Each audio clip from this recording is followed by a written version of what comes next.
Good morning and welcome to Time Attack. We're here at Knockhill for round 7 of our 20th year anniversary celebrations, and this is all being brought to you courtesy of our fantastic sponsors, Lucas Oil. So today we're here at Knockhill and we've not been back here since 2014, would you believe it? But we've actually got some drivers who are returning here to the circuit, and so I just wanted to kind of like recap, because we're at Brands Hatch for the last round, a very eventful round. It took its fair share of victims, so I think we're going to see that reflected in who we see here today and the challenges they've had to overcome. But as I say, 2014, last time we were here, some drivers, we've got all of the local contingent here. They're going to be much more familiar with the circuit. We're going to have a lot of drivers who haven't got a lot of experience with the circuit today. So at the moment, it's dry, but I think we're also going to have some changeable weather conditions. And of course, what a circuit it is. We've got elevation changes, we've got off-camber sections, we've got those big curbs. We're going to look out to see if we see some of the cars on two wheels. We'll keep an eye out for that, and we'll see what happens with the weather. So now the cars are getting ready to line up to go out on track, and so we'll head over to the circuit and the action can begin. So the battle for the perfect lap starts now.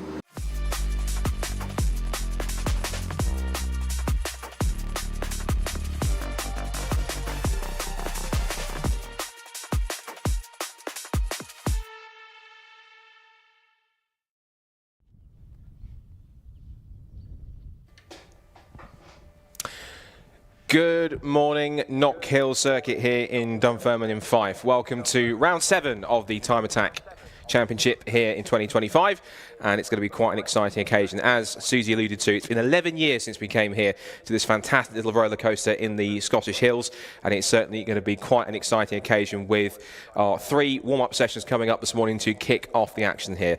Well, Scott Woodward to guide you through all the action for everything today, because one thing we should mention is a bit of a shout out if he is watching from home.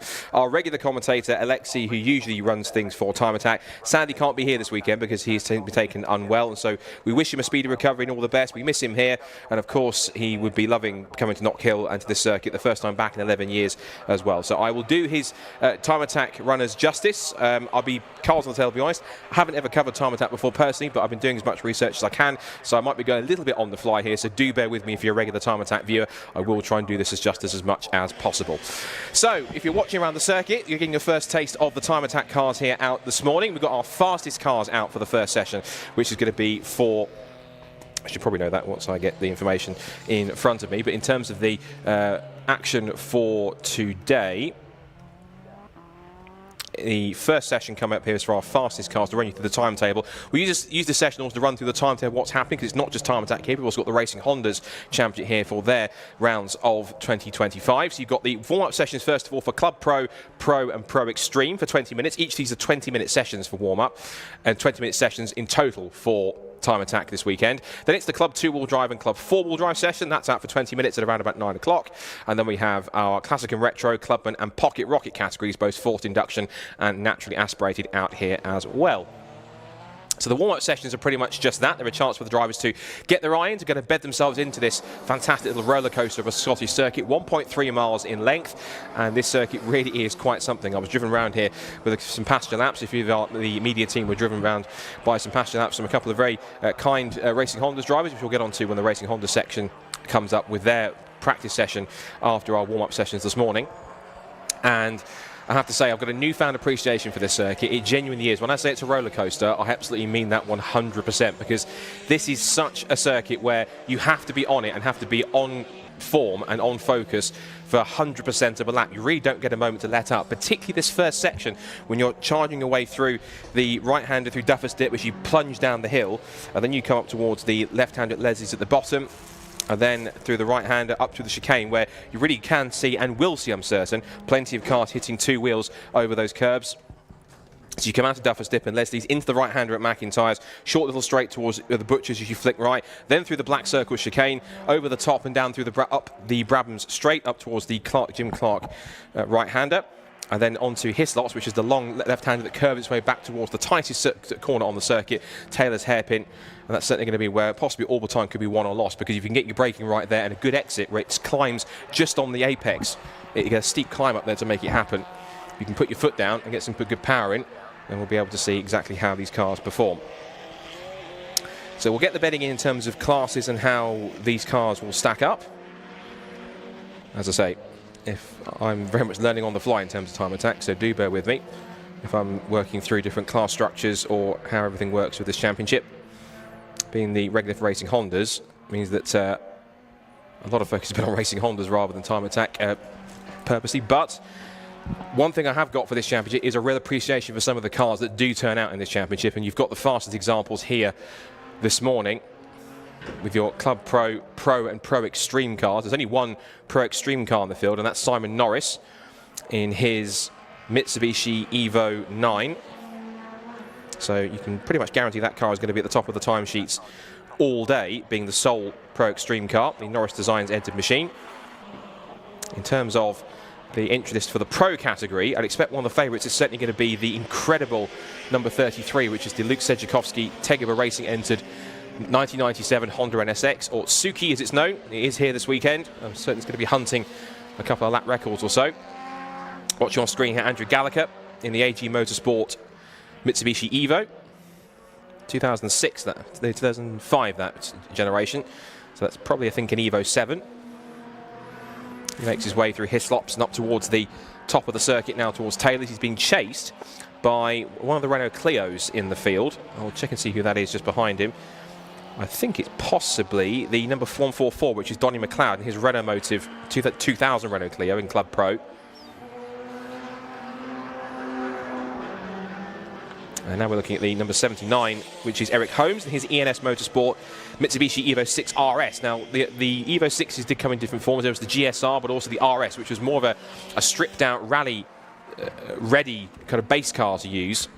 And that car is looking pretty rapid in the mix as well, as Eric Holmes works his way through. You're now looking on screen, if you're watching, and down at Taylor's hairpin, you're watching Simon Norris's very extreme, I think taking literal extreme for Simon Norris's car. One car that was smoking there towards the rear and pulling in, it looked like it was the Vauxhall Astra, which was, I think, Martin Henry, the MHM race number 63, that had a problem there. Looks like it was coasting in with an issue. It's a smoky rear end.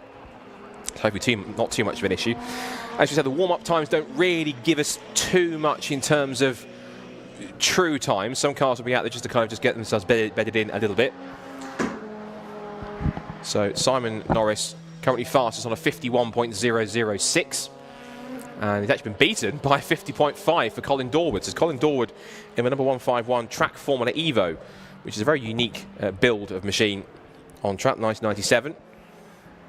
And that car certainly making the most of its uniqueness to be able to get itself up there and put in a quick time. Whatever Simon just put in a couple of laps just to bed itself in. I just also saw as well the other Renault Clio that's in Club Pro, which is the 430 of Ilya Krylov, this extreme looking Renault Clio, which is from 2003. It's an RWF Clio S RS 2003 with a fantastic sort of Pikes Peak-esque looking rear end with that huge kind of rear wing end and the end plates on the end of them. That's pretty extreme. And that car was sparking its way down through Hislops up towards Taylor's. Looking on the screen is 151. There is the current fastest man on the field, which is Colin Dorward in his Track Formula Evo. Again, four-wheel drive certainly coming useful in this hilly circuit. And again, comes across the line and it's not improved his time. He's the only man that's gone into the 50s. Josh Barrett in number 145, which is the Caterham 620R, which I didn't think needed any more air or any more grip on it. But when you see this Caterham 620R, it's pretty extreme. And it's got a front splitter on it and basically a front wing and a rear wing, essentially like a Formula car in some cases. I didn't think it could do with any more grip, but you can see it on the screen here as it rocks its way through the black circle chicane. It might have raised the ride height ever so slightly to be able to cope with the bumps a little better. But that car on its last lap went to 6th quickest. I think we can also look at, we can figure out who is in quickest in each of the classes as well. So yeah, Colin Dorward is fastest in Pro class from the number 27 of Bradley John. That's the Riverside Racing Mitsubishi Evo 9. Third in class Pro is going to be Josh Barrett, as you met. No, Andrew Gallagher, in fact, actually is him, but he's a single round entry, so he won't score points. Single round entry, if you're watching on the timing screens on Smart Timing, you will see that there is an SRE next to some drivers. That means single round entry, and that simply means that they can run and they can be qualified for trophies, but they won't score any points towards the championship. And the big points really get scored from the super attack at the end of the day, but you also score points as well in two attack sessions, attack 1 and attack 2. And we'll explain those as we get to those sessions later on. Warm-up sessions, I think everyone, as far as I'm seeing the regulations, everyone gets a point for taking part in the warm-up session. If you get warm-up sessions, you get a point for doing it. But they started bringing in this year a slightly different point structure for the session. So I think it encourages more drivers to go out to find more time, to find more incentive for them to go and score more points. But the big ones that you score are going to be at the super attack at the end, which we'll go to when we get there as well. Of course, I'll be joined in the box by Susie Wallace for both Attack 2 and for the super attack. Who's got a lot more knowledge on that side of things. Now, here is a car which I think many have been looking forward to see as well. You're watching it on screen. It's heading its way out of the right-hander of Matt McIntyre's and through Butcher's. And it is the Honda NSX, affectionately named Suki. And Luke Sedjakowski, the man behind Tegua, and the Tegua Racing Squad is out there. And this thing, it even puts, I think, JGTC or Super GT NSXs to shame. It's got a massive rear wing, a huge front splitter. This thing looks more at home at Pikes Peak rather than on the circuits of Knockhill, but it's certainly great we've got this car here. It's an incredible machine. It's been taking lap records throughout the season, so it's almost certainly going to take another one, I'm sure, at least in the pro class. And Luke hasn't laid down a lap time yet, possibly saving his tyres a little bit, but he makes his way out of the Taylor's hairpin, over the crest and over the line, and he'll go on to start his first proper timed lap. Let's see if we can ride with him here, because he turns in the front end, the splitter sparking its way down the braking zone, and again as he works his way through. This is a really bumpy and undulating circuit, but you get to see, particularly with these faster cars, just how quick these cars are, but also how much they move around and rock on their suspension as he flies over the black circle chicane, takes it nice and steady. And the level acceleration as he powers past the Renault Clio of one of our single round entries, that being Donnie McLeod in the 144.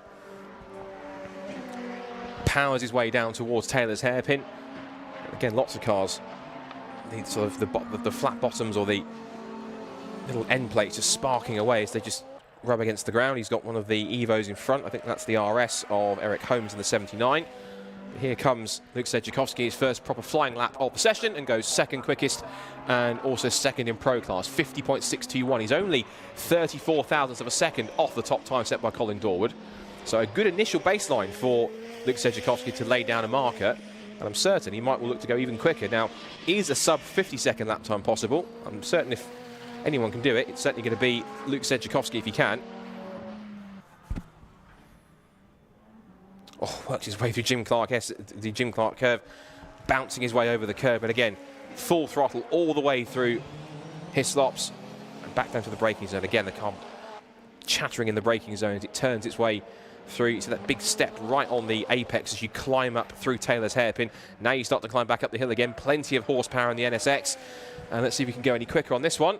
Sedjakowski does, and he does actually go sub 50 seconds. He goes 49.976, and that could be an omen for later on if Luke is quick enough to do so. I should mention also that Simon Norris's best time so far has been a 50.895. In fact, there is Simon making his way out of the chicane, now through Jim Clark, just moving his way past the Vauxhall Astra VXR, which has come back out on circuit. That was the Vauxhall that we saw smoking earlier on. That was Martin Henry's car. So the MHM Racing car, whatever the issue was, they appear to have sorted it, appear to have fixed it. And now they make their way up the hill once again. So in terms of the class I was going to go through, because this is going to be a good opportunity in the warm-up session here to be able to kind of explain each of the classes as much as we can to give you a bedding for when we get to Attack 1, Attack 2 and Attack 3. Super Attack rather than Attack 3, I'll get my terms right eventually. Here comes the Caterham out of the hairpin, 145. Currently sat in 7th fastest, Josh Barrett, 53.538, his best time. He has gone personal best in Sector 1, so let's see if he can improve it a little more. Across the line he goes to finish his lap, and he will stay 7th. He's about a 10th off his best time from the session so far. Also across the line has gone Ilya Krylov. You can see his car sort of sparking on the ground as he went through. 8th quickest for him, 54.785. And so in terms of current class leaders in this session, again, Simon Norris has actually gone to the top of the times, not just sub 50 seconds, he's gone sub 49, he's on 48.994, which will almost certainly be, for them at least, I'm sure, a strong lap record. So Norris then is making his way into pit lane to cool off, as Ilya Krylov turns his way back through the flat-out curve of Taylor's. So Hislops back to Taylor's hairpin again, Not quite like Sedjakovsky's NSX, it's not parking on the ground. It does there as he turns in, just the carbon fibre working its way through. And now Krylyov then climbs up the hill once more, over the crest. And where will the Clio put itself on this time? Last time was a 54.884. Doesn't improve, stays 9th overall. And in class, he is currently 3rd quickest behind Michael Osborne in the number 93. So Osborne in that number 93 Mitsubishi Evo 6. And you see there just almost moving out of the way as well. That is also a rule in time attack if you haven't seen it before. If you're on a fast lap, you must have your headlights on. Otherwise you will go to the clerk of the course and have to explain yourself. So if you are going quickly, headlights must be on. Of course, anyone not on a hot lap needs to move out of the way to make sure that it's uncompromised. Now up the hill comes the Caterham, with Josh Barrett across the line, and Josh, he has remained, he's done a personal best and actually remains in 5th position, or moved up to 5th. 52.851 for Josh. So Norris still fast overall on a 48.994. Second quickest Luke Sedjakovsky in the NSX on a 49.976. Colin Dorward 3rd fastest on a 50.587. Andrew Gallagher is our highest single round entry, and he's in the number 137 Mitsubishi Evo from 2005. He's 4th fastest on a 51.342. And then Josh Barrett is currently, well, he was 5th quickest, but then Michael Osborne, who's the fastest Clubland Pro driver, has popped up into the top 5. He's just done a 52.497, and that's now put him into 5th quickest overall, and as you mentioned, also top of Club Pro on top of that. So that means that the Osborne Motorsport Evo is working well.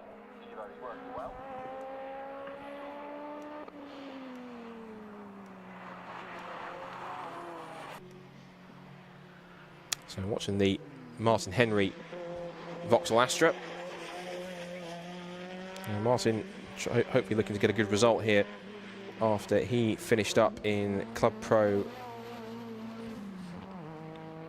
I wasn't actually at Brands Hatch last time. Last time it was a win for Michael Osborne in the Super Attack, where all the big points are scored from Ilya Krylov and then Eric Holmes and his Evo 6 RS.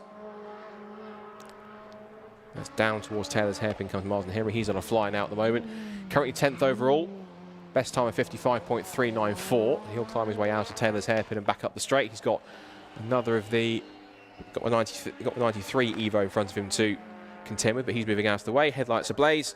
And Henry's time is an improvement, 54.921, but he stays 10th. So no change for him there. Andrew Gallagher in the 137 is looking strong as well. Currently 3rd in Pro class behind Sedjakovsky and Dorward, as Henry again works his way through out of the chicane. And on another fast lap, let's see if he's actually improving on this lap. He's done a personal best in Sector 1, and see if he can do the same in Sector... His last lap was a personal best in Sector 2. I'll rephrase. He did a personal best in Sector 3 at the end of the lap he just completed. He's now done personal best in Sectors 1 and 2. So Henry now comes out of the hairpin again once more, shoots towards the line. He's got 54.921 to beat. And let's see if he can improve on that as he comes across and sets a 54.685. He moves up to 9th ahead of Krylyov. And that puts him still in 6th in the Pro class. But he's moved up a spot overall ahead of the Club and Pro 3rd place man of Krylyov in the Renault Clio. Flame spitting from the side of the exhaust as he works his way again back through the black circle chicane. How's his first sector looking? It's okay. Not a personal best, but he hasn't gone faster than he has done before so at this point in time. Uses all the road on the exit, all the curb, and back through Hislops. And he might be moving to the... No, he's still got a fast... I thought for a second he was starting to back off and move to the inside to get out of the way of a faster car, but he is now pushing on to try and go even quicker. His second sector hasn't really matched on that side. Sedjakovsky's done a fastest final sector, so he's been winding up for another quick lap. As to, I think, is Darren Spooner in car number 13.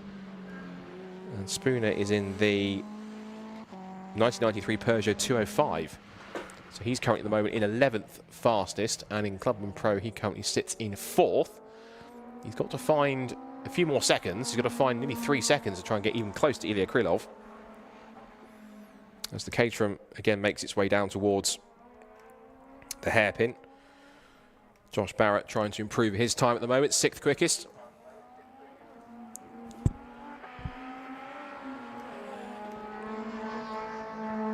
So works his way back through and onto the start of another lap. So we'll go through just some info on some of the car class we've got here. So these particular class we have here is you have Club Pro, either the Club Pro, which is essentially for modified cars running on quite fast tyres for dry conditions and racing wets when it rains. Or you're allowed sequential gearboxes. You're also allowed additional aero mods, like you can see with this Caterham 620R, that are allowed over the other club classes on that side. You then have Pro 2-wheel drive and 4-wheel drive, and that's for highly modified competition cars running on racing slicks and wet, and they do split it up into 2-wheel drive and 4-wheel drive categories on top of that. And then you have the Pro Extreme, which is for the class where pretty much anything goes. It's as fast and as crazy and as horsepower filled as you want.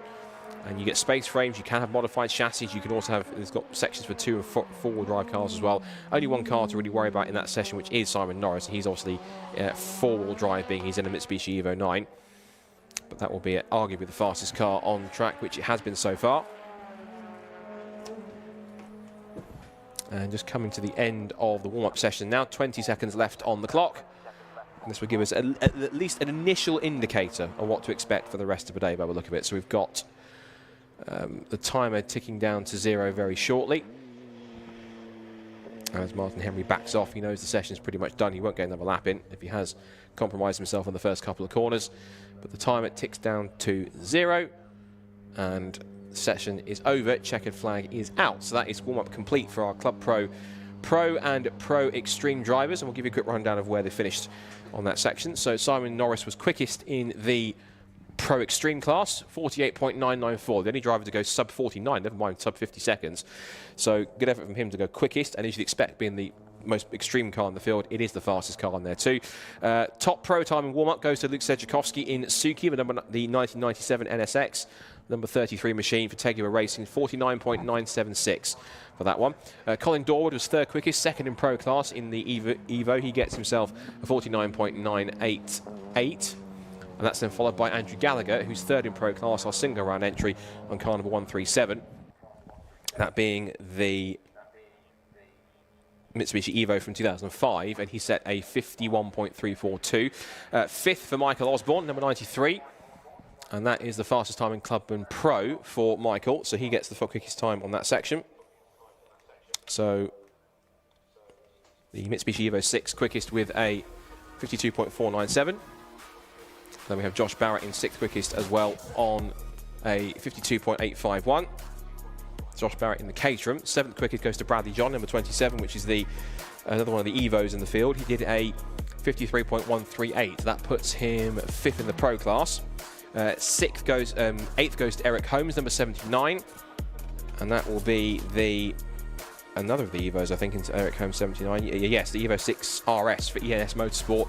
That's then followed by Martin Henry in the Vauxhall Astra VXR, number 63, 54.425. Ilya Krylov and his Renault Clio was 10th quickest on a 54.785. 11th was number 13, Darren Spooner, who is in the Peugeot 205 from 1993, 57.570. And then two more of our single round entries, Donny McLeod and his Renault Clio, 12th fastest on number 144, 57.596. And then Russ Paisley didn't really get any proper laps. He got 5 laps in the session, only managed a 1 minute 7.354 in the number 14, which was the Mitsubishi Lancer Evo 6 from 1998. It's only a handful of laps for him at the bottom of the times. So now we go straight into our next warm-up session, which is for Club 2-wheel drive and Club 4-wheel drive. We're going to quickly step away for 2 minutes to take a quick ad break if you're watching on the stream. If you're listening around the circuit, we're going to put some music back on for you in this little ad break. Once we are ready to go, we will get our Club 2-wheel drive and 4-wheel drive warm-up session going on in a couple of minutes' time. If you're watching on the stream, we'll be back in a couple of moments on the side of these adverts. So stay tuned for more time and action coming up this morning as warm-up continues here at Knockhill.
Welcome back to Knockhill, where we've now got our second warm-up session back underway here for Time Attack, and it's now for our Club 2-wheel drive and Club 4-wheel drive machines to get out there and explore the 1.3 miles of Knockhill.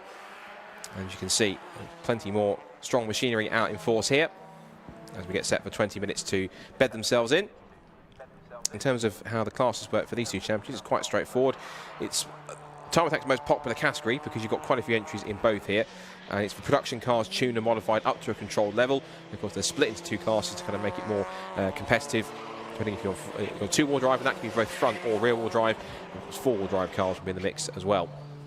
In terms of the championship coming to the weekend for both of these champions ones, it's pretty much in some cases a foregone conclusion in Club 4-wheel drive. Alexander Volkov has been the dominant force throughout the year. He's on 219 points coming into the weekend, and he's a full 114 ahead of the next car, which is Dean Taylor in his Mitsubishi Evo 7.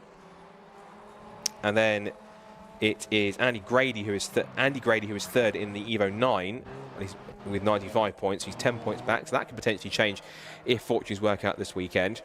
There is a second Nissan GTR that's in the entry list this weekend, so Alexander Volkov has got another GTR to play with in Club 4-wheel drive here, and that comes in the form of Kestusis Dobrovolskis. I've got that one, I think, just about before I stumbled. For the Dream L Team Racing, his 2011 example, so it's 2 years younger than the Alexander Volkov car number 186. As he turns as we watch the session to go through. You're watching on screen, if you're watching on the stream, the number 420 Midnight Motorsport Vauxhall Astra from 2006 of Luke Capehorn. Third in the points coming this weekend in Club 2-wheel drive. The leader is David Dyson in the Porsche Cayman GT4 RS. But as far as I can see, David is not here this weekend, so no David Dyson. But we do have Johnny Fletcher, who's in the number 64 Dorenza JDF Racing 2003 Vauxhall Astra. He's quite a stalwart of the championship. So much so that he's actually celebrating his 100th Time Attack event this weekend. He got a bit of a round of applause from the drivers in the drivers briefing this morning for that. And one of the longest standing drivers in Time Attack, certainly enjoying himself and as competitive as ever on 136 points. So this weekend's a good chance for him to close the gap on David Dyson in the standings. Took the victory last time out at Brands Hatch. Rest of the Citroen Saxo Andrew Kime on 109 points. Mike Butler fifth in the BMW M3 on 77. And it's Stuart Summers on 60 with the Mini Cooper. Neil Wren in his BMW 335i on 58. Nicholas Good 52 in the Honda FK8. Neil Robson in the BMW 135i 47 points. Then we have Philip Nadenov in the 40 over Cosworth on 26 points, and Richard Smith on 18 points in the Honda Civic Type R. So just maybe some info on a couple of the drivers who are mixing in this one. We're seeing David Lawrence. That car's been doing a little bit of club racing throughout the year as well. I think he did some running in the Pro Sport Sprint Series on the BRCC roster earlier in the season. I think there are a couple of class wins as well on top of that, so it's quite a well-sorted car, the number 56 Seat or Cupra.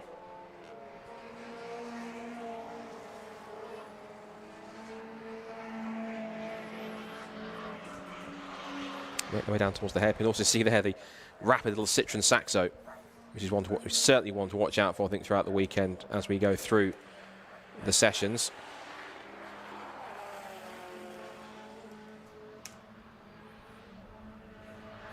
And we're looking here at our other Nissan GTR that's here this weekend, the 177. I believe it's a single round entry. I'm pretty certain it will be. So Kestusis Dobrovolsky. See how his car stacked up. There's also the regular GTR that we see that Alexander Volkov hasn't set a proper lap time in the mix yet. Has done 4 or 5 laps. They were actually mentioned in the driver's briefing this morning to just not go for fast laps immediately, because particularly when it's quite cold up here at this time of the year in Knockhill. But also on top of that, this is a new circuit for pretty much a lot of drivers here that haven't really competed or raced here before. So the key thing is to make sure that you can get a few laps in to, importantly, warm the tyres up, but also on top of that, just get your eye in, because depending on how many drivers tested here yesterday, the key thing to watch out for is just how quickly some of these drivers get up to speed with this circuit. So Andrew Kime coming over the timing line now in the number 179. No, sorry, this is Stu Summers, in fact. Stu Summers in the 179 Citroen Saxo entered this weekend. Came into the weekend 6th in points. Although it says he usually runs in a Mini Cooper, I think. I've got to work on that for a second. But Stu Summers turning his way down and around over the crest. First initial laps that have been coming in, David Lawrence is fastest. He's a single round entry, so he won't score points. So he's fastest on a 55.819, 56.988 for Luke Capehorn, and that gets immediately blitzed by the 55.683 set by Alexander Volkov in the Nissan GTR. So fastest all round for him. And then just behind them, Neil Robson in car 218. If you watch Alexander Volkov, now quickest in the session, just heading his way out of the black circle chicane and now through the right-hander at Jim Clark curb. He's chasing David Lawrence now, so the fastest two cars in the session at the moment, now on track together. Of course, there is no racing in Time Attack, but certainly these two will enjoy the track space together, and I think David Lawrence is on a fast lap, but so too is Volkov, and of course both of them have got headlights ablaze, so I guess in many ways David Lawrence isn't really obliged to move out of the way here. He's trying to go as quick as he can, and they're both as quick as each other, given the fact they're at a tenth and a half between them. The GTR does have a little more punch in the straight line, as is now demonstrated with Volkov charging up the hill, and not only that, he puts the 53.844, so that is by far the fastest time of the session. He is clearing away quickest in Club 4-wheel drive, and David Lawrence is fastest in Club 2-wheel drive in that Seat Leon. Luke Capehorn second fastest in Club 2-wheel drive, from Neil Robson in third. And it's Johnny Fletcher, Stu Summers, who's popped in and taken a better time. And then it's Andy Grady, Dean Taylor, and our other GTR in the field, the 177 of Kestusis Dobrowolski. And Volkov heads his way down towards the hairpin once again, see if he can try and improve. He has done a personal, if the fastest speed in the second sector of the session, 126 miles an hour, I think, is that correct? Up the hill comes Volkov again. And does he improve on this lap? The answer is no, 54.529, so he's about 7/10 off his current lap at the moment. But you see the way the car rocks over its suspension as he goes up and down through Duffer's Dip, through Leslie's and into McIntyre's.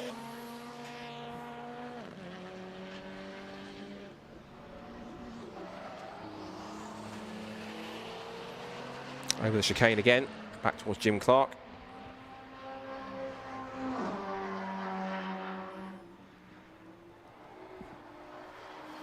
And Volkov, as you mentioned, has got quite an almost unassailable lead in the championship. 114 points coming to the weekend for Alexander. Just kept on winning throughout Super Attack. And that Nissan GTR, incredibly formidable, and proving its speed and its capability at this point. Volkov goes quicker again. It's a 52.847. He's taken another second off. And I'm hearing on my ears that we've got a car on fire somewhere. I think obviously not cut into it straight away just in case to make sure the driver's okay, but fingers crossed it's not something too dramatic. And it is, I can see it's naturally happening down the exit of Jim Clark, and it looks like it's the Vauxhall Astra. Yes, there it is on the screen if you're watching. You can see it obviously down on the circuit. It's the 91 that's come to a stop. Driver is out of the car, so that's the main thing. He is safe and sound. The engine, I can imagine, probably not so much the way it's steaming with the bonnet up. 91 in trouble. So 91 with a problem.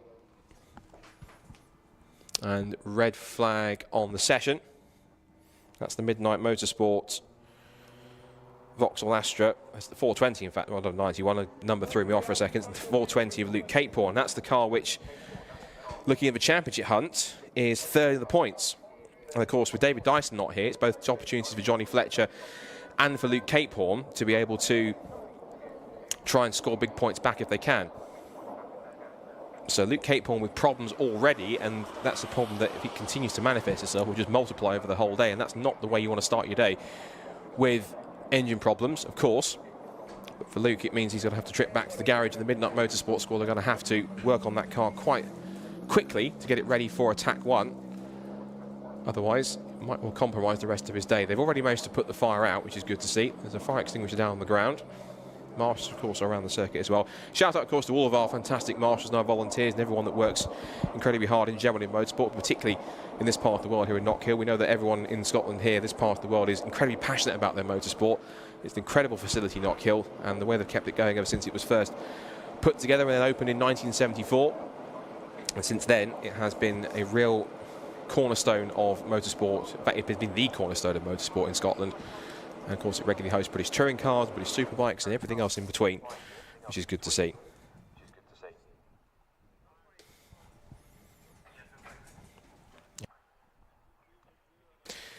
So with the red flag out and with Luke Capehore's car needing to be recovered, the recovery vehicle is already out there to go and pick it up. We're going to take this moment just to stick some music back on around the circuit, but also as well to allow them to clear it up and wait for our session to get back underway. It was red flagged with 8.5 minutes to go in the warm-up here, with Alexander Volkov fastest in the Nissan GTR on a 52.847.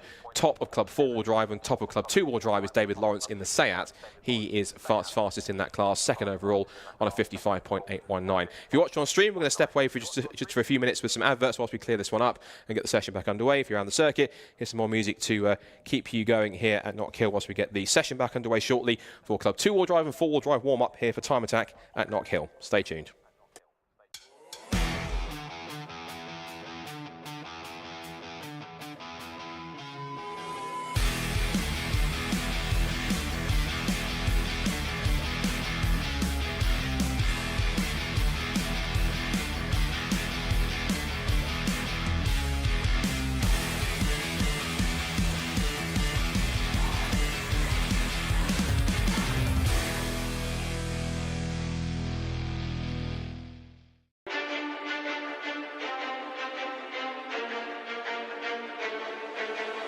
Motegi Racing was conceived.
So back at Knockhill, if you're watching on the live stream and also around the circuit as well, we're under a red flag for those who are just joining us on the stream because we've had a engine issue for Luke Capehore in the Vauxhall Astra. So that car has pulled up just on the exit of Jim Clark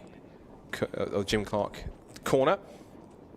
And that means it's been recovered. Now there's also a little bit of quick dry going down there just on the exit of the corner too. So might be a little bit of fluid down to try and clear up.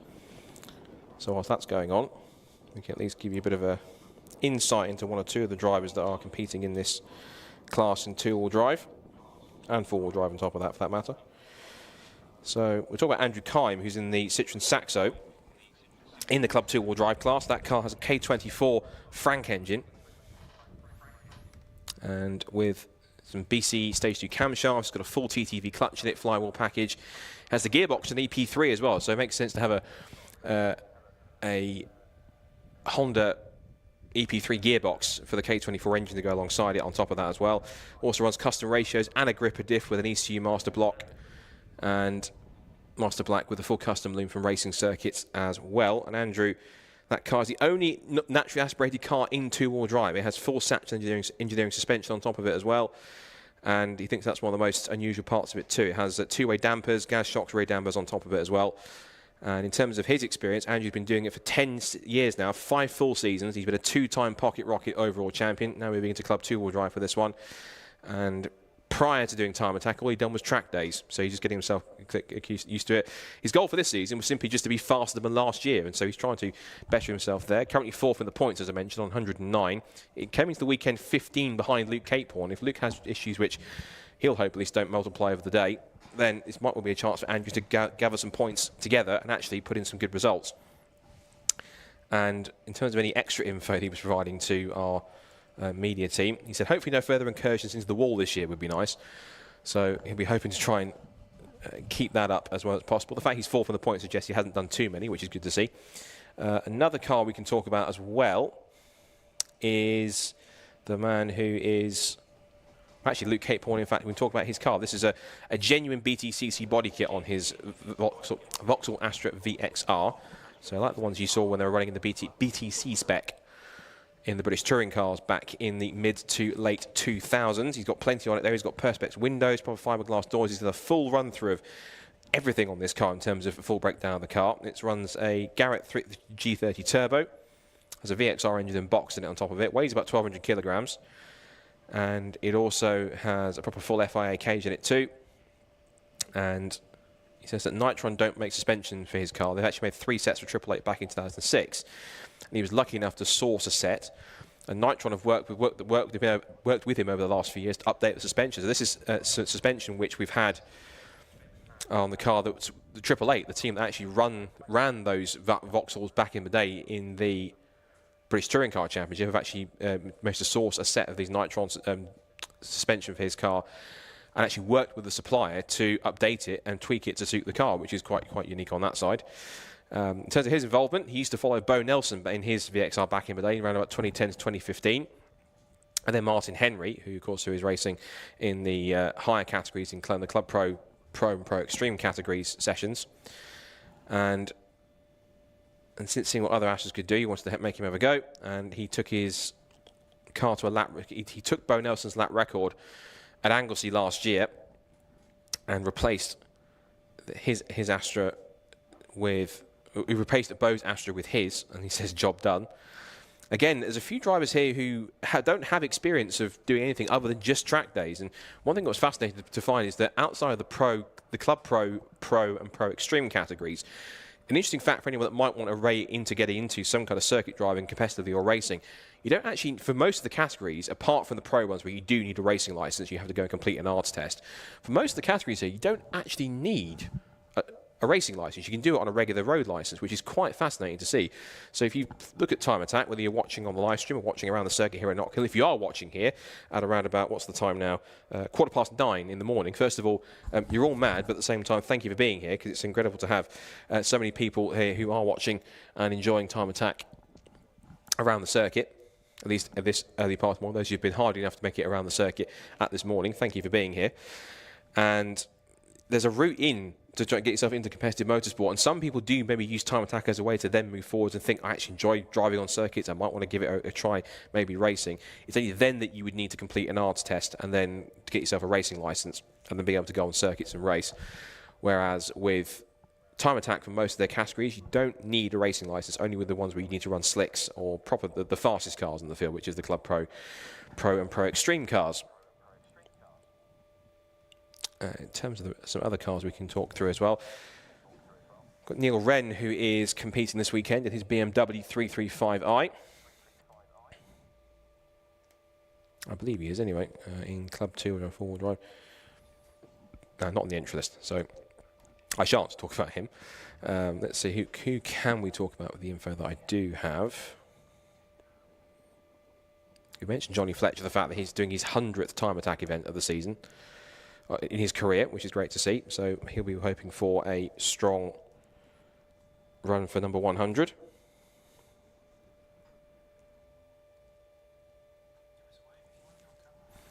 And I think if you can or can't see me, but I'm... there you go. You can see me waving in the commentary box there. So that's my position for this weekend mostly. Here covering both the time attack sessions and racing Hondas. The first racing Honda session is coming up after our next time attack warm-up. So be sure to stay tuned for that. And the recovery on Luke Capehorn's Vauxhall is almost complete. They're just strapping it down to the back of the Knockhill recovery unit. And Luke watching on thinking, I wish my day'd started a bit better than this. And certainly he'll be going back to the paddock and hoping that they can get that car sorted out so he can continue for the rest of the day as trouble-free as possible. That will be certainly the goal, to make sure that he can get back out and set the laps that he needs.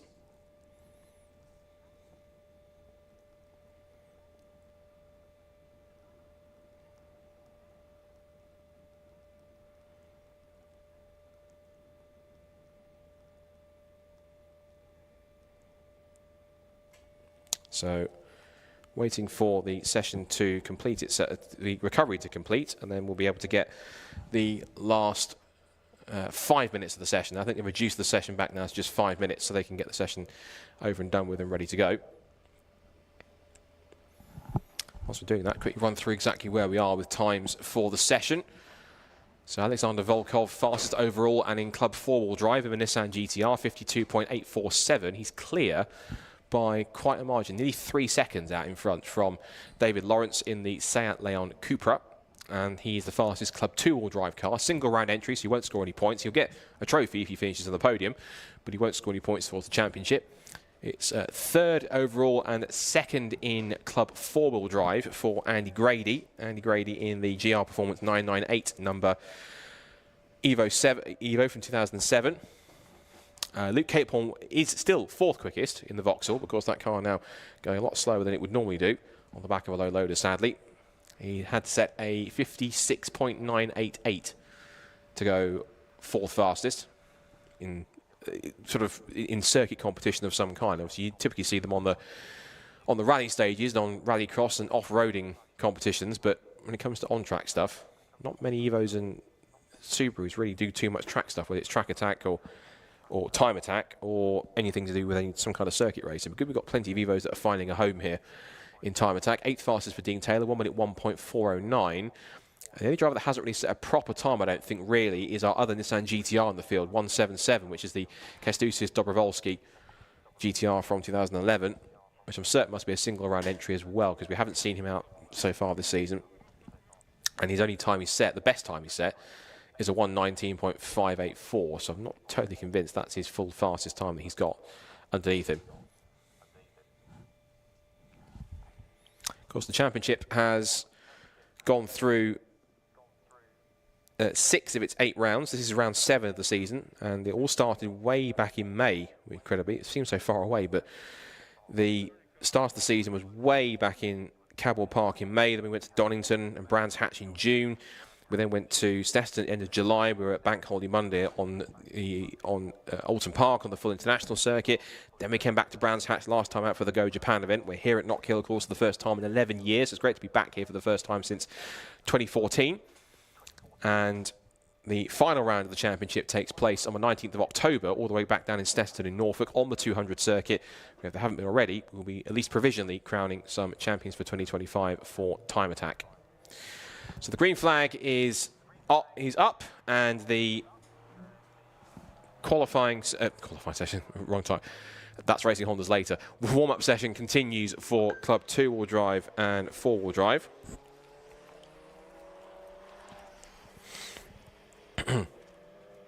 So, led out by Johnny Fletcher. There's the 996. The 998 Evo of Andy Grady, third fastest and second in 4-wheel drive. You can see now that's the first of the quick dry cement dust has been put down. You can see the trail if you're watching on the screen, but also through Jim Clark Curve as well. exactly where that was laid down and where it stopped, where Luke Capehoorn's Vauxhall pulled off.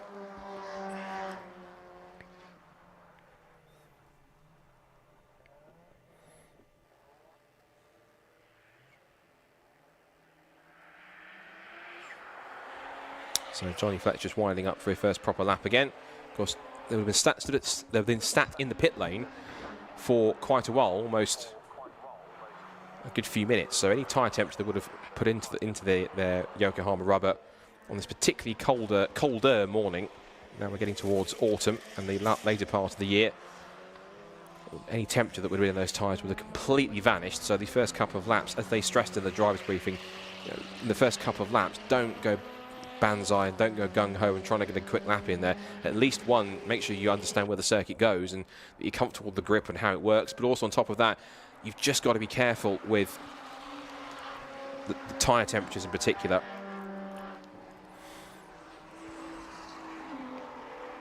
So as they push on,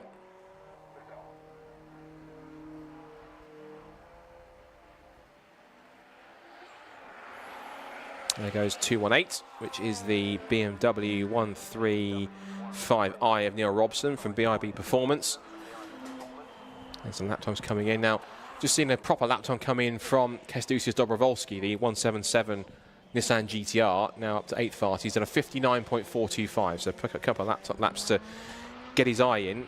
Didn't really get a proper chance to put a lap in. I imagine he would have been looking to get a proper lap in when the red flag came out for Luke Capehoorn's Vauxhall Astra expiring on the exit of Jim Clark Curve.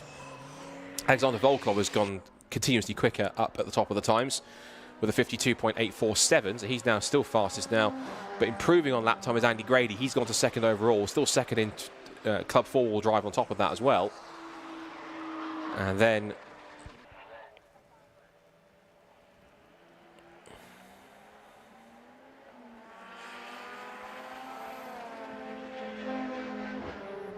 we see the rest of the session coming through.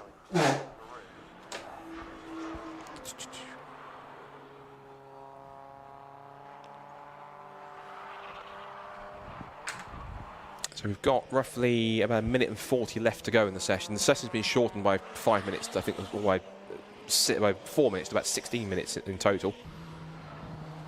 So with time remaining about 1.5 minutes to go. Yeah, about 16.5 minutes. They've reduced the session time so we can keep them on timetable as much as possible.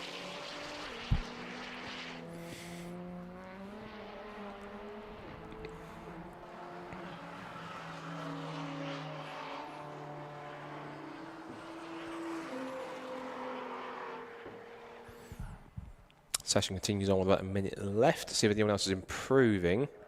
Yeah, Andy Gray's last time was a 54.692. That's a personal best. And also, really jumping up and finding some speed and confidence in the car and the circuit now. The combination is Kęstutis Dobrovolski in the Nissan. Here he is on screen if you're watching on the stream.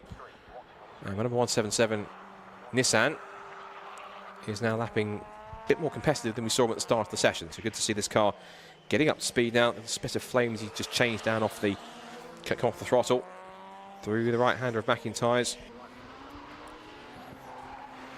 Four-wheel drive grip working well as he goes over the black circle chicane.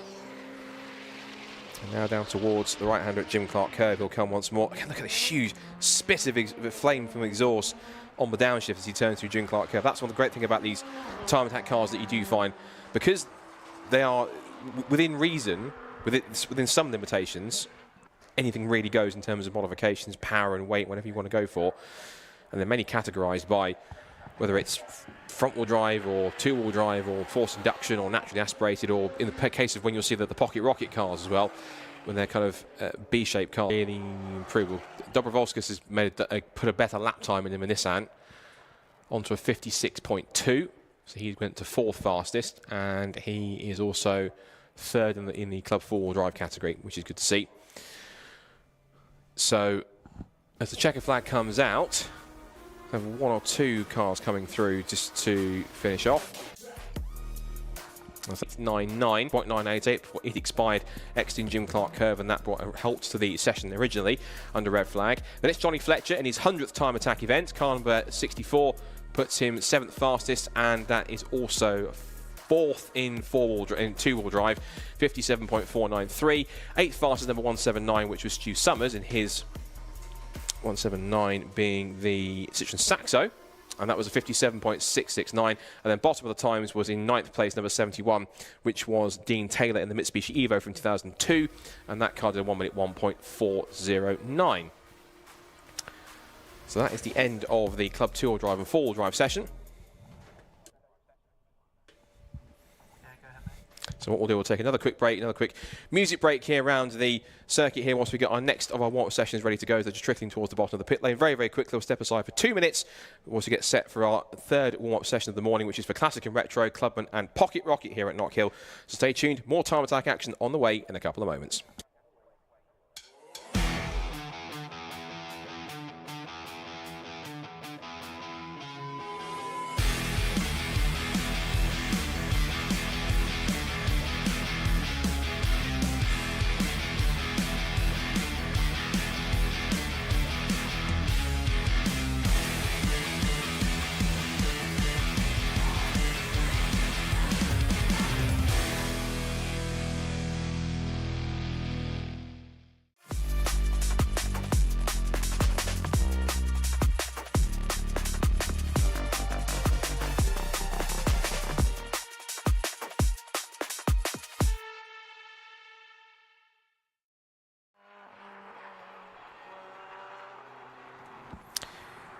So a very quick short break before we get our warm-up session for Classic and Retro, Clubman and Pocket Rocket underway. These are for the, I won't say the least powerful cars, but it's certainly another fascinating variety of machines that you'll find in this this group of cars that will be out here at Knockhill.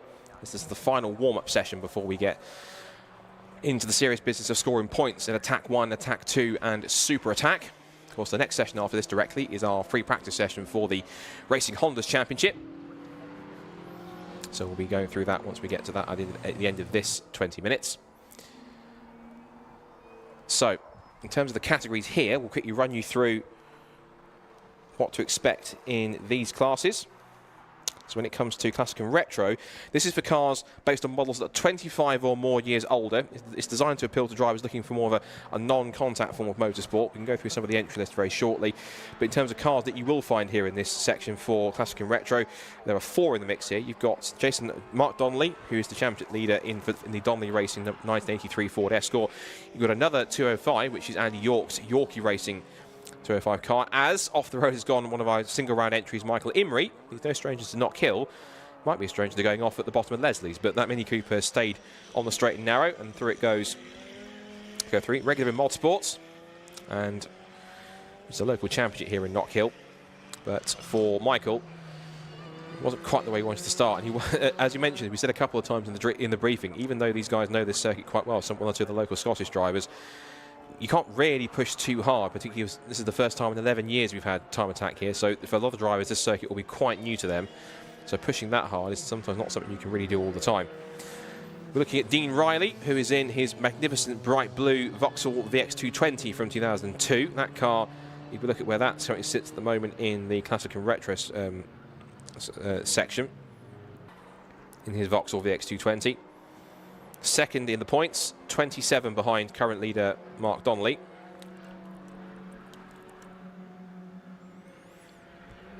And lots of traffic here, because being a short circuit at 1.3 miles is a very similar dilemma that you would have had last time out at Brands Hatch, being 1.2 miles. This is very slightly longer at 1.3. There's a lot of traffic the drivers have to deal with here, particularly on a short circuit like this. And so finding track space at a premium is always quite tricky. Just seeing here, that's car 286, the Mini Cooper. It does not have headlights in place because it's not on a fast lap. These two do, though. Dean Riley, just behind him, is the Ford Fiesta. Just trying to work out the number on that Ford Fiesta when it comes through. And that looks like it is... It's Divine on that one. And that will be, I think... number 6, yes, Connor Devine in the 2015 Ford Fiesta. In the Pocket Rocket Force Induction category. So we've covered the Classic and Retro category. You then go into Clubman. There's also a Clubman Plus category where we had 3 Toyota GR Yaris's out, giving the class a try. But Clubman is an entry-level category for mildly modified production and track day cars, and they split it into Clubman and Clubman Plus, depending on potential lap times on that side. You then have also Pocket Rocket, which is for smaller cars and hot hatches of 1600cc with forced induction, or you're allowed up to 2.2 litres if it's naturally aspirated, and tuner modifications are also allowed on the car as well. So you get quite a mix of cars. You usually get quite a few cars like Minis, like Fiestas, like different machines in here too. But this is the great starting point here. If you're just getting into Time Attack and want to find a good grounding level to put yourself in at, it is certainly worth giving this category a go. Connor Devine pushing on. He wants to put a good lap in here. In terms of the championship positions coming into this weekend for each of the categories, we see there the Volkswagen Golf number 69. I think it was anyway. Oh, there was a Volkswagen Golf in there. Yeah, number 60. There we go, which is Clive Hopwell's MMT Performance Golf R from 2023, so one of the newer cars in the field. That car running in the Clubman class. In terms of the point standings in all four of these categories, we'll start with Pocket Rocket Naturally Aspirated, and Ryan Barker leads the way in the Europa Crash Centre Civic. Now that car had a massive accident back at Alton Park, so the team, which also looks after Lewis Barker, that competes in racing Hondas, which we'll see coming up very shortly after this warm-up session. The team had to really just work hard to get that car back together again, but they managed to get it fixed, got it to Brands Hatch, and even went on to win its class. So Ryan Barker, of course, now ahead of the points. He now leads by 16 points from Mark Roberts in the Clio 172. Stephen Wilkinson third in the points, the 115. And then we have the Honda Civic of, I think we do it, yes, the Honda Civic of Marcin Basiakowski. No, Marcin Baszkiewicz in the MAR SB Racing 2010 Honda Civic.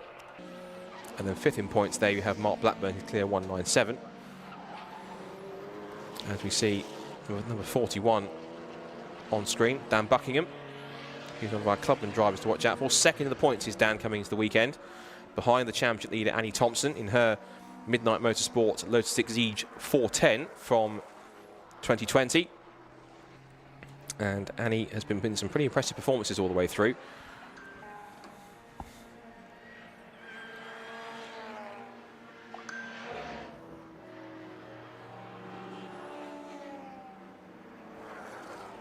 Over the hill comes Dan Buckingham in the Honda Civic Type R as the EP3 of Ryan Barker continues on. Got a little bit of a Mugen kit on that car. There's a little Mugen front grille. 714 Civic working pretty well around here. Of course, we're getting some support from the squad that's also running a handful of cars in the Racing Hondas Championship. And there's Michael Imrie, who's pushing on. After a little escapade down at the bottom of the hill at Leslie's, he's now managed to gather that car back up again anyway and continue on.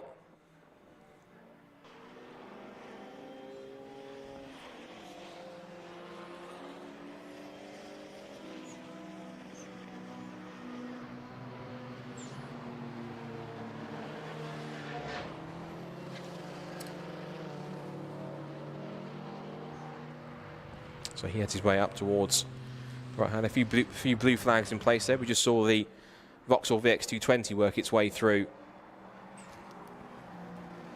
with, if in the classic and retro, Dean Riley's DRS machine. There's the championship leader, Mark Donnelly, in the 1983 Ford Escort. I think it's comfortably the oldest car in the field, Mark Donnelly's Escort. And current times at the moment, he is currently at the moment 8th in class. Fastest of them all is Dean Riley in the VX220. Mark Donnelly is on a personal best in Sector 2, so he comes across the line and stays in 8th.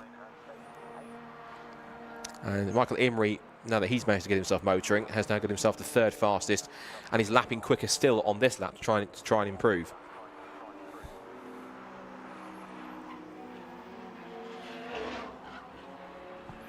There goes Connor Devine, who is 2nd in the times at the moment, 56.888.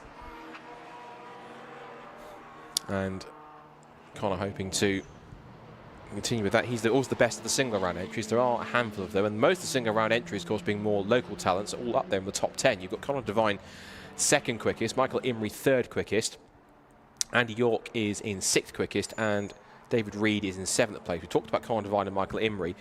Andy York is number 81. He's in the Yorkie Racing Peugeot 205 from 1988. That's in the Pocket Rock. That's the Classic and Retro class. And then you have David Reed in car number 40, which is the Flying Haggis Racing Subaru Impreza. We just saw that on screen a couple of times. Just there in the background, the black Impreza with the orange stripe running along the sill, which is just heading into pit lane now after coming out of Taylor's hairpin. And I think Michael Imrie's just improved his lap time again, 57.915. In terms of other categories, we look at Annie Thompson in her Lotus Exige. She's coming at the moment 12th fastest. And she is in the lead of, no, she's currently at the moment in fourth in class at the moment, because in terms of class leaders, you've got Classic and Retro leader Dean Riley, top of the times overall, 56.350. You then have Conor Devine, who's leading as a single round entry in Pocket Rocket Forced Induction on a 56.888. For the club category, Dan Buckingham in car number 41, the Honda Civic Type R. That car is currently quickest in class and fourth overall on a 57.980. You then have the fastest of the naturally aspirated cars in Pocket Rocket is Ryan Barker in the Euro Crash Centre Civic. That's ninth quickest overall, 1 minute .159. And that's just about it in terms of car shuffles around.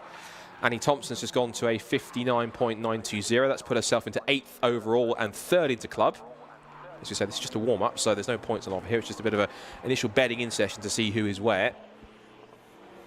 One car to watch, I think, also should be, is going to be Michael Greenhow in the Team La Motorsport Vauxhall Corsa. As Conor Devine explores the track limits a little too much, exiting the Black Circle chicane.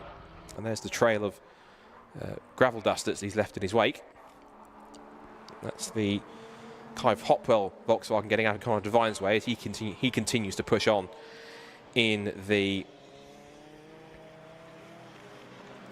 Fiesta. Here goes Mark Donnelly. Here at the moment, it's at the moment in 13th at the moment. So not as high as he would like to be, but maybe just winding himself up for a proper lap 2. He's gone to 9th, in fact, actually. So 9th at the moment, currently for Mark Donnelly at this point.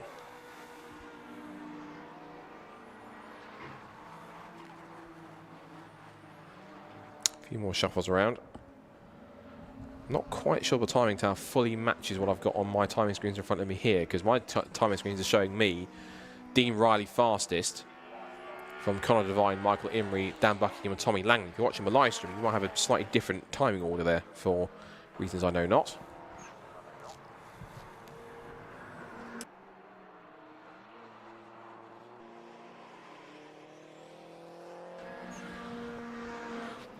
So just under 8 minutes to go in the session. And still improvements continue to be made. Got someone really motoring is Mark Donnelly. He's now set personal best in sectors 1 and 2. He's making his way now, I think, just heading towards the right hand at Jim Clark curve. So he's looking pretty rapid here. Through he goes. Uses plenty of it, enough powers his way down towards Taylor's hairpin. And we'll see what he's got left in the tank here as he heads out towards the Taylor's hairpin. He's got Dean Riley's VX220, I think, also winding up for a quick lap 2. No headlights on for Dean Riley. He should move out of the way, which he does. And Mark Donnelly will head towards the line. Let's see if he can improve what was a 58. He does indeed. Goes to second fastest, 56.747. So quickest for Mark Donnelly. Dean Riley, though, still the fastest by nearly 0.4 of a second. So still Vauxhall VX220 from Ford Escort. And then Conor Devine comes next in the order in the Ford Fiesta. Fourth still Michael Imrie, Dan Buckingham and Tommy Langley from P6. Then Andy York, 7th fastest. David Reed is 8th in club as well, and also he's second in the club class. Annie Thompson trying to get quicker. She's the last car that's gone sub 1 minute. She's gone 9th fastest on a 59.920. And then Ryan Barker, who leads Pocket Rocket naturally aspirated in the Honda Civic, rounds off the top 10 in car number 714. Up to 6th has got Andy York in the Classic and Retro number 81 Peugeot 205, as we now look at Michael Imrie. As you said, a regular in mod sports, no stranger to this circuit, one of a few drivers taking advantage of the return of Time Attack this weekend to get their their eye in, to enjoy themselves, and just to enjoy the fact they can compete in this championship compete in it competitively. That makes sense. Compete in this championship well, shall we say. And also heading his way down towards the hairpin C is Michael Emery. We're looking at the Subaru Impreza, which is of David Reed in the Flying Haggis Racing Squad. Another single round entry. Doing well in 8th position at the moment. Single round entry in the moment and 2nd in club. Still Dan Buckingham leading the way with number 41. Honda Civic for BTT Motorsport with YGHP.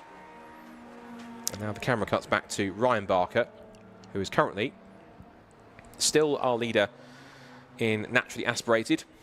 He's only about 4/10 ahead of Martin Baskovic in the number 23 Honda Civic from 2010. Here comes Barker up to the line to complete another lap in the session with 5 to go in this warm-up. Across the line he goes, and he'll continue on for another lap. Now, Annie Thompson is really motoring at the moment. She's at a personal best in Sector 2. And the fastest 3rd sector of anybody, I think, in this session, which is quite incredible. The Lotus Exige working well. Currently on a lap at the moment, she's backed off in Sector 1, so not as quick as you would like to have been in that sector. Now, she was quick in Sector 2, though, so she set the fastest Sector 2 time and speed of anyone in the session, including any of the cars above her in Classic and Retro. Looking at the, on stream here, the number 213, which is the Mark Roberts JPR Racing Clio 172. Mark coming into the weekend in his current standings in Pocket Rocket naturally aspirated 2nd. Of course, he's currently 16 points behind points leader Ryan Barker. And then we've got another of the Honda Civics in the field. That was 23 going through the shot as well. 23 is Martin Baskovic in his MARSB Honda Civic 2010. It's got the full Mugen kit on it as well, at least a rear wing on the back of it, so it's a little more touring car-esque. Now, here comes Mark Roberts out of the hairpin and now back towards the line. Let's see how his lap time's been so far. He's been on the personal best in sectors 1 and 2. Looking to improve on a 1:08.78. He can go sub 1 minute if he's got the time underneath him. The answer's not quite. He does improve, but not by enough. It's a 1:07.05, so only a fraction of time shaved off. And now coming to the end of this warm-up session for Classic and Retro, Clubman and the 2 Pocket Rocket categories. Dean Riley looks as though he's got enough underneath him to hold on to this one by, as we said, a margin of about 4/10 of a second.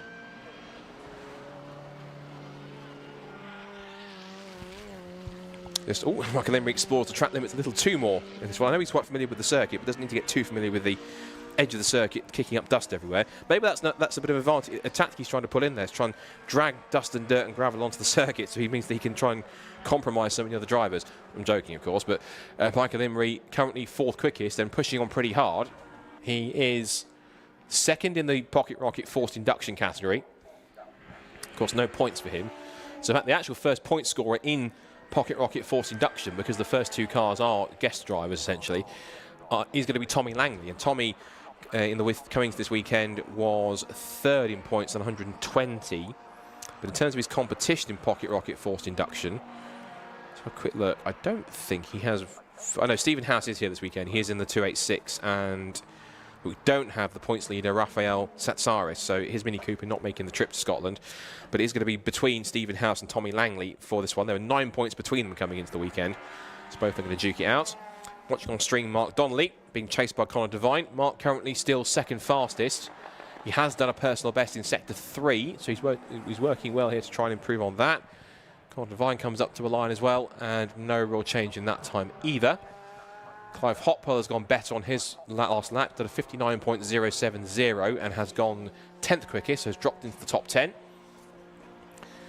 And as we see Connor Devine trying to push on for another lap, he just think he's backed off a little bit to try and, I think, realise it's the end of the session, or at least go for one final sprint to Berlin to see if he can get another better time to get himself sorted for Attack 1 that comes up a little later.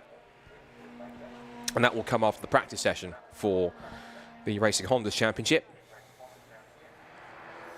which we'll get into great detail once this session comes to a close, which only has a minute to go. The only drivers that have really made any improvements on their last couple of laps has been the 213 of Mark Roberts in the Renault Clio on a 1 minute 0.485, and then Peter Rushforth on a 1 minute 5.621. He's at the bottom of the times anyway in forced induction. He is currently 5th in forced induction. And right at the bottom, Peter Rushforth in the number 74 Mini Cooper. Has NA next to the team, so I can't tell you exactly who. I'm guessing NA might just mean it doesn't apply for a team name or a sponsor, just simply running as a privateer. Just seeing on stream the 2023 Volkswagen Golf R from MMT Performance. Clive Hopwell will end the warm-up session in the top 10. Just inside the top 10, 10th quickest. I can also see the collective of racing Hondas are getting themselves ready to run for their free practice session on a weekend where we could see some titles decided. I'm certain I'll need Championship Coordinator Carl McKellar to do the maths and work out what's happening, because by the end of the day we could at least possibly be provisionally crowning one champion. Not overall, but there will be potentially class titles to be won. But of course we have to say provisionally, because one, it's not the end of the season yet, and two, everything is always subject to official confirmation. So we have to kind of always strictly use the term provisionally and stress it to make sure that we don't get anything clarified too quickly. Checker flag is out on the warm-up session then for Classic and Retro, Clubman and Pocket Rocket. That's the first collective of Time Attack sessions done and dusted. I'm sure throughout the sessions we'll also have some interviews between the sessions from Susie. There's a 56-point entry in the Ford Fiesta, 56.888, ahead of Michael Imrie, another local driver in the Mini Cooper, after his escapades off the track a couple of times, did a 57.599. And rounding out the top 5 is Andy York in the number 81 Yorkie Racing Peugeot 205. He is 5th quickest on a 57.829. Dan Buckingham is top of club class with a number 41, the Honda Civic, on a 57.978. He's ahead of the Pocket Rocket forced induction car of Tommy Langley, the only first point scoring car of that category. 7th fastest on a 58.488. David Reed next in car number 40, which is the Fly Haggis Racing Subaru Impreza on a 58.612. 9th fastest number 65 Hopwell in his MMT Performance Volkswagen Golf R. And then rounding up the top 10 was Annie Thompson, who is 3rd in the club class in those 6 seasons. Ryan Barker, who tops Pocket Rocket Naturally Aspirated from Mark Roberts and Martin Baskovitz. And then Stephen House in the forced induction number 286 machine from Stephen Wilkinson. Michael Greenhuff, Mark Blackburn and Peter Rushforth rounds off the 18 cars that took place in Classic and Retro, Clubman and Pocket Rocket. So that's the first sessions for Time Attack complete. All the warm-ups done. And so now we can move on from Time Attack onto Racing Hondas, which is slightly more familiar to me because I've been doing it for the whole season. But we can talk you through the drivers for there and what to expect once we get the other side of this ad break and a short intro from our roving reporter Charlie Harmon. And once we get a track action underway, we can then take you through what to expect from rounds 13 and 14 of the Racing Hondas Championship very, very shortly, when practice for them begins in a couple of minutes' time on the other side of this ad break and this music break if you're watching around the circuit here at Knockhill for Time Attack and Racing Hondas this weekend in Scotland.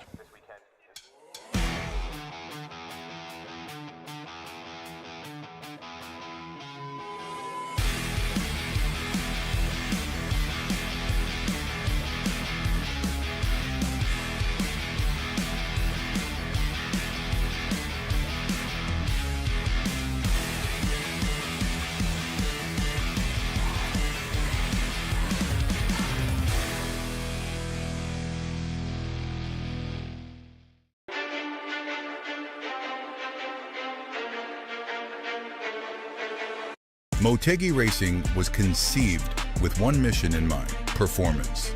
Each wheel is over-engineered to ensure industry-leading strength, lightweight design, and seamless connection to your unique style.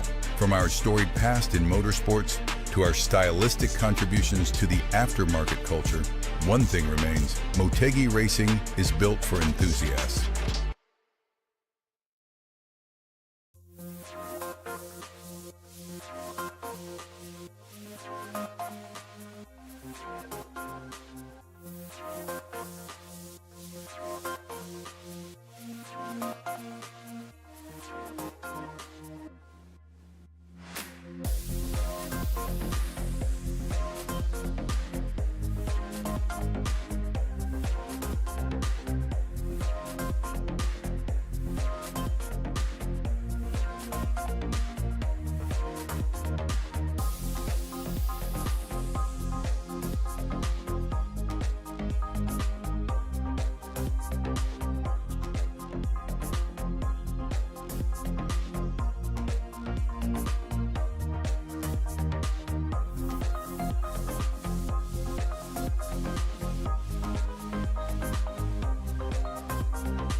So welcome back to Knockhill, and welcome back to action of a different kind after our time attack warm-up sessions. Now we're into free practice for our Racing Hondas Championship ahead of rounds 13 and 14 of the championship here this weekend.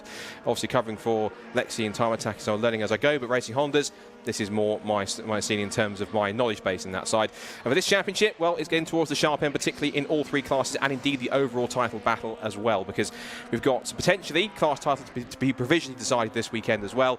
But on top of that, we've got some great action in store, because it's the first time ever that the Racing Hondas have been at Knockhill Circuit. It is a fantastic 1.3 mile circuit, a roller coaster of a track, and having been driven around here by both Callum Houchin and Fraser McNeil, as well as the rest of our media team, we had Lexi and Charlie also getting some driver passenger laps as well on top of that too. Thoroughly enjoyed it. Massive thanks to Matt Rowling, to Callum Houchin and to Fraser McNeil for providing the passenger laps that they did. Gave us a real proper understanding of what this circuit is like, and at pace this is a mega little circuit to be in the mix of as well. So free practice. So purely just giving these drivers a bit more bedding in time to get used to this circuit. They were testing here yesterday on the track day to get themselves really get their eye in properly. In terms of what's happening in the championship, well, of course, for those new to Racing Hondas, there is an overall championship, but also where you score, where you place based on where you score points within your class. But also there are three class titles to be had on top of that as well. There's Class A, Class B, and Class C, with a maximum power to weight ratio cap. I think it's 235 brake horsepower per tonne, or 240 if it's forced induction, or other way around. 240 I think if it's naturally aspirated, 235 if it's forced induction. So in that current title race, the man who's just about on screen in the red, number 34 Civic EG, which is Will Self, currently leads the way with 152 points from Phil Wright and 133. And then Liam Collins, who's one of two drivers, key ones, not here this weekend. No, Liam Collins in third. Tommy Knight fourth with 104 and Kevin Talbot with 103. The two drivers we are missing this weekend, well, three in fact we'll get onto, which is a pretty crucial one that could even settle one of the class titles provisionally this weekend. There's no Liam Collins or Kevin Talbot. Now they had a fantastic battle race long in race 2 if you watched last time out at Brands Hatch. Sadly not both here. One, I think Liam Collins has got some issues with the gearbox, and I think two, which is Kevin Talbot, something I haven't said for quite a long time, which is he's got COVID. So get well soon, Kevin, if that is him with the issue as well. Now, we're watching on screen here also Dan Thackeray, who is leader in Class B and also overall. And this could be the weekend where, at least in the class, he could provisionally become champion. The key thing is, we see Lewis Barker extending the track limits a little too much, exiting out of the right-hander at McIntyre's into Butchers. Now, one key factor is that we do have Dan Thackeray, but his main championship rival, defending champion Ryan Cunningham, is not here due to personal reasons, unable to race. So therefore, Dan Thackeray could potentially, provisionally wrap up the Class B title if he scores well enough. But of course, not to remind him, he's been here before. Remember 2 years ago in the Civic Cup at Brands Hatch, he was battling for the championship with Max Edmondson, and then what happened? His engine went bang, and unfortunately, that was the end of his championship charge. Now, fingers crossed it doesn't happen this weekend. I'm not going to put the commentator's curse on him. I'm promising I'm not trying to. And he won't thank me for reminding him about that one. But Dan, of course, has been unstoppable down this year. If you look at what his results throughout the season, he has taken 9 class victories out of the 11 races that he's finished. There were 2 times he's finished second place to the man that's in second in the points, Ryan Cunningham, behind him. Looking at Lewis Barker, who is 6th in the points, 5 behind Sammy Milam. And looking at Class C also, that could be one that could be potentially settled in a way, because we look at the current points gap at the moment. It is 95 points for Matt Rowling compared to Callum Houchin on 71. Now, one thing we should stress in this weekend, this is the last event in which drivers are allowed to use dropped scores from. At Snetterton, you cannot drop either of the results. So if you get a non-finish or score badly in the top 10 or dread the thought, have a DNF or even have a disqualification or anything like that where you don't score anything, that's it. It has to count towards your final championship total. So you cannot drop any of the results from the final 2 races of the year on the Snetterton 200 circuit. Everything else throughout the season is fair game based on what you've achieved. Now, a couple of new drivers here this weekend, one of which is just on screen, which is Michael Barron. He's the brother of Bob Barron. It's good to have the Kilty K-Swaps drivers back. We missed them at Brands Hatch. It was a cracking round at Brands Hatch. Of course, these guys are on local home turf. Bob Barron, of course, has got brand new suspension on that car as well. We'll talk about that in a second. But Michael Barron, brother of Bob, he's in a car that's very similar to that of, similar build or spec, if you like, to Dan Brown, who was racing his Civic Coupe earlier on in the season. But Michael Barron, who's been a local here, driven quite a few times in Civic Type R's and track days around here, and raced this Honda Civic, not this one, this is Tommy Knight's car, but the black Honda Civic he's driving in the local Knockhill Motorsports Championship back in July, and won 3 out of the 4 races, so looking pretty strong and hoping to try and do well as a single round entry. The other new entry that we have this weekend is a welcome return to racing after a year off of Dan McDonald. He's back with Ben Sharp Racing in his Civic EP3. And so we'll be looking to see if he can get some good results as a single round guest entry in Class B this weekend, looking to do well. A couple of Class A cars to watch out for. The two EK Civics there of Tommy Knight took his first victory last time out at Brands Hatch. A very emotional and long-awaited first victory. He'd been pushing for that. And on home turf as well at Brands Hatch made it all the more sweeter. As for Dave Buki, he's become a bit of a regular in the championship as well in the Kinetic Motorsport EK Civic. He thinks he's got the car roughly where he wants it now. And he's trying to push on in that machine. And also, as we said, it's a welcome return to Kilty K-Swaps. Both of their regular cars, Bob Barron and Fraser McNeil, are back in the race. Back into the gravel trap has gone Callum Houchin, and that's the car that I was taking a passenger lap in. So that car has found itself in the gravel. Thankfully, didn't do that one on my passenger lap, otherwise it would have been quite awkward. But Callum's car is, I think he should be able to get out, because the part of the car which drives the wheels, the front part, is out of the gravel and not the rear, so he should be fine. There's Will Self, if you're watching on the live stream. Points leader in Class A, and currently third in the overall championship. It's 199 points for Dan Thackeray in the overall championship if we run it that way. Ryan Cunningham currently on 175. Will Self is on 152, and Phil Wright is on 133. Should be in mind for points, you get 15 points for a win. You then get 12 for second place. 10 for third, then 8, 6, 5, 4, 3, 2, and 1. You get a point for the fastest lap, and you also get points for qualifying as well. Now, the points, those qualifying points don't count towards your drop scores, or use them as drop scores. There are separate sort of bonus points that you get awarded. So in qualifying that's coming up later on, whoever gets pole in their class will gain 5 bonus points towards the championship. Second fastest gets 4, third fastest gets 3, fourth fastest gets 2, and fifth fastest gets a single point on top of that. As we see Dan McDonald in his Ben Sharp Racing Honda Civic EP3 working his way back through. Had some strong results the last time he raced here at Knockhill in the Civic Cup. He got 3 top 10s, including a 4th place finish. So knows this place pretty well, being a fellow Scot. Here's James Kiff, who had a moment of what might have been at Brands Hatch. He started from pole position on the partially reverse grid for race 2 after the draw. Made the run down towards turn 1, and then in an awkward moment between himself and Tommy Knight, the two tangled into Paddock Hill Bend, and he went spinning off into the gravel. They managed to source a new side skirt for him, which have managed to get fitted to that car. He's looking good. There was a bit of tidbit of information that I was also given by Carl McKellar, who's our championship coordinator, about James Kiff. What did he tell me? He told me that he was 2024 Southwest Karate champion. So I'm certain if he had been annoyed by Tommy Knight, I'm sure that Tommy would have gone running. And he found that piece of information out. Just watching here the cars, they rock their suspension. This is the great thing about this championship, is that this circuit is that it is such a roller coaster, and being particularly on board with Fraser McNeil, who has got some impressive skills and can really drive that Honda. This circuit is absolutely relentless in some of the faster cars in the field, because you have to really be on it at every single corner, every single moment, every single second. You have to go for it, and you're finding yourself in a constant barrage of corners one after the other. You don't really get a chance to sit back and relax on this circuit. You get maybe a small chance down the straight here, where at least in Fraser's car, the top end cars in Class A are reaching about 120 miles an hour by the time they get to the braking zone at Duffus Dip. They stand on the middle pedal down towards about 80, and then you hit to flick right, and you have to just plunge downhill through Duffus Dip at the bottom of the compression at Leslie's, then through the right-hander at McIntyre's. It really is an absolute barnstormer of a circuit. You saw there as well Dan McDonald doing the one thing that we're going to see plenty of this weekend, which is Hondas up on 2 wheels. You see even there just how close Fraser McNeil got. He was literally brushing the belt of the tyre stack going through the first part of the Black Circle's chicane. That's how fast these cars are going. They're hopping over through Jim Clark Curve, using all the curb on the exit, powering their way down towards Taylor's hairpin. Again, they stand on the brakes.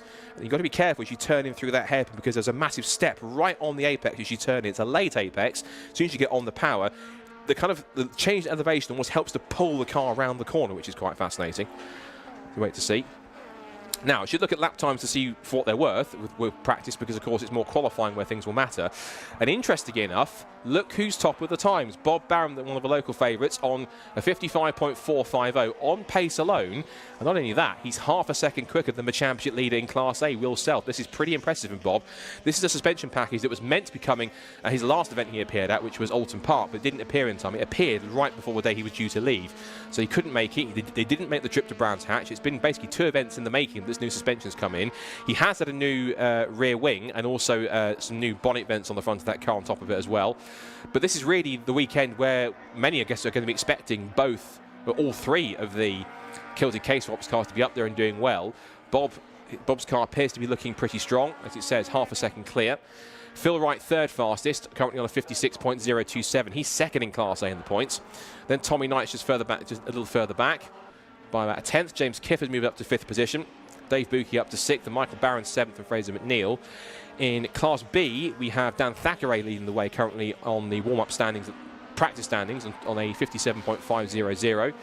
Dan McDonald comes next, our single round entry. Good to see him back in there and immediately finding his pace, 58.472. A bit of a shuffle around for third place behind. We've got Sam Lintzner in third fastest for Class B ahead of Lewis Barker. A welcome return also to Harry Greenhill. We haven't seen him for quite a while in the season, but he's had some issues with the car after he had some issues. I think it was back at Donington Park, so quite a while ago that we saw Harry, but could see that number 116 machine back out on the grid. And then Duncan Holloway ahead of Luke Crassus-Menu. And then we have our first of our Class C runners, Matt Rowling in the 147 EP3 Civic, 1 minute .536. But it's Owen Diver in car 14, 17th fastest, and Callum Houchin rounds out the current 18 car field. As we said, we would have had as many as 21 or 22, but sadly no Kevin Talbot or Liam Collins due to, I think it respectively, COVID and gearbox issues respectively, and also no Ryan Cunningham due to personal issues. So we would have had 21 car entry, but sadly down to 18, but still a good quality entry on top of that, which has been fun to see. Now, going quicker still at the top of the times now, but only now by a fraction of 41 thousandths of a second, is it's now Will Self. He's done a 55.140. So what was a pretty strong time means that these two are going to be very evenly matched. Of course, it's only free practice, but if these guys are going to be that quick going into qualifying, that could make things incredibly interesting going into the first of the two races. And of course, we have race 2 coming up later in the afternoon to round off all of today's action. And that's going to be a partially reverse grid based on the results of race 1. So they'll do a random draw with Charlie down at the Lucas Oil board at the end of race 1.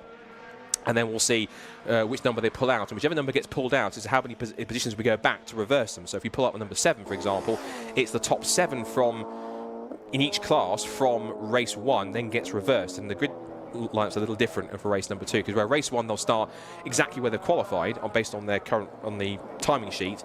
For race 2 they then separate the classes up into A, B and C. They'll then partially reverse the number of positions they need to go in each class. If it's 7, they'll reverse the top 7 in class A, then a road gap, and then reverse the top 7 in Class B. And then for Class C, because there are only 2 cars, they'll just swap them across.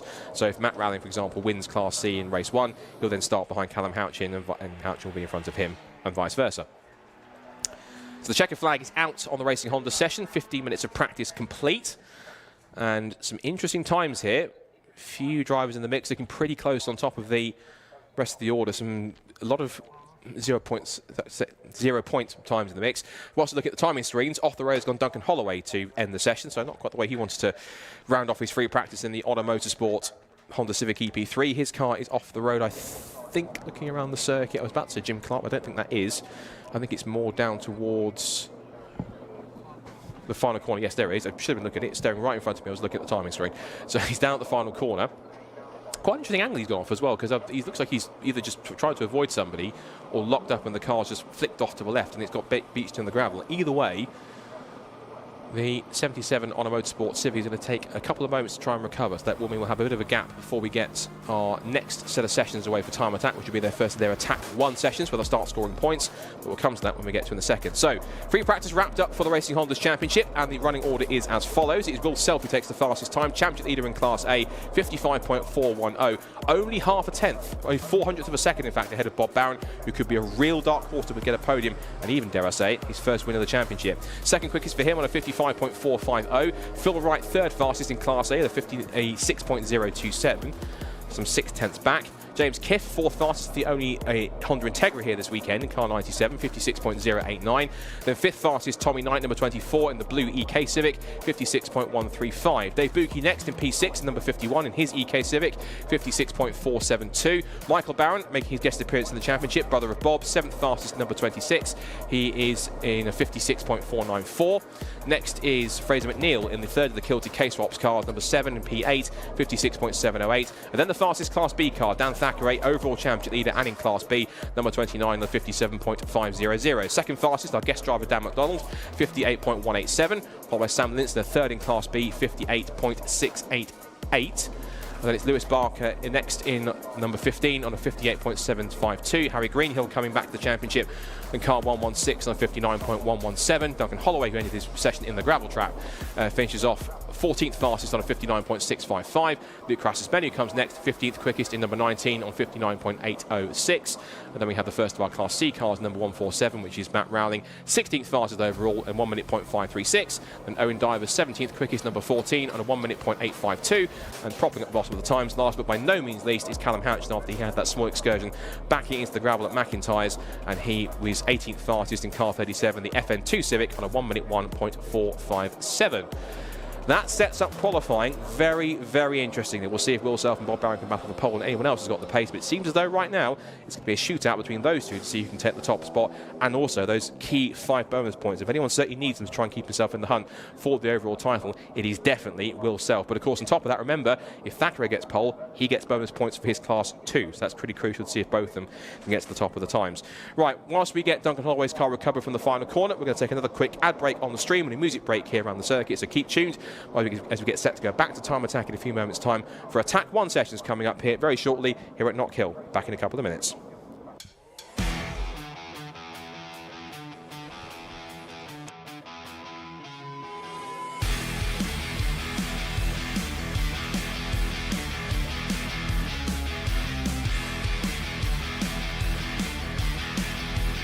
Weight design. From our storied past in motorsports to our stylistic contributions to the aftermarket culture, one thing remains: Motegi Racing is built for enthusiasts.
Back with Time Attack here at Knockhill. Now that our warm-up sessions are complete, now we get into the business of a little bit of point scoring now, because we get into the first of our Attack 1 sessions coming up here.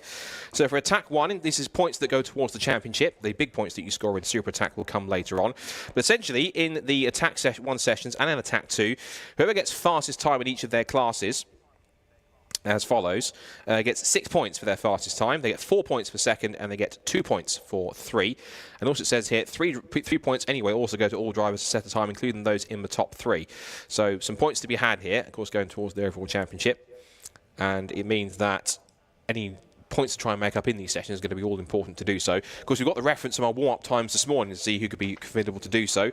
Simon Norris, of course, was the only Pro Extreme car, the only car that's in the field and also scoring points.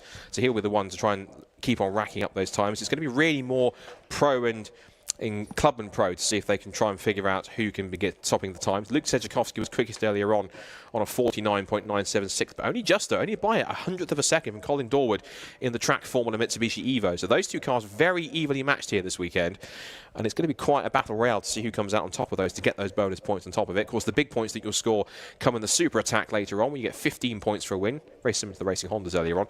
15 points for a win, 12 points for second, 10 for third, and you get 8, 6, 5, 4, 3, 2, and 1 down to 10th position in class. But that comes later on at the end of the day with our Super Attacks, while the Attack 1 and Attack 2 sessions, which have only just come in this year, but there's a bit of an extra incentive for drivers to go out there and actually push and set competitive lap times and have something a bit more worthwhile for the session than just going out and doing just runs to get yourself the quickest possible time later on, where it all counts towards the Super Attack. So bringing points into both Attack 1 and Attack 2 does at least help incentivise drivers to go out there and push a little more, to try and use more of the session, to try and really make the most of the opportunities that they have. Just a note for those who are maybe tuning back in for the Time Attack, if you stepped away for 2 seconds whilst the Racing Hondas were on, it is a bit of a delay because we are just recovering one of the Honda Civics, Duncan Holloway's Honda Civic, from the final corner gravel trap. So bit of a delay for this, getting this one underway, which we should do very, very shortly. Just a reminder of the order that we had in the warm-up session earlier on. So as we said, fastest time of the session went to Simon Norris in the Mitsubishi Lancer Evo 9, the very extreme-looking Mitsubishi, where his best time was a 48.994. It was Luke Sedjakowski who was fastest in the Pro class on a 49.976, a 100th of a second quicker than Colin Dorwood in the Trap Formula Evo, and then third fastest was the first of our guest entries, the single-round entry for Andrew Gallagher in the Mitsubishi Evo 2005 with a 51.342. In Club and Pro, the fastest time went to Michael Osborne in the number 193 Mitsubishi Evo 6. And that car did a 52.497, and that was ahead of Eric Holmes in the number 79 Evo that you're just seeing at the front of the field, the Mitsubishi Evo 6 RS, which is the rally sport car, the more kind of stripped out base car they would have used as a baseline for at least a Group N rally car. That car second quickest in Club and Pro, and third Club and Pro was Ilya Krylov in the Extreme RWF Clio RS, which is always a fun car to watch go around, particularly when it's dragging its sort of front splitter end plates on the ground, sparking up everywhere through the hairpin. So I think we're just waiting. Yeah, I think one of the course cars has gone out just to have a look and see how the recovery is doing of Duncan Holloway's car. They're also giving it, I think, a bit of a check over and a sweep to get rid of any gravel that's on the circuit. You just see it on the screen here. That is Duncan Holloway's Racing Honda Civic that is being recovered. Again, massive thank you to all of our marshals, our officials, our volunteers, everyone here at Knockhill Circuit for making us feel so welcome again here at Time Attack after 11 years. Great to have a championship back here once again, to bring Time Attack back to Scotland, and there's of course plenty of high-speed enthusiasts here this weekend to enjoy the spectacle. Of course, for those of you who are watching on the live stream, big thank you to all of you for tuning in. I'm sure if you haven't done so already, whichever channel you're watching, to make sure you hit subscribe. If you're watching on the Time Attack channel, or the Alpha Live channel, or of course all the streams powered by Lucas Oil. So a massive thank you to Lucas Oil for ensuring that we have live streaming this weekend, and for making it all possible, for helping with their contribution towards it. And of course, on top of that, I think we've got a stream on the Teguis stream and a couple other places where they've got some live streams. So wherever you're watching, whichever stream you're watching on, thanks for watching and thanks for tuning in. Just for those who are, of course, watching would regularly watch Time Attack and think, that doesn't sound like the regular commentator, it doesn't sound like Alexi. It isn't, it's myself, Scott Woodwis, who regularly looks after the Racing Honda side of things on the Time Attack package, but this weekend, sadly Alexi has fallen rather unwell, so he's recovering at home, so if he is still watching, Alexi, we all miss you, we hope you're a speedy recovery, and fingers crossed that you recover quick enough that we can get you for the finale at Stettin, because I'm certain if there's one thing he doesn't want to miss, it's the final where we could see 1 or 2 champions crowned if they haven't been already, and he would love to be on the microphone for that, so fingers crossed that he's back for that one, and he'll be able to lead the charge on the microphone to guide you through all the action. But for me, for this weekend, it's my first time covering Time Attacks. If I make any slip-ups or mistakes, bear with me, because it is my first go at it, but I'm kind of learning a bit on the fly here as the championship goes, but it's quite fun to try something a little bit different on top of my Racing Honda's duties, and certainly enjoying it so far, and fascinated to see what comes up, at least with this first attack session, when everyone's going to be aiming for a few more bonus points to get themselves towards the championship and get themselves closer into a better position to hopefully try and get themselves P1 by the end of the season. Now, it looks as though we're getting to the point where Duncan Holloway's car's been fully recovered into the paddock now, so there shouldn't be anything left to go. So I think we're just waiting for the signal now at the end of the pit lane and from race control that we're good to go. Just the background, I can see number 14, Russ Patton, Evo 6 coming into view. That is the Evo that's running in the Pro category. Of course, he's a single round entry, so it looks like he's one of the more local drivers in the field. You can see it's quite cold, depending to earlier times of the season. Current track temperature is showing apparently it's just 10.2 degrees. It's an incredibly cold track out there at the moment by the looks of things. So it means that anyone that's out there, particularly on cars that were running or can run slick tyres, like in cars in this category, that's going to be key to try and get them up to temperature as best as possible. And again, a couple of times I've mentioned this, but I will mention again, in case anyone can hear me on track, is that they did stress in the driver briefing this morning is that don't go gung-ho to set your fastest time in the first couple of laps, because for some drivers this is their first ever experience of racing, of doing anything at Knockhill, having never driven here or even run anything competitively before. So for some of these drivers it's their first time seeing this circuit, so trying to set their fastest lap time straight away isn't going to help them in terms of an experience, but also as well, quite crucially, getting your tyres up to temperature is going to be absolutely massive, and to get them in the sweet spot of tyre temperature and pressure, and whatever you've got underneath you, you really have to make the most of it and try and run well. So just a reminder again as well for Attack 1, they do score bonus points in this session. So as I said, it is 6 points for setting the fastest time in your class, 4 points for second quickest, and 2 for third quickest. I think the 3 to all drivers is for Attack 2 rather than Attack 1. I slightly misread that. As we see Suki, the Tegui's own Honda NSX. Great to have this car here this weekend.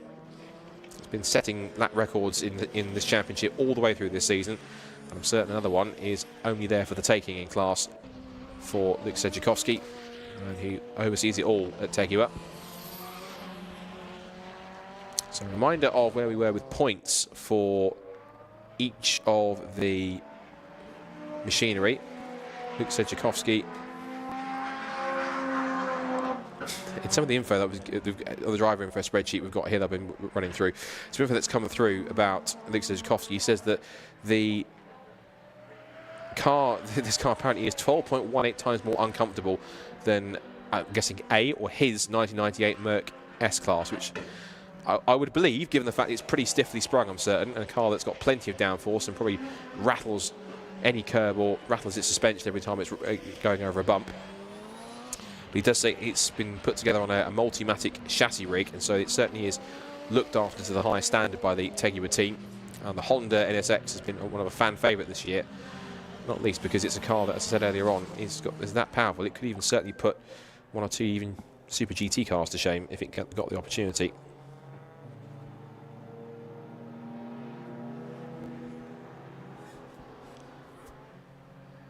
So looking at the standings for Time Attack coming into the weekend for our top classes in the Pro class. The easy one we can go to first is Pro Extreme, because the Simon Norris Evo 9 has 71 points, so he's pretty much been untouched when it comes to point scoring that side. In the Pro category is Luke Sedjakowski, 175 points, 21 ahead of Bradley John in the Mitsubishi Evo 10.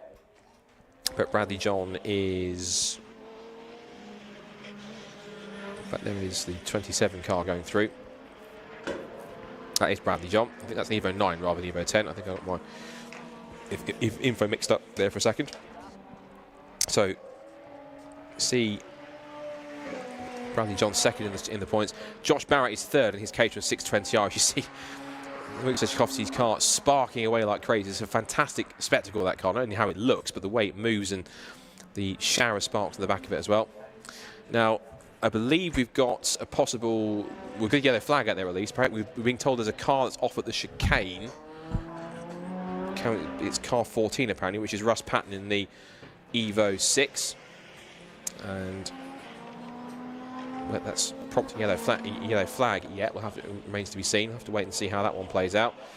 We're looking on screen there, we just saw Suki, the NSX, with Luke Sejkowski at the wheel. Now we've got the 27 car just chasing him, which is the Bradley John Mitsubishi Evo 9. Those two, first and second in the championship. You can also see them moving out of the way is Simon Norris's Evo 9 itself. And because we have the car up at the chicane, we do have a red flag around the circuit, so the session has been stopped. And only with 4 minutes and 21 seconds run, so that means we've got still 15.5 minutes left to go in order to make that one work. So at least the marshals are in good spirits. You can see smiles on their faces as the red flag comes out.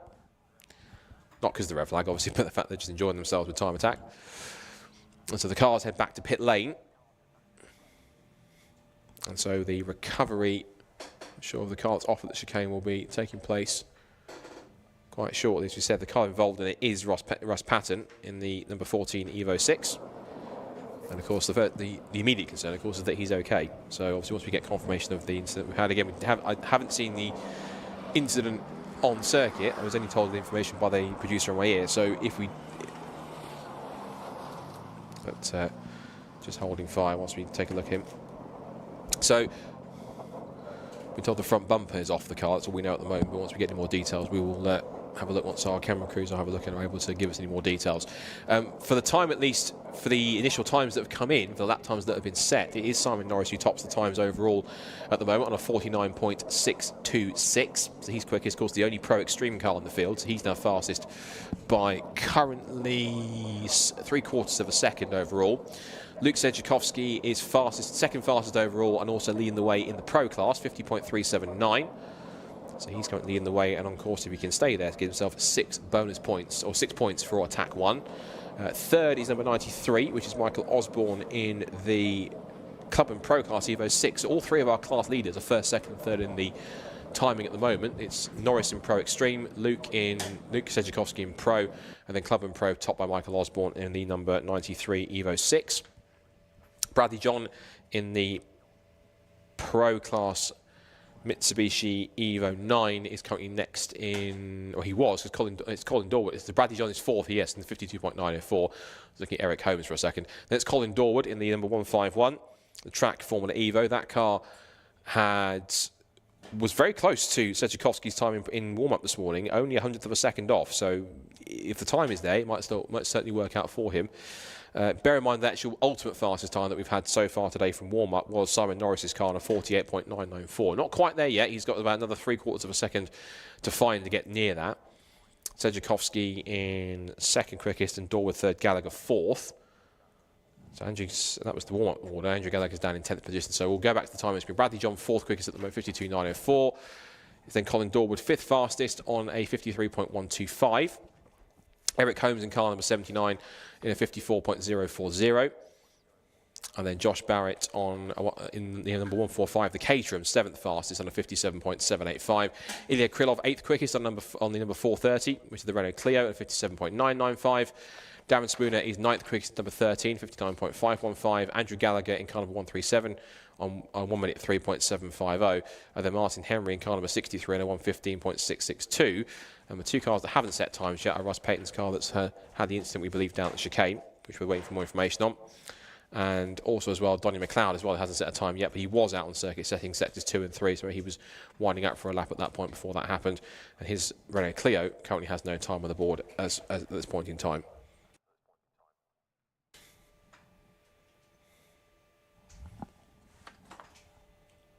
So with the session waiting to get back underway, once we wait for further news on the situation down at the chicane.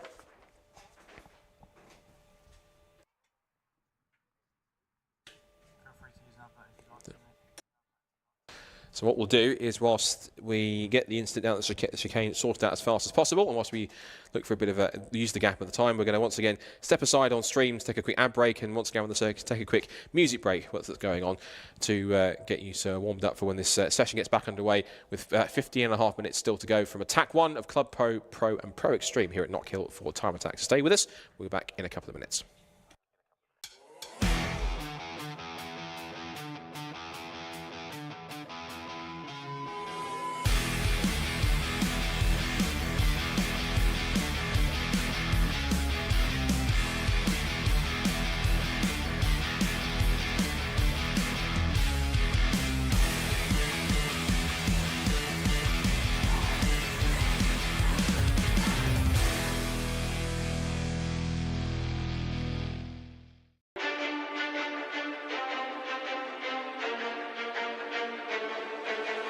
Motegi Racing was conceived with one mission in mind: performance. Each wheel is over-engineered to ensure industry-leading strength, lightweight design, and seamless connection to your unique style. From our storied past in motorsports to our stylistic contributions to the aftermarket culture, one thing remains: Motegi Racing is built for enthusiasts.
So, as the red flag continues here at Knockhill after an incident, we believe, at the chicane involving the number 14 Mitsubishi Evo of Russ Patton, which we're still waiting for further information on. We'll give you to as much as we can. We're still waiting for resumption of our first of our Attack 1 sessions for Club Pro, Pro and Pro Extreme. Just a reminder, if you just joined us on the stream or just sitting down around the circuit, it is currently Simon Norris who is quickest on a 49.626 in his Mitsubishi Evo, which is fastest on the circuit in overall and in Pro Extreme. In the Pro class, it's Luke Sedjakowski's 1997 Honda NSX, Suki as it's known, quickest in class with 50.379 as the time, and then Michael Osborne is in third fastest and the fastest of our club and pro drivers on 52.651 in P3. And so just waiting for more information on the incident down at the chicane. course, it's no position for us to speculate what's happened. All we know is the facts we have in front of us, which is that he has had an incident. We're just waiting for news on what's currently going on down at the moment.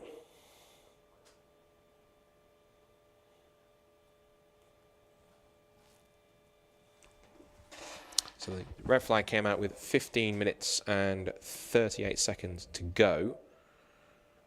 And I should be able to have a look through some of the recaps of some of the previous events. I was just finding out what's been going on down there. So it sounds like he lost it out of the chicane, ended up going backwards into the access gate that's down there. I would show you, but it's in a pretty bad way, so I'll show it once it gets recovered.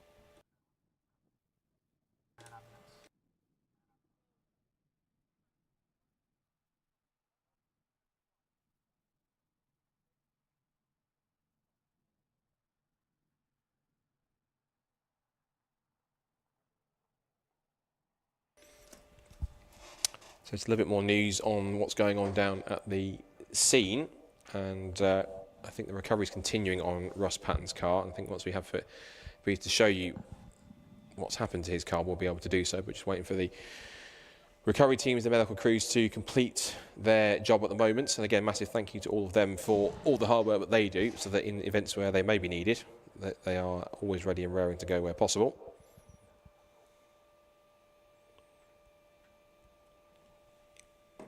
And looking back to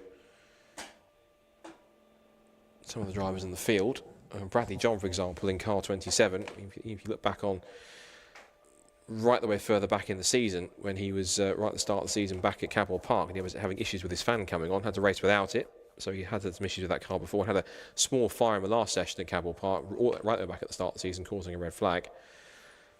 But the key thing is with these cars that they are built as safe as they can be to the required Motorsport UK standards, particularly in our faster cars that you have in the field.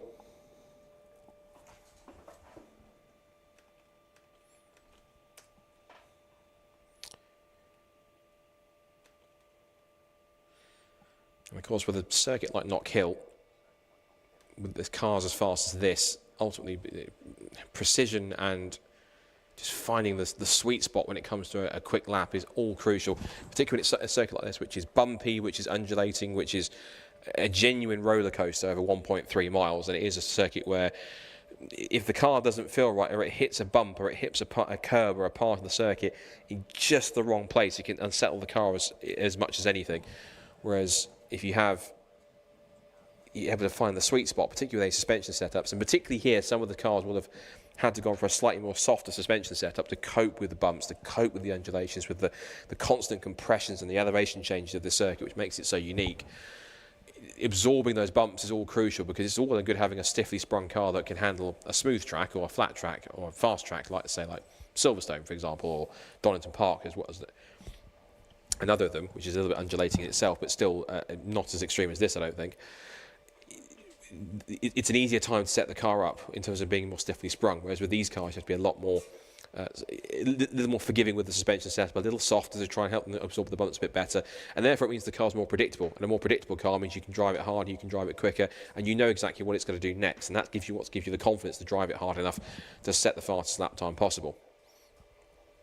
And that's ultimately the goal, of course, in time attack, is anything else, is just to be the one that sets the fastest lap time in your class, which is the key thing. So still waiting for the red flag to be resolved. As I mentioned, the time has stopped at 15 minutes and 38 seconds. Give you another quick run through of where we are with time-wise. So Pro Extreme has Simon Norris at the top, the only Pro Extreme car in the field, on a 49.626. He just set the fastest time, not just for himself, but also in the session, for that matter. Luke Sedzukovsky, second quickest and top of Pro class with a 50.379. And Michael Osborne in third fastest with a 52.651. Fourth was Bradley John on number 27 on 52.904. Fifth was Colin Dorwood in his Mitsubishi Evo in car 151 on a 53.125. Eric Holmes next, sixth fastest at the moment in car 79 on a 54.040. It's seventh quickest for Josh Barrett, number 145 on the 57.785. Ilya Krylov is 8th in his Renault Clio. It's a pretty extreme-looking Renault Clio in this field. It's probably one of my favourite-looking cars in the field, in Time Attack, because it is such an extraordinary-looking car. And that Clio has been modified within an inch of its life so that it looks completely different to what it looked like when it was, I'm certain, bog standard. It's 8th fastest for him, 57.995. Darren Spooner's next, 9th fastest, number 13, on a 59.515.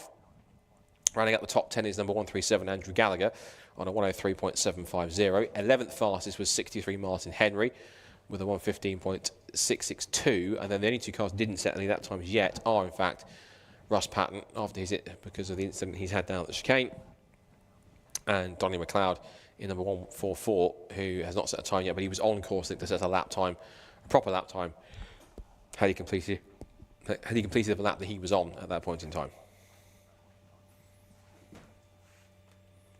So again, just waiting for the red flag to be lifted. It looks as though that they have, I think, cleared. Well, I think they've cleared most of what's happened down there, so it looks like they've put it behind the barrier, which is the main thing. So that's now out of the way. So fingers crossed, we should be able to get the session back underway very shortly. And our Club Pro and Pro Extreme contenders can go and try and score their first points of the weekend. Reminder for anyone that's missed the beginning of this point, it is, for this season, we introduced bonus points, or not bonus, but points for placing an attack 1, 2, and before super attack. So for this session, whoever's fastest in their class will pick up 6 points. There'll be 4 points for second place, third for 2, and then it's from 4th downwards, just 2 to all drivers that have set a time, including to top 3 as well on top of that. So every car in the session gets at least 2 points in this session, but it's the top 3 that will get, so that's specifically 6, 4, and 2 for their troubles on that side.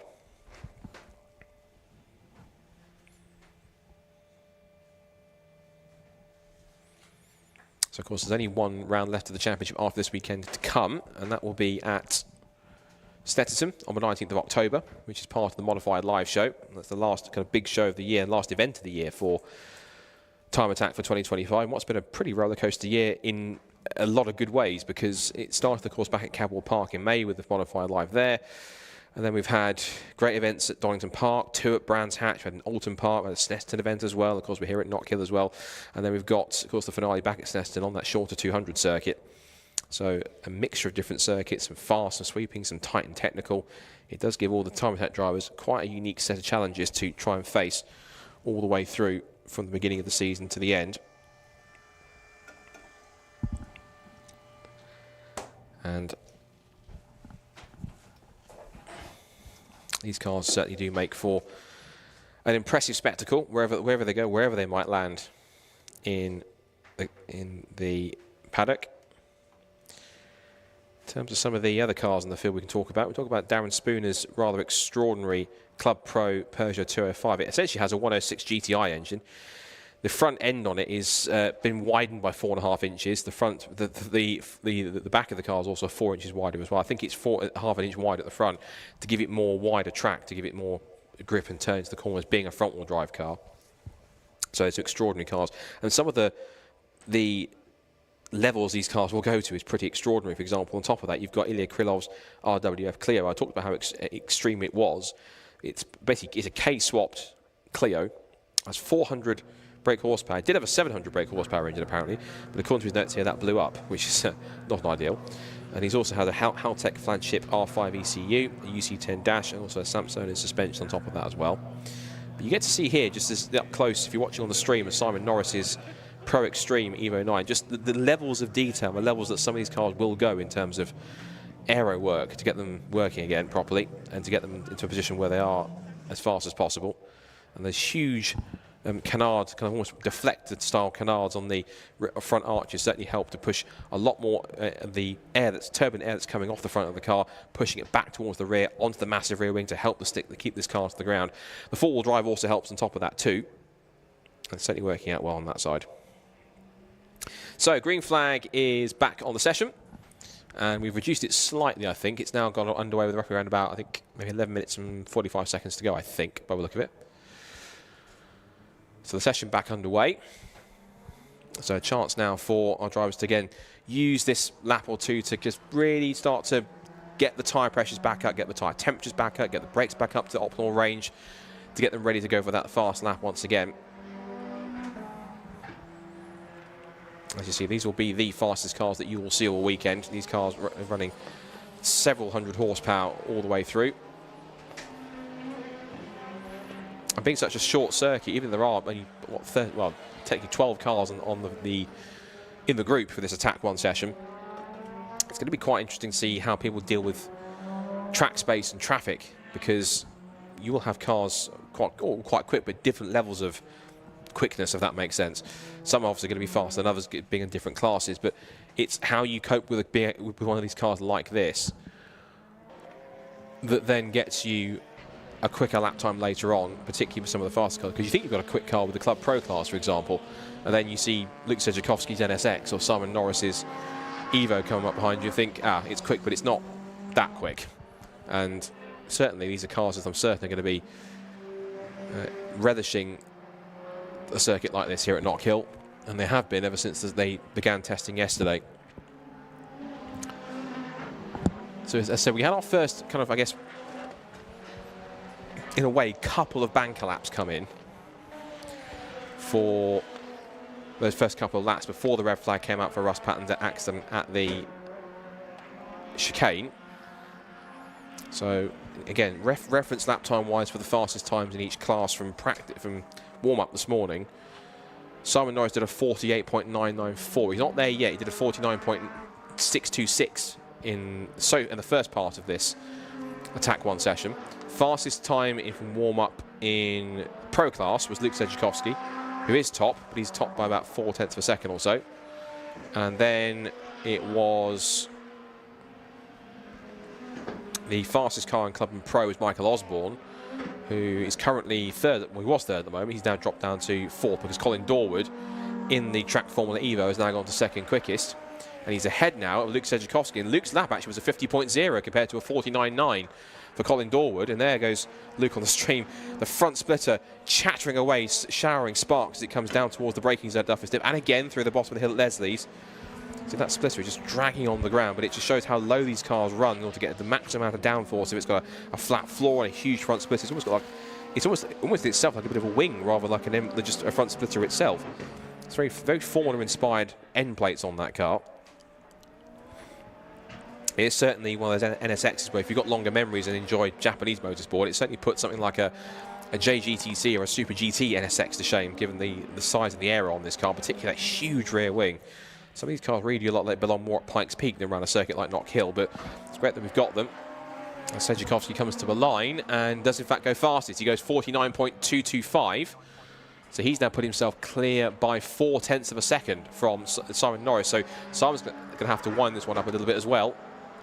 He's just making his way, if I can look around the circuit, he is now, I think, just making his way out of, he's on his way down to the hairpin. I was figuring out of Clark Curve and onto it. One car that's got a problem you can see smoking heavily is one of the Evos. I'm trying to get my binoculars out to have and see who it is. It's 137 that's got the problem. So 137, which is Andrew Gallagher. Andrew Gallagher, 9th fastest, but with issues for the 137 Evo. So I wonder if he's going back to the paddock. I'm looking down in the pit lane. Yes, he's going back to the paddock. And off the road has gone one of our Renault Clears, the Renault Motive car, Donnie McLeod, has stopped. Now, where he stopped, I want to say where he's come off the road. I think maybe on the inside of, possibly on the inside of McIntyre's, I want to say, because it looks like on the inside of the right-hander. Camera's just zooming out, and he is off the road at, that's on the exit of the chicane. Exit of the chicane, he's actually parked up against the barriers. There are yellow flags out with 6 3/4 minutes to go. So I'm sure they're waiting just for Donnie to come to get out of the car.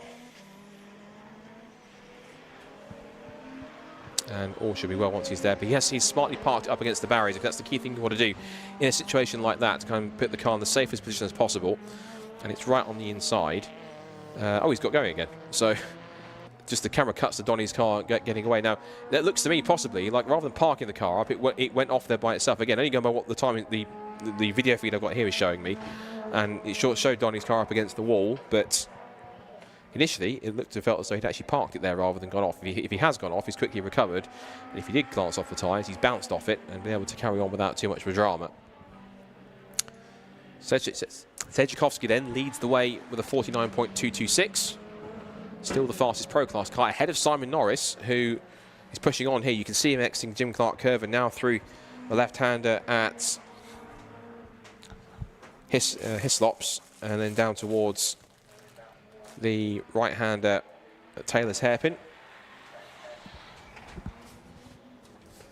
So across the line he'll go, and lap time in. Yep, top of the times as I expected. 48.851 for Simon Norris. He's now clear of the top by 3 3/4 seconds at this tenths. That would be some lap. It was 3 3/4 seconds. 3 3/4 tenths. He's close. He's the quickest by from Luke Sedzukovsky. Norris is on a slightly more of a cool down lap, I think. Yeah, he's set that fast time. That's going to wind backwards for a moment. But I say that, I think he's still pushing on this next lap.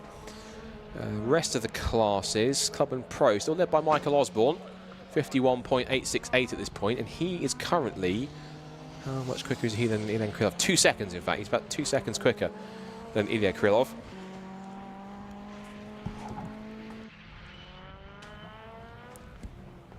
And Ilya just making his way out of the hairpin. We're just seeing there the Caterham of Josh Barrett, the 620R, one of the more extreme Caterhams that they ever produced. How do you make a Caterham 620R more extreme? Adding a front wing and a rear wing to it. That's how. And I didn't think that Caterhams needed more grip, but apparently they do, especially in Josh's hands. More times coming in. Yeah, Simon had a bit of a back off lap that time. He's just let the car cool off for a lap and then gone again. There is 4 1/4 minutes left in the session. Couple of cars in pit lane, one of which is the 27. And that is old Bradley John. The other car that's in the pit, I think, is the track Formula Evo Colin Dorwood, I believe, as we continue to watch Simon Norris on another push lap. Makes his way into Jim Clark curve over that crest, which again, that crest can kind of just drag you out wide on corner exit if you don't play it just right. Through Hislops. And now down towards the braking zone of the Taylor's hairpin. Again, over that step at the apex. And then shooting back up the hill again to see if he can improve his time further. He did set up a fastest second sector of the session so far. Cross line he goes, does go quicker, only by a few hundredths. Now lowers the time to a 48.726. So good effort from Simon to keep on pushing. Ilya Krylov just was gliding his way through the right-hander at McIntyre's, then into Butcher's, the black circle chicane right at the top of the hill, where he'll see the car just rocking over its suspension left and then right. Under brakes and turning in through Jim Clark curve.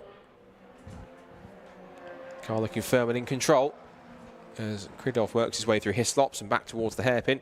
Now he at the moment is on a personal best in Sector 1. He's 7th overall at the moment and 2nd in Club Pro, but he's still 2 seconds away from the top time, so if he can try and get himself a little bit closer, particularly on this attempt, it'll certainly help him. Across the line goes Ilya, and he does not improve his time. There's a 54.184. Krylov still remaining 7th place, so no change in that time.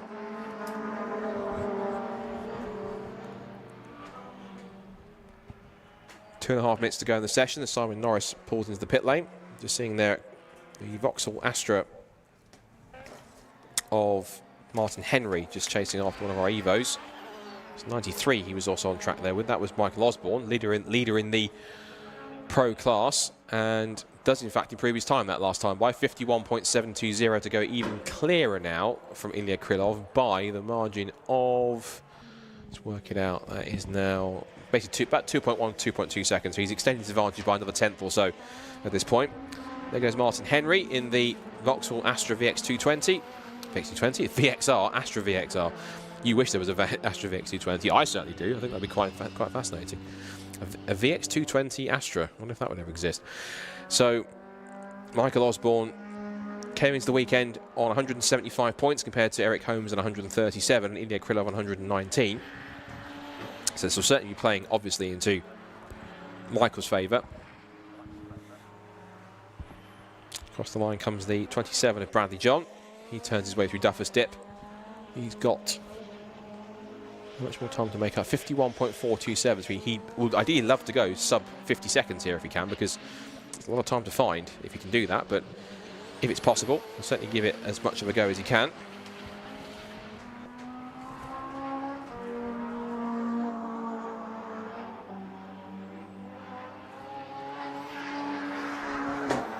Past our commentary box position here, the Gary Stagg commentary booth, and gives you quite a wonderful, almost 360 view of the circuit in its position, particularly this higher vantage point where you can kind of see and almost lord over what you can see on track here, complementing what I see on the screen.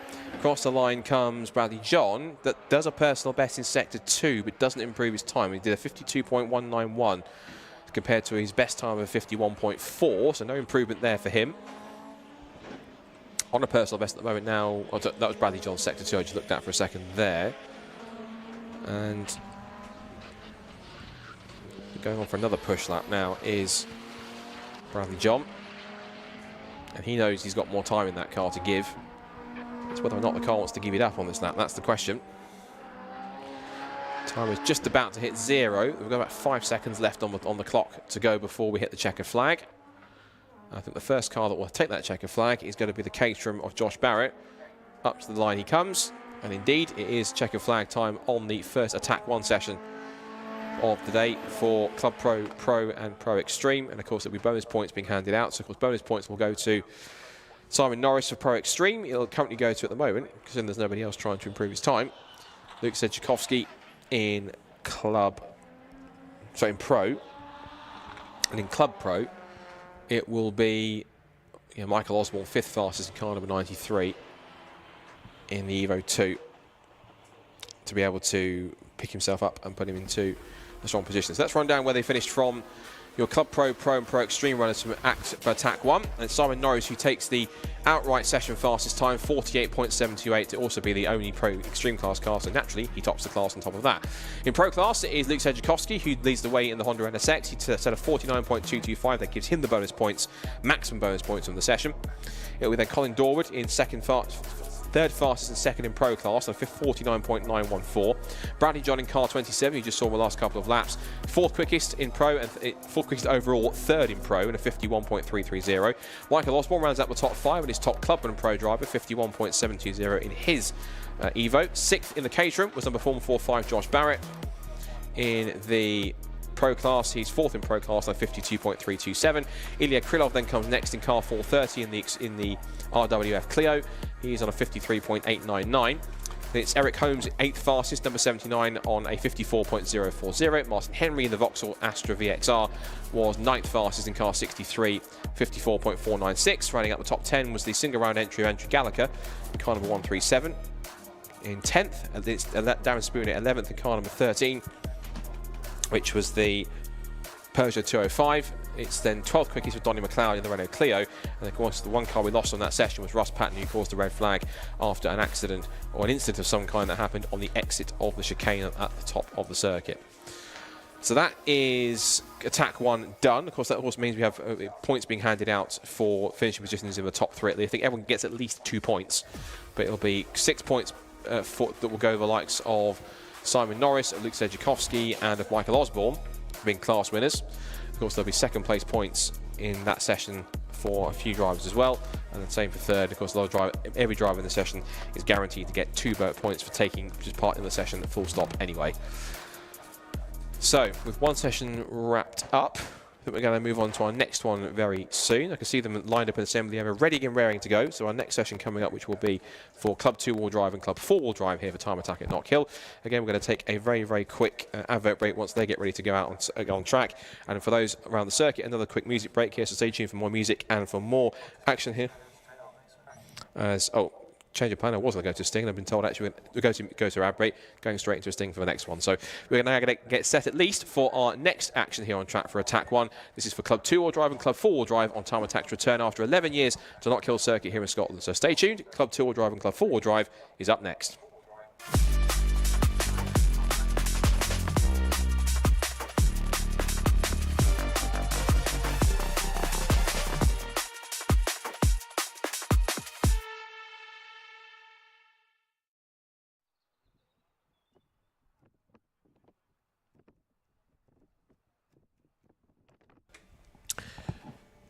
So, straight in with the action. Even though the cars are waiting assembly, I think we're just getting signal that they are going to send Club 2-wheel drive and 4-wheel drive out shortly. Track looks to be clear. So they'll be heading out in a few moments' time. Quickly remind ourselves of how they went in warm-up this morning in Club 2-wheel drive and 4-wheel drive. As a reminder, in the two categories, it was Alexander Volkov, the runaway Club 4-wheel drive championship leader. Fastest in the session, naturally, 52.874. And that was ahead of the 998 Andy Gray Mitsubishi Evo, second fastest, 54.692. And then third fastest was the Kęstutis I'm going to struggle with this one. Kęstutis Dobrovolskis. There you go. The Nissan GTR 2011. Third fastest for him, car 177. And the only other 4-wheel drive car we had in the field was Dean Taylor's Mitsubishi Evo, car number 71. I did a 1 minute 1.409. Not really a true representative time, I don't think, based on the pace that he certainly had. It's green flag on the session. Another 20 minutes of time attack action got underway with Club 2-wheel drive and 4-wheel drive beginning. With the 2-wheel drive class, it was David Lawrence, who's our single round entry. Just the Seat Leon coming out of pit lane now, if you're watching around the circuit on what's focused on the stream. Fastest time for him was a 55.819 compared to the second fastest car, Neil Robson, in the 218 BMW 135i, 56.899. And then in third fastest, it was Luke Capehorn, who was out there until he was the reason for a red flag that we had in the session this morning, due to his engine catching a light, or engine having some kind of malady, which meant that he had to pull up on the exit Jim Clark curve. You can just see, if you look very carefully, just on the left-hand side of the track, there is still the trail, loose trail, or what's left of the quick dry cement, which got put down after the Vauxhall Astra, let's say, depleted itself of some fluid, whether it's oil, coolant, water, fuel, whatever it was. It had to be quickly laid down to prevent that from getting worse. So he still ended the session fourth fastest. The question is going to be, though, is whether or not that white and yellow Vauxhall Astra actually makes it out onto the track for this one. I'm having a look round whilst these cars are on track. I'll be honest, I can't see Luke Capehorn's car. Maybe they're trying to fix it for possibly Attack 2 later on, which comes up, I think, if I'm correct, after lunch. Check my timetable just to be sure. Yes, so we've got this session coming up now. Then we've got the Classic and Retro Club and Pocket Rocket Attack 1 session, and then we have qualifying for Racing Hondas. As you see there, that was quite a vigorous line by Neil Robson, the BMW 135, using all the curb on the exit to maximise his lap time.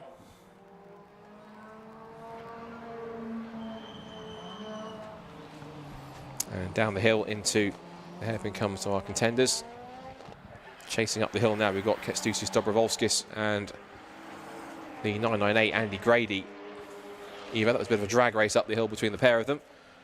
And those first couple of lap times starting to come in. Now we get some initial proper flying laps in. Andy Grady hasn't really hung around too much. He has put an initial bench time of 55.635. And his best time in the session earlier on this morning in warm-up was a 54.692. We're watching on stream the top man in form in this championship, particularly in Club 4-wheel drive, Alexander Volkov, in that Nissan GTR. It's been so formidable throughout the year. Of course, it's coming to this weekend with a lead of over 100 points, which certainly shows that Alexander is, at the moment, the man that everyone has to try and beat in general, not just in general in this group, but in Club 4-wheel drive also. Across the line goes Volkov, and indeed does go much quicker, but actually gets duped by Andy Grady on the next lap, because, interesting enough, Andy must not have been at 100% pace, because he's now just popped in and done a 52.639. That's a fraction quicker, to exact half a tenth quicker, 51,000ths of a second quicker than Volkov's time he's just set. And into third place has gone Kęstutis Dobrovolski in the second of those two Nissan GTRs. Of course, they're different specifications, different builds, but into third place he has gone. And as I said, only 8 cars out in the session at the moment. Fourth currently is Neil Robson in that BMW 135, the bright blue machine. Fifth is Johnny Fletcher in his Vauxhall Astra. We see a little bit of I'm guessing that was a lock-up for the 998 of Andy Gray. A little wayward on the exit of the entrance and exit of Taylor's Hair. I think he's just decided to back off a little bit, and oh dear.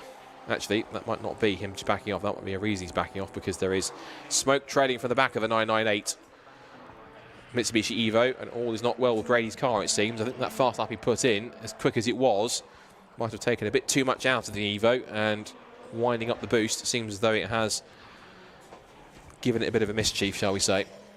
So Alexander Volkov, to try and further rub it in, has now done a 51.507 to go quickest by over a second, both overall and in Club 4-wheel drive. Club 2-wheel drive cars, it is currently Neil Robson's BMW 135i that leads the way, from Johnny Fletcher's Vauxhall Astra and Steve Summers in the Citroen Saxo. One thing I will say, though, is that the Andy Gray Evo is still going around at a reduced pace with smoke pouring out of the back. I think he's probably realised, it's only now he's fully realised that he has an issue, and he's now deciding to just back it off, unless he... That's interesting. Now the smoke at the steam, or whatever it was, appears to have cleared. Is he coming? No, he's coming to the pit lane. So it wasn't evident. Look, I think off throttle. Now he's gone back on throttle. You can see the trail of white smoke coming behind it. So that car into the pit lane, as is also coming as well. Dobrovolskis just ahead of him. New personal best on this last lap for both Johnny Fletcher in 5th and Stu Summers in 6th.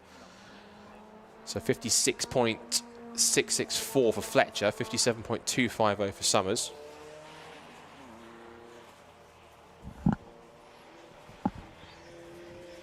And then 7th quickest for Dean Taylor in number 71, which is the Mitsubishi Evo that was at the bottom of the times this morning. As we see David Lawrence making his way through the black circle chicane. Down towards Jim Clark Curve he goes. And that car well sorted by Area Motorsport. Of course, a pretty well established race team is Area Motorsport. They can make some pretty good high performance cars. They usually typically breathe a lot on typically Honda Civics, but on top of that they can do some stuff for kind of VAG group cars like Golfs, and in particular they do work a lot with Golfs, and even the Seat here. I've done it as well with TCR touring cars as well, when they've run particularly Cupras for quite a lot of the time.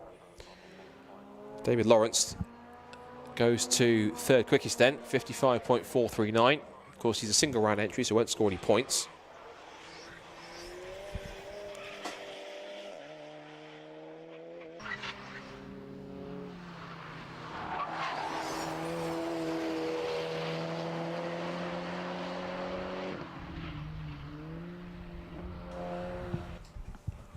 So 12 3/4 minutes to go in the session, approaching half distance.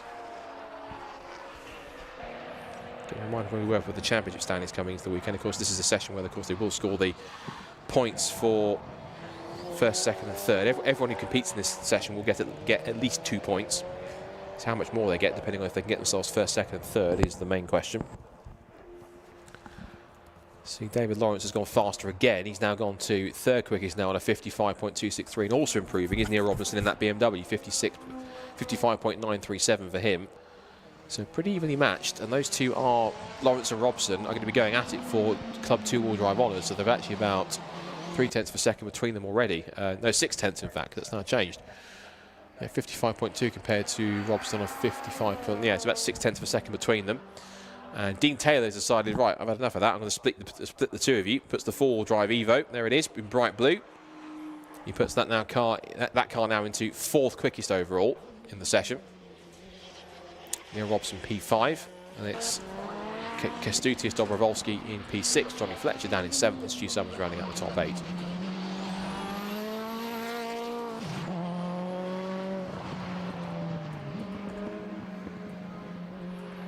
Session continues.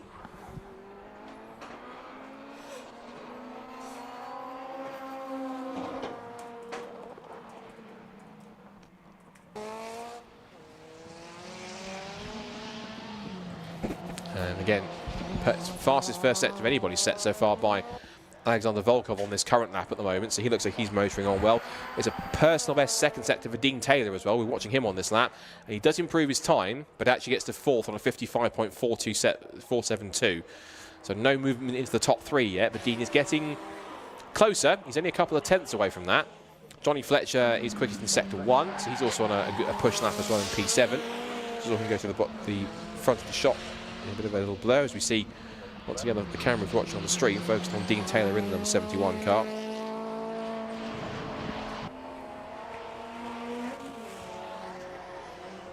And Johnny's now set personal best in sectors 1 and 2, so it might be worth having a look at Johnny Fletcher, I think, if you're watching on the stream. Tiny lock up from the Vauxhall as it came into the head, breaking zone for Taylor's hairpin. But now up to the top of the hill will come Johnny Fletcher. Across the line he goes. Does he improve his time? Does he improve his place? The answer is yes, he improves the time. No improvement on the place. 56.505 for Johnny in the 2003 Vauxhall Astra.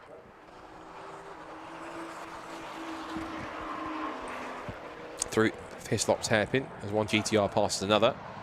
Dobrovolsky moving past Alexander Volkov. There is, of course, a performance gulf in between these cars of some full on 5 seconds, in fact, in many cases, so even 6. So Dobrovolsky, actually, with his current lap, has pushed a little further. Has now put himself into 3rd fastest now in the GTR. That puts GTRs 1st and 3rd. 55.252 for Kestousis.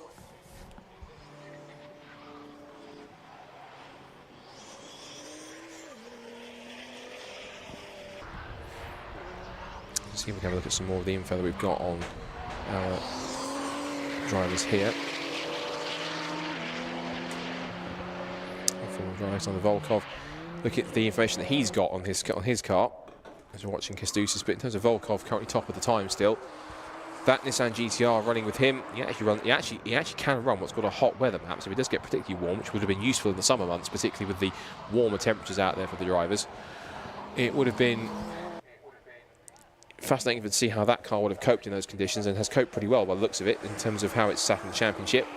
It's got a new turbo on it for this year, new rear aero too, a new gear set. It has a fuel cell in it as well, and he claims that compared to last year's performance, the car is 2 seconds quicker on paper at least, or at least from testing it compared to where he is at the moment. We'll talk to Andy Grady in the number 998 machine. That car is running a DSG gearbox.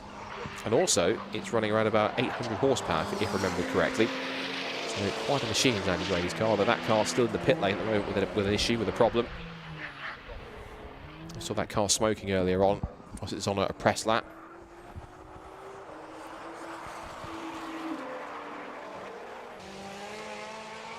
Watching the rest of the session go through.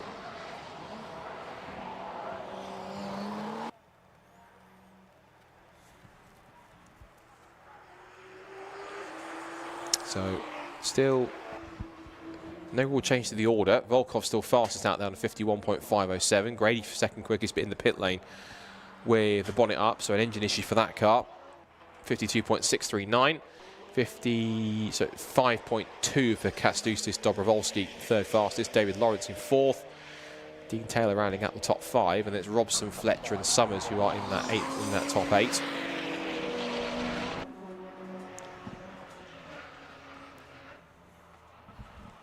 There is the 71 of Dean Taylor again on another press lap to see if he can find a bit more pace. He has got a couple of tenths to find. We'll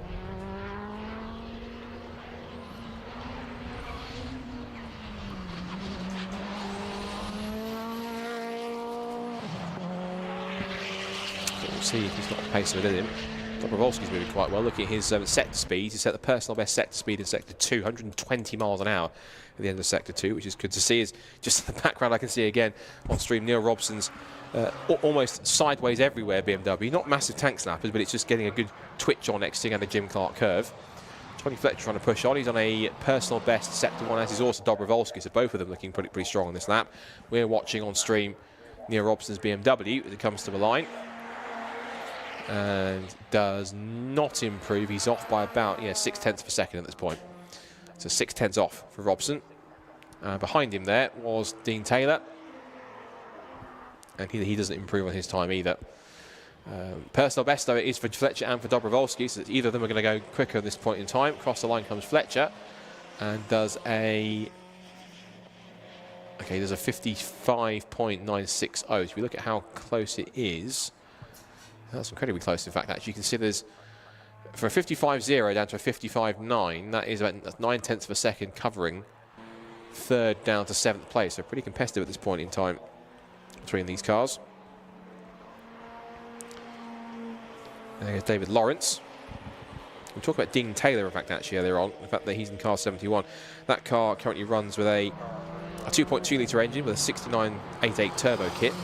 It actually runs full E35 ethanol fuel by the sounds of it too, which is quite fascinating, and also quite a little more eco-friendly on top of that. It's about 650 plus brake horsepower. It's on a Fife X7. It's a full customization, custom transmission with a Drenth straight cut dog box and a lot of carbon on the car as well, which makes it quite lightweight, quite strong. And that car, he's been competing for about sort of 4 years in Time Attack. He have to be, he wants to get as fast as he can, fast around the track as he possibly can. And he says it's also going to be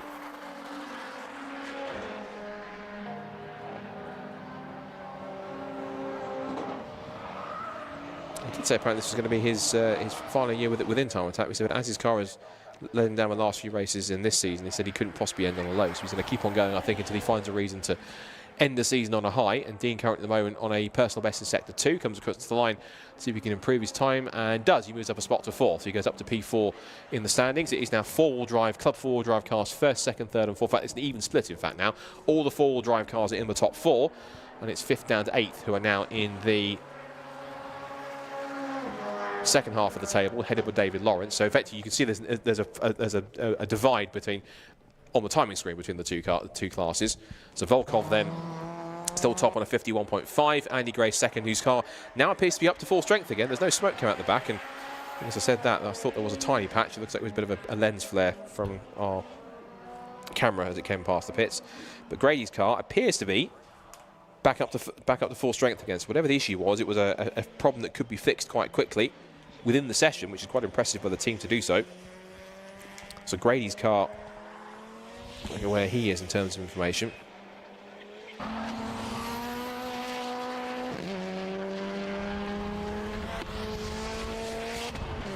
Grady hoping this car works out well for him quite nicely. Yeah, DSG gearbox, around about 800 brake horsepower.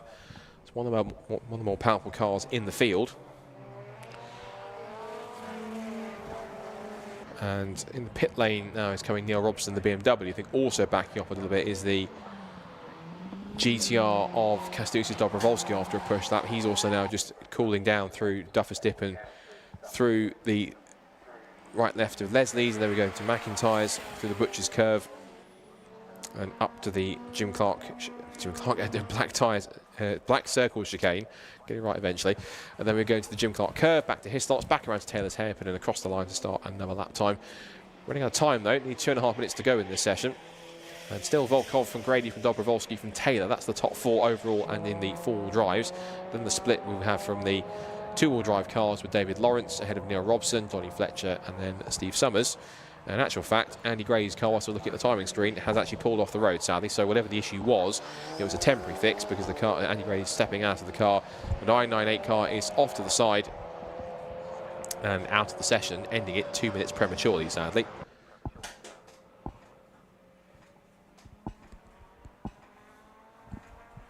There's David Lawrence turning his way into Duffers Dip and a little wide, but just manages to gather it up enough in order to continue on with the lap. He's essentially ruined the lap. He's going to have to come back around and complete and start a new one to try and make sure it happens. You can also see out the window as well that whilst we're waiting for that, the contenders in Classic and Retro, Pocket Rocket and Clubman are also lining up in assembly, ready to go shortly, which that session will get underway in around about 1.5 time at the end of this one. Also backing up on a current lap at the moment appears to be Dean Taylor. I think he's possibly completed this session because he won't have enough time to come back around, and well, he might have enough time to come back around and start another lap if he's quick enough. But given that the lap times for the ultimately fastest cars are 51.5, 52.6 at the front of the field, 55.1, we have to be going around at some pace, but not hopefully too slow that he actually misses out and getting another lap, if that's what he's aiming for. So the session has kind of really calmed down in this this part of it. Again, remind you of the classes in this category, Club 2-wheel drive and Club 4-wheel drive. It's essentially it's the most popular. It's Time-Attack's most popular category for production cars that are tuned and modified up to a controlled level, and they just split it into two categories: one for front-wheel drive, one for rear-wheel drive, or for two-wheel drive rather than front-wheel drive and rear-wheel drive. So there's a mix in there, and it means that again you're all kind of essentially the same collective class, but there's subclasses within in order to give them something else to compete with cars that are more akin to theirs rather than a generalisation of being in a club class. Last couple of laps being completed. David Lawrence is on a personal best in sector 2 and stays 5th. There's a 55.465. Doesn't change. Dean Taylor also came across the line as well and has not included his time either. One that is motoring though is Kastusis Dobrovolsky, 3rd fastest, personal best in sectors 1 and 2. He comes to the line and stays 3rd, but there's a 54.681, so he gets a little closer to the top 3. And that will be a solid final lap to put himself in P3. And that also, I think, also does give him, well, it gives him it gives him 3rd in the four-wheel drive class, but of course being a single round entry means he doesn't get any points, but he would still get, if he finished there in the super attack, he would still get a trophy for his efforts as well. So checker flag is out on the Attack 1 session for Club 2-wheel drive and Club 4-wheel drive here at Time Attack at Knockhill. And some interesting stories that went through, particularly a couple of late changes there for positions as that session played out. Last few cars taking the flag. David Lawrence takes the checkered flag, so too does Dean Taylor. No improvements from them. And Dobrovolsky, I think he's going to pull it left into the pits. No, he's not. He's going to coast across the line and complete one final lap in the session before he then tours back around to prepare himself back in the paddock for Attack 2, which comes up after lunch break, which is going to be fun to watch. So yeah, the timetable coming up for the rest of this last couple of sessions before lunch. We've got the next session coming up, which is the Attack 1 for Classic and Retro, Pocket Rocket, both forced induction and naturally aspirated, and also for Clubman. And then we have our qualifying session for Racing Hondas coming up as well, with our bonus points on offer for the sessions there too.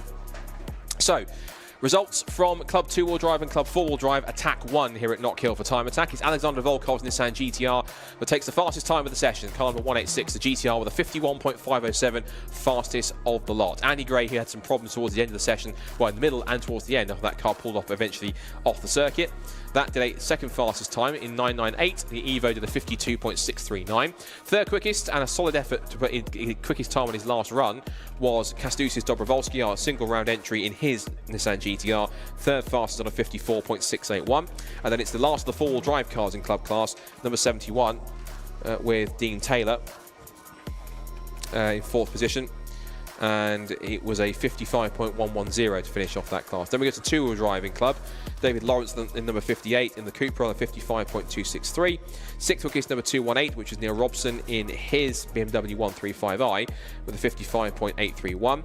It's then Johnny Fletcher, who is celebrating his 100th Time Attack event of his career here in 7th quickest with a 64 with a 55.960. And then Stu Summers in the Saxo was rounding off the top 8 with a car number 179, a 57.250 to make sure that he was as close as he could be to the rest of the top 3 in Club 2-wheel drive class. So Alexander Volkov, quickest in Club 2-wheel drive and 4-wheel drive, and quickly getting set for what our next session is going to be like. I think we've got a recovery vehicle. I'm going to pick up Andy Gray's car, I think, so we might have a short moment whilst we can collect his Evo from the side of the circuit. So whilst we're doing that and getting set for our last Attack 1 session, which comes up for Classic and Retro, Pocket Rocket, and for Clubman, we're going to quickly step aside both at the circuit with some music and with our live stream with an advert. So stay with us for more action here from Time Attack as Attack 1 for those categories before our Racing Hondas qualifying gets underway to round off lunch here at Knockhill for our first return for 11 years in Scotland. We're enjoying it so far. Don't go anywhere.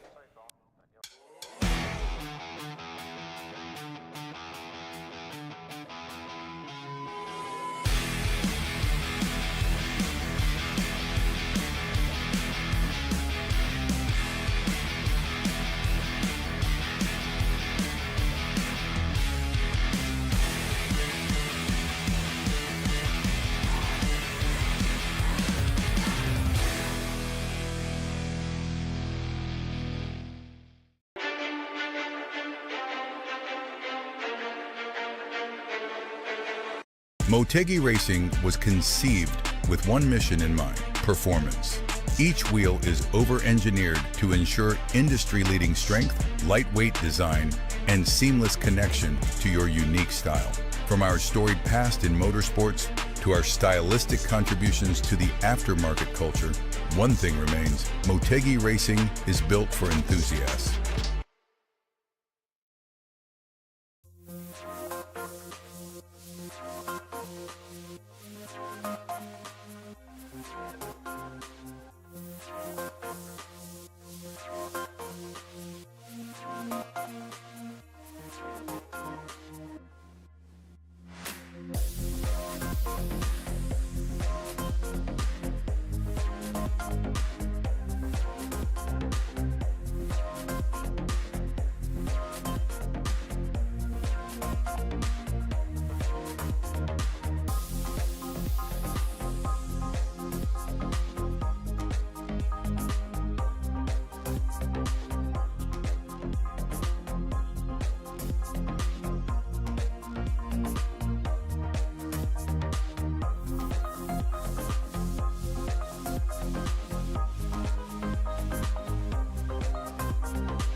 So our third and final Attack 1 session is now underway here at Knockhill for Time Attack, and on track now is going to be our Classic and Retro, Clubman and Pocket Rocket categories. This is probably our busiest category so far, with a group so far with 18 cars on track.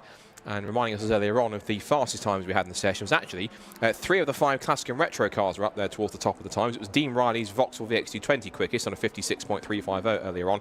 From Mark Donnelly, championship leader in Classic and Retro in his Ford Escort on 56.747. And then 5th quickest in that one was the single round entry, the Peugeot 205 of Andy York, who did a 57.829. Now, one of the 4 cars we didn't mention so far is the number 131 of Michael Greenhalgh, the Vauxhall Corsa from 1999. And to catch up with him and find out more about him, the car and his season, Susie was down with him earlier on, so let's have a play of that and find out how he's finding this weekend and his season so far in Classic and Retro. I'm just grabbing a quick couple of minutes with Michael Greenhalgh from Classic and Retro. So good morning, Mike. How you doing? Morning. Good after a bit of a cold here, but it's something a bit different. It's dry so far. Dry so far. That's the main thing at the moment. Yeah. Give us time to learn the track, and it's Saturday with it can rain later, but it's not going to rain. So no, fingers crossed. So tell us a little bit about the car. So obviously a Corsa B, but then also one of our only diesels. Yes, it's running a Volkswagen PD as Alexi's covered in the past. It's probably a similar sort of age as the chassis, 1998 engine. But yeah, it's 320 brake horsepower, 400 foot-pound of torque. So it's quite, going through the front wheels, it's quite a bit of a handful to say the least in getting corners and stuff like that, which obviously covers onto other problems that I've been having through the season. But it's working through problems and then just work on to the next thing. But yeah, I'd say on the track, it's a proper handful anyway. So you get lots of torque steer in it? Torque steer, also, it just literally will light the wheels up as you go in the third foot. If you're not progressive with the throttle, it will just spin up as if it's not, as if it's just on ice sort of thing, that sort of thingy. So it's just crazy, really. There's a lot of torque going through the front wheels, and especially for a car that definitely never came with this amount of power. No, never, well, it's basically a shopping trolley, isn't it? So that's what it's built for, because it's it's a 98 car, but the actual chassis, if you go to like 92, and then actually really backdates to like the Vauxhall Nova, it's not as much, hasn't changed. So it's 40-year-old chassis that's basically holding on for dear life. But like even before this, I had the diesel. It had a V6 and it was a drag car. So it was doing 12.5 seconds going up doing drag racing. So it's had some punishments in its life, and I think some of it is starting to show a bit now. So that's going to be part of a winter refresh. So that's going to work with that. But yeah. You've had quite an eventful season as well, haven't you? It's been basically I'm using go through a set of wheel bearings every round, which is working out probably more expensive than actually fueling the thing for every round. So there's Brand's last round, it was 8 litres of diesel for the round, and then it cost me about 120 quid to get it there and back to every round. So it's a bit backwards really, but it's. That's an economical race car. Yeah, it's an economical race car. It's like I've had it on the road. It was doing 90 miles to the gallon, so it's good on the road, but you just can't drive it. It's too fast and all that sort of stuff really. So new wheel bearings for this round then? New bearings for this round, and then obviously new wheel bearings for the next round most likely, and then obviously that's working on to what I'm hopefully developing for over the winter to hopefully alleviate that problem altogether, and then we'll go on to something to be bigger and stronger, and then that'll give me more seat time, which is the biggest thing I'm really missing at the moment. It's just the seat time in the car and trying to obviously controlling the torque and the power and getting corner speeds better and this, that and the other, because straight line speeds it isn't an issue anymore. It's like at Brands I was doing 117 mile an hour across the finish line, so it's got the legs in it. It's just getting it to go around the corners a bit better, but that's another issue of 40-year-old chassis, so it's one of them. First time at Knockhill? First time Knockhill, never driven it, but first time, other than Alton this year, it's been the first time at every circuit, to be honest, so it's been quite interesting. It's a warm-up is my learning the track, literally, and then after that is just send it and then just keep going until I pop or the car pops. It's one of them. So yeah, it's one of them, really. Well, fingers crossed nothing pops today. Good luck out there. Thank you. Okay, cheers. It's good to hear from one of our classic and retro contenders, Mark Greener, and that's something I didn't know, that car was actually diesel. So even if there is any black smoke puffing out there, if you didn't know that, that's the reason why. And it's certainly quite economical on that side, but diesels do give you quite a lot of good torque, which means particularly on a hilly circuit like this, it should be quite strong if he starts to wind it up a little bit more. He's just going down the pit straight now, so you should see him in the background if you cut to the background shot going to Duffer's Dip in a couple of moments' time. Whilst that's been going on, the session's continued on. The first few laps have been coming in, first 5 or 6 laps, and it is Dean Riley in the Vauxhall VX220 who is quickest in the session, 56.254. For Connor Devine, our single round entry, the highest guest entry in the field in the Ford Fiesta, 56.376 for him. Mark Donnelly third, the championship leader in Classic and Retro, the Ford Escort, third quickest on a 57.062. Then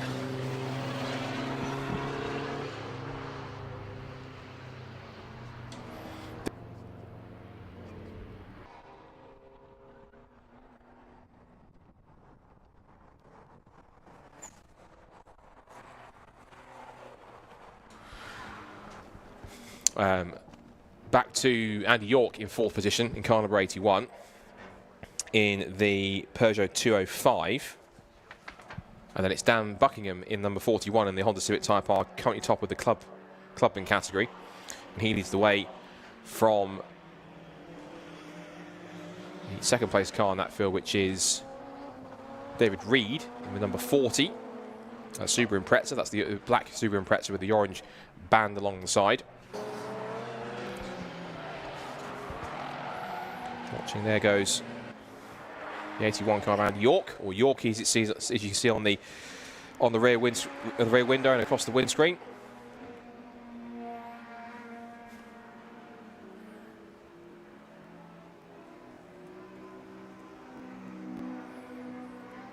And into the first corner comes Conor Devine. He winds his way through Duffer's Dip. Dean Riley sets a new fastest lap time of the session, 56.011. So he's trying to get close to breaking into the 55s at this point if he can. As his last lap was a 56.350. So he's going quicker than the warm-up this morning. Remember, of course, on attack one, there are points up for offer for the first three. I think you get at least 2 points for competing in the session, but you get 6 points for winning your class, 4 points for second, and 2 points for third. So there's points up for grabs here, but the big points come at the end of the day in the super attack, which we're building up to. Across the line will come Annie Thompson, who is our championship leader in the clubman class in her Lotus Exige.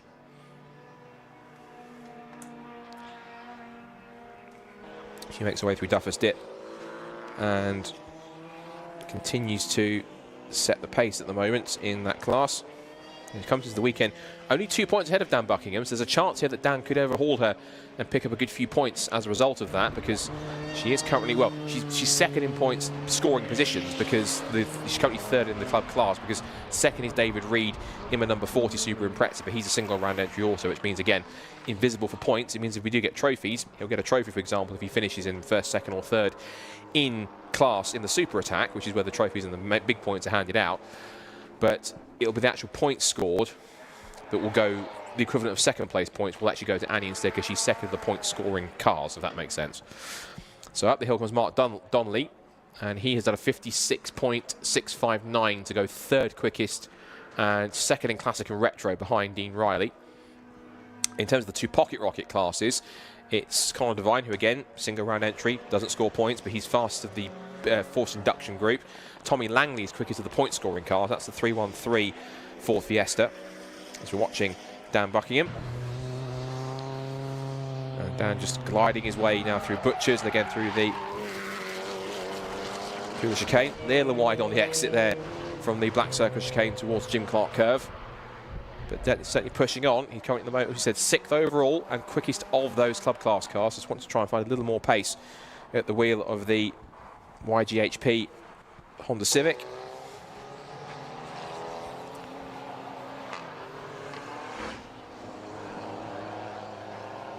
Coming up to 8.5 minutes left in the session.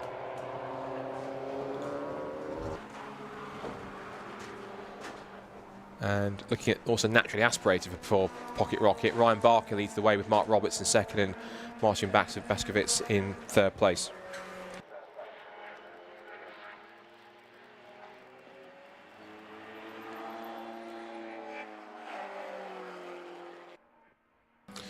So, with 8 minutes to go in the session, let's see if anyone else is improving. No many more improvements just yet. Everyone's got a bit of a lot of the first half of the timing screen, from about the top of the time down to about 12th, have all decided just to back off and not do too many push laps because they're all trying to find a bit more time. Michael Emery's been on a quick one, in fact, in 7th place. He's a 10th off his best time of the time he's just set, 58.0. His best time of the session is 57.898. So he's trying to get a little bit closer. Michael Emery, who is a local here, particularly racing in motorsports, but now giving Time Attack a go this weekend. He's also done a little bit of, he did a guest appearance here once as well in the now non-existent, but now the old Cook Sport Renault Cup from a couple of years ago in a Renault Clear back then. I think he actually took a couple of victories in there too as well, at least a couple of podiums. So he knows his fair way around. He did have a bit of an excursion, a bit of a wide moment in warm-up this morning, so finding his feet. Improved time for Dan Buckingham, so he remains by far the quickest. I said by far, by quickest car and clubman class. He's still now about 7/10 clear of Annie Thompson, second quickest of the point scoring cars. In terms of his immediate competition, yeah, still 7/10 clear of David Reed. And Reed himself is only about 7/100ths clear of Annie Thompson in third. So the rest of the session continues on.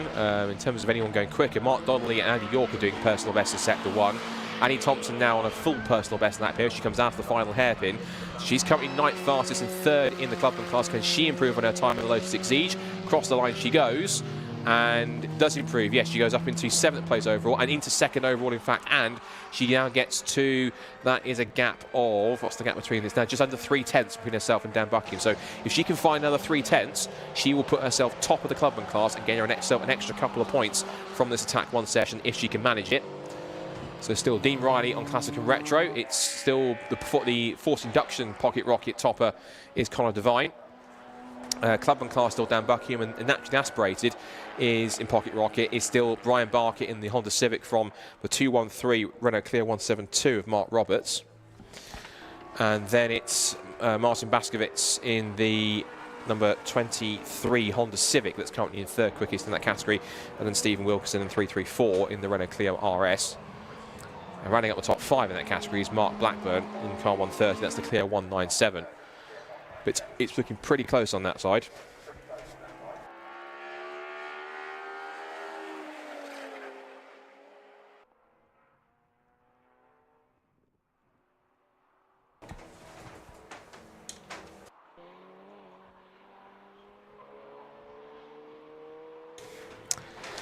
So with 5.5 minutes to go in the session now, which is looking on stream at the car 334, that is Stephen Wilkinson in the Clio RS, making his way now through Butchers and up towards the gym at the chicane here, which I'm probably my favourite part of the circuit, particularly my passenger laps yesterday with Fraser McNeil. The fact that you get so close to the tyres on a push lap here, and it's not uncommon, in fact it's incredibly common that you get cars going up on 2 wheels all the way through the circuit. It really is a fascinating circuit, this one. And just the background there, that was the Volkswagen Golf R of Clive Hopwell, who was pushing on 8th overall.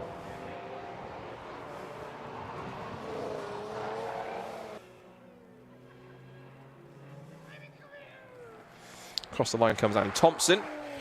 And see if she can improve her time. No improvement, she got a little bit closer.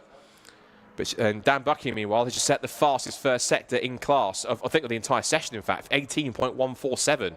For Dan Buckingham in the Honda Civic. You should probably look at the number 41 machine because that car is motoring along.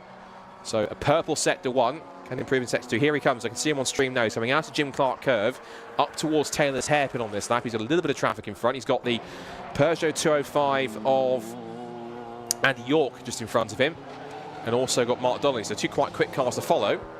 Out of the hairpin he comes. His second sector was okay, but we'll see what he can do. Across the line, does he improve his time at all on a 57.4? And the answer is no. He was actually... Did he back off on that lap? Because it looks like he put... The lap time it shows he did was a 1:15.472, which is fascinating. Now, personal best in sector 1 for him, but a 55.7 now for Dean Riley, who's top of the times at the moment. If you watch Andy York in the 205 glide his way through the chicane. Little wide, sideways, gets it all out of shape, but just about holds on to it. That was a lucky save for the Motion Motorsport 205, but usually in a front-wheel drive car, if it slides, the strategy is boot the throttle and the front will come around eventually at some point, and it just about did. So he got lucky with that one to try and hold on to that. Michael Greenhuff in the diesel Vauxhall Corsa. Plenty of horsepower in that car. It's a trail of black smoke behind it, or a puff of black smoke, but that's just diesel smoke on the background, so that's all natural. Less than 3 minutes to go in this session. Here goes Michael Imrie, and behind him the 74, which is Peter Rushforth in his Mini Cooper. And behind them is chasing after them Annie Thompson, who is not a personal best at the moment. Dean Riley's last lap, I think, was the fastest lap of the session, which was a 55.748 last time, so continues to be top of the time. And in terms of lap compared to Mark Donnelly, he is 7/10 clear at this point. So looking pretty strong at this time. Yeah, about 6.5 tenths he's clear at this moment. Looking back at the rest of our classes as we look through, Clive Hopwell's improved his time to go to 10th. 58.251 in the number 60 Volkswagen Golf R.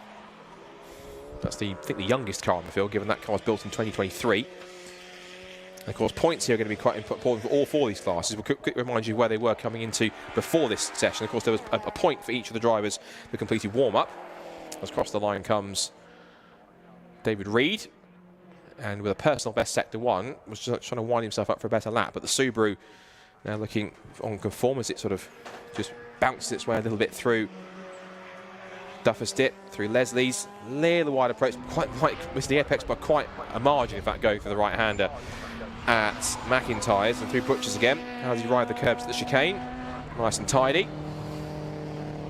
Can't tell if he's backed off on this lap or not, but he's certainly pushing as hard as he can. There goes Ryan Barker out of Jim Clark curve. Still top of naturally aspirated, and he is cut top by 3/4 of a second from Mark Roberts. Marcin Baskovits third on a 1:0.317, and then almost 1.7 seconds ahead is Stephen Wilkinson in the 3:34. Mark Blackburn fifth in car 130. Michael Imrie not giving up either. Lots of power through the chicane. He's currently at the moment in 8th overall and in class in forced induction, 3rd in forced induction at this point. So he won't score any points, but the car immediately behind him in the class, which is Stephen House, will. Imrie using all of his local knowledge here as one of several Scottish drivers who are taking the opportunity to be part of Time Attack this weekend. Show their skills over a single lap, and Imrie turns himself out of Taylor's hairpin. He is currently on this lap at the moment, not on a personal best. Annie Thompson's at a personal best sector 2. She's the next car that will come across the line immediately after Michael Imrie. And it was a 58.5. Here comes Annie Thompson. Can she improve on her lap time this time by in 7th? Yes, she can. She does the fastest final sector of anybody, 16.381, and goes to P6. And she's now, how close is she? A 1/10.5 away from Dan Buckingham. If she's got anything left in the tank, she might well go for it here and get herself a possible fastest time. She's going to have to get motoring here, although the headlights are off, which means she signals if the headlights are off, she's not on a fast lap. So she might well have just resigned herself to that second fastest time, which is getting closer. That'll almost certainly get her the 4 points that she wants, the bonus points she wants from that session. Mark Donnelly's on a personal best in sector 1. So he'll try and push on to get himself a good lap here, and he does so with his final lap of the session. There's a 55.935 and puts himself second in the times, and he is now going to be almost 2/10 away from Dean Riley in the end, who is on track but not pushing terribly hard. His last lap was a 1:16.0, so he's actually backed off quite a lot. Anyone else improving? There's a personal best for Stephen Wilkinson, number 334 here in the Renault Clio out of Taylor's hairpin in sector 2. Whether that's enough to get himself a little higher up. He currently sits at the moment 4th in naturally aspirated. He is, he's got 1.7 seconds off, and that was his personal best lap of the session. His best time of Attack 1 was a 1:1.452 set on that last lap, and he stays 4th, but gets a little closer to the time of Marcin Baskovits. He was 1.1 seconds off in the end. So interesting stuff on that side. So, checkered flag is out on our final Attack 1 session. And of course, remember, all the top 3s in each of those would have picked up bonus points for their troubles as well on top of it. So let's run through the results of who finished where before we get set for qualifying for Racing Hondas.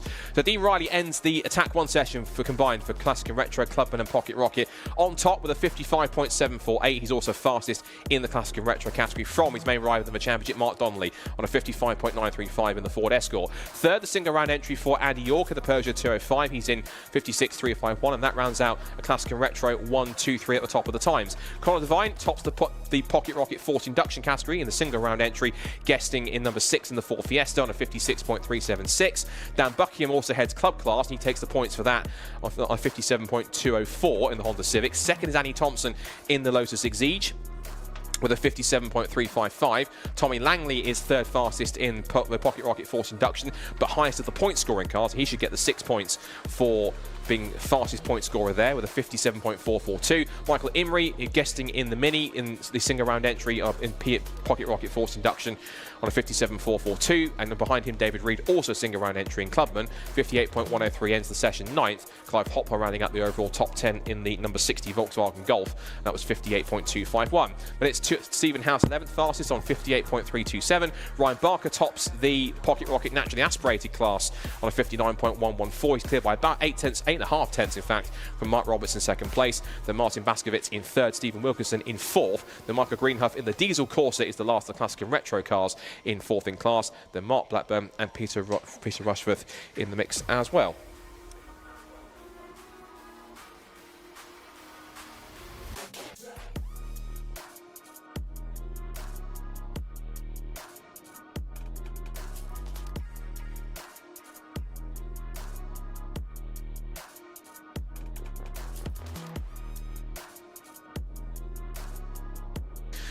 So that is attack 1 complete. Next time up, we'll have attack 2 after lunch for our 3 groups of time attack. And of course, I'll have Susie Wallace in the commentary box with me here to bestow us with all of her knowledge on all things time attack, and certainly nourish me a little bit, of course, being up here in the commentary box, having done warm up and attack 1 here up here in the box.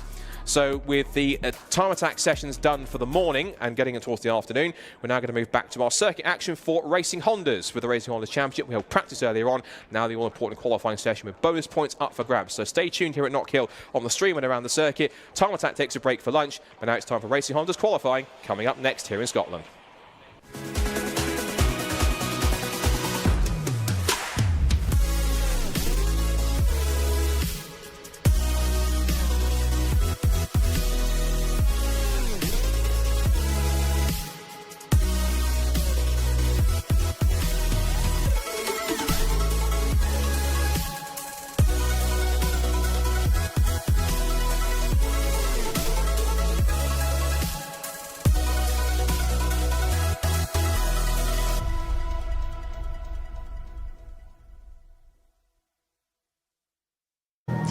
Good morning, and thank you for tuning in to round 7 of the Racing Hondas Championship. Now, we have travelled all the way up to Scotland so that our drivers can take on the roller coaster of a circuit that is Knockhill. Now, this track is insane. It is tight, it is challenging, and it does not leave a lot of room for overtaking, meaning our drivers will not have a moment's rest if they want to go home with valuable points today. Now, we still do have Will South leading the Class A's, and we have Dan Thackeray leading Class B, and we can't forget Matt Rowling leading Class C.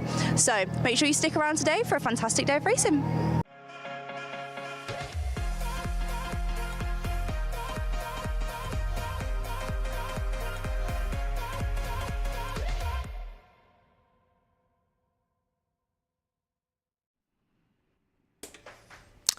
Thank you very much, Charlie. Gosh, she gets better with those intros every single time, doesn't she?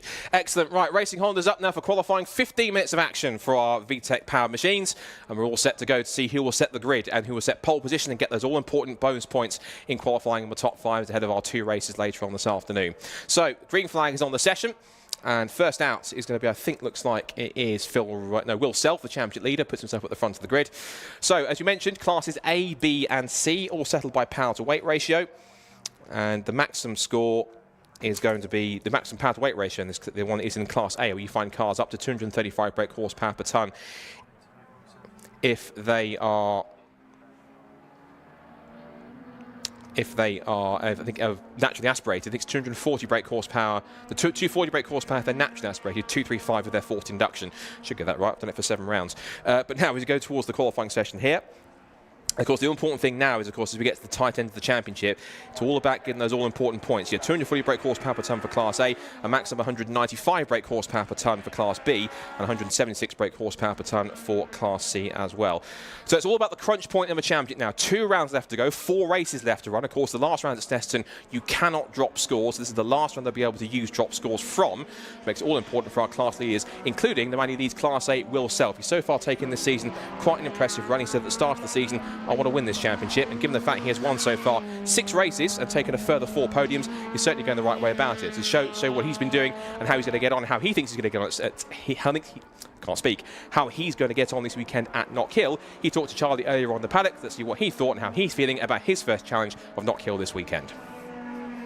Right, I am here with Will South, one of our Class A drivers. So we did do a bit of a track day, practice day yesterday. How are you finding Knockhill? Struggling, to be honest. I've been a bit ill for the last week.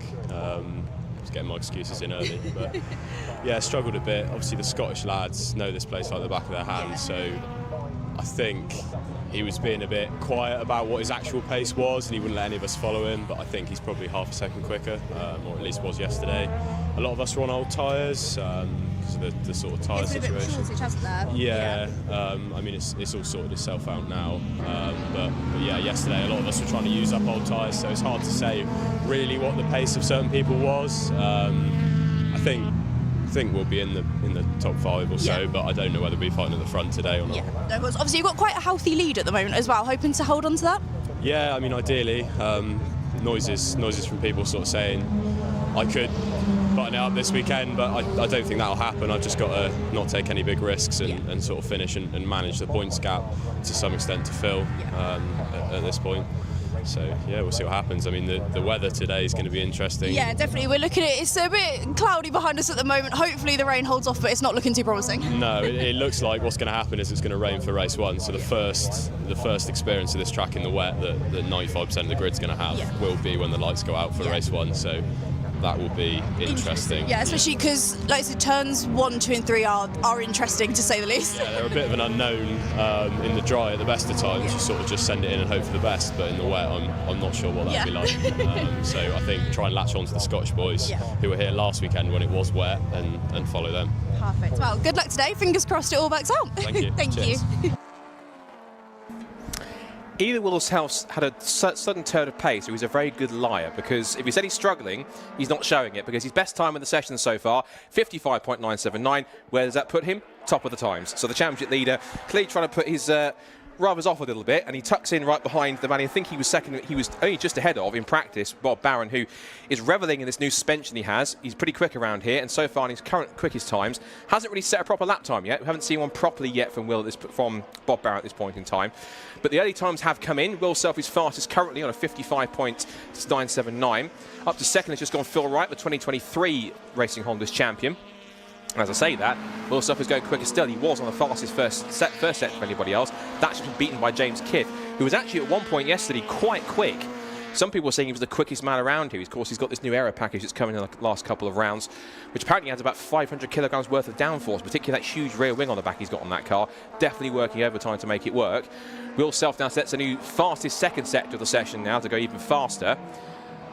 Intrigued to see what the Kilted K-Swaps boys are doing, because Michael Barron's currently 7th fastest. Fraser McNeil, who had a passenger driver yesterday and is crazy fast around here, was 5th quickest. Bob Barron does go 2nd fastest though, and he's 4/10 off though, fastest final sector. But Self just keeps on going quicker and quicker and quicker. So this is clearly in terms of like talking himself down purposely to try and put people off, I think, because bit deceptive from Will, because he's certainly using all the tactics in the book. Now Dave Buki, meanwhile, the EKs have woken up, because Dave Buki's 2nd quickest, 55.763. I'm going to ask the question, where on earth has that come from Dave Buki? Look, I reckon it's the mini golf he did last night, and he must have done a pretty good turn of phrase and found some tips. But Dave Buki, 2nd quickest then, and motoring along. Tommy Knights has set the fastest first sector. The EKs have come alive around here, it seems, in this qualifying session. Bob Barron goes back to 3rd, so the times are changing all the while. Shouldn't forget the other two classes. It is currently in Class B. Top time for Sam Lintzner. So Sam Lintzner currently fastest. Remember, you get 5 bonus points for qualifying on pole in your class. 4 for 2nd place, 3 for 3rd, 2 for 4th, and 1 for 5th position. And you carry those into your it carries into your points. You don't use those as part of your drop scores. There are separate points that you add on. It's your points from the races that you use as drop scores. There are purple sector times popping up everywhere, because Will Self has set the fastest, well, Tommy Knight set the fastest first sector, Bob Barron set the fastest second sector, and sector 3 hasn't gone purple just yet, but it's going pretty close.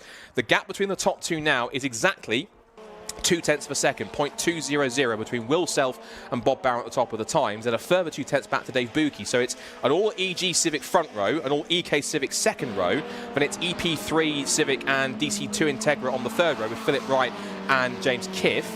For the rest of the classes, it's now Sam Lintzner. Well, he was. I've looked back at the screen. Who's top of the times now? Unstoppable Dan Thackeray. Of course he is. 57.999 to go fastest in the session in Class B. Sam Lintzner is in 2nd quickest, and Lewis Barker in 3rd. We should mention there's no Ryan Cunningham here, the defending champion. He had some personal issues that sadly have kept him away from this weekend. He's had to make a decision to step away from it. So it means now it's possibly a free pass potentially for Dan Thackeray to go forwards and provisionally secure the Class B title if the maths add up, according to Carl McKellar, our championship coordinator. So coming up to halfway in the session, and Tommy Knight's popped up to P2 now, so he's actually broken the front row lockout of the EG Civics, the Tommy Knight EK car. He says he's loving this circuit around here, and that's been the rave review from everyone else. They are loving this circuit. The fact it's a roller coaster, the fact it's, as Charlie aptly described it as at the beginning of the intro in qualifying.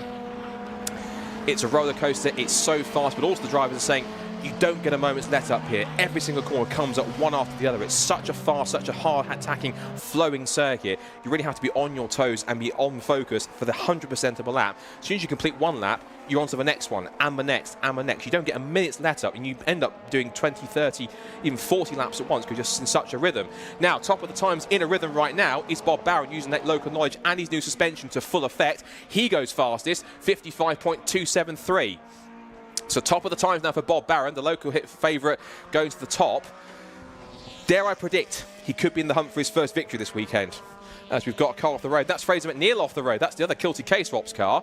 So as one goes to the top of the times, the other one has got, well, front end damage, it seems. Fraser's out of the car, it seems. He seems to be okay. It looks like it's at the bottom, I think, of... Yeah, there's yellow flags going into Duffer's Dip and Leslie. So it's into the gravel trap at the bottom of the hill at Leslie's. You see Tommy Knight rocking over the curbs at the chicane. Of course, yellow flags, that means the cars will have to back off and not push on. Otherwise, if you do set a quicker lap time or even a quicker sector time where there's a yellow flag, you'll be in trouble for that one. Get a slap on the wrist from Stacey, our race director. Of course, he's not here. It's our race director. It's a different race director team because Stacey's not here this weekend. So, interesting stuff for Fraser then. Not the way he wants to end the session, and he currently sits at the moment in P7, so car 7 in position 7, and he won't be going any further. That's as high as he'll start on the grid, unless the likes of Michael Barron and Co can improve. So it's an all Kilty K-Swaps 4th row. Which order it might be, if Barron can go quicker, that remains to be seen. A couple of cars in pit lane. We've got Bob Barron is in pit, so too is James Kiff. He's in the pit lane as well. Also in is Tommy Knight, so is Lewis Barker. So a few mid-session adjustments for them to make in the session.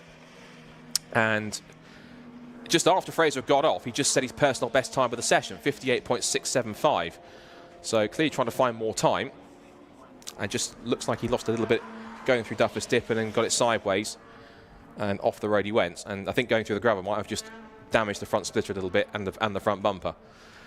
So everyone's kind of just backing off a little bit here for this final little push with 5.5 minutes to go. Let's just give you a situation of where we are. Bob Barron then on provisional pole then by only 0.5 of a second. So Will Self has only got to find 0.5 to deny Bob Barron a home pole position here. And as rightfully said, there is Fraser McNeil's car. And actually it's not... Whereabouts is that? That's actually on the approach. Right, that's not down at Leslie's. That's down the approach towards Butcher's. Looks like he's lost it somewhere on the exit of McIntyre's before the second right-hander at Butcher's in that sequence.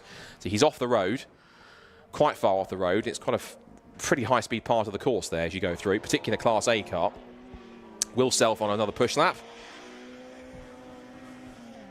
And at the moment, he's done a 18.161 on the first sector. Rides his way through. Look at the way he rocks over the curbs in the chicane. That is a fantastic part of the course, particularly after passing laps with Fraser yesterday. You really get an appreciation for just how hard you attack this course. I think the ability to ride the curbs in this circuit is key to get a fast lap out of here at Knockhill. Really, really key to do so. Michael Barron's just moved himself ahead of Fraser McNeil, so it is still an all Kilty K-Swaps 4th row, but it's Michael Barron who's now in P7 and Fraser McNeil, all being well, should start in P8. Personal best coming for Dan McDonald. Good to see him back in the championship. But he's back racing full stop, because the last time we saw him race was back in 2024. But the last time he raced at Knockhill here, he did get 3 top 10s in the Civic Cup, including a very well-earned 4th place after a race-long battle with Luke Handley in that day. So a good effort for him. But provisional pole to Bob Barron going even faster now. There's a 17.866 in the first sector, motoring along through the chicane up towards Jim Clark Curve. Tell you what, these Kilty K-Swap boys can drive, and they really are showing the local knowledge. All the curb on the exit. How's he looking in sector 2? He does a come towards the end of the sector, 20.626. It's not a personal best. He's lost a little bit of time. But is that first sector enough to get himself in the mix then to try and put himself an even quicker lap time in this qualifying session? So Bob Barron fastest, Will Self in 2nd place, only 0.5 away. Tommy Knight is 3rd, 2.5 tenths away from pole in 3rd position. Seriously impressed with Dave Buki. He said he'd found some pace, and something certainly happened, because it's an all EK 2nd row for Dave, and 4th is going to be, should be chuffed with that. Phil Wright 5th fastest, James Kiff in 6th, then Michael Barron and Fraser McNeil. Class B is still Thackeray from McDonald and Linstner, and then in Class C we should mention it's now Matt Rowling who is clear by about 0.6 of a second from Callum Houchin, as Bob Barron meanwhile has gone even faster on that lap, 55.147. He's now cleared by nearly 0.2 of a second. Bob Barron is absolutely flying out there at the moment, and no wonder. He was here a couple of weeks ago, as Will Self alluded to, in the Motorsports Championship. All 3 of the Kilty K-Swaps cars are out there. Bob, I think, even did make a move as Bob is pulling off the road. Now, I hope that's not an issue, because he's now parked it off onto the side of the road, and oh dear. I fear maybe he might have taken a bit too much out of the 27 Honda Civic, because that car's now pulled up into the inside. He sets pole position and then pulls up. So, might be a bit of investigative work to go and do, I think, for us down in paddock during the lunch break as to what might have gone on there. They might have 2 cars to have a look at rather than 1. Phil Wright pushing on in 5th position, 55.917, his best time so far. Just behind you can see, top of Class B, top of the championship in both the class and overall. Dan Thackeray, he'll have experience of racing here in Civic Cup previously, so he knows this circuit. Funny enough, in terms of getting up here, I sort of flew up here, some people drove or got lifts. How does Dan Thackeray get up here to save himself? He takes the train.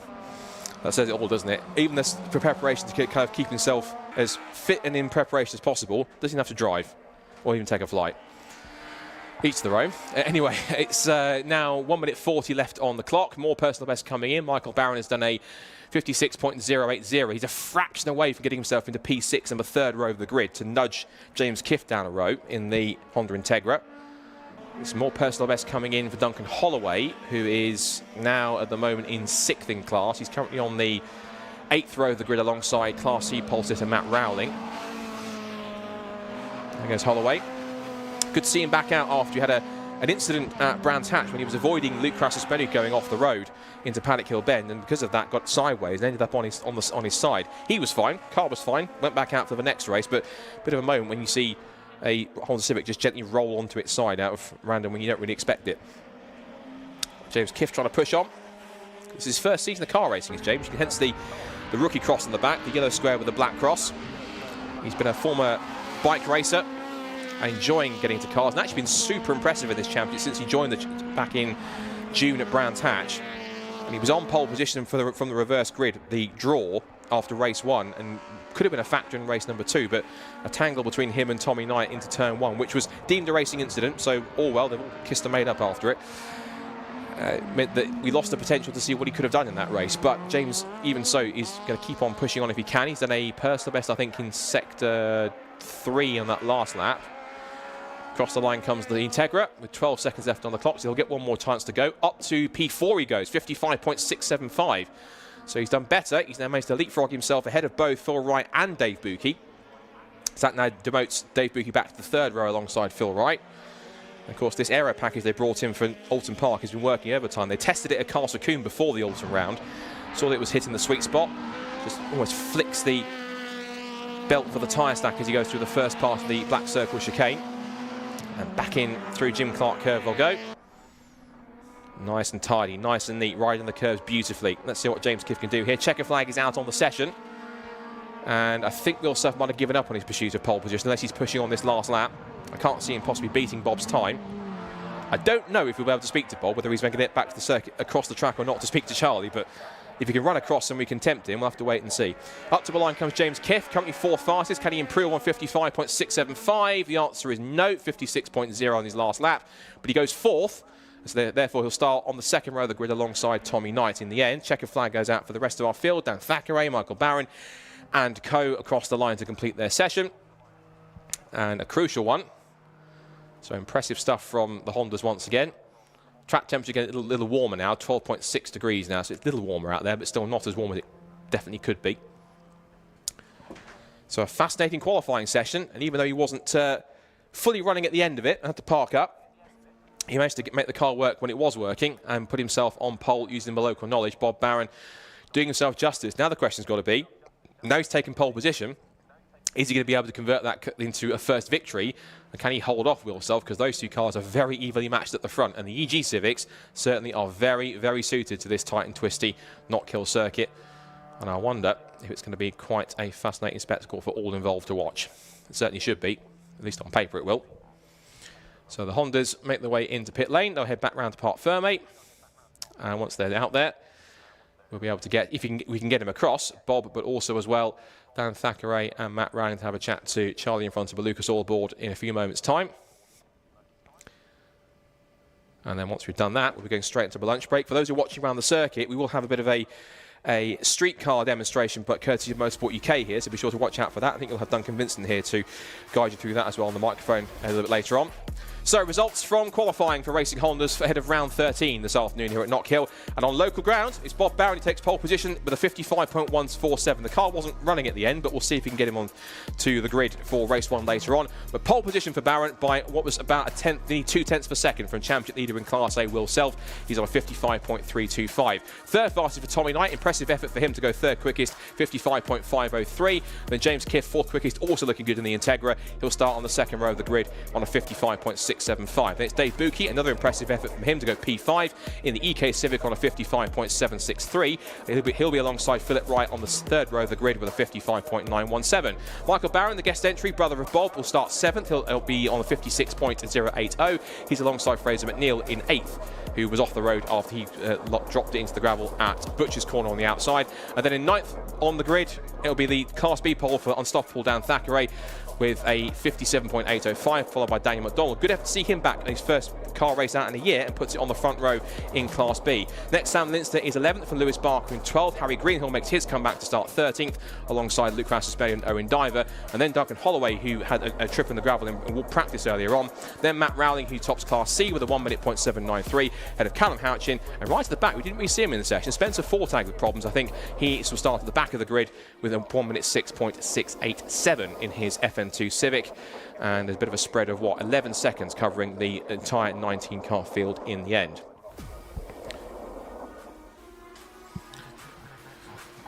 So, interesting stories from qualifying. The big one, I can see Bob Barron's car is being towed in, so we might well possibly get him in a moment if we can get him in front of a Lucas Oil board, I'm sure, if he can quickly run round.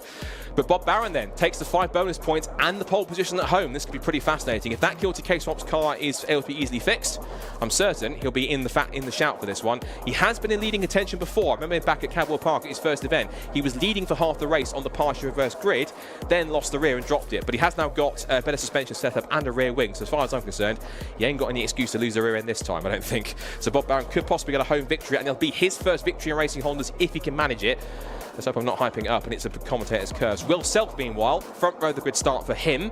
So this will be key for him, and I'm certain he's possibly maybe playing. He says he's downplaying it, saying he's not as quick, but his pace tells a different story.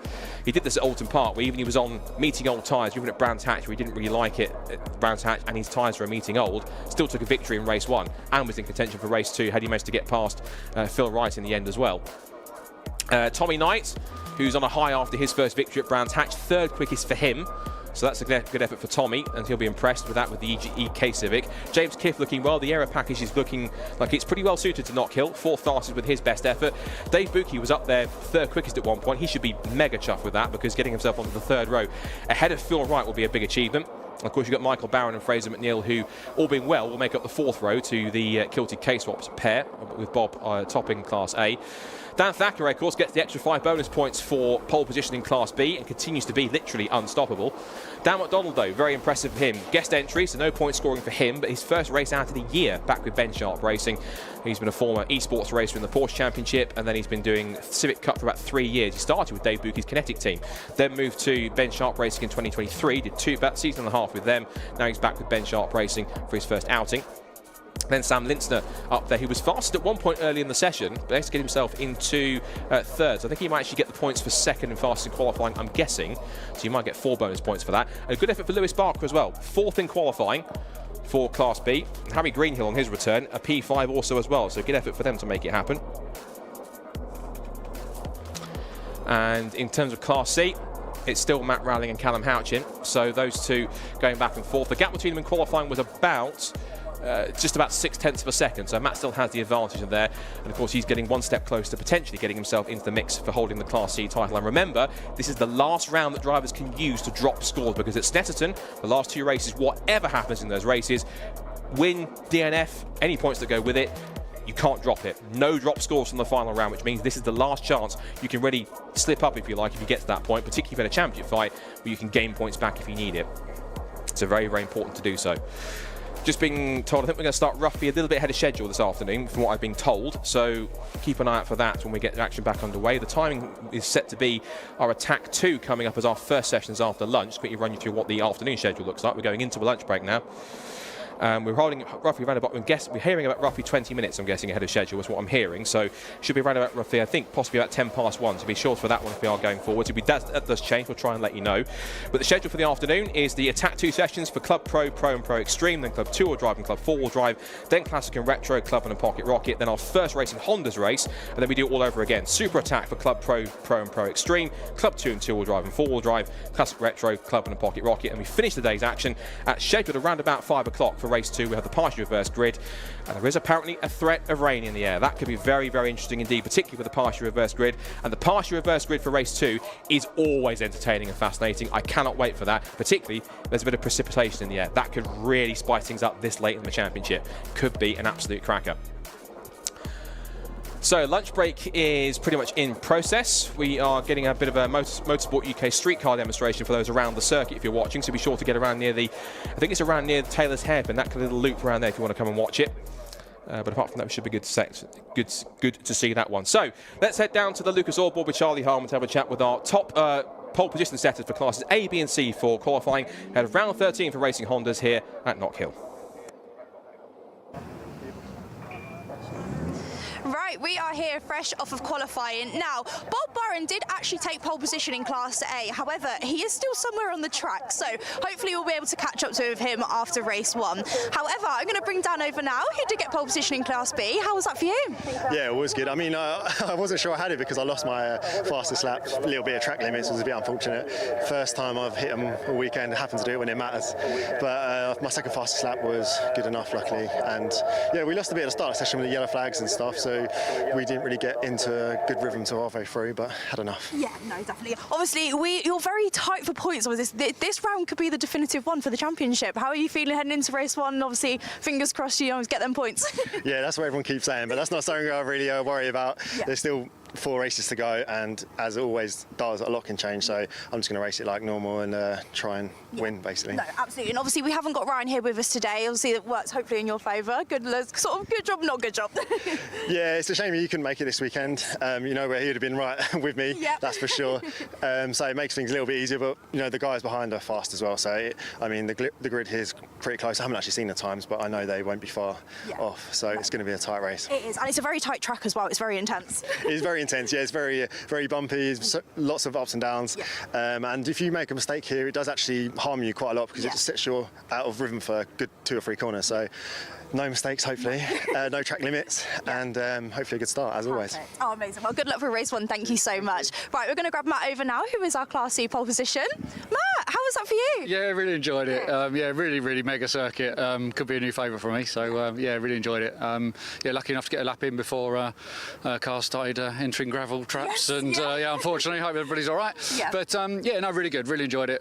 Yeah, great circuit. Yeah, obviously we caught up in the pits a little bit sort of before. You thought Callum's F&Z might favour you over here. How are you finding? How's the EP3 performing? I'm a little bit down on power here. There's a lot of hills, so you need the horsepower to kind of pull you out, especially this last turn up the straight. That's a long drag, so I'm going to struggle there if I'm honest. So I wouldn't be surprised if Callum can punch out of that corner and come up side by side by the time we get into turn 1. So head into race 1 is sort of just literally just hit the corners and hope for it. Yeah, it's quite tight and technical. I've never been here before, so I was kind of hoping that the fact that it's tight and technical might favour the less weight and less horsepower, but it looks like you need a bit more horsepower than I've got, so we'll see. So the race is going to be really interesting. I hope that Callum and I get a really good close race together. No, I think you will definitely here. Yeah, I should do. Should be good. Well, good luck for race 1. Thank you very much. Thank you. Right, that's it from qualifying, so make sure you stick around for race 1.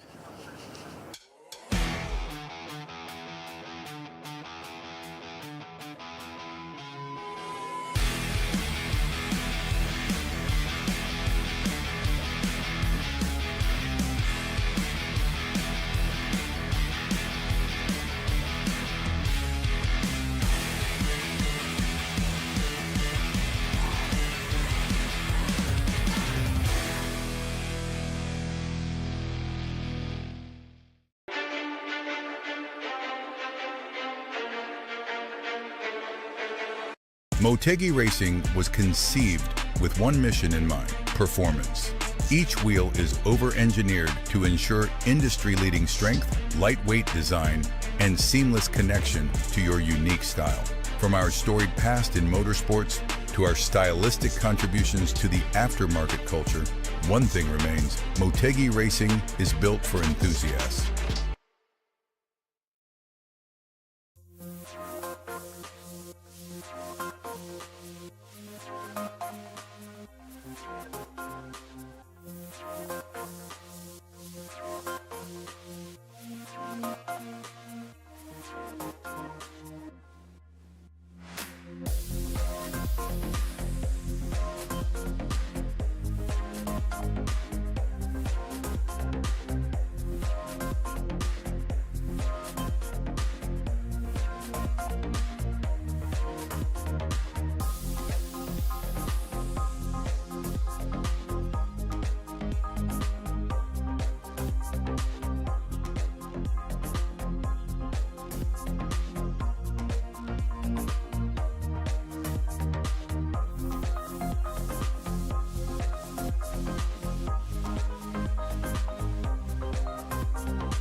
Down here this morning with Luke Seczkowski from Pro Class. How are you doing this morning, Luke? Yeah, great, thank you. Yeah, I love being here. Track's amazing. The weather's good at the moment, and yeah, I've never been to Knockhill before, and it's really good. Like, the views are good. We had a track walk, and just, yeah, I really like it up here. And you've had an amazing season so far, haven't you? Tell us a little bit about it. Well, it's gone well. We've managed to get a lap record at every track we've been to. So not always a pro lap record, sometimes a pro two-wheel drive lap record, but yeah, this year has been amazing. The car's been faultless. I've just really enjoyed it. It's been strange to sit around and eat instead of getting grease deep in the car. Instead of having a mad panic between sessions. Yeah, that's it. So yeah, it's been really good fun. And so what are you looking forward to today? What's the aim today? Well, we're actually quite close to sealing the championship. So today I've got to finish third in every session, and then that should be the championship sealed. Obviously, ideally, like I just said about the run we've had, it would be nice to get a lap record, but it's going to be difficult with the weather, and also the local guys around here obviously know the track well. I've done 8 laps of the place. So yeah, we'll see how we get on and just go for it. And it's an amazing track out there. As you say, it's got some lots of blind corners, elevation changes. So how's the car going to handle out there? Yeah, well, it's quite funny you say that. So my mechanic was on the radio trying to talk to me, and I was like, I actually can't talk because it's constant steering input, gear input. There's so much going on for the first 2 sectors really of the track. Like, it's intense. And like you say, lots of the corners are completely blind, so you're going into them and they just drop away and you don't know what you're dropping away to. But that's what makes it fun, I suppose, and it's really good.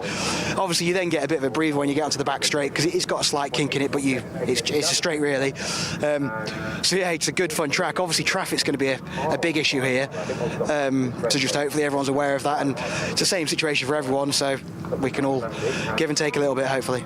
Does it make any difference with your car? Because you've obviously got high downfalls, but it's quite a short circuit. Yeah, well, exactly. So we're low horsepower. We're 600 horsepower compared to the Evos, which are a lot higher. So we rely on corner speed in the high-speed corners and the aero. And like you say, here it's just not that. It's a tight, twisty, technical, getting out of low-speed corners kind of track. So yeah, I think the Evos have got a bit of an advantage, but we just drive it harder and work harder for it. And happy if it rains this afternoon? Yeah, well, the aero starts to come back in again then. The aero's good in the wet. Obviously, again, being rear-wheel drive compared to four-wheel drive is not ideal, but still, I quite like the wet, and the car with the aero and the wets is good fun. Brilliant. Well, good luck out there this afternoon, and yeah, we'll see how things go. Yeah, thank you very much. Cheers. That was Susie having a chat to Tegua's very own Luke Sedjakowski after one of his runs this morning, either in warm-up or attack 1. And so he's now back up on track this one as we get to attack 2 for our next set of time attack sessions here. Welcome back to those of you from a lunch break.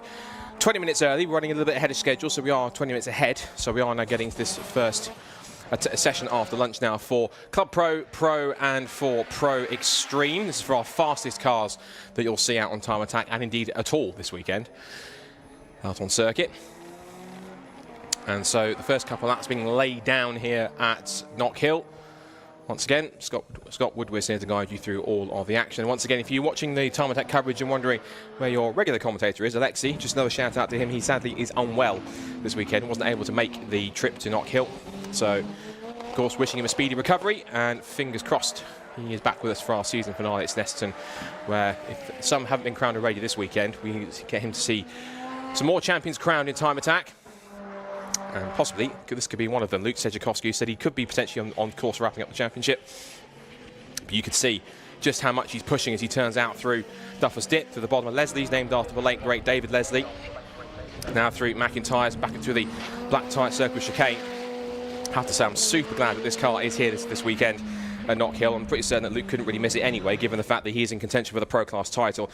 But watching this Honda NSX move around Knockhill is a thing to behold. He makes his way up through Hislops towards Taylor's hairpin. He'll punch it down on the brakes. Look at the way the car, again, sparking on the ground. The front splitter rubbing against the tarmac as he turns out through Taylor's hairpin. See the car scrabbling for traction with all the air underneath it, out of the hairpin and up the hill once again. He comes across the line for his first proper flying lap, and there's a 48.617. So by far, he is the fastest man out there. Helps us also turn the music off the PA as well. So for those of you who had some musical background, they had that for a couple of laps, but all good. Right, so back to regular action. And again, Luke using all the track and plenty more as he winds his way up and over the curbs. Nice and neat through the Black Circle chicane. And you mentioned Colin Dorwood, given the fact that car's got about 600 brake horsepower. Look at, if you see it turning his way through Jim Clark curve, the way it was lifting the inside front wheel. It was literally 3 wheels on his wagon, but the car was so stiffly sprung, if I get it right, but it couldn't get it right. Neither could 145 out of the hairpin. That was Josh Barrett getting a loop around on the Caterham, just as Luke goes past, rather bemused. And Josh quickly puts the Caterham the right way round, and back he'll go over the crest. As Luke Sedjakowski, last up he backed off to a 49.3, so it wasn't as quick as earlier on. Now we look to 27, Bradley John in the Evo that's currently running at the moment quite strongly in category. So of course points have already been scored in the first attack session. Of course attack 2, this is where you get more points. Big points of course are scored when you come to the end section towards the super attack, and so you get 6 points for winning your class in attack 2, 4 points for second and 2 for third, and all drivers get 3 points as a baseline anyway to all drivers that set a time, including the top 3. So as a baseline you score 3 points, and then you get the extra points on top for finishing first, second and third in class, and then anywhere else you get the mix as well. Car 13 also pushing on, that's the Peugeot 205 of Darren Spooner. And Spooner currently in the moment is 6th in class, 6th overall. In terms of his class at the moment, he is right now 3rd in Club Pro behind Michael Osborne and Eric Holmes in their pair of Evos. Look at the results from attack 1. I just noticed also that one car we don't have out, I know we do have him out there, is Simon Norris. I didn't see him at the top of the times, but he's only just popped out. And his banker lap is pretty much a 57.7 0.030, and certainly he'll be up there a bit quicker. His best time in the session before was a 48.726, although Luke Sejikowski's done a 48.617, so I'm anticipating that Norris will probably do a better time if he's got some clear track around him. Just having a scout around to see where he is, because I can't see him on track at the moment. The car's still in the garage, so he's actually done, how many laps has he done so far? 2 laps, and he's backed it into the garage once again, so possibly saving his tyres a little more. In the pit lane has come 93, which is Michael Osborne, who still leads the way in Club Pro.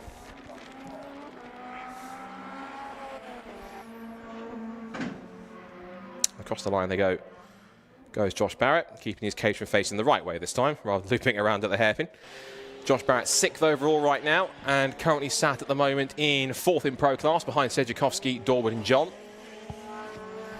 So let's see what he can do. He finished up the session 4th in class before, so he can get a little bit closer to the top 3. That'll certainly be a bonus for him. As he works his way through, also coming out of the hairpin now is Martin Henry in the Vauxhall Astra. Charges his way over the crest and over the line, and he will stay 7th fastest. Best time of 54.891 over the crest. Now under brakes, flick right. And then powering his way through. Over the chicane, using all the curb on the inside. Little wayward as he sort of landed off the second jump. And now making towards Jim Clark curve once again on power. And nice improving. Ilya Krylov is putting in a proper lap time this time. He's heading out of the hairpin up towards the line, and he stays 10th. Yeah, his last lap was 1:03.2. It's not really a proper full-on flying lap. He is pushing hard to try and get a quicker one. Also out there is Donny McLeod as well in the single round entry, the 144 Renault Clio, that had a bit of an off in one of the sessions earlier on, where it looks like he lost it on the exit of the chicane and then possibly just hit the tyre side on, but carried on and managed to finish the session. So Sejikowski still top of the times, 48.617. Dorwood 49.6. Bradley John a 51.2. Michael Osborne, who is top of Club and Pro, on a 53.655. He's currently around about nearly 2/10 ahead of Eric Holmes in the 79 Evo. Josh Barrett, who had that spin up at the hairpin, still holding 6th and 4th in Pro Class. Martin Henry 5th in the number 63 car. Spooner in Club and Pro. But it's Simon Norris, whose car is still in the garage. Though he's deciding to just take it easier in this session. The Sejikowski NSX is also in the pit lane as well. As Krylov has gone through and now gone sub 1 minute on his lap time, 58.885, so he's getting a little bit quicker. What was his lap time last time by in the last session? He's done a 53.899, so he's winding up slowly. He's taking his time in the session to get a bit quicker. Now he's pushing on a little more. What's his first sector? Yeah, personal best in sector 1. He's going a lot quicker this time in that incredible looking Haltech sponsored RWF Clio. It really is one of the best looking cars in the field. As he powers his way down, Hislops towards the Taylor's hairpin. And as we get halfway through the session now, 11.5 minutes to go in this attack 2 for Club Pro, Pro and Pro Extreme. And again, it's great to see these high-powered cars back for the first time in 11 years since we saw them back in 2014. And some things stay the same in Time Attack, some things do change. You can see that the Time Attack is still all about building the fastest car possible and finding the fastest lap time possible. Oh, and off the road's gone that I think is the track. That's the track Evo. It's the track Formula Evo number 151. Looks like it's off the road. So that car pulled up with a mechanical issue that looks like it's possibly on the inside of the hairpin, I think. Or no, that might be the inside of McIntyre's. I think one of the two. It's off the road somewhere by the looks of it. So halfway through the session, massive spark as he hit the bump there through, and also stopped is Martin Henry. So another car with mechanical issues, and that car's stopped right on the entrance to pit lane. So if you can't get that moving, that might well be a red flag, considering that's going to be right in a position where it's going to, the cars might be able to get around that, but it depends on that position if they can make it happen. as we go halfway through the session. Now, someone who's got a little bit more knowledge than I have in time attack, and I'm probably going to lean on quite a lot in these next few sessions in Attack 2 and Super Attack as well, is regular co-commentator to Alexi, who, as I've said a couple of times, we missed because he's not here this weekend. As I mentioned, red flag, so perfect timing with half a session to go. We can have a chat to Susie Wallace, who's joined me here. Susie, great to have you in the box. First time I've commentated with you, first of all, which is great. And this is going to be quite interesting to see these two sessions, particularly of course from your point of view, because of course you've been all things time attack, of course, the whole season for the last few years. So first of all, I guess the key thing is back at Knockhill after 11 years. It's a mega facility to come to, a great little circuit. To bring time attack here with these high-speed cars just makes it even more special, doesn't it? Yeah, it really does. And I mean, look at the view we've got up. Yeah. It's the first time I've been able to see all of the circuit from up here. So yeah, it's fantastic to be back. So far, so good. Weather-wise, we're keeping our fingers crossed, although I will get very much blamed if it rains this afternoon. Surely not. So, but yeah, like you said, 2014, last time we were here with the circuit. And we do actually have some of the drivers here today who are actually there at 2014 as well, and quite a surprising number if you think, you know, who's been racing for 11 years. So I've got at least kind of like 5 drivers here today for Time Attack who were here back in 2014. So excellent. Yeah, it's good to be returning back. There's longevity in the championship as well. The fact they stick around for 11 years. We also had, what was it, Johnny Fletcher as well in the Astros. He's a 100th Time Attack event as well. So yes. Shows they've got longevity. They just keep on coming back for obvious reasons. Yeah, and it's such an amazing paddock, and everyone, you know, as Johnny was saying in my interview with him, it's like, it's such an amazing paddock. Everyone's super friendly, and everyone who, like, we get lots of people coming who do single round entry, get the bug, and then they end up joining for a full season. So yeah, it's great to be back. Great to be back in Scotland. It is. It is. And yeah, it's been a fantastic day so far. What's it been like up here? It's been good. It's been good. Obviously, I've been learning the ropes of time attack a little bit. So, as I said, I might be leaning on you a little bit with your superior knowledge on time attack. But it's been good to experience it. It's obviously good to kind of see a different side of the weekend as well, since my focus is typically on racing Hondas. But to see these cars actually in action, to see them on the flow, and to watch them attack a circuit like this, particularly watching the likes of Luke and also Simon Norris's Evo, some of the faster cars here, you get a newfound appreciation not just for the circuit but for the Formula and for the category itself, because you get to see these cars really going at it the limit. I'm certain we haven't seen them going at 10 tenths just yet, because of course they'll do that in the Super Attack where they get the big points later on this afternoon. But well, this is the thing. Yeah, exactly. And it's like, is it even worth kind of like going full out just yet? Because if the weather does change, and that's what we know, is you get points from in Attack 1 and Attack 2 and in Super Attack. So yeah, people might be going out, and the fastest times of the day might be set actually in some of these sessions if the rain does kind of set in. So we'll see how it goes. That's very true. In fact, to talk about lap times as well, the fact that Simon Norris did a 48.7 in Attack 1, Sejikovski in a Pro Class car compared to the Pro Extreme did a 48.6 in this session already. So he's going faster than what should be on paper, at least in class, the fastest car in the session. One thing I have noticed though, which is, I don't know if it's because of anything from Attack 1 or anything else, Simon Norris has only done 2 laps and then gone, he's stayed in the box pretty much since the start of the session. And so his only lap time he's done was a 57.030, which is obviously nowhere near the time he can do. Yeah. So whether that's an intermittent issue, whether he's possibly saving himself for Super Attack, but then again, if there is mooted rain in the air later on this afternoon, you're rolling the dice with that one. Yeah, and I mean, obviously there's points to be gained in each session, but yeah, I would say if he's set at 57, I would say that's definitely indicative of problems, and we'll see if they manage to get that resolved and back out on track again. Also notice the Sejikovski NSX is going back into the box. I wonder if he's done for the session, because he's done a 48.6. Well, that's it. He's done good enough to. We'll see if it kind of like lasts for the rest of the session. But he's fastest car out on track at the moment. So yeah, he's done well enough to kind of like pull that off, and they might kind of like see how the rest of the session goes and maybe come back out if anyone manages to better that. Could be possible. One driver's got quite close to him through that session. In fact, and actually, at one point was beating him at one point in one of the warm-ups or in session 1, was Colin Dorwood in the Evo, and he's been pretty much on Luke's tail all the way through. And Luke even said in the interview, saying that, as he was saying with you, that the fact that the Evo's got some 100, 200 horsepower more and four-wheel drive meant that he was struggling against them and trying to beat them. But well, that looks pretty unbeatable. Let's get the side from Colin's side. You were having a chat to him earlier on. Yep. Let's see what he thought and how he's finding this weekend here at Knockhill. I'm grabbing a quick couple of minutes of Colin Dorwood. So good morning, Colin. How are you doing? I'm fine, thank you. Good morning. How are you? So I'm good, thanks. So we've not seen you for the last couple of rounds. So just give us a little bit of a recap about what happened. Well, we built a new engine for the start of the season, and a couple of things weren't quite right with it. So we were managing it for the first 2 rounds, and then we were looking to return with that engine for the third round 3.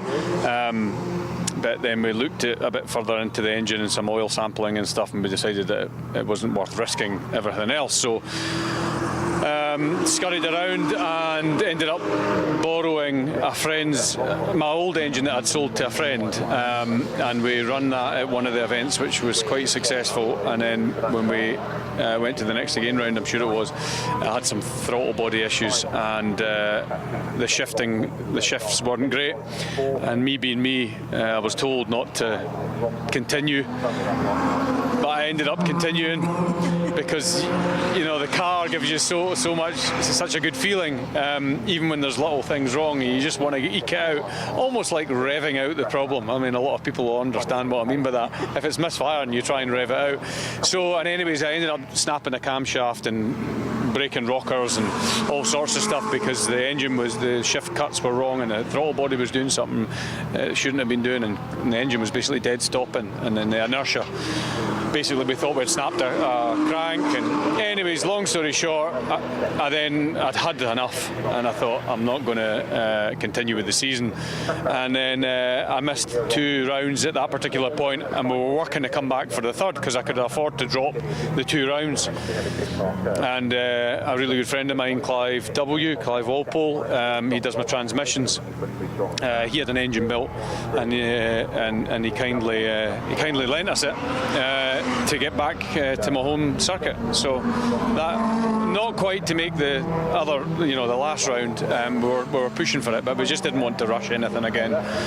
But we're here and we're kind of prepared because I've not raced at Knockhill with this car and on slicks, so we're just finding areas now where we're going that quick. I mean, we're doing it a 49-second lap already, which is pretty quick. I'd like to get into the 48s, that would be really good. But of course now we're exposing that there's not enough fuel going to the fuel rail due to a series of corners, and when we're coming up and over the hill here, you do go airborne, and that's normally on a sort of 4th to 5th gear change, so it's a whole combination. The car's running lean, and of course the ECU's saving the car by not giving me any more power. Of course, I'm straight back to the mapper saying, cancel all that stuff, because I just want to keep on going, but obviously he's doing his job to protect the engine. So. Home circuit for you said? Yeah, my home circuit. I came here, I was going to come testing yesterday, but we figured with the car engine and a few other things being pretty new, I decided that the day before the event is too short for me, even with staying just over the water there. So I came last Wednesday on a track, a normal track day, and I actually got some wet laps as well, which was really good because I haven't actually been here since 2018 or 2019 on the Super Lap Scotland when they used to that was pretty competitive then. It's good to get back in the groove here. It's a very, very difficult circuit. Every driver will say it's really difficult to get that lap time, even in the big power stuff. It's really, really difficult. So I'll get into the groove, and hopefully we get into a 48-second lap. That would be great. I've already beat my personal best already, so hopefully we're going in the right direction anyways. Yeah, we've got quite a few locals here today, so I think they've got the real advantage with this track. Yeah, they have, but on saying that, the sim platforms on this circuit are pretty good. I've had a shot on some of the guys that have been well on the sim work, and I think that will help. Of course, you're not getting the elevation and the undulation quite as good. I mean, it's crazy here. I don't know if you've had a chance to walk around, but it's nuts over at Duffus and down the back. Elevation changes is unreal, but that's what makes it so good and so challenging. But at least you know where you're going. I do know where I'm going. Now, the only thing I've got to say is that the track, over the years, the track's changed, and it's actually got faster, but it's also got a bit wider in some places, but they've also put in, because the touring cars compete here, so there's touring car curbs, and as inviting as they are, if you were to touch them, you're in big trouble.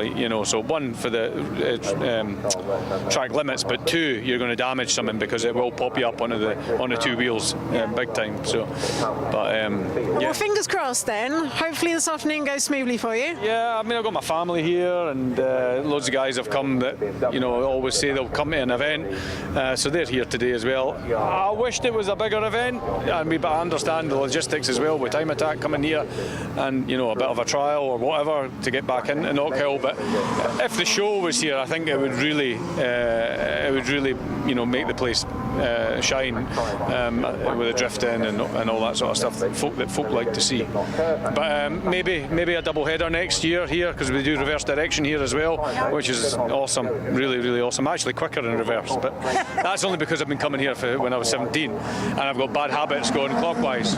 So, because the reverse direction is reasonably new, I think it's 15 years or something like that. Well, fingers crossed everything goes well for you this afternoon, and on the home circuit, we'll keep an eye out for you. Good luck this afternoon. Thanks a lot. Cheers. Thank you. Thanks.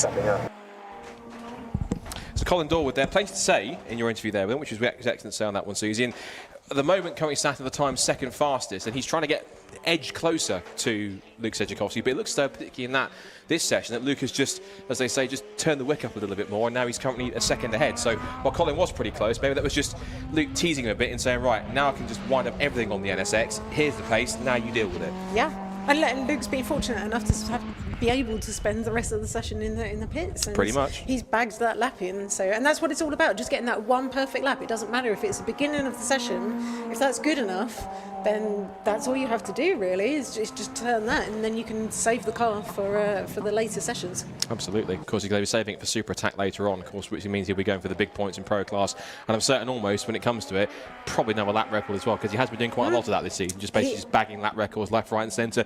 But I guess because of the kind of car he's got, that it's kind of no surprise that it's just that quick, and it is that high performing that he can just bag them. He just keeps collecting them like football cards or stamps. Kind of his one and another, and almost at every single round as well. Yeah, totally. Although we see here Josh Barrett's out in the Caterham, and he's actually, I mean, we see Josh Barrett again and again and again, will just be like one of the only cars out on track, and he will just turn lap after lap after lap. And I think you can, I mean, the track looks pretty empty at the moment.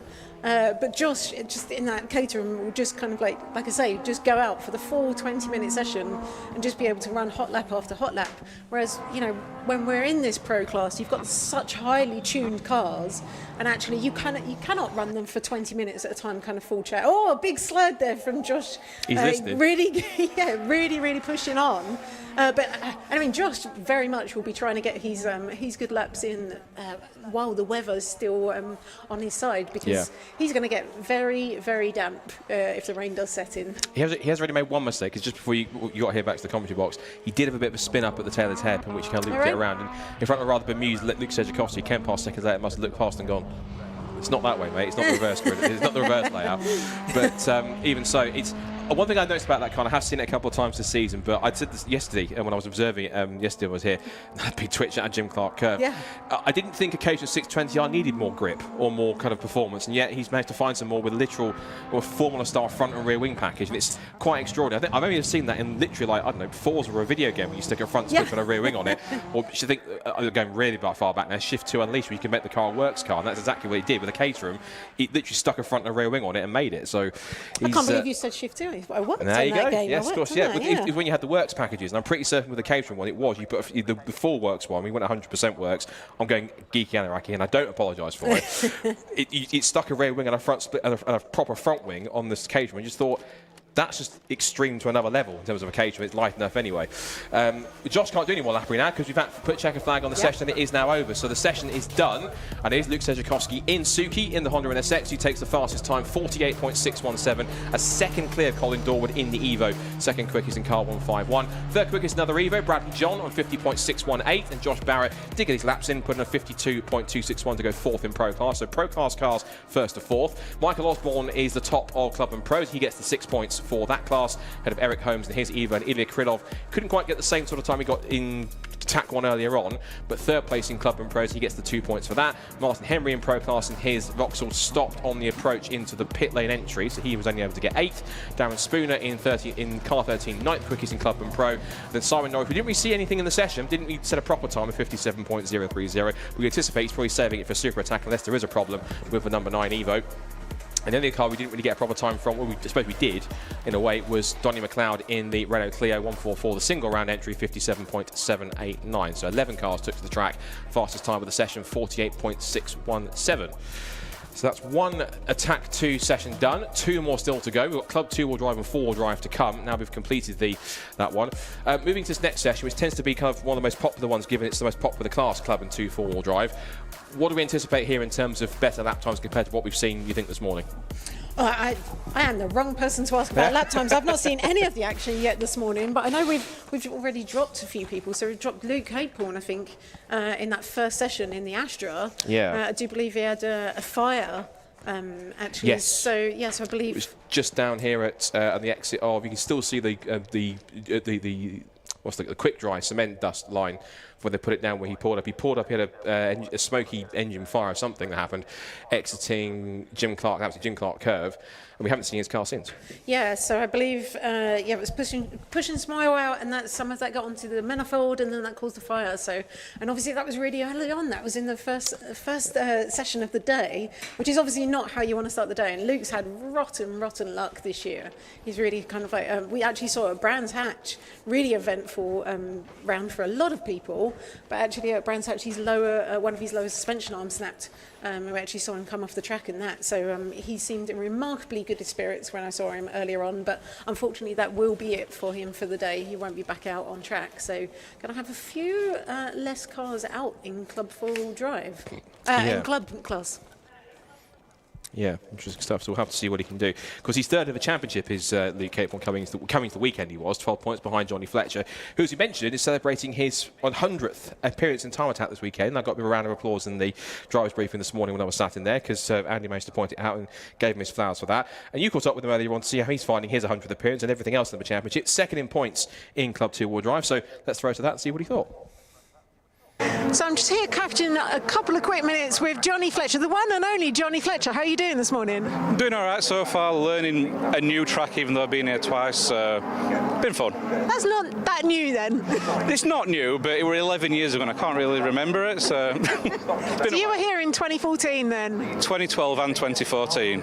I did a 59 dead in 2014. I've done a 57.6, so I've already gone quicker than I've ever been. So what's the aim for you today then? Just get through day. Just see where I finish at end of day. I've no aims or anything like that. Make it through day, see what comes. Hopefully win, podium, who knows. And championship's going well for you at the moment then? Yeah, currently second behind David Dyson, who's not here today. So this will be his drop round, so it should be a chance to pick up a few points on him, hopefully. And this is, like you say, you've been a long-standing figure in Time Attack, and I believe 100th round for you? 100 today, yeah. So first round was in 2011, and I've done every season since then, and this is now 100th round. So what's it like to be here for your 100th round then? Old. But no, it doesn't feel any different to any other round really, so yeah, it's just a normal round really. What keeps you coming back to Time Attack? Paddock mainly. Friendliest paddock ever, and it's just fun. It's fun, that's all it is really. A good bunch of people, and still the same car, right? Yeah, still the same car, so me and the car have both done 100 rounds, which I don't think anyone's ever done, so I'll take that record. So that is a good record then. And so, and I think maybe somewhere, just to celebrate the occasion, because this is the 100th round, we have got, courtesy of your sponsors, Dorenza, so this canvas for you here. And do you just want to read out the little message that's on there? So Johnny, congrats on hitting 100 rounds of Time Attack. It's been a pleasure to share the journey with you over the years. You deserve all the success you've achieved so far. All the best, Jack, Paul and the Dorenza team. Thank you. Did not expect that. Yeah, well, it's a fantastic way to commemorate. Like I say, congratulations on your 100th round. Hopefully it all goes well today. Yep. And fingers crossed. Hopefully no drive shaft swapping today. If it does, it only takes a few minutes to change it anyway, so. So what's your record time for swapping a drive shaft? About 2.5 minutes. Well, hopefully not today. And yeah, congratulations on your 100th round. Brilliant, thank you. Good luck out there today. Yep, cheers. Cheers. So, good to hear from Johnny Fletcher, of course, celebrating his 100th Time Attack event. Of course, in the same car as well. That's quite a feat as well. Of course, thinking if it's a Formula car that works, he's used to it. It's one of those age-old things. If it ain't break, don't fix it. David Lawrence might have to fix that if he does that too many times, humping over the second part of the chicane, massively up onto two wheels. I said we were going to get two-wheel moments. That was one of them, but probably a bit too extreme for David Lawrence. I think it's obvious that he's pushing on this initial lap, I think. Pretty obvious. Yeah, so it looks like he's gone straight out there, straight on his hot lap and trying to get that lap in early on. Certainly has. He's down towards Taylor's hairpin, winds its way through. I've seen this car do actual circuit races in a couple of other club championships in the mix for some more high-powered cars, but now trying to hand at Time Attack is David Lawrence, of course, part of the Area Motorsport squad. Area Motorsport very well versed in circuit racing, but of course now giving David the chance to try his car. It looks like he possibly declipped something, because you very aptly pointed out, I think he's got possibly, a little loose front wing, possibly on the right front, where he might have just clipped where he went over there. You're just looking, you're studying the screen very closely, just having a look. No, it's good to see him. Yeah, one of his rear arches, I think, is just maybe just under full compression. He's just kind of like, the tyres kind of like popped that off a little bit, but still attached for the moment, so all good. That's the key phrase, for the moment, at least. But the thing is, I noticed as well, is that with some of the stiffly sprung cars, I noticed it with Luke Sedzukovsky, his NSX is so stiffly sprung, at least it's just the candor of the road, is that when he turned in, his front right was off the ground. He turned into a Jim Clark curve. Yeah. He had literally three wheels on his wagon. It's like, some of these cars are so stiffly sprung that's what will happen. At the same time, imagine with a circuit like Knockhill, because it is hilly, because it has got lots of undulations, lots of bumps, they're going to have to go a little bit softer on the suspension to try and accommodate that. Otherwise, if they're just going as stiffly as they are and just bouncing around a lot, it just takes hitting one bump on a circuit like this, just in exactly the wrong spot, you can get fired off into anywhere. And this is the thing with the higher downforce cars, you've also got to compensate for that, because there's some of the higher downforce cars, they're saying 150 miles an hour, they've got potentially kind of 1,500 kilos worth of downforce, and so you have to counteract that by running the stiffer suspension, because otherwise you're just going to ground the car out basically under full compression. So yeah, they have to run this equivalent stiffer suspension. But yeah, as you can see, when and as Luke was saying, when I kind of like caught up with him earlier, actually you're on a track like this where it's undulating, you don't really get to use all of that full downforce. It's a very different game, and sometimes it can actually kind of like work against you. Yeah, when you've got to have a bit more compliance in suspension to cope with, as we see, like all the undulations, the elevation changes, the different camber, the curbs that we have here at Knockhill. Yeah, this isn't Silverstone where it's completely flat or cropped, something like that. This is a lot more circuit with a lot more character. Very much not flat. and speaking of character, this is one of the characters of the paddock I've gathered, at least from what I've seen so far. Alexander Volkov, not shy with this GTR, from what I've seen. Of course, he's a runaway points leader in club four-wheel drive, 219 points. So, I mean, in a way, we can kind of technically, provisionally say, in a way, kind of that he's essentially in a position where he's got one hand on the trophy in club four-wheel drive, given he's so far ahead. Yeah, I think he's pretty much got the championship lined up now. But I think, as we were saying, again, on a tight track like this, and this is a big horsepower car, and so I think on his lowest boost setting, he's talking 1,000 horsepower. So and actually that becomes like almost more of a hindrance on a track like this, where you've not got many kind of like straights where you can really kind of like put that into action. And then again, you're coming up to the corners when you have unleashed all of that power, and you've got a big heavy car in the GTRs. I think there's 1,750 kilos, something around that kind of region. And obviously, I mean, you would hope he's managed to kind of like strip a bit of weight out of that, but again, you're putting that back in with the cage. So big heavy car to stop at the end of a straight when you've got this huge amount of power. It's like forcing you down the straight into the corner. So, but the GTR is a heavy enough car anyway, so if you do strip weight out of it and you put the cage in, it's still relatively quite hefty. So, and also some of that will be the lump in the front, which is, well, I say a lump, but it's a great engine. It's a proper V6 in the front of it as it is, but it's still a heavy engine. It's going to be front heavy. The four-wheel drive system is going to be adding more weight on top of that as well. So yes, you can strip the weight out, but at the same time, it's still going to be one of the heftier cars in the field in any class. Yeah, for sure. So, and obviously a huge amount of power. So that car definitely favours the kind of like power tracks.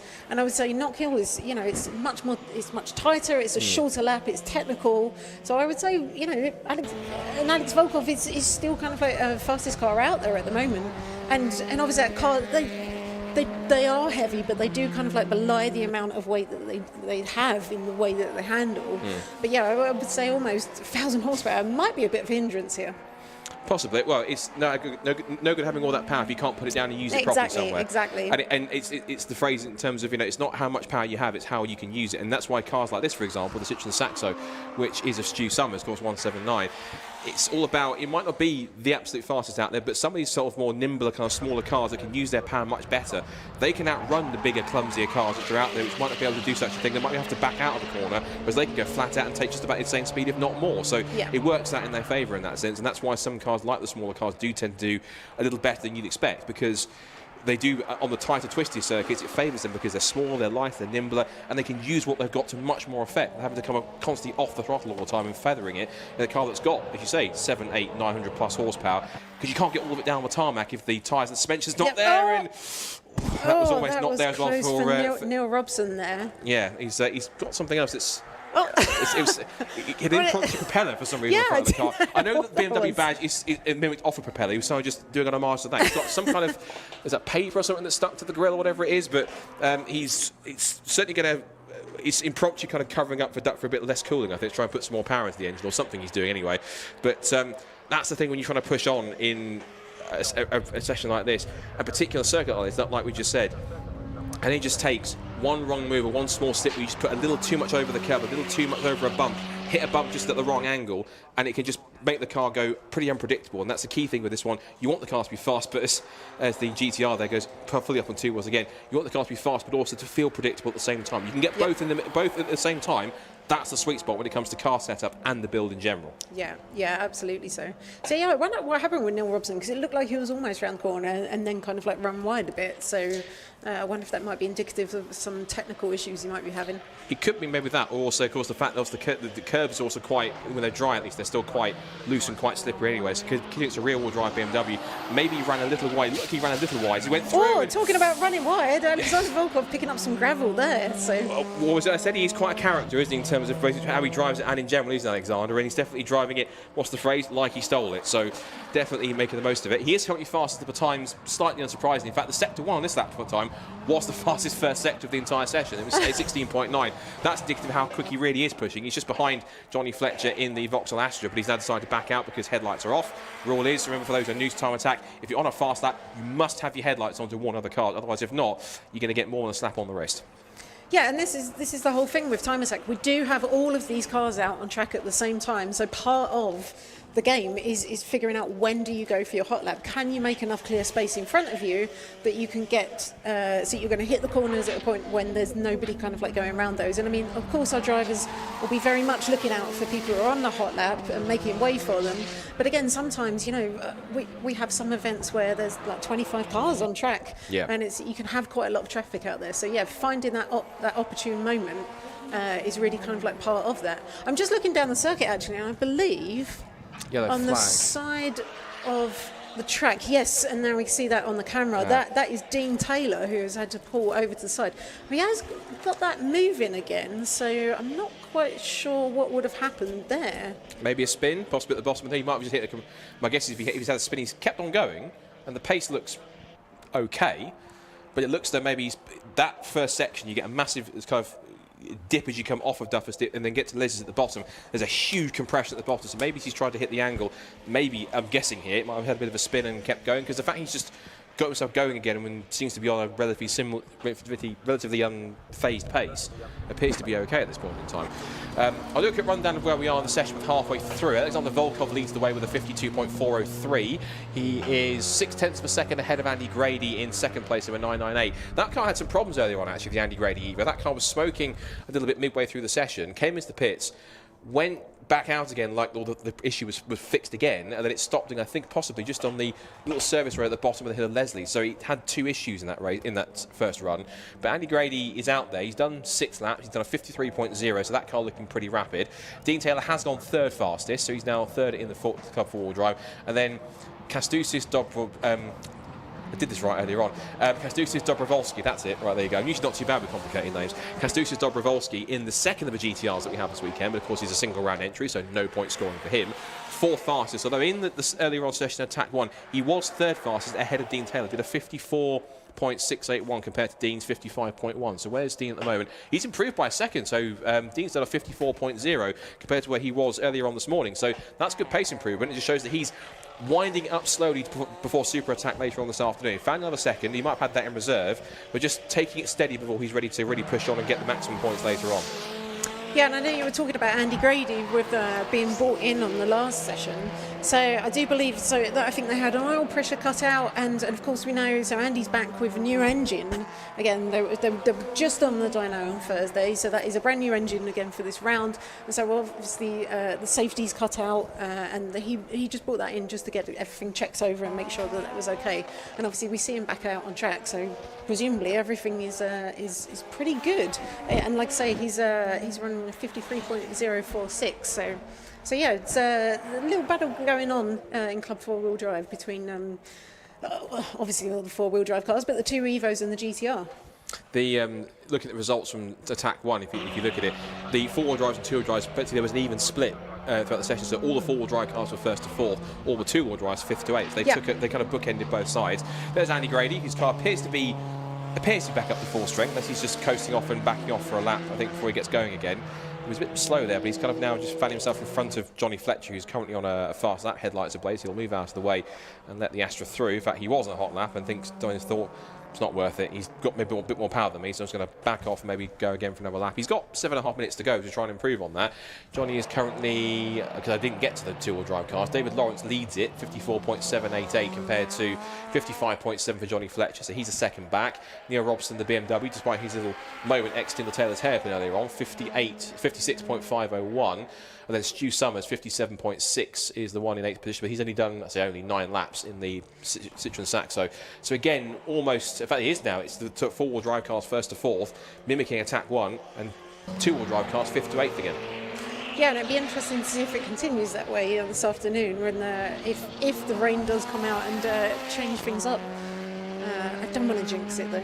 I've said it out loud now, but we'll see what happens. I've done worse than commentary, so I think if you said it's going to rain later on, it's almost a foregone conclusion for some people, I think. So I've done worse commentators' curse, I think, so I'm certain that's not going to happen. But it won't be a problem if it does. And Andy Grady was actually saying that, so they were hitting 2.2 G through the corners, so obviously 2G. Yeah, and you can imagine what that does, and that kind of like pushes all of the oil in the car like to one side as well. And obviously the one thing you don't want to lose is oil pressure in the car. And I thought getting thrown around by Fraser McNeil yesterday in the passenger seat of his Civic was enough to kind of push me around, but 2.2G, that's pretty extreme even just for time attack standards, I think. Yeah, and the interesting thing about Andy Grady's car is he's running a DSG gearbox as well. Yes, you're so right. Yeah, and very, very unique setup. I'm pretty sure that the only one, I mean, definitely the only one in the UK. I'm not sure if the only one I know of. There's Neil Robson pushing track limits there. He's at it again. Yeah. He did it once on the exit Taylor's hairpin. Now I just heard some kind of tyre score going over the back of my ears and thought somebody's going off or going into the scenery. Thankfully, he managed to gather it up once again. But as you say, it's nice to have a second GTR in Club 4-wheel drive. Of course, this is, as I mentioned, I don't know what his nationality is, but Kastusis Dobrolov, I always had it. Kastusis Dobrovolsky, that's it. I was saying it so right in Attack 1, and now I'm getting it wrong in Attack 2 twice. Typical. So he's now currently at the moment in his 4th position, and he's finding a bit more pace. He's now only 2/10 off Dean Taylor's pace, so he's still got to find a couple more. And his car, I think, is possibly, I don't want to say it's more stock, but you can see the car's not as stiffly sprung. You can see it's leaning a little more in the corners. But again, as we said, being a little softer on this circuit doesn't necessarily mean a bad thing, because it means you can ride the bumps a lot better and maybe do a couple more things which other cars like Dean Taylor's car, Andy Grady's, can't do, because they don't have the ability to put the power down using the suspension settings they've got. Yeah, absolutely. Yeah, and we still hear the tyre squeal as we're going around, and obviously a lot of cars kind of like wrestle around the corner, as we were saying, with all that weight. Yeah, just looking at seeing exactly who that was. I think it might well have been the BMW, as we see out of the once again. Who's the one immediately following him? Yes, it is the same BMW. It is still Neil Robson, so still giving people plenty of entertainment out there on the circuit. 4.5 minutes left in the session. No change really yet in the order of any of the cars so far. It's still as it was. It's still Volkov and Grady from Taylor from Dobrovolsky.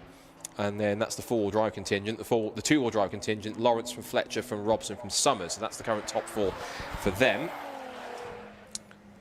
And Volkov climbing his way up the hill. I was going to mention also as well, one driver we don't have this weekend for Club 2-wheel drive, which might have an effect on the points going to Stetson, I suppose, is David Dyson, who's not here this weekend. He was third at Brands Hatch, but in the Porsche Cayman GT4 RS. But this is an opportunity, of course, with I think because there are drop scores in Time Attack, there is. So yeah, you can drop 2 rounds. So obviously, if a driver can't make like a particular round, or if they have some kind of like catastrophic failure, then it enables them to kind of like stay competitive in the championship. So yeah, we don't have a David Dyson here today, who is leading Club 2-wheel drive, but then yeah, obviously we've got Johnny Fletcher who's second, and then obviously Luke Capehorn, who was out this morning and had that fire, and he's not going to be out this afternoon. And Andrew Kime, who is fourth currently in the championship for Club 2-wheel drive, was here yesterday on a track day, and then I believe had gearbox issues, so unfortunately is not able to kind of like attend today. So yeah, it'll be interesting to see once that kind of shakes out. At the moment, out of the top 4 in Club 2-wheel drive, only Johnny Fletcher is the only person who's still out on track and bagging points today. Yeah, that's the key thing. So, and I've said this before, particularly in racing aspects, we can apply it to Time Attack as well. It's the days when you don't win that you try and that you can maximise the days you don't win. That's what wins you the championship. Yeah. So if you can't win, get as many points as you can. Get a second, get a third, get a fourth. And yeah, everyone wants to win, whether it's a Time Attack or a regular circuit race. Of course, everyone wants to win. If you rate any race driver that says, "I just want to do it to take second, third place," they're lying. Everyone wants to win, of course, but if you can't win, maximise the result. Get a second, get a third place. Nick the fastest lap or get an extra point if it's a race or anything else. Get as many points as you can, because you never know what might happen in the next race. The guys ahead of you in the championship might not turn up and actually lose points. He might retire and have an issue. Might not be able to get out, like Luke Capehorn did. He might lose points. So anything can happen, and it ain't over until they say the championship's final. So just keep going. And because of the change in the way the points are actually scored this season, it's really kind of like rewarded consistency. So as you're saying, get out there, and it's not just make sure you get to every kind of like round. It's like get out there for every session on the day as well, because you can bag points in literally every session. And that's what I like about this change in form, because it's encouraging people. Because I think before, correct me if I'm wrong, the only session that had points was Super Attacker, so therefore there was no massive incentive to go out and do laps apart from just doing laps to try and find the setup and the baseline so you were ready for Super Attack. I think this is actually a really smart way of doing it, because it is the incentive to go out and actually look. If you go out there, you're going to bag yourself some extra points, whether it's 6, 4, 2 or anything else. You might want to bang yourself some better tyres, I think, because Ansel Volkov had extreme understeer going through the final corner there. And I think decides rightfully, I'm switching the headlights off, I'm abandoning that lap, I'm going to go for a different one and try and reset with... I'm not sure he really has that much time. If you can get around quickly enough, he might have time for one more if he can manage it with a minute and a half to go. But he doesn't need to, right? He's got second advantage over Andy Grady there at the moment. And it's true. Just looking around to see who's actually still out on track. We've still got Neil Robson. We still have our second GTR of Kastusis Dobrowolski, who's just coasting his way up the hill now. So and we still have Johnny Fletcher out on track as well. We do indeed. So there are a few more actually. They're appearing over the hills. We said we're not allowed to call them hills. They're just mere mounds here. Yes. Yeah. No, I think it's more a case of speaking to Duncan Vincent. He said that they said don't call that a mountain. Where the radio towers are behind us, where in the commentary box, he said don't call that a mountain. It's like that's not mountain. Stuff in the distance, that's mountain. That's just a hill. So that's just a typical hill in Scotland, which is great to see. So Neil Robson, who is not being as I was about to say not being as flamboyant, just twitches the tail out of Jim Clark curve back through the left-hander of Hislops and down towards the hairpin.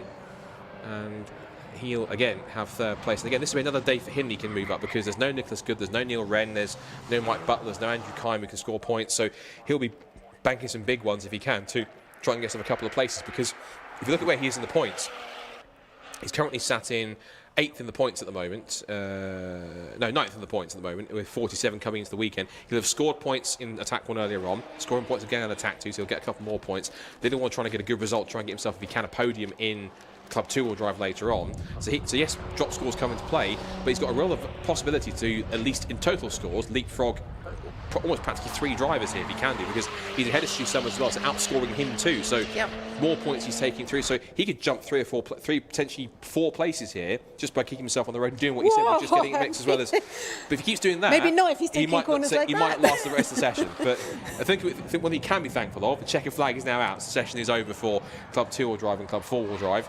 See there that Volkov has backed off and decided he's going to come in. So and I know Neil was saying, so he had new turbos, I think, for the last round as well. So he would have more power in that car. So he's very much still getting used to that. But as you can see, making the most of it. I was going to say, does he need more power given the fact he's that sideways? I'm not quite sure. I think that BMW's got enough power. It doesn't need to put more on it. Well, the thing is, it's tricky in club two-wheel drive. Like in the club classes, we do have these big horsepower cars. So I think nobody will turn down more power. That's very true. Well, they should know how to use it. That's the key thing. Yep. So that's the result from Attack 2 then for Club 2-wheel drive and Club 4-wheel drive. And as it was, once again, as it was in Attack 1, it's all 4 4-wheel drive cars at the top, all two-wheel drive cars behind them. And Alexander Volkov again tops the session with a 52.075 to go fastest. He's fastest by almost a second. And Andy Gray looks like he improved a little bit towards the end and got himself just within a second in the number 998 Evo. Third place for Dean Taylor in the Evo. He had a bit of a spin or something happen at the bottom of Leslie. He remains in third fastest in the Evo. And then Kastusis Dobrovolsky in the second of the GTRs, fourth quickest on a 54.279. Then we get to our two-wheel drive class. David Lawrence, who's a guest today, is on a 54.768, and he tops it, which means that the maximum points go to Johnny Fletcher instead, and he gets a 55.674. That's ahead of Neil Robson with his flamboyant BMW at least he drives it flamboyantly, in 135i in the 56.238, and then rounding off the bottom of the table, last but by no means least, Stu Summers in the Citroen Saxo on a 57.665, with a lap spread of about roughly 5.6 seconds between the two, as Volkov tops the times, and so too does, well, points-wise, in position-wise, David Lawrence. Johnny Fletcher in two-wheel drive will get the points because, of course, David Lawrence is a guest. So that's two Attack 2 sessions down. Now we go to our last one coming up, which is for the busiest session out there of the three, given the size of the actual circuit. And it is for the Classic and Retro, Clubman and Pocket Rocket classes, both forced induction and naturally aspirated. Whilst that resets, we're going to take a quick break, also a music break and also an ad break on the stream, so keep locked on too, because it is going to be Attack 2 for the Classic and Retro, Pocket Rocket induction and naturally aspirated, and the Clubman classes, thank you, here at Knockhill in Scotland, here in Time Attack. So stay tuned, we'll be back in a couple of minutes.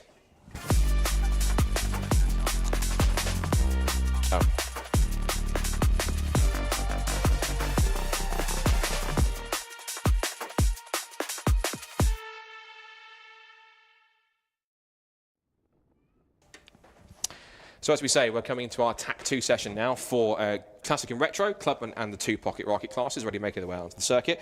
And we've talked a lot about a couple of other different classes in the mix as well. Pocket Rocket naturally aspirated. It's been quite a fascinating battle today. We've had the likes of Ryan Barker get towards the front and topping Attack 1 from Mark Roberts and Martin Baskovitz in his fantastic-looking Honda Civic in the mix as well. Third fastest in Attack 1 earlier on, and see how he felt about his actions and also how he's finding back to Knockhill this weekend. Susie spoke to him earlier on, so let's see what he thought of Knockhill and his session so far as he heads out on track now for Attack 2 in his class in Pocket Rocket naturally aspirated. So I'm having a quick catch-up with Marcin Bajkovic. How are you doing this morning? Hello, yeah, I'm very fine today. I'm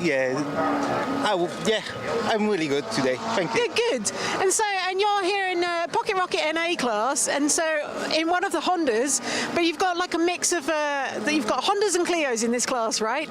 Yes, exactly. These two Hondas in my class and three Clios. Yeah, three Clios, which one of them is K20 swapped as well. And to be fair, we all pretty close to each other. So yeah, it's great season, great fight this year. Great competition between you all. And it's your first year in Time Attack, isn't it? Yes. Well, to be fair, I start thinking about Time Attack in 2019 when I start thinking of preparing the car to compete in the Time Attack. Obviously, there was COVID, so it stopped everything. I had some different plans, private plans, so it stopped for another few years. 2 years ago, I was nearly ready to give a go and have at least one single entry or something. But every single time I went to test the car, something's go wrong. So not a nice, reliable Honda then? Hondas, they're always reliable. They're always reliable. Last year I managed 2 single entries and I enjoyed that really well. So this year I decided to enter the full season, scoring the points, and it was really good decision to do this. So yeah, I really enjoyed this. I had some good moments, podiums already this year, getting quite on the fourth position, on the fourth place now at the moment in the general classification, not far behind with the points, so I'm pretty glad with myself and yeah, how the year is going. And you've had a few issues like over the season as well, right? So as we were saying, maybe reliable Hondas, maybe not. But can you talk us for a few of the issues you've had? Yes, I had a few issues. Well, I just joke in the reliable Hondas. Every race cars, they are never reliable. So yeah, so the season starts with the gearbox problem, and then the next round I had some problems with the drive shafts. Then was suspension problems on the last round. Well, I missed the branch catch, so on my last round on the autumn part, I had a major electrical issue. Everything sorted, car is going again, so yeah. And it's all good so far today then? Yes, yeah, exactly. So good so far today. And how are you enjoying the circuit here today? Have you driven Knockhill before? No, that's my very first time here. I never been even watching anyone's here, but I really enjoy this track. It's kind of scary, but it's pushing everyone's to limits. And I heard that already a few times. People been doing this track for the first time, and they saying that's them favorite track, and I would say the same. That's my favorite track. It's such a small track, but it's amazing. So yeah. And suited to the Honda then? Sorry? Suited to your car? Yeah, I think so. I'm getting quite good times, considering I've never been on this track. So yeah. All going well then. So good luck out there this afternoon. Hope everything goes well. Yes, thank you. Thanks. So that was Susie having a chat with Marcin Baszkiewicz in his Honda Civic, who finished in the session earlier on in third in the Pocket Rocket naturally aspirated category. Attack 2 is underway for Classic and Retro, Clubman and Pocket Rocket, both the forced induction and naturally aspirated classes. And whilst we're talking there, we had a couple of moments for a couple of people. We had a bit of an issue for Clive Hopwell going in towards the right-hander at McIntyre, but the even bigger one that you saw on the split screen for the championship leader in Classic and Retro, Mark Donnelly, had a bit of a high-speed lose in towards the first corner at Duffers Dip, but he managed to gather it up again and looked a bit sheepish on track a few moments later, kind of coasting his way through Jim Clark curve. Not quite sure he meant that one. Just, yeah, shedding a bit of gravel as he goes. But he kept it off the racing line. That's the mark of a good racing driver. You'd be considerate that you shake it off the racing line so you're not compromising anyone else, unless you're Dick Dastardly. In which case you probably would do that. And it's good to see these... you can tell like the people who really know the track, really know where to push the limits, and we've obviously got quite a lot of locals here, and so yeah, this car that we can see on track at the moment. So Michael Imrie, I think is one of the locals, and obviously kind of like really pushing that over the curbs and exploring to the maximum track limit, shall we say? Oh, he's been pushing today. He had I think a half spin at some point, one point, and also ran wide a little bit. So he's been pushing. He's been going for it. He's been one of the more spectacular drivers to watch out there, and particularly with the Mini, has been even more so in that sense. Looking at the initial times that are coming in terms of what we're seeing so far, the initial times coming in at the moment, Dean Riley is at the top in the VX220 again. One car I think maybe has either been keeping a powder dry or possibly was just steadying herself in warm-up in Attack 1 is Annie Thompson, who, of course, who comes into the weekend as the leader in the Clubman category, ahead of Dan Buckingham. Those two came into the weekend 2 points apart, with Annie just 2 ahead of Dan in the Honda Civic. And in the first 2 sessions, Dan was ahead of Annie, so it looks like Annie's now decided to turn the wick up and go, right, I've done my kind of banker laps to get them in here. Let's push a little more and get some more points, because she's now popped to second quickest with a 56.374. If you compare that to her best time from Attack 1, for example, 57.3, so she's about 9/10 quicker. So yeah, that was her just dialing it up a little bit more, just saving a little bit for a reserve, but even so, she's going to be very happy with that. Yeah, very happy with that. So that was having at Brands Hatch, she was having some problems with the catch can kind of like overflowing, and so, but that's all been resolved now. And she was saying this morning having some issues with diffuser, but I mean obviously that's been resolved again. If she's kind of managed to bank that 56.374, she'll be very happy with that. I know, yeah, like you say, very close between her and Dan Buckingham, and Dan was saying absolutely loving this circuit. And when I saw Annie earlier, she was a bit like, I don't know where I'm going. She does now. Yeah. which she obviously does. Yeah, managed to bank that kind of like really great lap. So yeah, we'll see if Dan has anything to answer with, because as you say, championship very close between these two, and I think maybe one of the closest in any of our classes out there in terms of championship points. You're definitely right. I'd say 2 points is the margin. Look at the other ones. If I scroll up my impromptu spreadsheet, I think you're right. I can't see any closer ones. All the points gaps are pretty much as big as they've ever been, really. So that's, yeah, I think I'm absolutely agree. That is the closest battle that we've got in any of our time attack top points tables at this point in time. 2 points coming so we can separate them, and of course off the back of a win at Brands Hatch, so she's looking to keep that one up.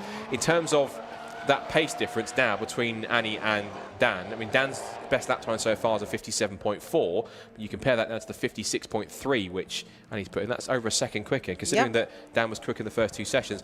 As I said, if she didn't know which way Knockhill goes, she's obviously done something in the lunch break to figure out exactly where it goes, because she does now, and she's got a point where she's now kind of really pushing hard, and actually even troubling Dean Riley, who we know is quite quick anyway, of course, in that VX220, of course, in Classic and Retro. But the fact she's getting up there in a car which is pretty much kind of a distant sibling in some cases of that car. If you look back to the origins of that car, the Lotus Elise, the Vauxhall VX220, kind of pretty much the same car underneath if you look at it. So it's unsurprising. That is a bit surprising with somebody. That's some fluid been left down by somebody. And it's, I wonder if it's where that is from. So somebody's dropped something at the back of it, but who they have, and it looks like one of the minis has got what looked like some kind of a pool of like cement quick dry around it, I think, because I couldn't quite tell which one though. That may be Stephen House, I believe, was having coolant issues earlier, and they were saying it's just pushing coolant out the top. So that may be something to do with that car. We'll have to wait and see, get confirmation. Conor Devine's gone to second quickest. He's now popped up just ahead of Annie Thompson by half a tenth. So Conor Devine, another of our single round entries in the Ford Fiesta. 334 goes through the shot. That is Stephen Wilkinson in the Clio RS. I do sometimes love the unpainted kind of like just what do you call it, primer look on the bumper sometimes. Maybe because they realise they haven't got time to paint it, or they're just not bothered. So they just go, right, well, it does the job area-wise. It's kind of function over form in some cases when you do that printing, but it's almost like a raw kind of like a proper like you know, sort of impromptu like build style, so like the mid-build style kind of thing to do it. That's something. It's kind of raw rather than just being all kind of, you know, sort of. I'm trying to find the right words, but you see what I mean. It's kind of it's got its proper like mid-build stage rather than just being kind of all polished and finished. That's what I meant. Yeah, race car. Race car. Yeah, it's called that. Yeah. Hashtag race car. That's Hashtag what it race car. So yeah, 334 pushing on. We've now got past half distance in the session, so we'll quick look and see who is wearing the classes.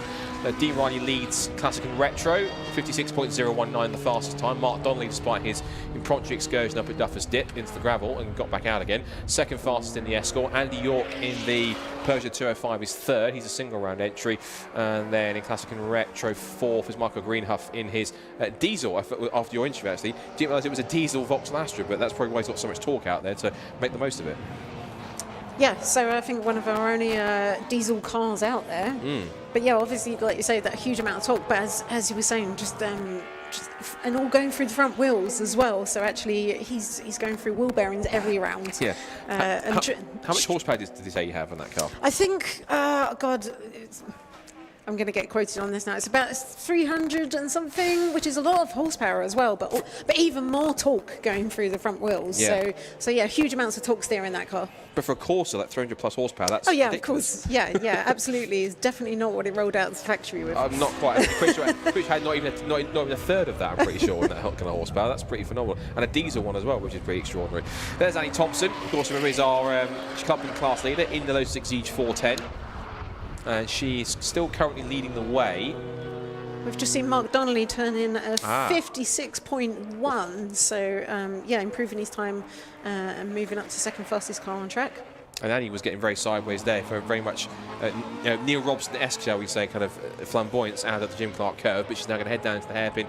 So sometimes they say flamboyant, if it looks fast, it isn't, but at the same time, depending on the car, I suppose, and depending on the time era in terms of what cars you're racing, sometimes sliding the car can be quick.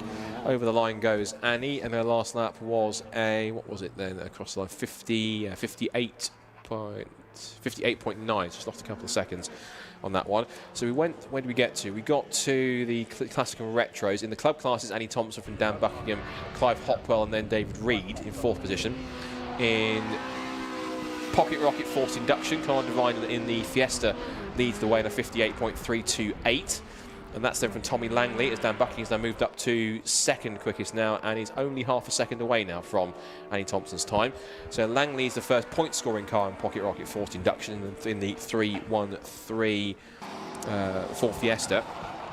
And then behind there in forced induction, you've then got Michael Imrie in the Mini and Stephen House in the 286 in the Mini R53 Cooper. And then naturally aspirated, it's Mark Roberts who leads the way in the 213 Renault Clio from... Oh, I think Ryan Barker. Of course, I shouldn't forget Ryan Barker. I'll get told off for that. Ryan Barker does lead. He's led all the sessions today, is Ryan Barker. So Ryan in the lead with a 59.652, and then Mark Roberts, Martin Bashikowski, and then Stephen Wilkinson in the 334 Clio as well. So that's where we're sitting at the moment. There's no real surprise of anyone. I guess the only real change there has been compared to earlier on is the fact that Annie Thompson leads in clubman class. Yeah, but like you say, Dan's managed to make that time back, and so there's only half a second between them now. So, yeah, that was a massive improvement for Annie. So I don't know if she managed to kind of like tag on to the back of someone who really knows the track. So as we said, we've got a lot of locals here today, and pick up that kind of like track knowledge of, you know, where to position the car, where you're going, or if, you know, I don't know, maybe she managed to turn up boost, maybe she resolved that diffuser issue I know she was having earlier. So yeah, looks like very happy out there on track. Yeah, hopefully the diffuser is now diffusing and doing its job. Yes. And doing something. So that should be quite good. So we've just got now 6 minutes to go in the session, as we've got some blue flags out for one of the cars in front, and that's because Dean Riley's chasing one of the Clios. He's also being chased down by Yorkie, Dan York, who's again one of our guest entries, Andy York, and he had a bit of a moment earlier on, I think, as well, exiting the chicane, as many people have done today. There is just something about his car as well. It's got a bit of a wide body kit on it, but it's quite simple. It's got a boxy kit, but it's a Peugeot 205. He's made it look like a proper little, almost like a touring car in some cases, with the huge rear wing supports for like a tiny little rear wing on the back, I noticed, which is all for aesthetics, I'm certain. But and K20 powered, that is, of course, yeah, K20 powered as well, and that was a nice engine swap. K20 is like the most common engine swap you can make, I'm sure, out of all of it. So on that side, so it's either K20 or K24 tends to be the common one for anyone wants to go to. But it's quite a universal engine, the K20, in terms of you can stick it into within reason just about anything, and it'll fit and it'll run well. And of course, they're known for their reliability. They're bulletproof, the K20s. Yeah, and you can't run a K24 in these classes either. Oh, right, so this is why you see many K20s in here. Not as many as we've had in previous years. The Pocket Rocket has been almost entirely K20s at one point, or very much dominated by the K20s. But yeah, a few less this year. But yeah, obviously, as you say, always a popular choice for an engine swap-in. Hence the phrase K20 of the world, which I wouldn't be too against, I suppose, on that side. Maybe it's, I've been racing Hondas for the season, but I've now got more of a fondness for than I already did before for Type Rs and for K20s and stuff. So I think it's rubbing off on me on that side of things. I'm even contemplating getting one myself. And that's how much it's rubbing off on me. That's but that's slippery slope. Yeah, absolutely. You'll be out on track next season. Well, I'll be out on track at some point. I want to be, trust me. I think I've had enough of bug playing sims and racing games and getting passerised and all sort of stuff. And I've been out on track a couple of times in a couple of things. K-trims and a BMW and a City Car Cup car as well a couple of times. So I've done it a little bit.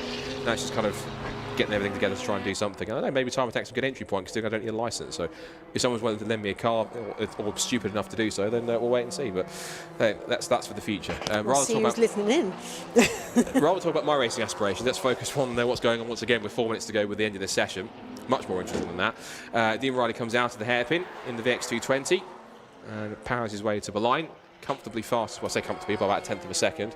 So I wonder what this is going to do to championship, because Dean's running second in the championship against Mark Donnelly, who's running first in the championship, but those positions are swapped out on track at the moment. So I mean, it's actually a huge amount of maths to kind of like add it all up, and with the drops, the drop rounds and everything. But yeah, it's going to be interesting to see how that mixes it up if that's the way the positions end at the end of the day. And we'll see if Mark has anything to kind of like answer that back with now. We saw him earlier have that little off into the gravel. And I'm just looking at the times, what the time is. So it's basically like 0.25 of a second, so you know, a quarter of a second kind of like there just to make up between Mark and Dean.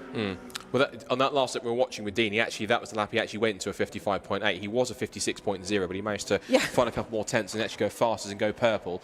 That lap, and actually Mark Donnelly, he actually went fastest in the final sector. He took the best final sector of anybody on that last one, so he's got more pace left in him. There's only about a couple of minutes to go, but Mark seems to have got that car back into the groove and is now going to try and push the Escort as hard as possible. There behind is the K20 swapped Peugeot 205 of Andy York, who is in, as I say, third in Classic and Retro.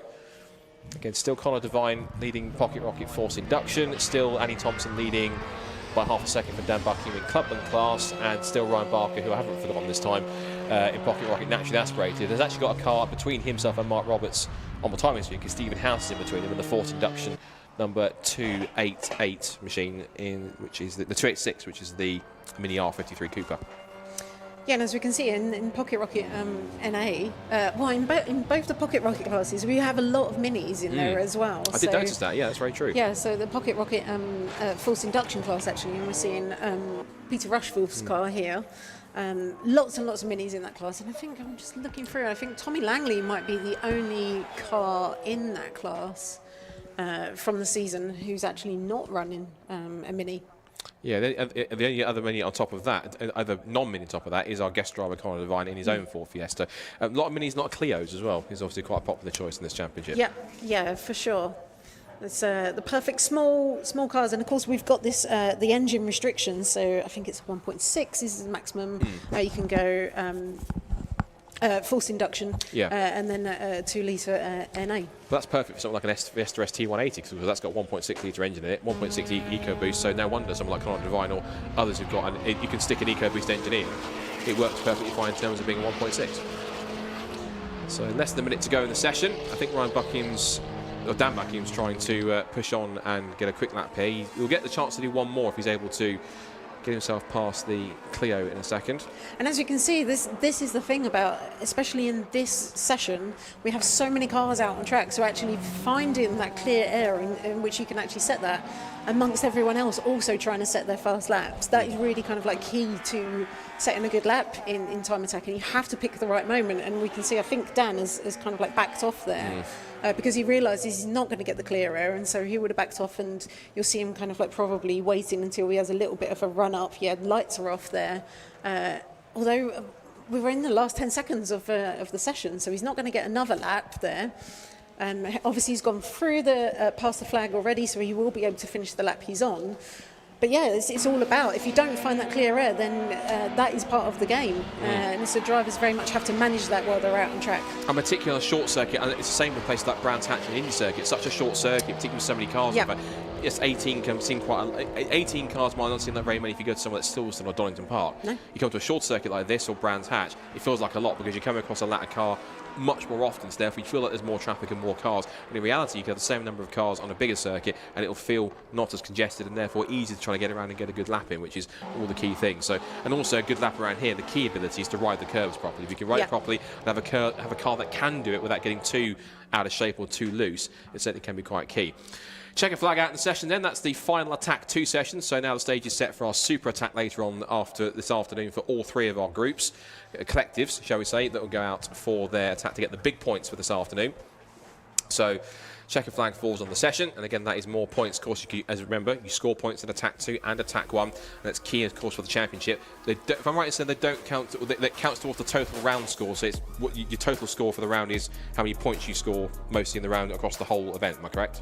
Good. Yep. So maximise the scores as much as you can. It's going to be absolutely key. So end of Attack 2 then for Classic and Retro Club and Pocket Rocket ends as follows. And actually, we didn't spot this actually. Mark Donnelly stole the fastest lap on those final lap of the session.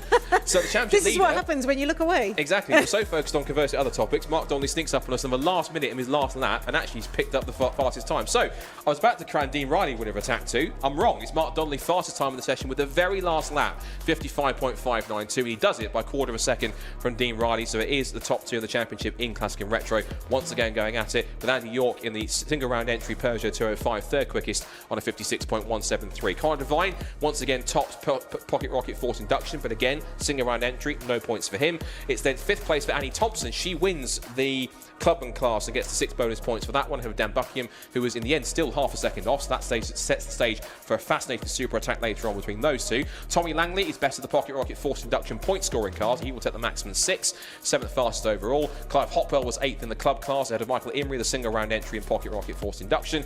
David Reed again single round entry in club class, and then Ryan Barker, who takes another topper of the session in Pocket Rocket naturally aspirated, followed by 286 Stephen House, and then it's the rest of the Pocket Rocket naturally aspirated 2nd, 3rd and 4th of Mark Roberts, Martin Baskovich and Stephen Wilkinson, the Michael Greenhuff and the Diesel Corsa, Mark Blackburn and Peter Rushforth rounding off the 18 cars in the field. So that is time attack done for their penultimate set of sessions. Now we're getting set for circuit action and preparing to light up the tarmac once again. It is going to be once again, it's going to be the Racing Hondas Championship as we're getting set for round 13 here at Knockhill for their first ever race here in Scotland. This one should be an absolute cracker. Stay tuned.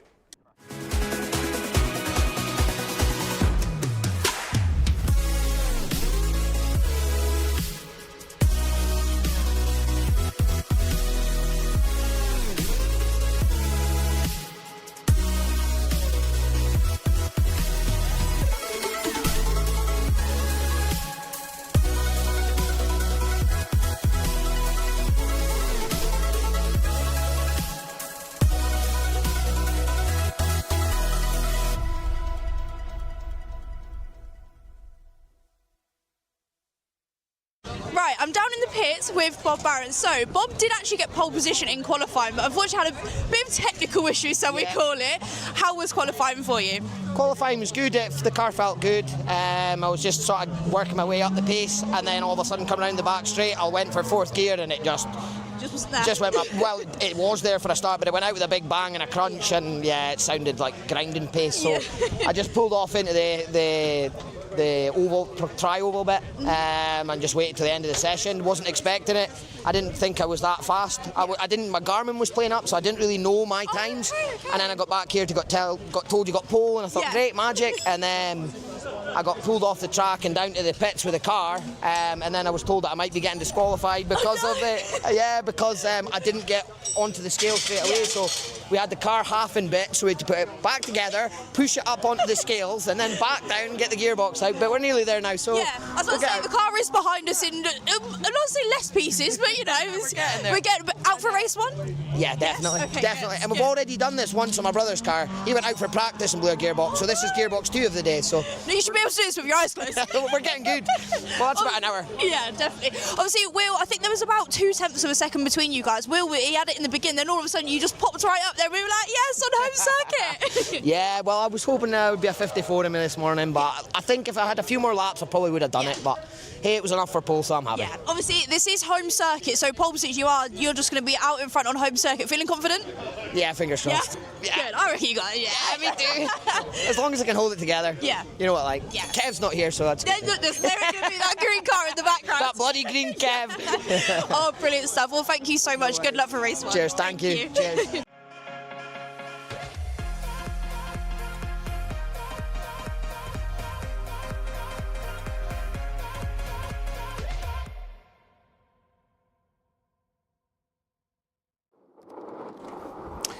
Right, shall we have some racing action? I think we should. It's now time for round 13 of Racing Hondas 2025 and their first ever visit to Knockhill here in Scotland. They've been treated to a free practice session and a dramatic qualifying. Now we're getting set for race time. Race 1 is all set to go. This is the man on the pole position, Bob Barron, on his home circuit with fresh new suspension. The car is back together 100%. He's now going to be gunning for that first victory. He's got a first podium back at Snetterton. He is now going for it. But this is the man that will start alongside him on the front row of the grid. Will Self, championship leader in Class A. This is going to be quite a tense one. The 2 EG Civics on the front row together, that could be a real drag race down towards turn 1. But of course, Bob Barron has the one key thing. He has local knowledge. He knows this circuit like the back of his hand. He tests here a lot. That's going to be key. What about the EG Civic of Tommy Knight? He's off the back of a first victory at Brands Hatch. He'll want to make it 2 from 2 in consecutive races. James Kiff could be a dark horse as well. They are starting next to each other on the front row of the grid. And we know what happened when they got together last time side by side at Brands Hatch. James Kiff didn't come off very well, but we'll wait and see. They've kissed and made up since then. There was a wonderful picture of I think it was Tommy Knight holding James Kiff in his arms, so that was wonderful. That was sweet. So anyway, Dave Buki looking pretty solid in 5th position. He must have been chuffed with that. That's one of his better qualifying performances, so excellent job from him. and walking through the rest of the field. Here's a welcome newcomer, Harry Greenhill. Haven't seen him much this season, had 1 or 2 issues earlier in the year, but he is now back on the grid. Good to see him in there too. Former champion Phil Wright, he's now second in the points coming into the weekend behind Will Self. He needs to try and maximise every single score he can, particularly as this is the last round that you can actually use to drop scores. And then we have the Kilty K-Swaps trio behind on the 4th row, Michael Barron and Fraser McNeil. Now Fraser went off in qualifying. It looks like he's now racing, I think, without the big front splitter, but he has got a different front bumper on there and with some little canards on the front, so he's going to try and make the most of starting back in P8. I will say as well, having a passenger ride with him yesterday, that boy can drive. He absolutely throws it around this Knockhill circuit. He's going to have to keep up with the rest of the order if he can get it done. So let's set the stage then, going forwards for race number 1 here. And in Racing Hondas, of course, we have to add in, of course, on top of that, points that were scored from qualifying. Because remember, in each of the 3 classes, you get 5 points for top in qualifying in your class, 4 points for second, 3 for third, 2 for fourth, and 1 for fifth. And that applies to each class. So with Bob Barron on pole position, that would have given him 5 points, which means it would pick him from 58 to 63 points. It would if my spreadsheet was able to update itself. And if I was connected to the internet, that would certainly help. So it'll be 5 points that will take him to 63. Will Self got 4 points. That puts him now to 156 coming into this race, which gives him a 23-point lead. Well, that went out of my GCSE maths. It's funny because it's true. And then in 3rd place was Tommy Knight, which gives him 107 points now. James Kiff was 4th, that with 2 points, that puts him on 45. And Dave Buki with the 1 point puts him on to 27. For Class B, that now breaks Dan Thackeray into the 200-point barrier. The pole position for him puts him on to 204 points. It was second quickest for the second point scorer, which was Sam Linster, because Stan McDonald, who's on the front row of Class B, he will not score points because he's a guest driver. So Sam Linster now goes on to 4 points added to 105. Lewis Barker now goes on to 3 points from 63 to 66. Harry Greenhill got 2 points, so he goes from 12 points to 14. And Luke Crassus-Melly goes from 23 to 22. And then with Class C, as it was another one for Matt Rowling, he then gets the points to go on to 100 points now for this race from 95, and Callum Houchin now goes to 71 to 75. So it's a 25-point lead for Matt Rowling going into this first race.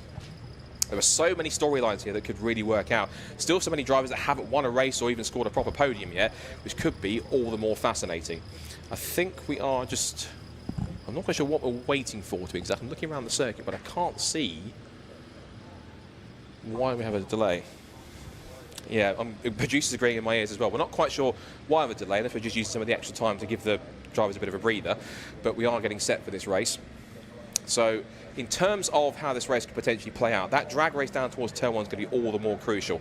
Bob Barron, of course, on home soil. He knows the circuit, he knows his track left back of his hand in both directions, because, of course, for those who don't know, for Knockhill, of course, locals often know this, but for those watching on the stream who might be watching outside the UK or don't know Knockhill very well, he is licensed to run in both directions. You can run both forwards and in reverse direction, and I've seen races in both, and it's pretty extraordinary, particularly if you go in reverse direction, going through the Black Circle chicane, you can and do see cars get all 4 wheels off the ground. It is quite a sight. I've seen Caterhams and other cars around here do it, even TCR cars go around here, and they do really get themselves off the ground. It's a fantastic circuit. And again, having taken the passenger lap yesterday, and of course it was all of us in our media group. We had myself and Charlie, also Lexi, who's our brilliant social media manager, and also Jake, who's been helping with some of the camera work as well. All of us got passenger lap yesterday, and we have to say a massive thanks again to Fraser McNeil, to Matt Rowling, and to Callum Houchin. They took us around for a few absolutely barnstorming laps, and they didn't hold back. I think we both said, don't let up, give us the full experience, and they really did show us exactly what this circuit is like at full chat. It was absolutely amazing, this experience. So thank you to all 3 of them for taking us around and showing the circuit how it's meant to be driven, which is all the key thing. So, as we said, Bob Barron on home soil, how much he would love to take a home victory here in Racing Hondas. He did win 2 weeks ago in the wet in the Motorsports Championship. All 3 of the Celtic K-Swaps cars were out. We had Bob Barron, his brother Michael, who's here making his debut as a single round entry in the black Civic Coupe, and Fraser McNeil in the number 7 car as well. And they're up there in the mix. Michael Barron has won here as well. Back in July in Motorsport, he won 3 out of the 4 races that he contested over the course of the weekend. And he's looking pretty strong. And Fraser, of course, got himself up in the top 5, and he's also quite a quick driver in his own right. So Bob Barron has a real potential here to do so in front of a lot of home support here, of course. A lot of local favourites would love to see the Scottish drivers do well. Looking pretty relaxed in the cockpit of the 27 Honda EG Civic. And that's one thing I love about this championship as well. I love this championship anyway. I adore this championship. But the thing what I like about it is that it's not just...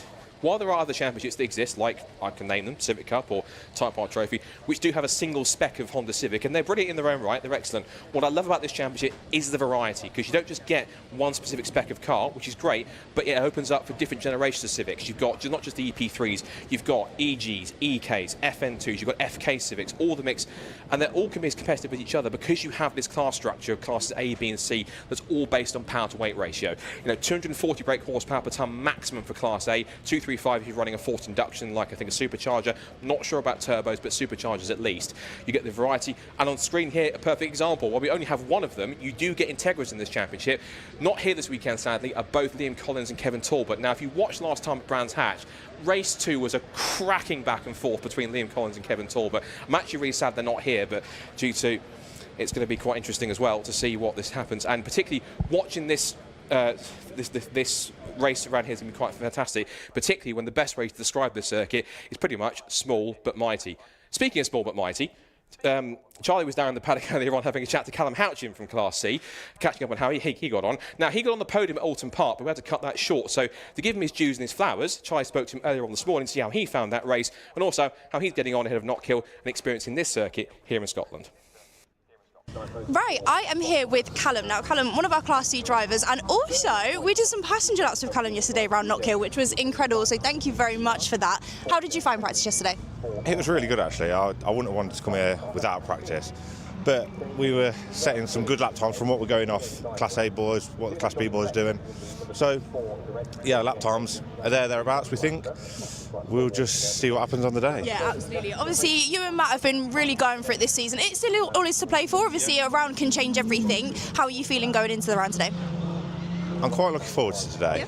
When me and Matt were on a track day yesterday, we were messing about a little bit, and I can just pull lengths out of him at the hairpin, and he'll catch me going into the first corner.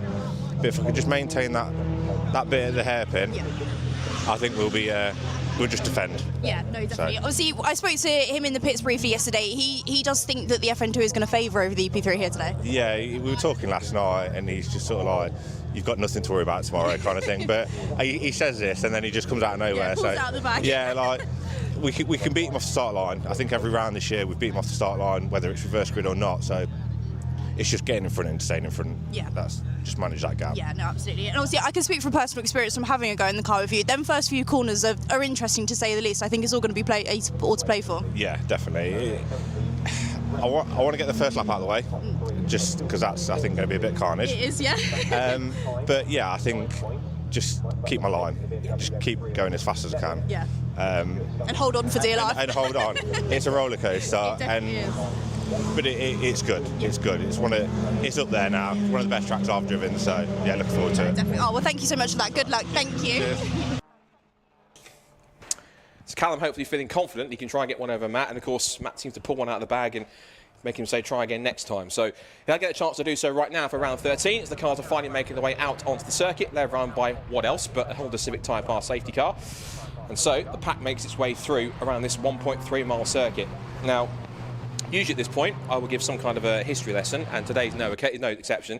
I realise there's a lot of Scottish locals here, so if I get anything wrong, bear in mind. So actually, we'll do that in a second, because we've got the grid coming up in a minute's time. So we're going to come back around the circuit and probably do a formation lap. So let's quickly go through. What should I do? Get it together, Scott, come on. All right, here's the grid. We'll go through the grid. So we've got, I was expecting a grid graphic, we've got it now. So Bob Barron then will start his home race from pole position. Can he convert it to a first win? We'll have to wait and see.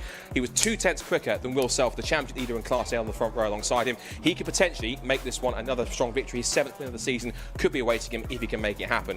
Row 2, Tommy Knight, fresh off his first victory at Brands Hatch. He will start 3rd in the EK Civic alongside James Kiff, who will start alongside him.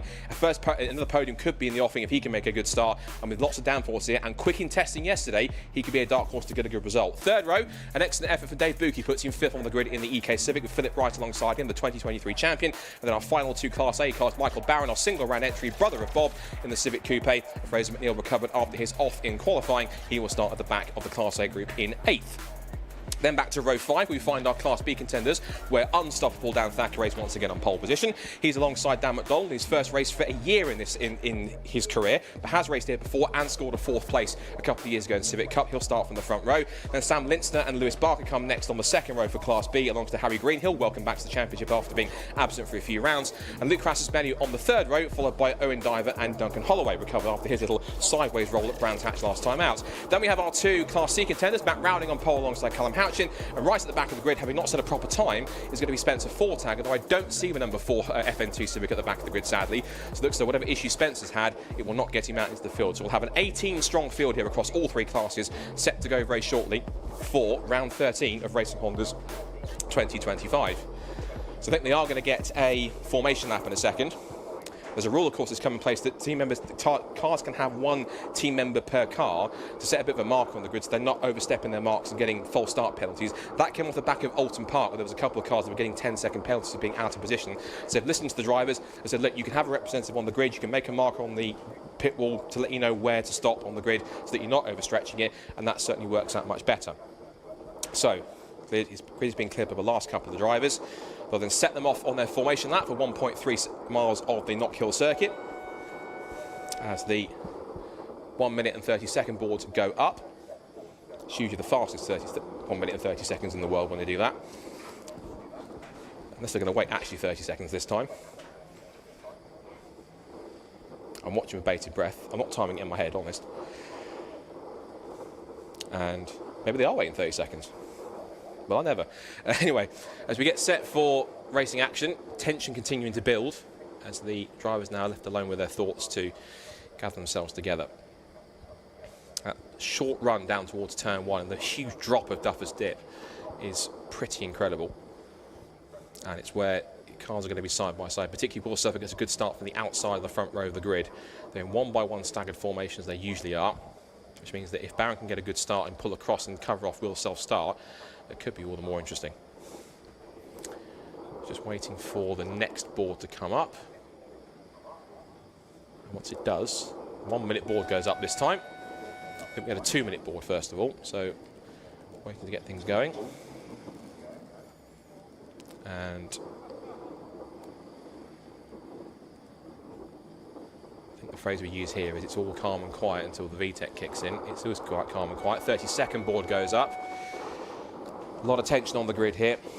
Bob Barron will be feeling this could be a possibility. He could be on the cusp in 15 minutes' time of the biggest win of his quite fledgling career, because you have to remember, he only started racing this season. He was, I'm not sure he took his rookie plates off yet, but Bob Barron even led his 2nd ever race. He was on reverse grid pole for the 2nd race at Cadwell Park, as the green flag flies on the circuit, and was up there in the lead and was leading about halfway through until he then lost the back end and lost the lead and also the first few positions, so he's going to try and see if he can hold on.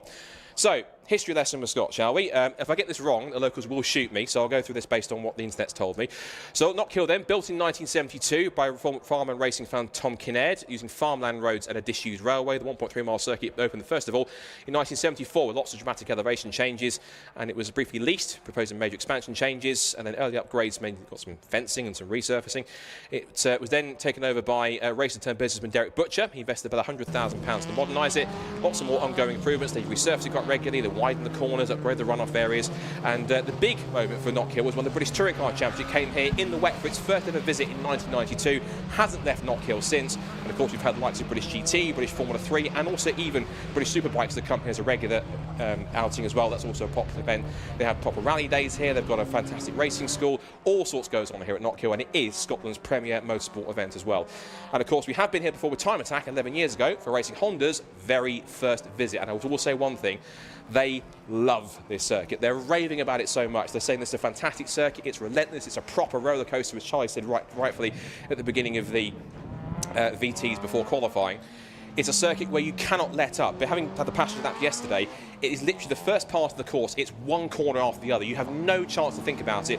You straight through into Duffer's Dip, then Leslie's, then McIntyre's, Butcher's, through the chicane. You get a small bit of respite up towards Jim Clark Curve, and you go up through the crest over there, power your way through Hislops, down to Taylor's Hairpin. You go through the big step at the apex, all the way through, pull the car around, and climb back up the hill towards the start and finish line for the end of another lap. So the field makes its way then onto the grid. Brave standing marshal in the middle of the grid there, watching the cars go past him. Kudos to the marshals. Again, big thank you to them, to our marshals, officials, volunteers, everyone here at Knockhill has made us very welcome to get this underway. And I'm certain they're going to be rewarded here with 15 minutes of absolutely thriller-minute racing from the Racing Hondas, as they have done all season. It's crazy to think we've now got 4 races left to go. We're about to get one of them underway, but it has been a mega season all the way through. Is this round 13 going to be just as spectacular as the other 12? I'm so excited, I can't even speak. So, as you mentioned, it's all calm and quiet until the VTEC kicks in. It's about to be in a few moments' time. Green flag at the back. Stand by for action. Round 13 of Racing Hondas 2025. Are we going to get a home victory? Can it be win number 7 for Will Self, or will somebody else take the top step? Waiting for the red lights. Revs rise, and we're underway at Knockhill. Strong start from Bob Barron from pole. It's a good start also from the front row from Will Self down towards turn 1, but I think Bob Barron will have track position. He shoots across and he has the whole shot into Dunfermline for the first time. Tommy Knight has third. It's side by side for fourth as Dave Buki goes up the inside of James Kiff to take the position. Then Wills will lead. So then James Kiff is off again on the first lap. He's off possibly into the barriers. That's for the second race running. He's off on the first lap. He got further than turn 1 this time, goes back into the road and almost gets collected by Luke Crassus-Bay. That was quite a rejoin, but he gets in front and just about gets away unscathed. Over through the chicane for the first time, hopping over the curves one after the other. Kiff survives. He's now got a rather askew front bumper, but now the lead is out through Jim Clark curve for the first time. It's Barron who leads. It's Self in second place, who's right on his tail. Tommy Knight in third place. There's a gap to fourth with Dave Buki under pressure for Philip Wright, but it's Fraser up to 6th ahead of Michael Barrows, who's passed him at the start. In the lead of Class B, it is who else but Dan Thackeray. Linzer is second place. Barker is third. Dan McDowell from the front row in the class is down to 4th. As there goes right round the outside of Buki's take 4th position. End of lap 1. And already, Will Self is right on the tail of Bob Barron. He wants the victory number 7. Bob Barron just wants win number 1. To do it at home will be extra special. End of lap 1 then.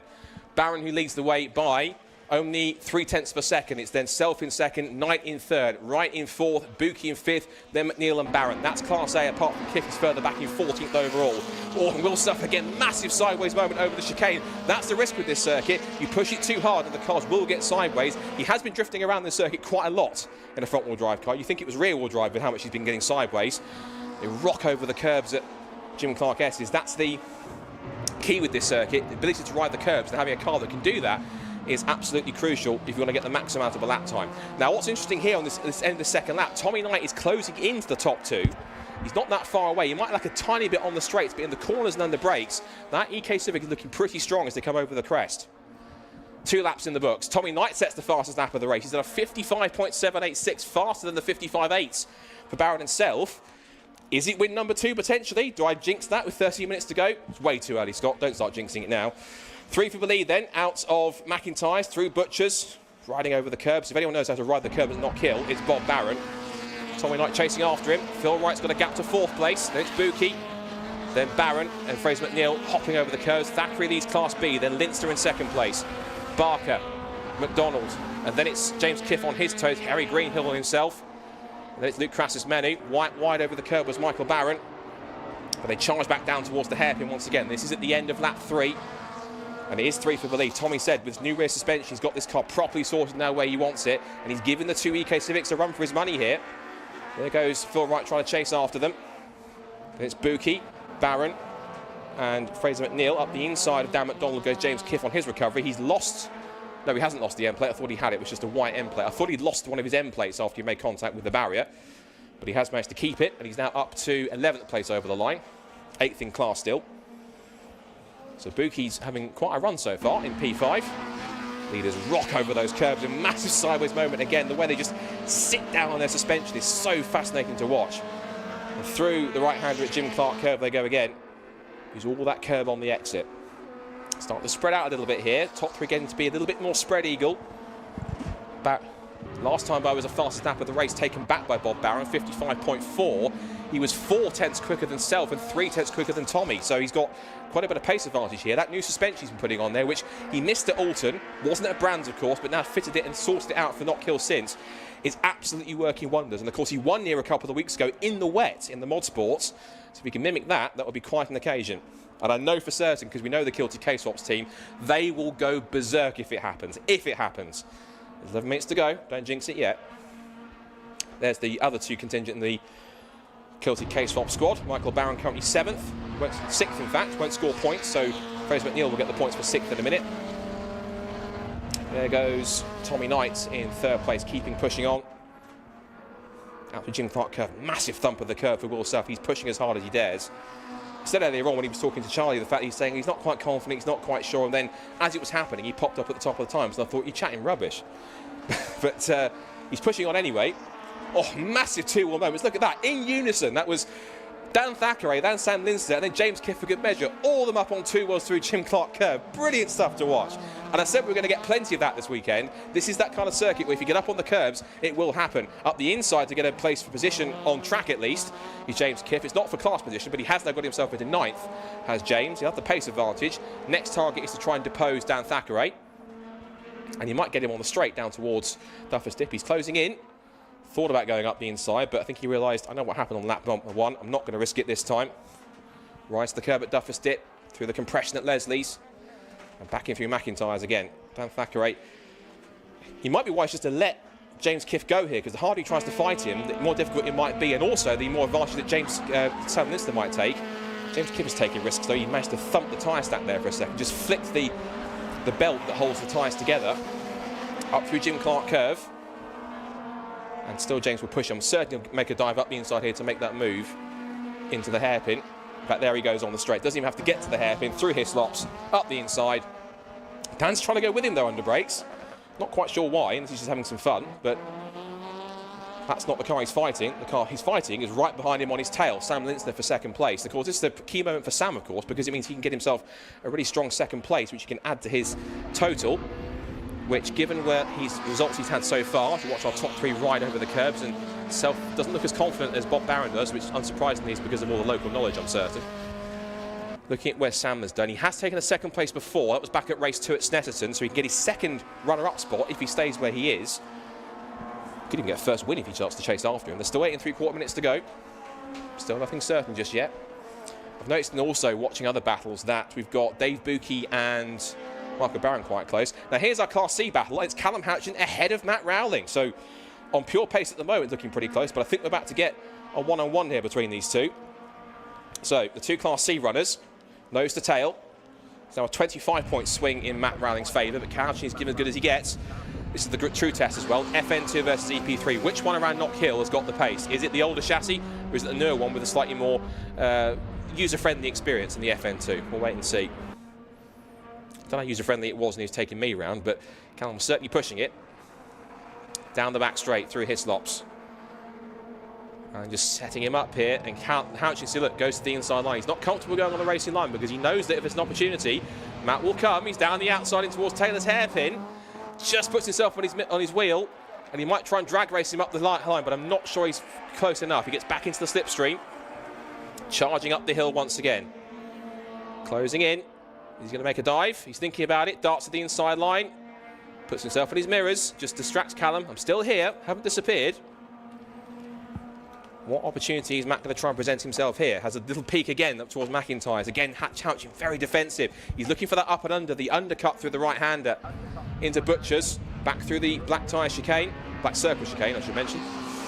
Rocking over those curves again. Now the sprint towards Jim Clark curve. Still Houchin holding on. They're giving as good as they get. Matt might have a tiny bit more pace, but Houchin's defending. That was a huge thump of the curve, though. That might just give Rowling the run he needs. And the leaders are coming up behind them. So this is going to be the Class A leader, Bob Barron, who's got 1.8 seconds over Will Self. There we start to dream. Now they're up towards the hairpin again. The Class C battle continues on. But Bob is coming up behind them. And he might have to break this up for a second, because this is going to be quite crucial. If he can get around them here quite cleanly, this could be key. They're both moving out of the way, so they're actually continuing their battle whilst also letting the leader through. Not bad, boys. Bob gets through nice and cleanly. That was the cleanest double overtake lap I've ever seen, at least in terms of lapping 2 cars at once. So Houchin now continuing ahead of Rowling, but Bob Barron using all that local knowledge, pulling away here at Knockhill. As Rowling right on Houchin's tail out of McIntyre. And look, Will Self's getting caught up. This is not where he wants to catch them here at the chicane. And through no fault, he's getting held up here to try and go to the inside line. This has broken up the battle a little bit because Rowling had to back off a tiny bit, puts 2 was on the grass. Tommy Knight follows him through. And Tommy's right there, because if Will Self can't get past him quick enough, you might put him under pressure for second place. Darts out to put a lap on Houchin, but Tommy Knight is right on his tail here. This is a rematch from Knockhill at race 2. Remember that. It ended with a lap and a half to go because of a red flag. Tommy now is all over the back of Will Self. He just lifts the inside wheel. He's pushing him at the final hairpin. He's right under the rear wing of Will Self now with just under 5.5 minutes to go. Tommy Knight is challenging for second place now. Might be positioned lower on the podium, but doesn't make the battle any more significant, any less significant. Down to Duffer's Dip. We know that Will Self's car is a little more looser, bouncing over that curb again. Tommy's just getting a little bit closer. He feels a lot more comfortable in that case of it. That thump of the curb didn't help though. He's lost him a car length in that process. Oh, and again, just watching Will Self's car just sliding around all the time. I know he likes it fast and loose, but the car looking very, very back and forth as it's trying to ride over the curves. They both thump the inside of Jim Clark curve. And Will's pulling a tiny gap again, so he's now getting to that advantage now of roughly a couple of car lengths out in front. And all of that lappery, Bob is now 3.6 seconds in front. Less than 5 minutes to go, and they won't have any fingernails left on the pit wall at Kilty K-Swaps. They're going to be praying to the racing gods that he holds on to this for the next 4.5 minutes. Down towards Duffer's Dip. Barron still leads. The gap is down to 3.5 though. Last time by, what was the last lap? It was a 50. What was the last lap? It was a 56.1, 55.9 for Will Self. He got it down, and Tommy Knight set the fastest first sector of the race. Personal best for Self, and they're both 3/10 quicker. So they're starting to close back in here on Bob. But is Bob just trying to get this thing home and not lose too much time? Out of Jim Clark curve again. Back with the rest of the class. I'll quickly check in with those. Dan Thackeray still leads the way now by, how far is he ahead of Sam Lintzner? He is now 1.6 seconds ahead. And Dan McDonald, who is our guest driver this weekend for Ben Sharp Racing Company, in third. And Houchin still ahead of Rowling. The last time I came across the line, it was just under half a second between the two of them. So Houchin, if he stays where he is, could be looking at his 4th win of the season. And his 2nd in a row as well. So the FN2 might have the advantage here. 3.5 minutes to go. Meanwhile, in 4th place, all on his own, is Phil Wright, 2023 champion. And looking back, that's Dave Buki putting a lap on the 2 Class C contenders. And Buki's got a small gap now to Michael Barron in 6th, who's run away from his Kilty K-Swaps teammate Fraser McNeil. He's about 3 seconds back in the background, although that looks like more than 3 seconds. There goes Barron up the inside, not going to help Matt Rowling. Excuse me, Michael, you might be lapping me. Can you not interrupt my battle, please? In fact, actually, Michael's letting him back through. So what's happened there? But Michael's got a problem. So whatever happened there, Michael has an issue. And off the road goes Michael Barron. So unfortunately, only 2 Kilty K-Swaps cars away at the flag.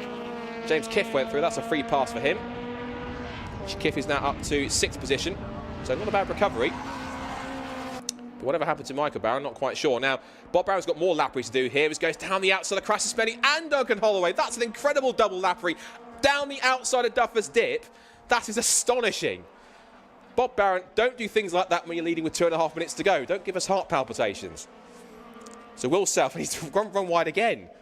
So now the gap is 2.4 seconds. It's coming down again, and Will Self smells blood in the water. He senses an opportunity. But can he get past these 2 cars quick enough? These 2 are also battling for position. This is for 14th and 15th overall, and also for class position as well. Self moves out. He's got the pace advantage. Powers his way past Duncan Holloway. Next is Crassus Menu. But when you're leading a race, Bob Barron, I think that's how much he wants it. Just diving down the outside through caution to the wind, lap 2 cars at once. Outside of Duffer's Dip. You don't usually do that unless you really want it. And I think Bob Barron wants it. I think we're going to get 2 more laps now. 2 more laps for this one. The gap is 3.2 seconds. It's gone back out again. They're getting the encouragement from the pit wall. Keep going. Keep pushing. Tommy Knight still going after it. Still wants 2nd place. Still riding those curves, chasing after Will Self. Phil Wright holding on to 4th place. He's back in no man's land. He's some 7 seconds back. And a further 7 seconds back is Dave Buki in P5. So 4th and 5th, touch wood, appear to be settled. 2nd place, out for debate. We won't talk about the lead because otherwise that might be the commentator's curse. But through Jim Clark curve for the right-hander. Self has got a small couple of car lengths now on Tommy Knight. Down the back straight towards the hairpin. More blue flags. That's going to be, I think, for... Is that Dan Thackeray that put a lap on? It might well have been, actually. Or was it? No, Dan McDonald that was a lap on, actually. So he's dropped backwards into 4th place. If there was a white flag, if it was American motorsport, it'd go out now. So 1.3 miles is left to see if the homeboy can take a victory, but he's going to try and do it here. whilst having to pull away from a battle for second place. It's now 3.1 seconds to the good between Bob Barron and Will Self. And as they come through the right-hander, down through Duffer's Dip, down through the left-hander at Leslie's, in towards McIntyre's. This is a circuit that, of course, Bob knows all too well, the Kilty K-Swaps guys. He came into the championship as a complete rookie. He got his novice cross. He led his second ever race. He almost won it. Got his first podium at Snetterton. As they come through the final couple of the corners, he's out of Jim Clark curve. He's got one more corner to go to make this sealed. Will Self is holding on for second place, and Tommy Knight's going to be third. But down towards hairpin for the final time. I might be speechless for a second here, because this is going to be another first-time winner in Racing Hondas. Up to the head for the final time. He came close a couple of times before. A first podium at Snetterton, but now at home, his first victory in Racing Hondas will go here at Knockhill. Round 13 of Racing Hondas will go at least, I think, to Bob Barron almost. Done it again, haven't I? Called it a lap. No, that's going on the blooper reel. Right, one more lap then, shall we say? I'm an idiot. So Bob Barron's got one more lap to do it now.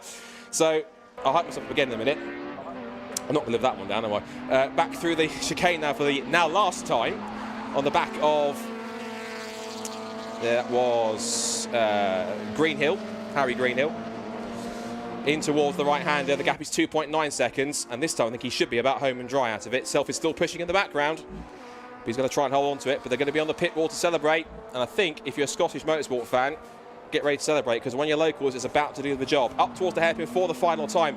Now let's try this again, shall we? Out the final hairpin. His first podium came at Snetterton. He's now going to go 2 steps better at home at Knockhill, because round 13 for the first time in his career is going to go to Racing Hondas, to Bob Barron at the checkered flag. Bob Barron claims his first victory in Racing Hondas, and the pit wall will go absolutely berserk at Kilty K-Swaps. Incredible stuff. Will Self second place, 2 seconds back, and then Tommy Knight gets third place for his first podium. But that is going to be a special victory for Kilty K-Swaps at home, and it's something they promised. They had that new suspension package, and it all works out in the end. Incredible stuff. If you're around the circuit, give the local man a round of applause and a cheer, because he absolutely deserves it. It's fantastic stuff.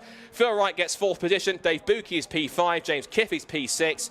And Fraser McNeil, Pete Car7 in P7. He comes across the line as the second of the 2 Kilty K-Swaps that will finish. No finish for Michael Barron. Dan Thackeray picks up P8, and he also wins once again in Class B. That's another one to put him 1 step closer to the Class B championship. 8th place will go to Sam Lintzner in the end. And Harry Greenhill gets himself on the Class B podium, in fact. So, given the fact that Dan McDonald pulled away, it's P6 for him instead. So Dan McDonald actually dropped away in that sense. But it was Lewis Barker 4th in Class B, Duncan Holloway 5th, and Lee Crash's in P6. And then it's Dan McDonald P7. I can't even speak, I'm getting it wrong here. Then Callum Houchin also did hold on for the victory as well in Class C after race-long pressure from Matt Rowley. So after 17 laps of round 13 of Racing Hondas 2025, the victory, which I think has been coming since the start of the season, has finally happened, and what a place to do it at home. Bob Barron is a race winner in Racing Hondas 2025 for the first time in his career. Not bad for a boy starting his racing career right at the start of the season back in May. He wins by 2 seconds from championship leader in Class A, Will Self. Tommy Knight in 3rd place, Phil Wright in 4th, and Dave Buki completes the top 5, with James Kiffin 6th. Good recovery after his first lap off to get P6 in class. Fraser McNeil 7th, then Dan Thackeray, who wins Class B once again, from Sam Lintzner, Harry Greenhill, Lewis Barker, Duncan Holloway, Luke Crassus-Melu, and Dan McDonald, who started on the front row in Class B, has to settle for 14th place. And Callum Houchin gets his 4th victory of the season in Class C, fending off Matt Rowling by just 0.2 per second at the flag. That's also his first 2 wins on the bounce for Callum as well in the FN2. And Michael Barron retired with some kind of a mystery issue, exiting McIntyre's. And then it was Owen Diver, who was also the other retirement that we had further back as well. And we didn't even see Spencer Fortank start the race as well. In my defence, before I called that race 1 lap early, it was looking like it was going to be 0 seconds. It looks like he got across the line with about 2 seconds to go. So it was my mistake to call that. But I'm making a habit of that for a second, almost thinking the race is over and there's a lap to go. So I'm not going to live that down in the media team. I'm absolutely certain. So I'm not going to let me forget that one. But mistakes happen. So that's all good. So I'll tell you what, I'm amped for that one, because Bob Barron, incredibly, again, the potential's been there ever since the start, and having a car that's been fishtailing around and doing all sorts of crazy stuff has been quite the occasion. So I'm almost speechless and that sort of things, but I think that's going to be a victory that's going to be so well received. I'm looking forward to the interview here with Charlie down at the Lucas Oil board when that happens. There's going to be so much celebration for that first podium, and I wish I could be down there for it, but I'll be here in the box for the time attack sessions to do that. But I'm certain there's going to be plenty of pictures and video of that one, and a massive cheer when that goes up, which is incredible. I think we're going to have a small gap because Michael Barron's car is being recovered from where it pulled off up at the chicane, so that's going to come back with an issue. Not quite sure what the issue was. He just pulled up with a mechanical, and that was that. Will Self is another strong second place for him. He is going to be pleased with the second place. It's only his 4th second place of the season, given he's had 6 victories and a 3rd, and then a DNF at Cadwell Park, and 11th place at Brands Hatch.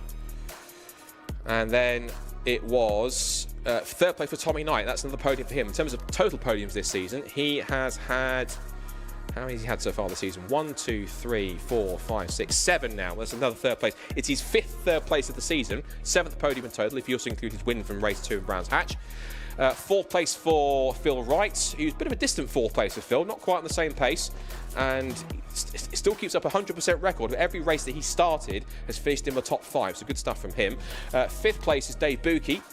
5th place for him. It matches his best result from Brands Hatch at race 1 and also Snetterton race 1. So he's had 3 times he's finished a race in 5th, in race 1 in 5th. So good effort from him to get good points. P6 was James Kiff. Good recovery after that little side-by-side with Dave Buki just going off the road. And then he managed to get a good result, and P6. P7 is still Fraser McNeil, so car 7 in position 7. Was incredible stuff from him, so he's got another top 10. And of course in Class B, that is now win number 10 for Dan Thackeray this season, so another victory for him. And that now, of course, takes him... He was already over 200 points as well. It's a massive step, of course, over Ryan Conningham on top of that as well. So, of course, that's going to be key for him to get more points. Sam Linster gets a good 2nd place. That is also his second place of the season. So that matches his best result from Snetterton at race 2. And Harry Greenhill, in fact, who has only had literally a couple of races this season. Harry, look at his results from before. He raced at Cadwell Park and at Donington Park. His best result was 6th in race 1 at Donington Park. So a podium in the class on his return of the championship after missing how many rounds? 1, 2, 3, 4 rounds. So incredible stuff from Harry to show the potential he might have had on this circuit. And of course we have Lewis Barker 4th, Duncan Holloway 5th, and Luke Crassus-Bennu 6th. And disappointing for Dan McDonald, he was on the front row in Class B and then dropped back to 7th in the end, so not quite sure what happened there. And then the back and forth we had between Callum Houchin and Matt Rowling, so a great finish for Callum, holding off Matt all the way through. And then it was a strong finish for them, so that would be the victory for him, his 4th of the season, his 1st on the bounce to get to more than 1 in a row. And for Matt Rowling, again, it keeps up another 2nd place for him, so it should not too many points lost in that sense when it comes to the gap. I think it's come down to 22 points now before we get to race 2 later on this afternoon. I have to say one thing also, look at the commentary box, even though the windows are probably slightly tinted here, so you might well see it. There are some very ominous clouds looming overhead. Of course, we've got the super attacks coming up next, and then Race Safe Racing Hondas. And I'm hearing on my ears, apparently there is rain in 25 minutes, I'm being told. Interesting. So that could mean we could get a wet circuit. Of course, we've got the reverse grid draw to do down there when we throw it to Charlie when we're ready with our drivers. I imagine it might be taking longer than possible because Bob Barrow's probably just celebrating with everyone down there in the paddock, because I think that's a victory that everyone's going to be happy with, because he's a very popular character. Ever since he joined the championship, the Kilty K-Swaps team have been a very popular team in the paddock, and for them to get a first victory, I think as a team in the championship as well, because of course Fraser is yet to take a victory so far, and Michael of course has done that, but to do it in Racing Hondas, and Bob of course has been on his first racing season to get a first race victory. It's taken him 13 races to do it, but who cares? It's been a fantastic season for him. And before that point, he'd been promising it. He'd been having a couple of good results, made a couple of mishaps, and was making a running habit of getting sideways and getting the car loose and throwing it off the road. But sorted that out, managed to get the car quicker, and the suspension upgrades that he's managed to put on the car he's been testing out here at Knockhill seem to have really done the trick. So excellent stuff from them all around at Kilty K-Swaps. And that's a victory, I think, that's given their hard efforts, the fact they do come from Scotland all the way through to the circuits around the UK in the south, even circuits like Cadwell Park, they have to do a lot of travelling. So to get a victory here at home, that's going to be all the more sweeter, particularly when everyone else had to come up to them rather than them going to everyone else down south. So great effort for them, and congratulations to all on that side of things.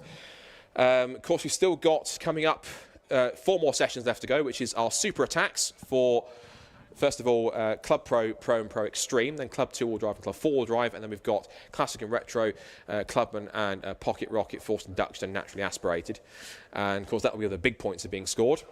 for the championship. And then, of course, after that, once we find out the fate of the reverse grid draw for how many positions are going to be reversed on the grid, we then get race number 2. And race 2 typically tends to be, arguably, the one that has more action in it in some cases, because you've got some of the fast drivers picking their way through. So that could be quite an occasion to watch if that happens, and we get an interesting draw on that side.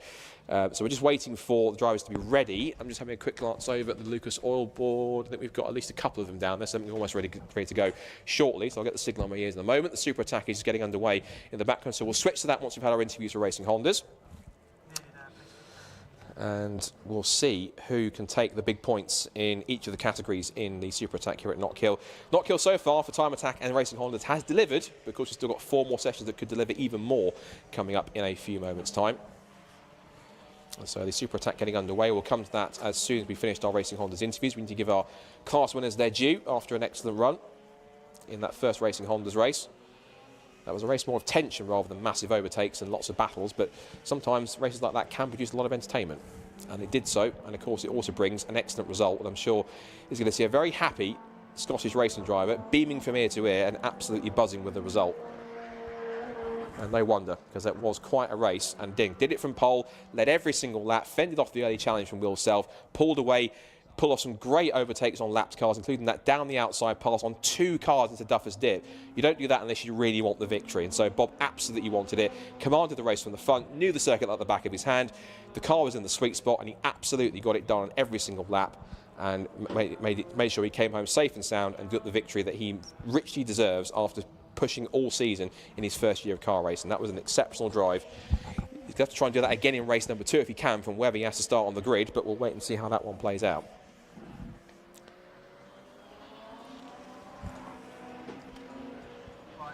So, all good. So let's get down to our podium finishes and our top 3. I'm sure with a very happy Bob Barron, who's going to speak to Charlie, down with our top 3 interviews for A, B and C for round 13 of Racing Hondas here at Knockhill. This should be a good one. Right, we are here down fresh off of race 1 with our Class A winner, Bob. Home circuit, first win. How was that? Oh, that was awesome. That's what I've been waiting for. Absolutely. That was brilliant. So I was a bit concerned going into the race with a totally new ratio gearbox. It was a bit daunting. Got a good start, kept it in front of Will, and I started edging away, and I was like, right, I just need to keep it there. Yeah. Get past it. I started catching the back markers, and I was getting a bit worried. Oh no, is this his chance to catch me? A couple of hero moments down Duffus, round the outside of people trying to keep the lead, but no, I held it together. But I tell you, that was the longest 15 laps of my life. I'm telling you, honestly. But yeah, I'm so happy. Yeah. It makes all that hard work and the long travelling to come up here and win has made my day. No, absolutely, definitely. I think there was a point where you had a 3-second lead. You were just going and going and going. We were like, he's off on one. To be honest, I was looking at my fuel gauge and it was getting pretty close to empty. So I'm thinking, right, I need to just rein it in a bit here.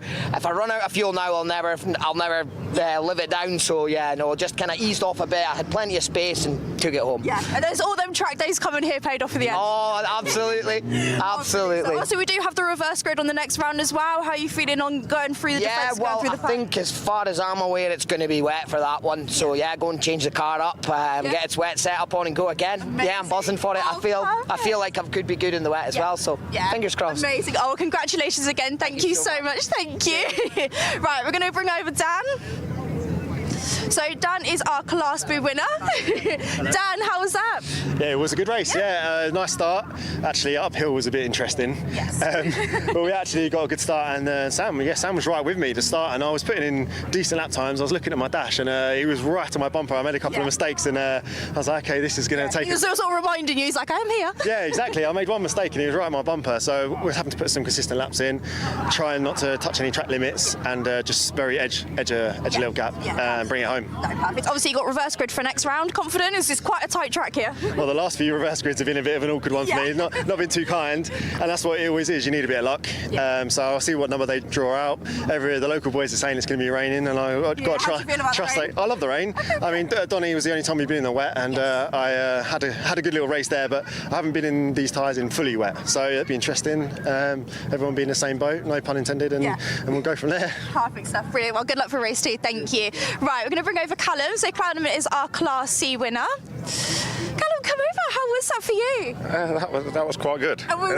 It was nice to actually get a first from lights to flag kind of thing. That was an emotional one, to be fair. Yes, it was quite good. So yeah, it was good. No, definitely. Obviously, Matt was right behind you, and then obviously you come up. The Class A boys come in, put that gap for you, and that just worked perfectly. Yeah, I mean, we're trying to race our own race, but then we want to be respectful for the Class A boys and B boys. So, but yeah, we kind of got him off the line, and it was kind of like, right, let's just keep him there. And then he kept getting close, but as soon as he got to stretch its legs, it went, and he didn't have an answer for it, but he was there. Yeah, I think in them corners he was right behind you. He's like, I am still here, and then on the straights your car just shined. Yeah, that's the difference between the power to weight. Yes. So we're very heavy, but we've got a bit more power. Yeah. So yeah, it was all good. But we kind of said this before we got here, so it was good. Oh, brilliant stuff. Well, congratulations again. Thank you. Good luck for race 2. Right, we're going to bring the board roll over for the reverse grid now. Perfect stuff. Right, what are we going to do? Round and round she goes. No looking. What have we got? Number 4. Perfect. So that is a 4-position reverse grid for race 2. Thank you so much.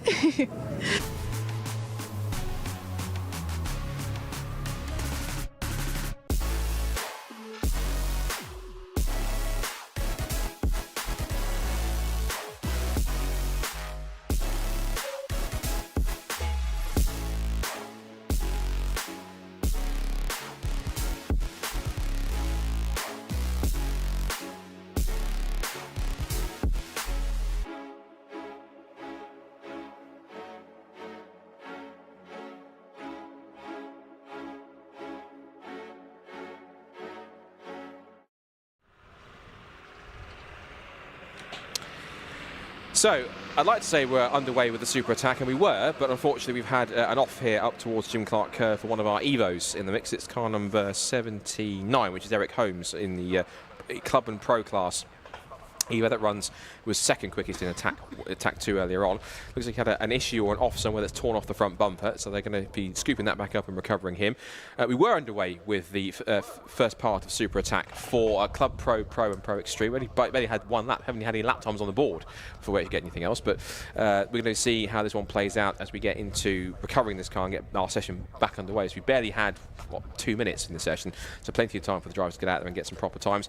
But this is now Super Attack. This is where the big points score. Susie's back alongside me here for this one, for these Super Attack sessions, as she always is for Alexi. Again, best wishes, Alexi. Hopefully you get well soon. Hopefully we'll see you at the session finale, because I think him missing that would be quite an awful thing. So fingers crossed he's better and well and is able to get back to us for Stetson in a few weeks' time. But Super Attack, this is the moment where all the big points are scored. This is where everyone builds up to. So, of course, we've had Attack 1 and Attack 2 and little mini point scores added in there for extra incentive. This is the one where everyone has to go quite literally flat out and just pretty much pull out all the stops to get the fastest lap time. We've been holding back at this point in time. Now's not the time to do it. It's literally, it's pretty much in some cases, it's all or nothing now. Yeah, it really is. And especially because, as you mentioned earlier, looking at the clouds out of the window, it's looking a little bit ominous out there. So I think our drivers will be very keen to get out there and try and set a lap in the dry before the weather may possibly change on us this afternoon. But we'll see what happens. You never know with the weather. It's always too early to call until it is actually raining, and hopefully it will. We'll see some laps getting turned, and they should be the fastest laps of the day that we'll be seeing, because of course these are our pro classes. These are our fastest cars out on track, and we've got potentially kind of like 1,000 horsepower plus cars out there setting these laps. So I'm very happy to say that we should see Simon Norris going back out. So I had a quick catch up with him. He mentioned that they'd snapped one of the rear drive shafts. And so they do have a bunch of spares that they carry with them, so they had to replace that. Talking about drive shafts, Martin Henry also snapped a drive shaft, as we saw right on the entrance to the pit lane.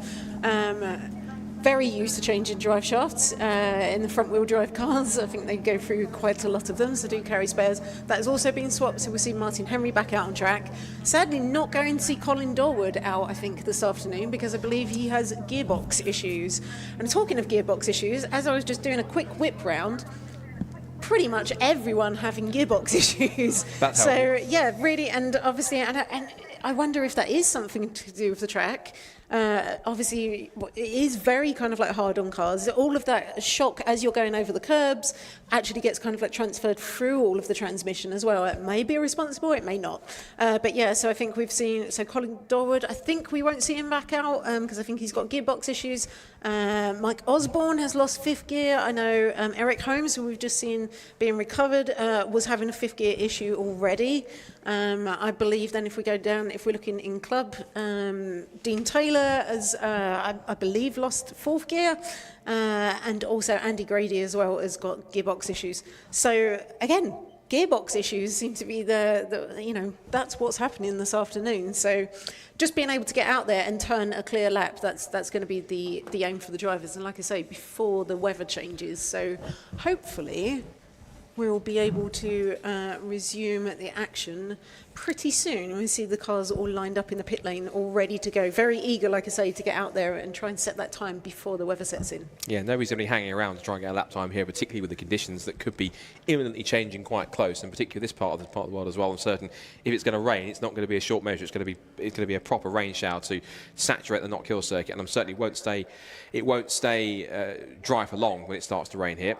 And that's the worst conditions as well, right? So if it's been raining all day, you know what you're up against, and it kind of like washes all of the impurities off the track. But if it's been dry and then it rains, you end up with very, very slippery conditions. Actually, worse than if it's been raining all day, because all of the tire, all of the rubber kind of like comes to the surface, exactly. All of the oil, any of like the impurities come to the surface, and it makes the track incredibly slippery when it just first starts to rain, and very kind of very icy almost conditions. So yeah, we will see drivers very keen to get out there ahead of that inclement weather if it does change. Yeah, ironically, when it rains, the worst place you want to be is on the racing line. That's where all the rubber is, because you add water to rubber, it becomes very slippery. So that's why they call it the wet line or the karting line. You come off the racing line, ironically, to go faster in the wet, which is what you want to do. So that's going to be quite crucial. And you're absolutely right. And also what I find as well, in particular racing, is that drivers like it if it's fully wet. They like if it's fully dry. Anything else, anything in between that, no. Yeah, they don't like it, because it means you have to find a compromise in the setup somewhere. You have to get either half softer suspension or half more stiffer suspension, or just the different settings in the mix. Whereas if it's wet or dry, you know exactly which direction. You go more stiffly sprung, more softly sprung, or anything else that works, anti-roll bars, anything else on the damper suspension, anything else you're tweaking. You know exactly which direction to go. Exactly right. You need this setting or this setting. Anything in between with intermediates, unless people like that, you don't really get a chance to test intermediate conditions. It's either in all the wet all the time or in the dry all the time when you're out there testing. So you don't really get a chance to try intermediate setups. So that's the mix. And so you have to either be a wizard with car setup that know exactly where the sweet spot is to tweak it to the conditions, or just take a guess and plain luck try and get you a good lap time. Yeah, absolutely. So yeah, I think we're going to see drivers go out and try and set the good times, the fast times really early in this session.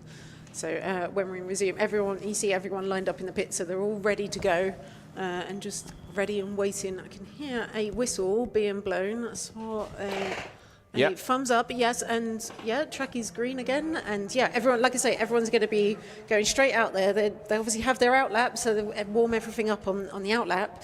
And then obviously the cars at the front as well, they've got all that clear air, so they don't have to worry about who else is on the track and having to avoid anyone. So it's really advantageous when we restart the session to be out there at the front.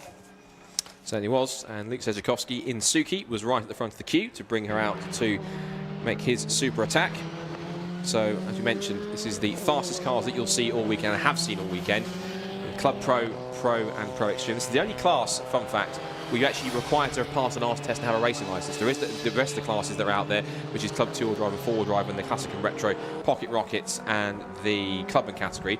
Fun fact, you don't need a racing licence, but you do need one for these ones, because these cars do run slicks, they'll run roll cages, proper race. These are technically proper full-on racing cars, like, for example, this track special, of course, the Honda NSX, and the K620R, and other cars like Simon Norris's Evo. They're proper purpose-built track weapons, so these cars do need someone who can actually has got the racing license to do so. And even then, I think it's not as simple as getting an interclub license. You need to have some kind of experience to handle a car like this, unless you're fresh off your ARS test. I'm not quite sure that Dan would let a freshly graduated ARS driver at the wheel of Suki anytime soon, because it's only, I guess, he knows the car inside out, so it would be him to trust it. Yeah. I mean, I'm not sure you'd want to be freshly graduated from your ARS and stepping straight into a car like that anyway. It's quite a handful. Unless you're a bit rich and foolish, maybe. I'm not quite sure. But they'll have to wait and see. Should remind ourselves as well, of course, you've got the QR code on the bottom right of the screen. So you can vote for your Lucas Oil top driver, both in Time Attack and Racing Hondas. You can do it for both of them. So be sure to scan the QR code if you're on your smartphone, if you're watching on the live stream, and be able to pick your driver for the vote.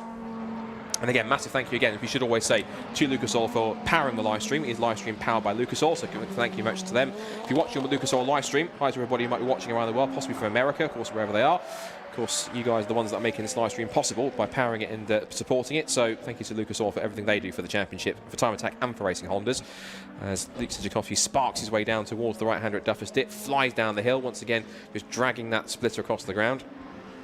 I suspect, this might be an obvious thing to say, a silly thing to say, I suspect he knows he does that the car does spark that way, because he's obviously set the car up so that it kind of can take that kind of punishment a little bit. It's a bit sparking on the ground, rubbing against it every time he's leaning against the corner.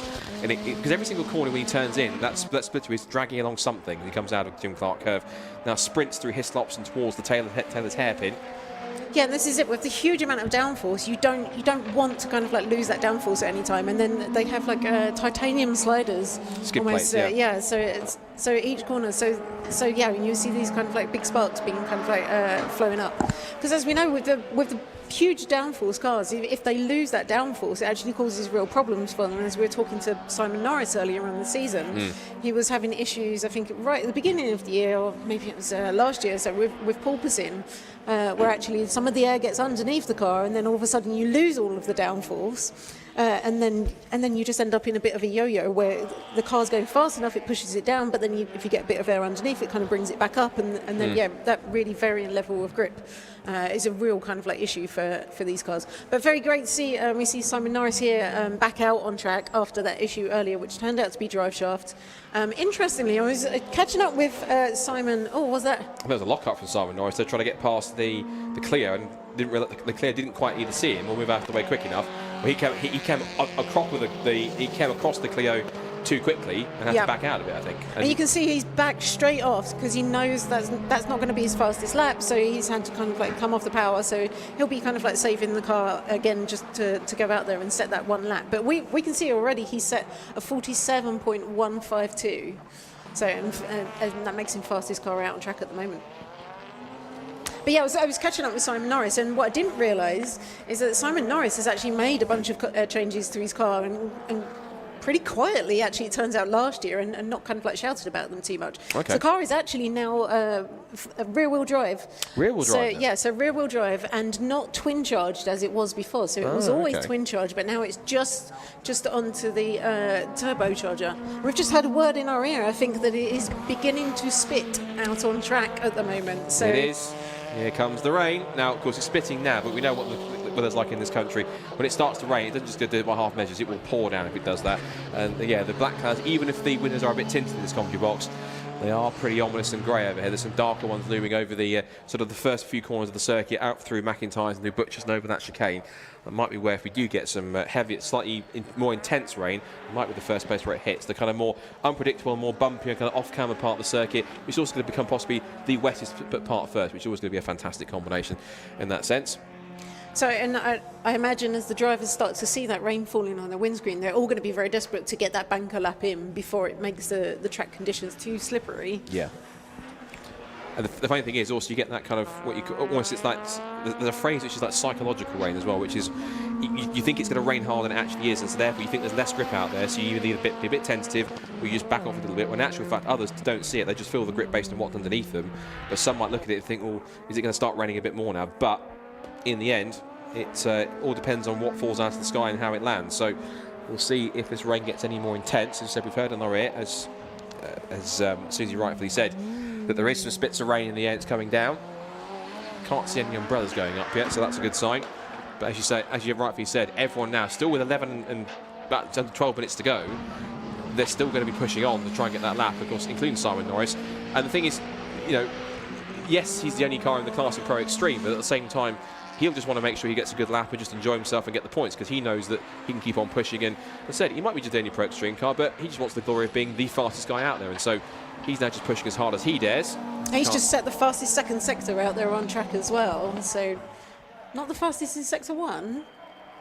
But yeah, so obviously pushing on, like saying, we see him with his lights on there as he goes He lost time. He lost time in the first sector and also the third sector as well. Yeah. He wasn't a slow sector in general because he's generally the fastest car on track anyway. But yeah, compared to his faster sectors, he wasn't one of the best in that. But he did manage to pick up a lot in sector 2 when he was rumbling over the curbs through the chicane. So yeah, you can see he's turned his lights off there, and he'll be kind of like just trying to bring the engine temps back down, and obviously like these extreme kind of, especially when you get into pro extreme, very extreme builds. It's a short wheelbase Evo as well, so it's a very, very different. Oh, yellow flag out for somebody or something. That's the reason why we've got an Evo off the road. That is 93. That's going to be Mike Osborne. As we can actually see there on the camera, we can actually see the rain. It is, yeah, you can see that now. It's coming down pretty firmly. Yeah, so that was Mike Osborne, and when I spoke to him earlier, he was saying he'd lost 5th gear, but this is a local track for him, so he would have had really high hopes to come here and do really well. But I'm sure he won't be happy with that time of 57.9. But obviously, you know, 1 gear down, and the Evo's they're very short geared as well. So 5th gear is, you know, perhaps I was talking to him earlier, and he was saying like perhaps he may lose like a couple of seconds over a lap, so he can still complete the lap, but obviously kind of totally very not ideal, and we'll be pulling back in. Or not in his case, he's pulled off again. I think that's on the approach now. That's the inside of that's the inside. I think just past the end of the gravel track. That's down through Hislop, so I think going towards. Probably should actually see if we stretch and have a look outside Commodore window. He's just out. He's out of our view shot because it's kind of underneath our view in some cases. But he's going to try and amble his way back down the. He's actually going to the rallycross circuit for a second. Now, I know it's an Evo, but it's not quite set up for off-roading this one, I don't think. Full drive will help, but it's not quite working in that sense. Could see some spectators trying to keep dry at least on the live stream here. I'm sure they'll watch themselves back and think, oh, that's me on the live stream there. So they're holding on that side. Yeah, he's pulled up on what is part of the rallycross track on the inside line. I think he's just trying to get it back, but the car's not complying. Whatever the issue is with any kind of gearbox, or whatever the issue might be, he's just having troubles getting it back out there. He's just coming off the service road.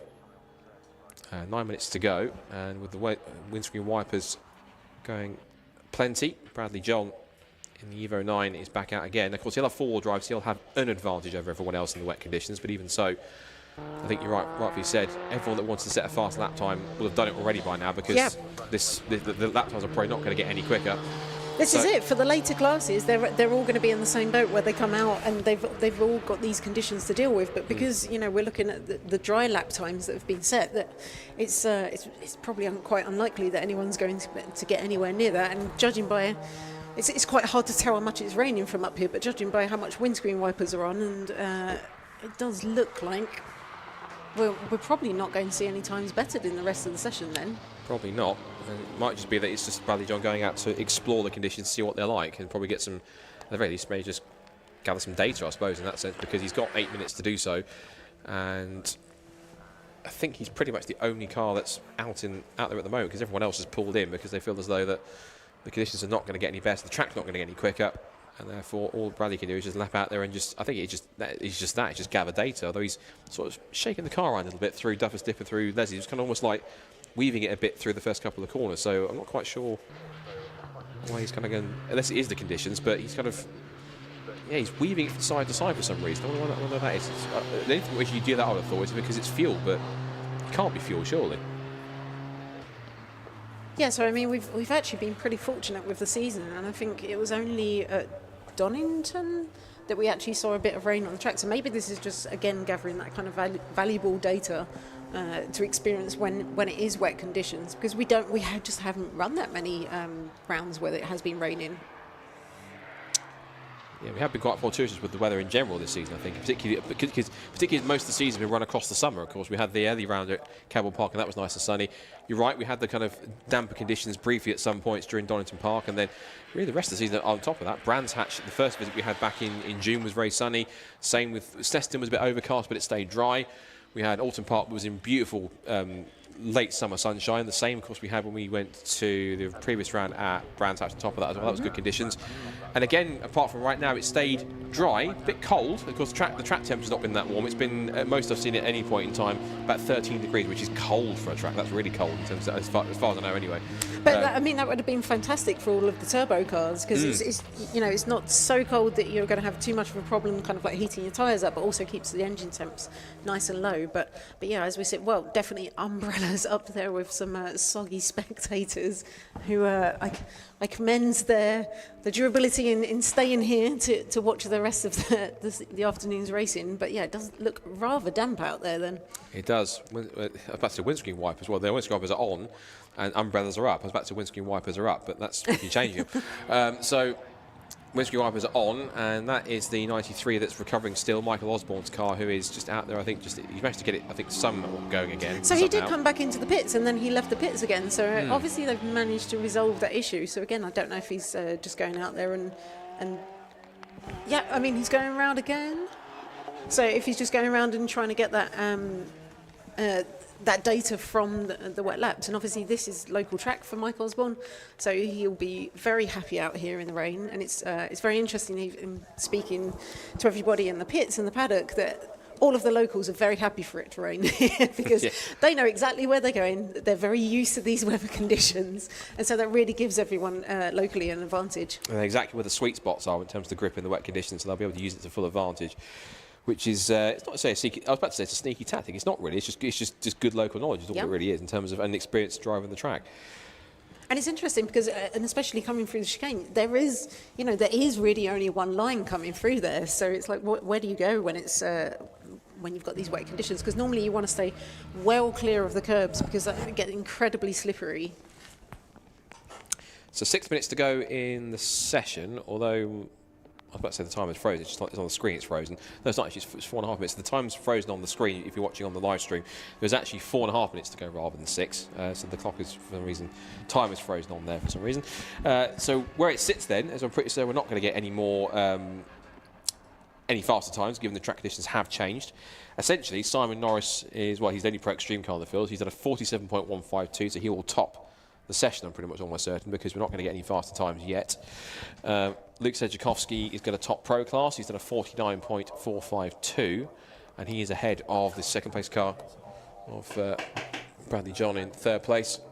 In second place, and then it's third place for Andrew Gallagher in third in Pro class over Josh Barrett.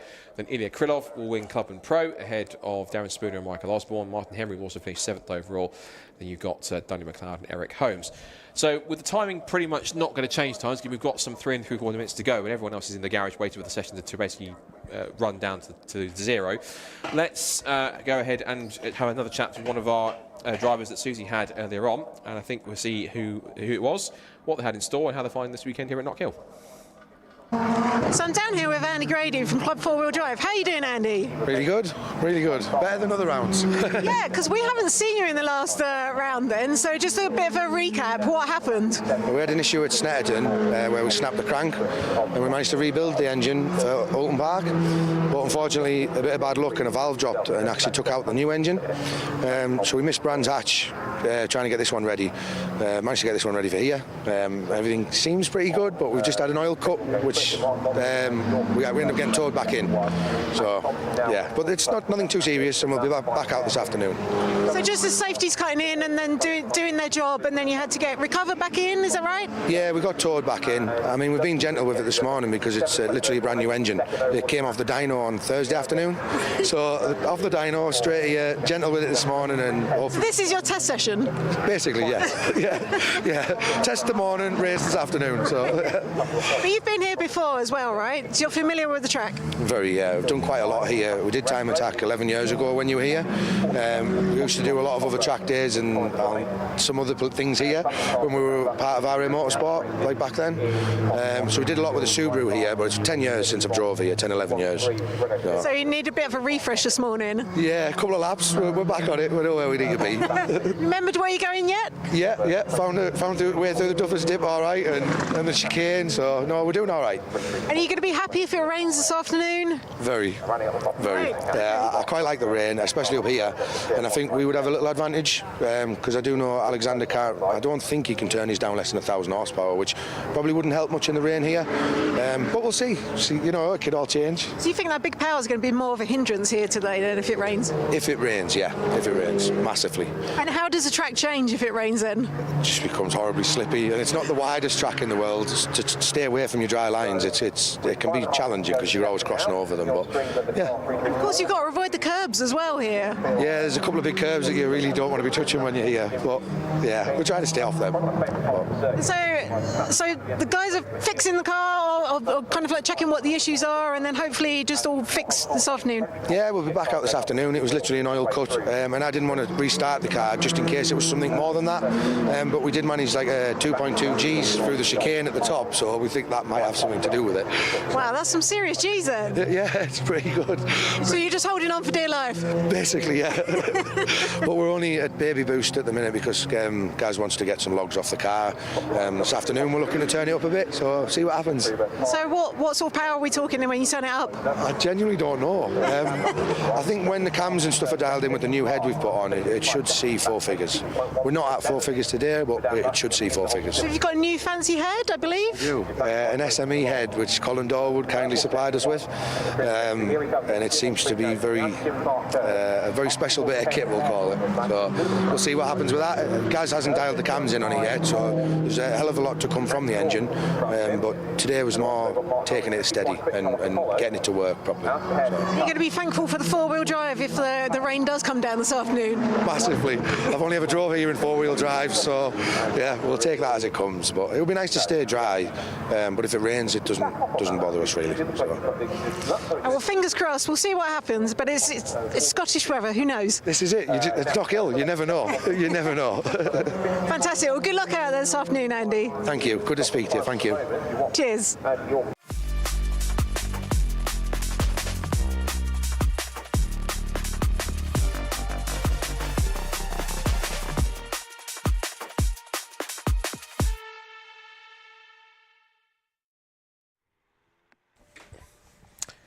Well, as you can see, and as Susie Ackley said, the Scottish weather, who knows what happens, and we know exactly what's happening. It's raining, and the circuit getting wetter and wetter by the moment. So that's going to mean that times for the next 2 sessions are going to be quite interesting. What we can do, at least, is now the session has been completed, because nobody else was out for the last couple of minutes, we can essentially confirm the results of the Super Attack for Club Pro, Pro and Pro Extreme.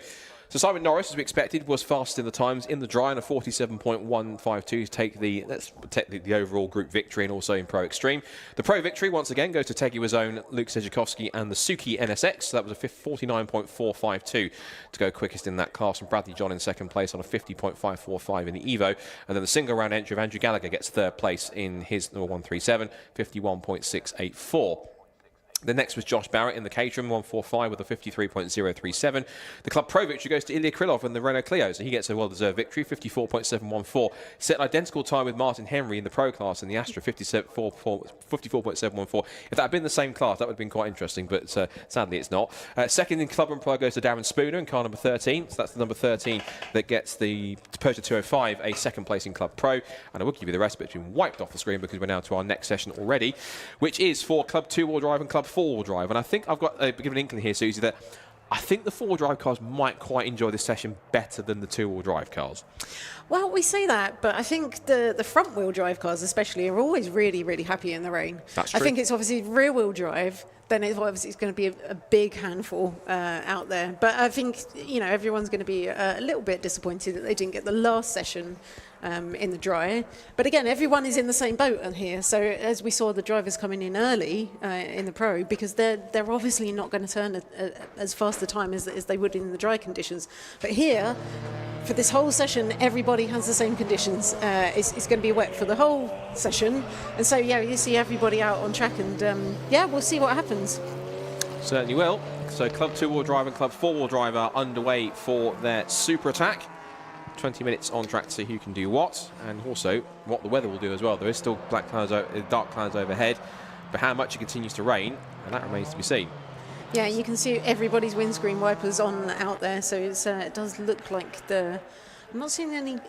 Yeah, I'm starting to see the spray coming off the tyres now as well, and as you're saying, I mean, everyone thinks that four-wheel drive and it does obviously give you more grip and definitely more helpful than it would be in rear-wheel drive, but you can also just get a lot of understeer as well in the rain. So, and obviously these cars are running very wide tyres to try and maximise the grip in the dry, but sometimes that can actually work against you in the wet. So you've got a lot of surface area. If there is any standing water on there, it's like you can aquaplane, and they will be just trying to nurse these cars around and keep them on the black stuff, basically. Certainly can.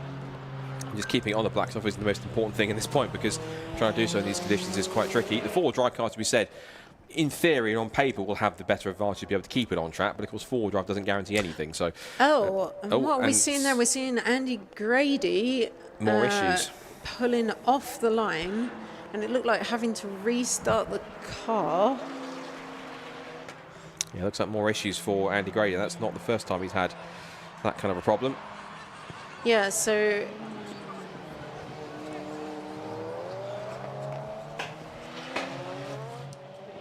yeah, I wonder if. And then we're seeing. So Volkov. So I believe now facing in the wrong direction on the track. So I'm not quite sure where on the circuit that is. That is just on the exit of McIntyre's and the approach to Butchers, so he's trying to loop it around if he can. He has got he has managed to get that turned around. He did, but he had David Lawrence and co bearing down him quite quickly in the wet conditions, but he's managed to just about hold on to it.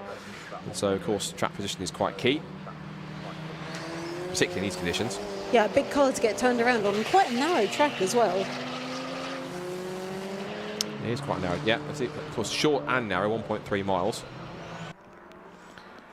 As they come out of Jim Clark curve and now at the sprint. And that's what we're seeing. The rear-wheel drive car of Neil Robson, actually, big twitch on. And then, the GTR isn't permanent four-wheel drive either, so this is a common thing that everyone thinks they're kind of like four-wheel drive all the time. But I think we will see the four-wheel drive working overtime and kicking in when that rear does slip out. Certainly does, and I think it's starting to get a little wetter out there, because Neil Robson, he was going sideways even without any water on the circuit, so he's used to that being sideways in that car anyway.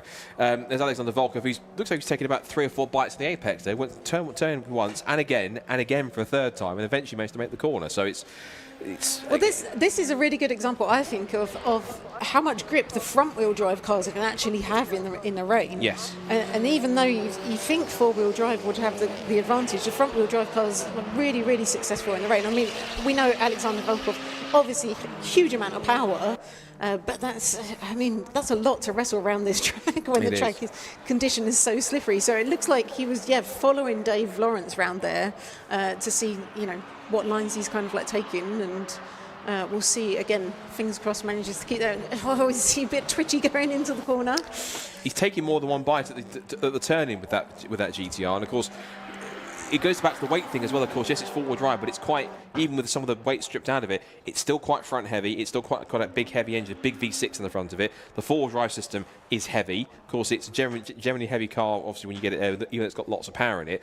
So trying to hustle it around here is tricky. Again, look, you can see he's having to take more than one turn at the apex to actually get the car properly dialed into the apex. Well, I wonder if this is an example of, I think, the Tesla system that they have in the GTR, and it basically alternates between, so it's not permanent four-wheel drive, it's mainly rear-wheel drive, actually, and then kind of like sends the powers back to the front wheels when you start to kind of like lose traction on the front. So I wonder if that is just an example of that kind of like kicking in around the corners. Yeah, so it's like if you get, you're absolutely right, and if you get a sideways moment, the four-wheel drive system tells the ECU tells the four-wheel drive system to give it more front-wheel drive, to give you a more four-wheel drive stuff. Yep. And it goes all the way back to the original GTR, the R32. I remember seeing there was a fascinating video.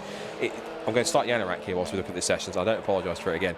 There was a great video, if you ever get to watch it, and sure, it's somewhere on YouTube, someone's clipped it, but it's of when it was a feature they did in Australian touring cars when the GTR was first being brought out there in 1990 when they first started racing it, and did a really great walkthrough, a simple walkthrough of how that four-wheel drive system works on the car in terms of having the transfer case, the ETS, the core pack, the ETS pump on it, and things like that, and how it tells the system when the rear cars lose traction, the fronts give it more. But they were saying in the slow corners, in the slow corners, it's like it's a proper four-wheel drive car. In the faster corners, it acts like a real-wheel drive car because it's not pushing on. So it knows kind of in the situation, the ECU thinks, right, I'm going through a corner at this speed. I don't need all this front-wheel drive here. I can use the rear-wheel drive to help pull the car around. And that was a really innovative, unique system at the time when Nissan brought it in. And of course, now, not saying others have tried to copy it, but of course, we've had four-wheel drive systems like a Tesla, and of course, Quattro before it with the four-wheel drive system with the Audis.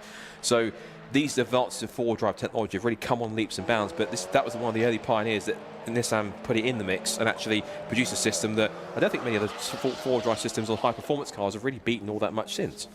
No, not at all. And this is it's just a common misconception, I think, that all of the Skylines and the GTRs are kind of like this four-wheel drive. Whereas as you look at the Evos, and the Evos are a permanent four-wheel drive system, so they're always running four-wheel drive. Although in the later Evos, so as we see here, so Dean Taylor's got an Evo 7, so this is the first Evo to actually have the active centre diff as well. So sometimes there's a little bit of a slip between how much torque is going to the front and the rear. Although we see Andy Grady there, unfortunately still pulled over at the side of the track. So I don't know if he managed to get that going again earlier and is still suffering some issues there. What was quite interesting there is that was Alexander Volkov who was powering past the Saxo, Stu Summers, whilst you almost have to go through the middle of the two of them because you had Andy Grady parked off to the right. Stu Summers was to his left, and he shot the gap through the middle of them going down towards the hairpin. So that was quite a moment, I'm sure, that Stu Summers wasn't quite anticipating, even though he had two cars to his outside rather than just the one. And not a lot of room to get three cars around this circuit here, especially in these conditions.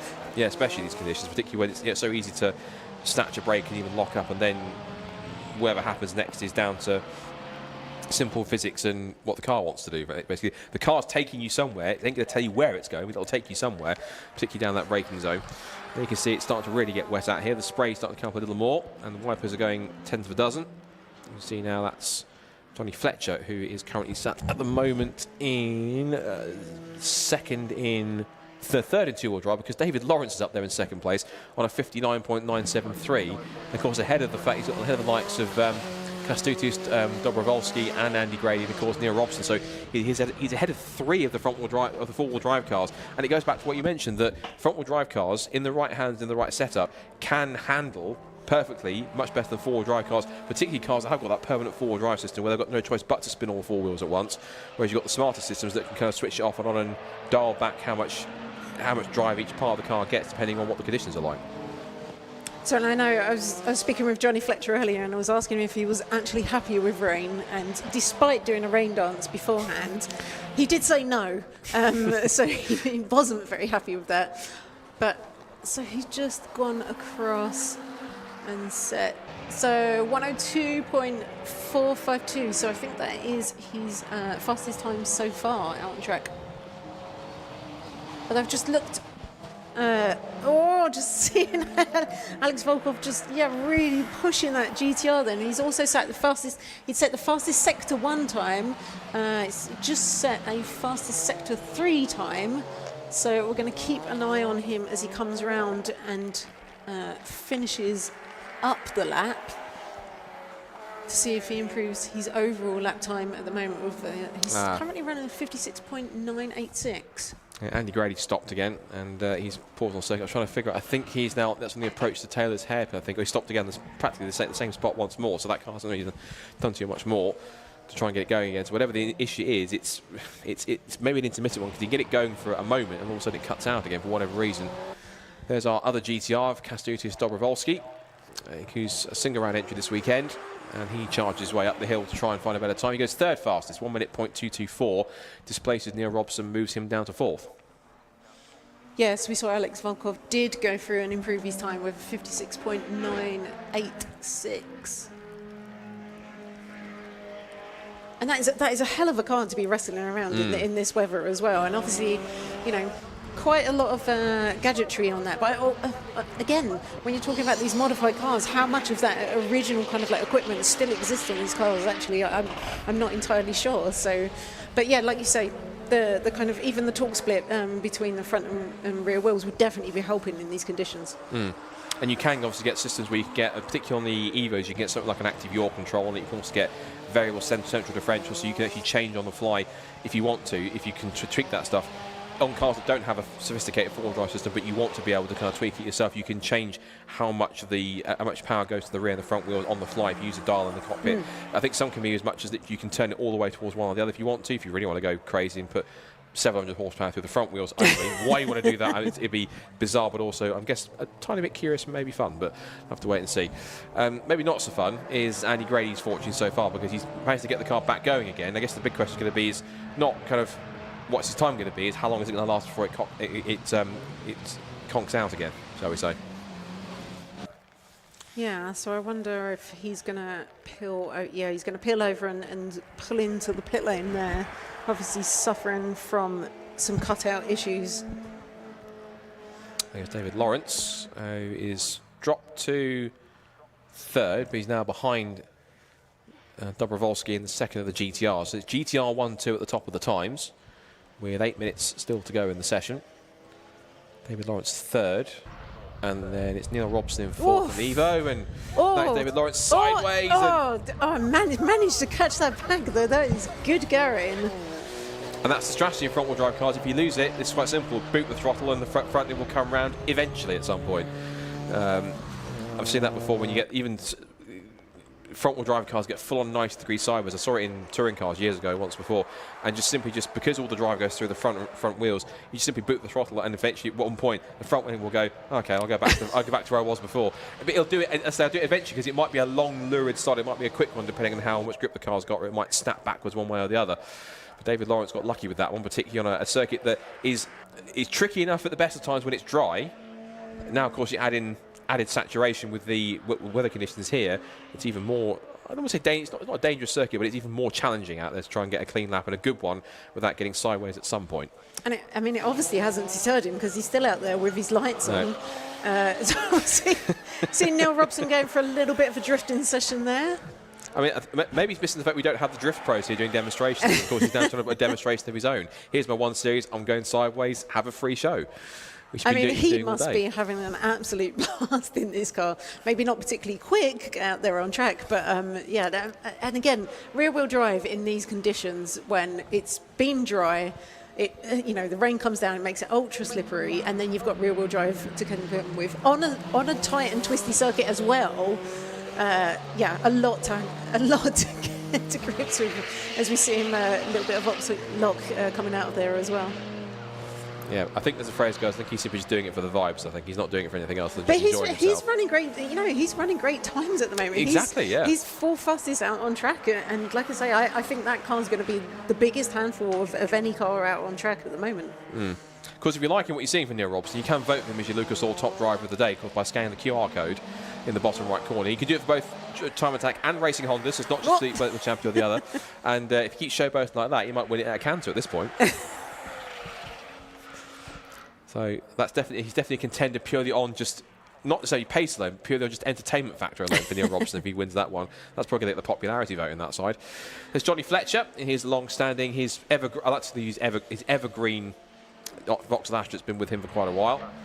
Of course, it's his 100th event, of course, which got celebrations, so that great presentation, that really nice signed picture from his main sponsor, Dorenzo, which is great to see. So that was quite a nice touch, and then watch that happen.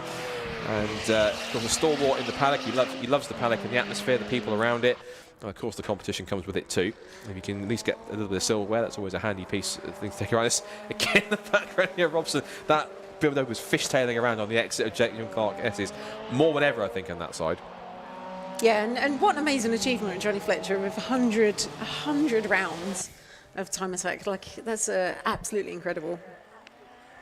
It is, and it just shows not only how much he loves being part of the paddock, but also just how good in terms of he is in the car combination is at many points throughout the season and throughout the years. And the fact he stuck with one car, it served him well, and he has been able to make the most of what he's got and kept on improving it, kept on refining it to the point where he's at its state right now with this really sophisticated little aero package on the front and rear of the car, and still doing quite a good job in 6 positions again. Neil Robson, every time that car appears on the camera, he's always sideways. Look, he's he is wobbling having around. An absolute blast, I think. Oh! He's got it. He's got it. So. I'm calling that the save of the weekend so far, because that was quite a twitch. It looks like for a second he was going to lose it completely, but he's got plenty of opposite lock on that car. I mean, it looks every brilliant. corner. He's, like I say, honorary Drift Pro Championship today. I'm going to call it now. He probably will win Driver of the Day just for this performance in this super attack, because it might be something I think Alex needs to cut up and possibly put on the socials, I think, because this has been quite fascinating to watch, this car go around. As I said, I think you're absolutely right. Yes, he's setting good lap times, but he doesn't really care. He's just enjoying himself, and he's still got 3 3/4 minutes to go. This is brilliant stuff. So it's giving us entertainment in the wet conditions, and that's the thing. We all thought, oh, the rain's going to come, they're not going to kind of go too fast, but Robson doesn't care. He's just enjoying himself. He's enjoying his car. He's enjoying the fact he's got that underneath him, and so he doesn't overstep it too far. Touch wood, he should be absolutely fine for the next 3.5 minutes. And he's given the spectators as well, who are, of course, the hardy enough Scottish spectators and the marshals that are out there braving the conditions with umbrellas and jackets and everything else on top of it. He's given them a show. He's given them some entertainment. And why not? Oh, I spoke too soon. We did speak too soon. Off the radio commentator's curse there. Yeah, it's not the first time that's happened. It won't be the last. So Neil Robson, quite novelly, decides to reverse it. That's a novel way of reversing off wet grass. I've never, do you know what, genuinely, I've never seen that before them do that. That is quick thinking from Neil Robson. Excellent work. Well done. Yeah, like you say, never seen that before. And that was surprisingly easy. Works, yeah. Because I thought, in any case, almost did it again. I thought that either reversing or going forwards, that it would be, he'd be spinning like, his wheels would be spinning like a top in one place. But the fact he just gently put it on the. He's done it again on the exit of the final corner. Again, fishtailing left and right at a Jim Clark curve. You think he learnt his lesson from XT McIntyre's? Clearly not. But again, he's just a case of, I don't care, it's my car, I'm going to drive it how I want. If you like it, come with me. Yeah, and I mean, he's the fastest Club 2 wheel drive that's not, obviously David Lawrence is running a little bit faster time at the moment, but is only a single round entry today. So Neil Robson out there having an absolute blast of a time. And actually, this is great championship points for him as well. It is. Oh, and he's called it a day. He's had his fun. He's had it. He's had enough. Right. That's enough he's entertainment found for his one limits. Day. Yeah, I've had a spin. I'm not doing it anymore. So he's now coming to the pit lane with 2 minutes to go. That's a shame. But we still got these two out on track, which is David Lawrence. You can almost call it like this. Whoa! Steady. That's not the first time he's done that so far today.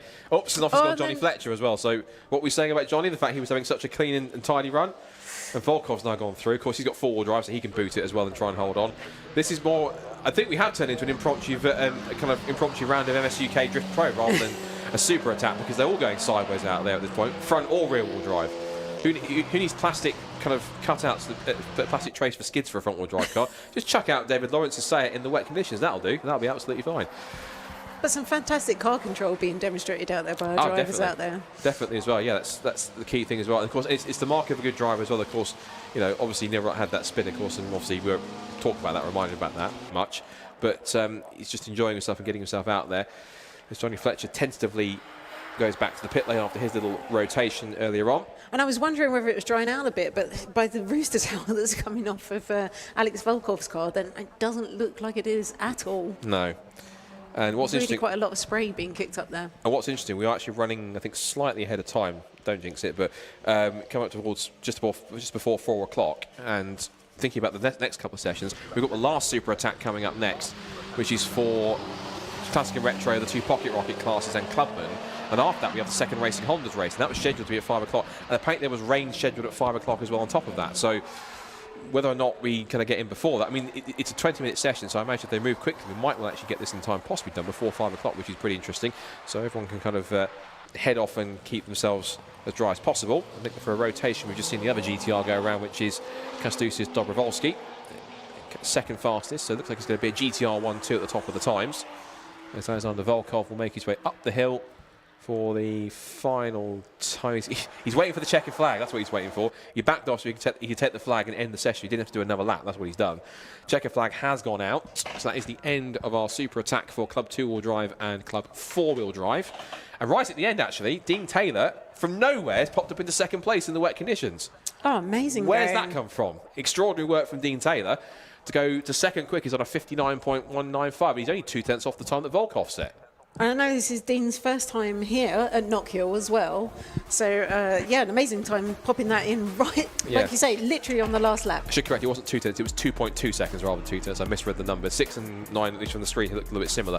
Or 6 and 8 looked very similar on the screen. So the results of Club 2-wheel drive and Club 4-wheel drive for Super Attack, and maximum points for Club 4-wheel drive goes to Alexander Volkov in the Nissan GTR. Second place, right on the last lap of the session, goes to Dean Taylor. He gets some solid points in the Mitsubishi Evo. Third goes to Kęstutis Dobrovolski, but of course he's a single round entry, so he won't score points.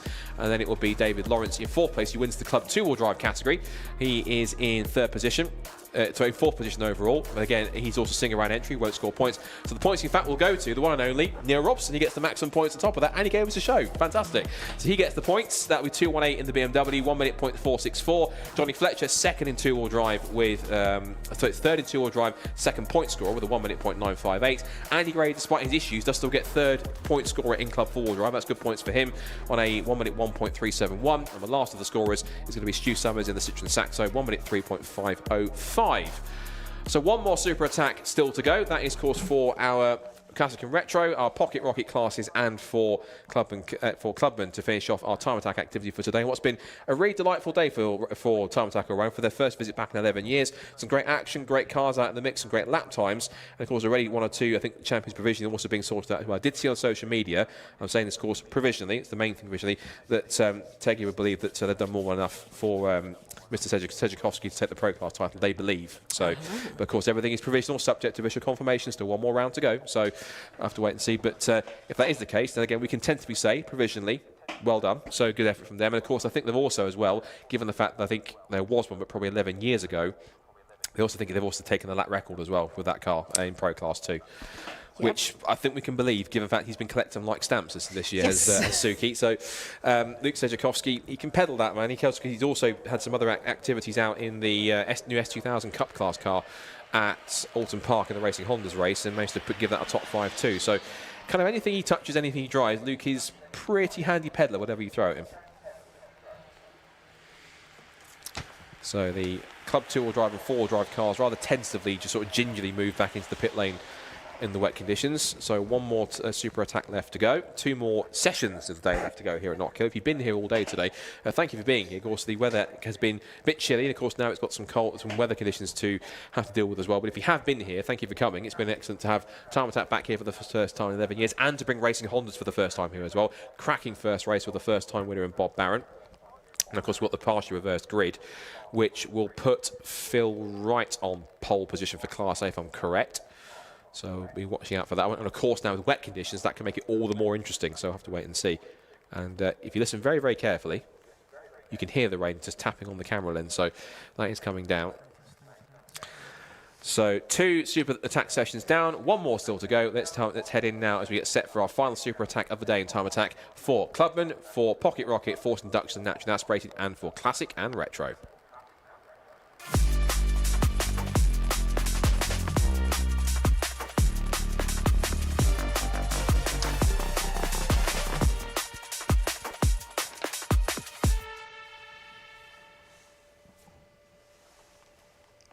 So this will be the busiest circuit of, especially session of the 3 Super Attacks, given that we have 18 cars in the mix as well across the 4 classes.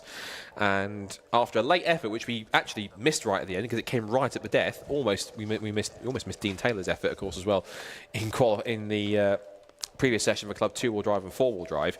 It was Mark Donnelly who actually topped Attack 2 last session that we had for these guys with a 55.592, which put him almost just over a quarter of a second clear of Dean Riley in second quickest.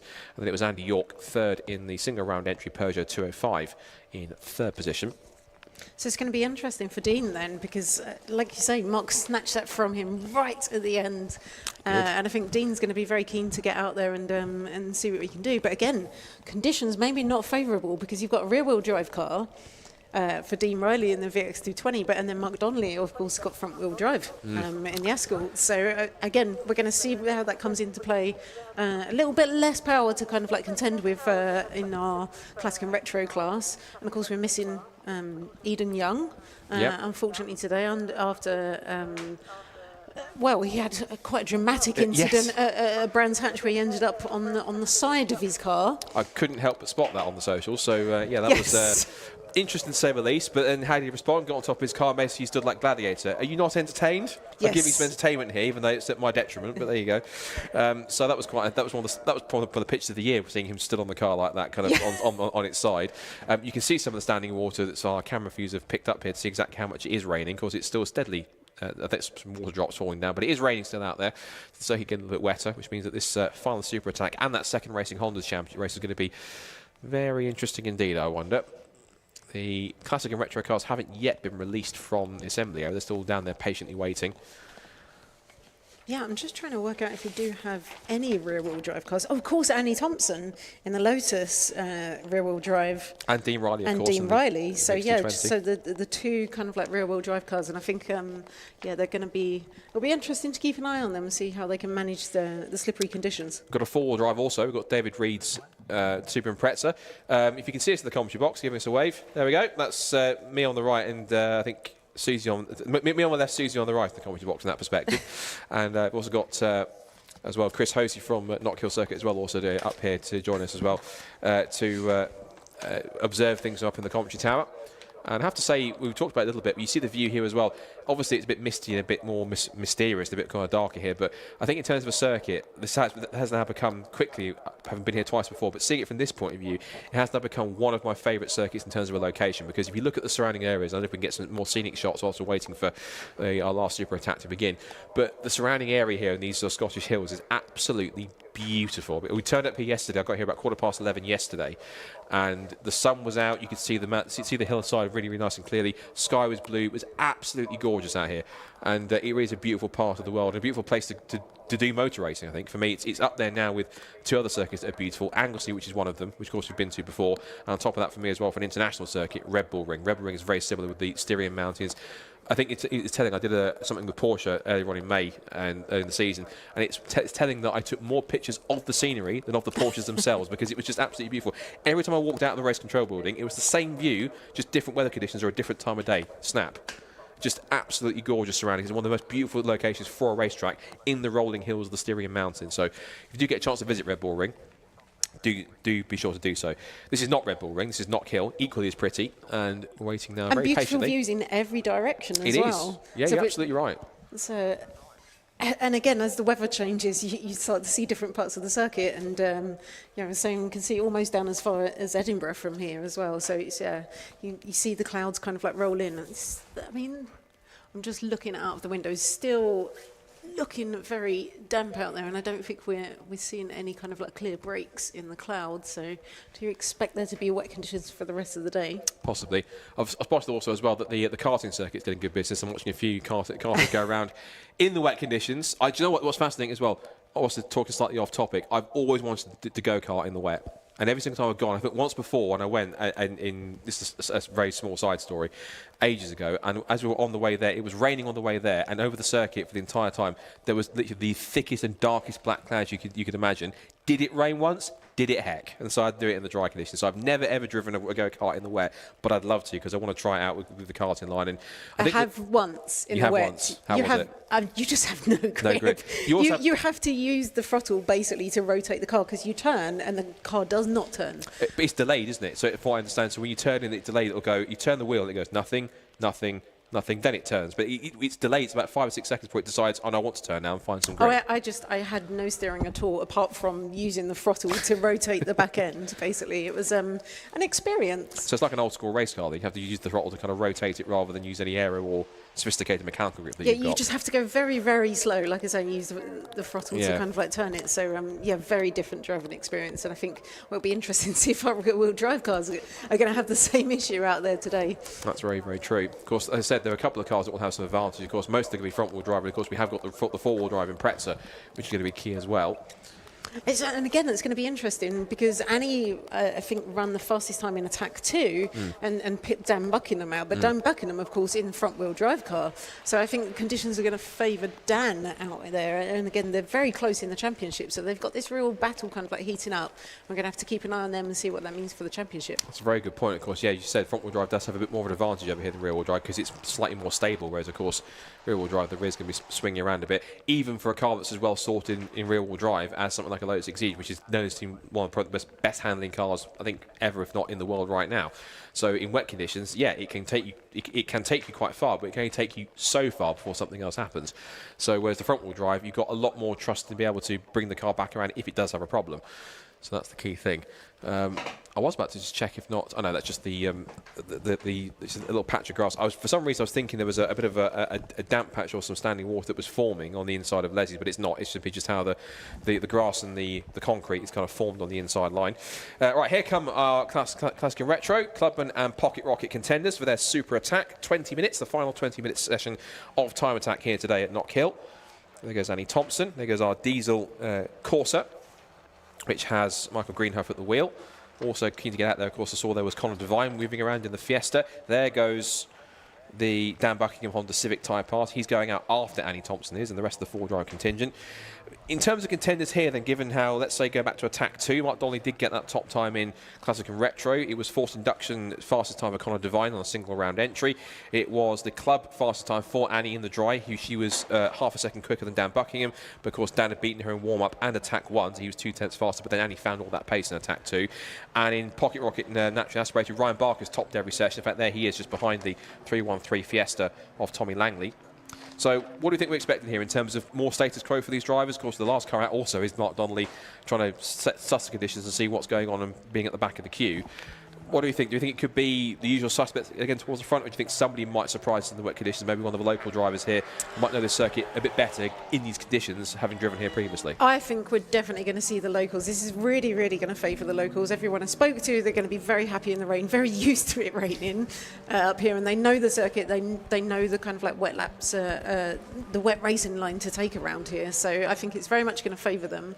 But yeah, like I say, I'm very interested to see what this does for the championship, where we've got these incredibly close competition between like Annie Thompson and Dan Buckingham, and then also between, again, just watching the car of like Dean Riley and Mark Donnelly and what's going to happen between them, because as we know, Mark Donnelly went through and just pipped Dean Riley on again that last lap in the last session. So yeah, keep an eye out for what battles happen.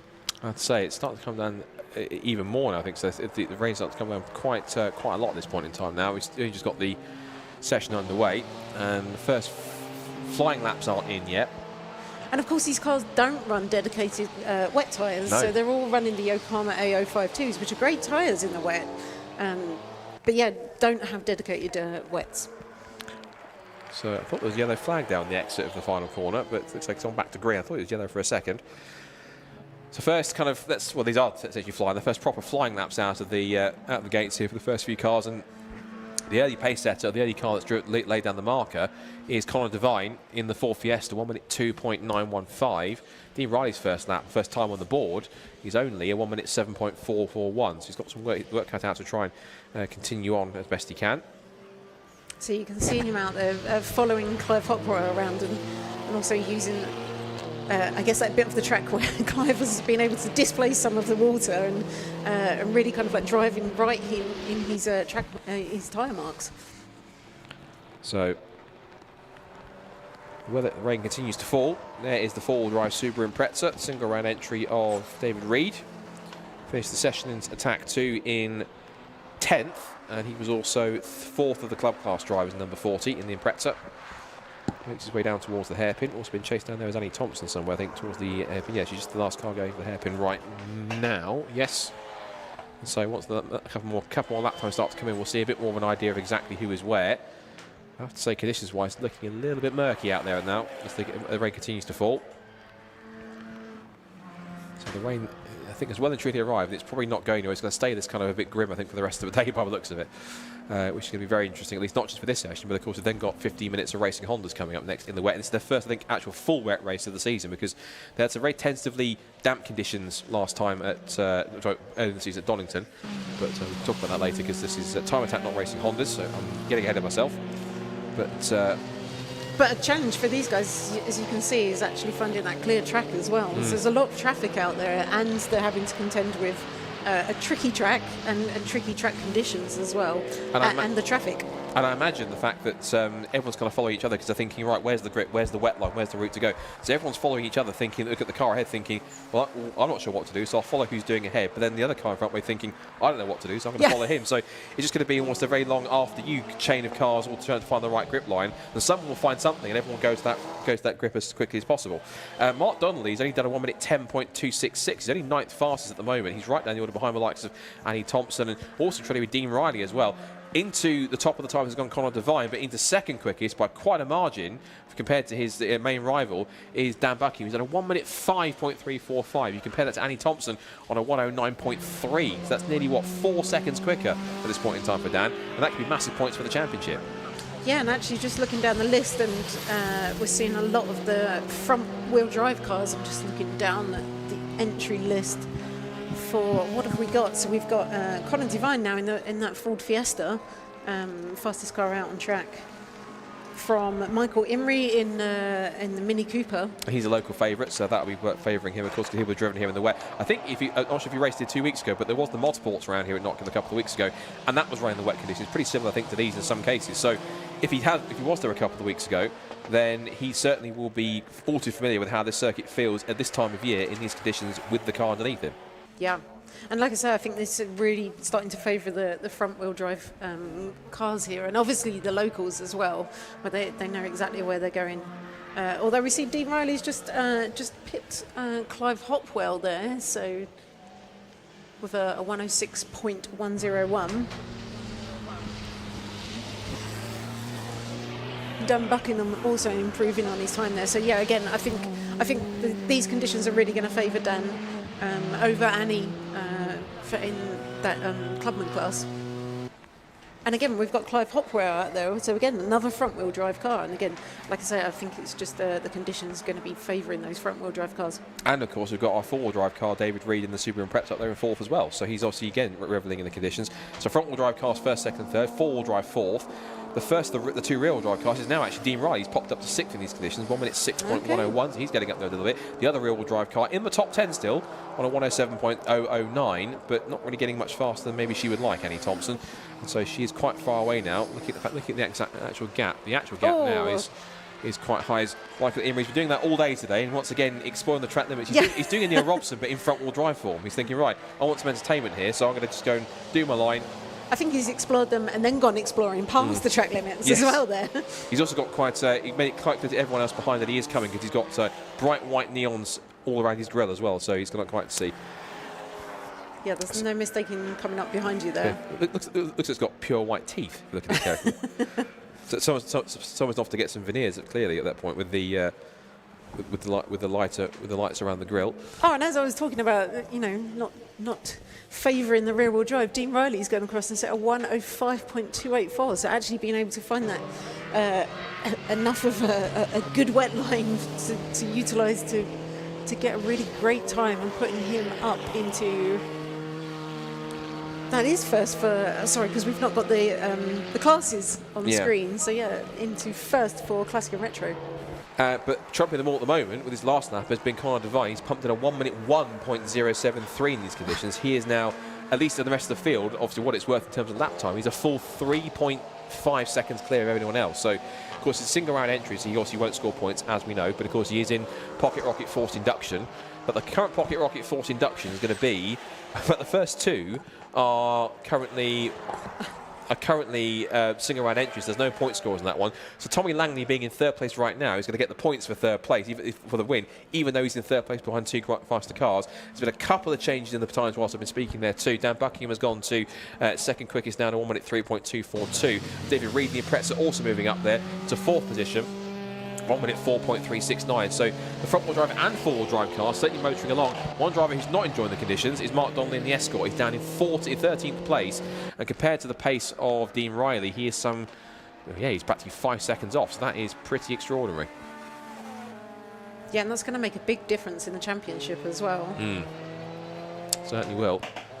There is Ryan Barker, who's been fastest all day in the Pocket Rocket naturally aspirated category. Although interestingly, in these conditions, Mark Roberts is actually running faster. So for Good Pocket spot. Rocket NA, so yeah, with a 106.1, and Ryan Barker's running at a 106.8. So yeah, so I guess Mark a little bit happier in these wet conditions. Seems to be. So Mark currently has the advantage, of course, if he stays where he is, because that will give him the maximum 15 points for a win in super attack.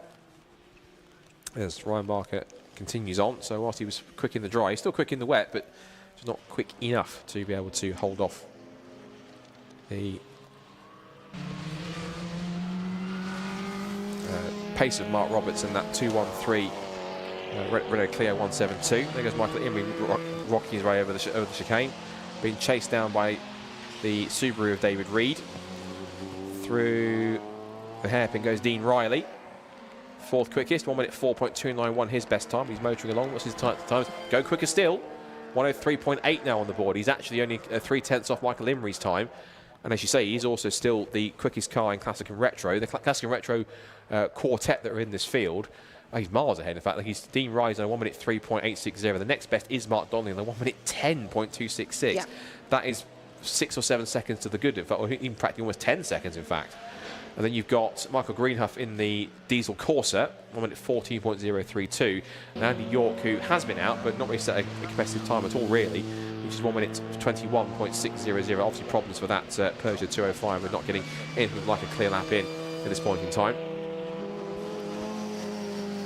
Yeah, I can really see the rain starting to come down now. It's be interesting to see how.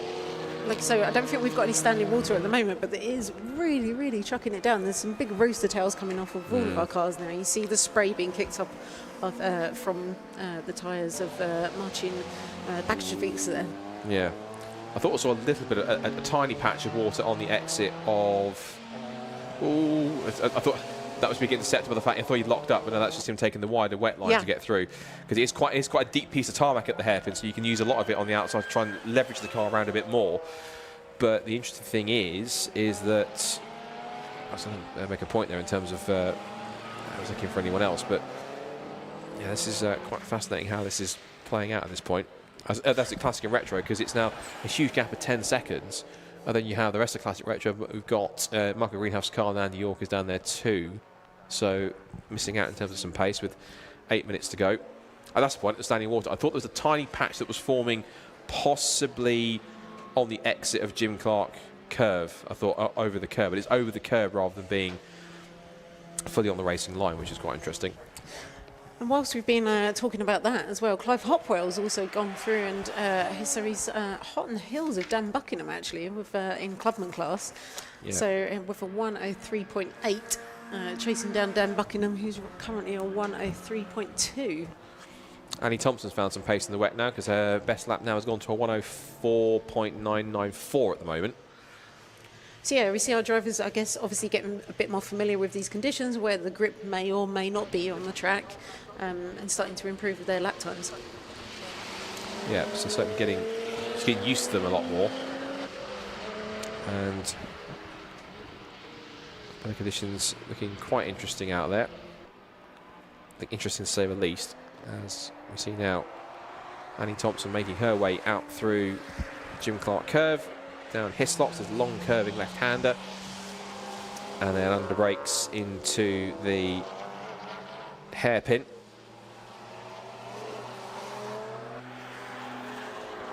Back up the hill once again, back up through the gears, and in the second youngest car in the field. Of course, the youngest car is the 2023 Golf R of Clive Hopwell, so that car is only 2 years old, whereas this car was 2020, this Lotus Exige 410.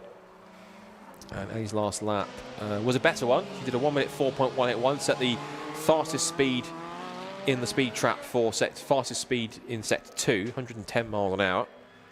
So she's just chipping away at Clive's time then. So yeah, really interesting that she's managed to find the grip out there on track.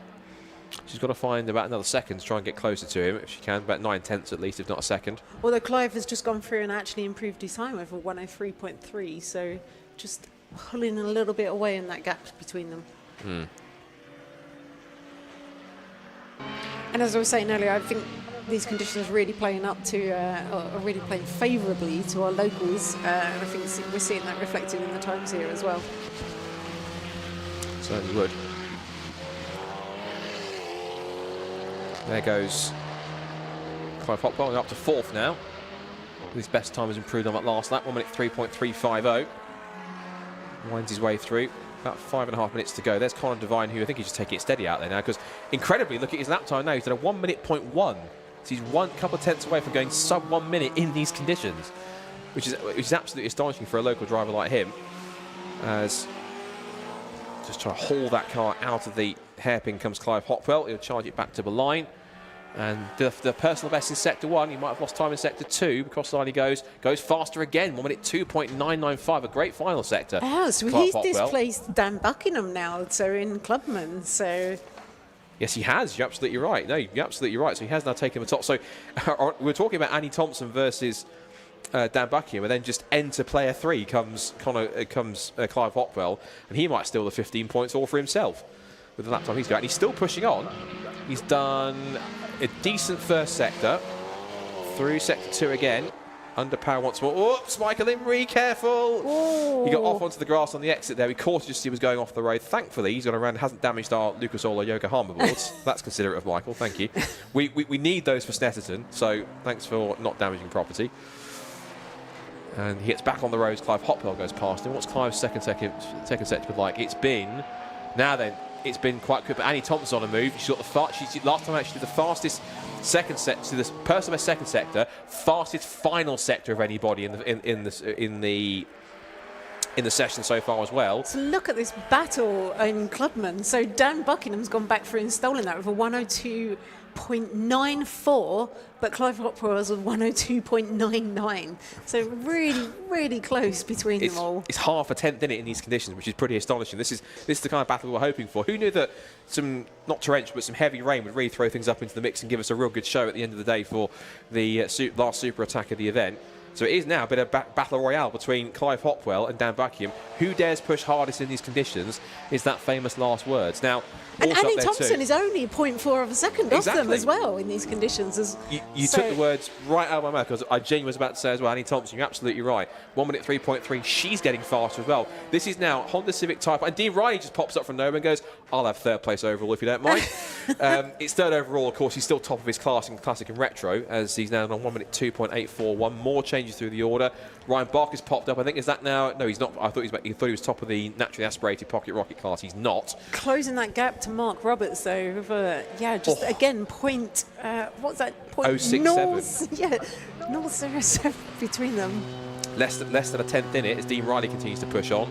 There's something about these wet conditions, Touchwood, that are giving people confidence here, because they're now getting used to conditions. This is what we meant.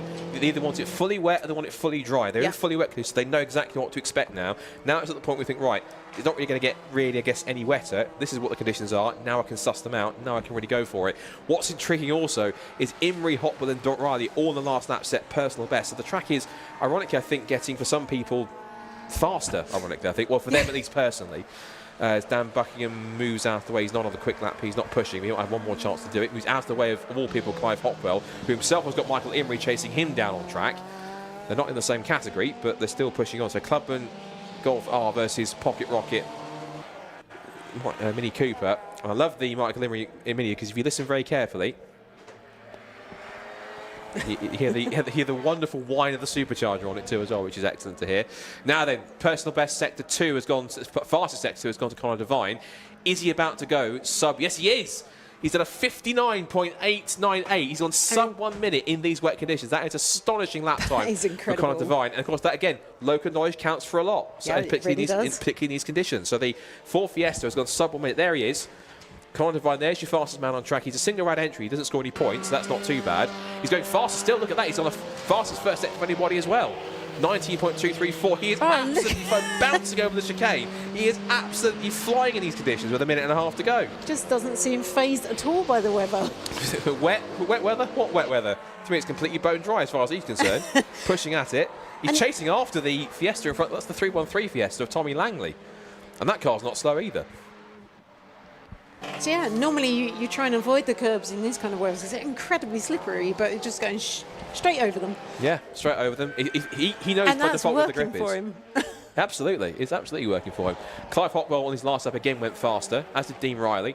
Across the line goes Devine and goes faster again. 59.838 once more, I think, as he crossed the line. Yes, he has. So that has gone 2 fast laps in a row from the number 6 Ford Fiesta. And he's now chasing after Clive Hopwell, ironically. He's terrorising everyone out there, including the car in 3rd place right now. More personal best further down. We've got David Reed doing a 1 minute 3.8, 1 minute 4.9 for Mark Roberts, and a 1 minute, oh, it's getting closer again. So Mark Roberts has gotten quicker. He's done a 1 minute 5.4. No, that was his last time. So 1 minute 3.8 was his best time last time by. I'll look at the wrong car. 1 minute 4.9 for Mark Roberts, 1 minute 5.1 for Ryan Barker. So that gap's gone out to about 2/10 now, rather than it being 67 thousandths.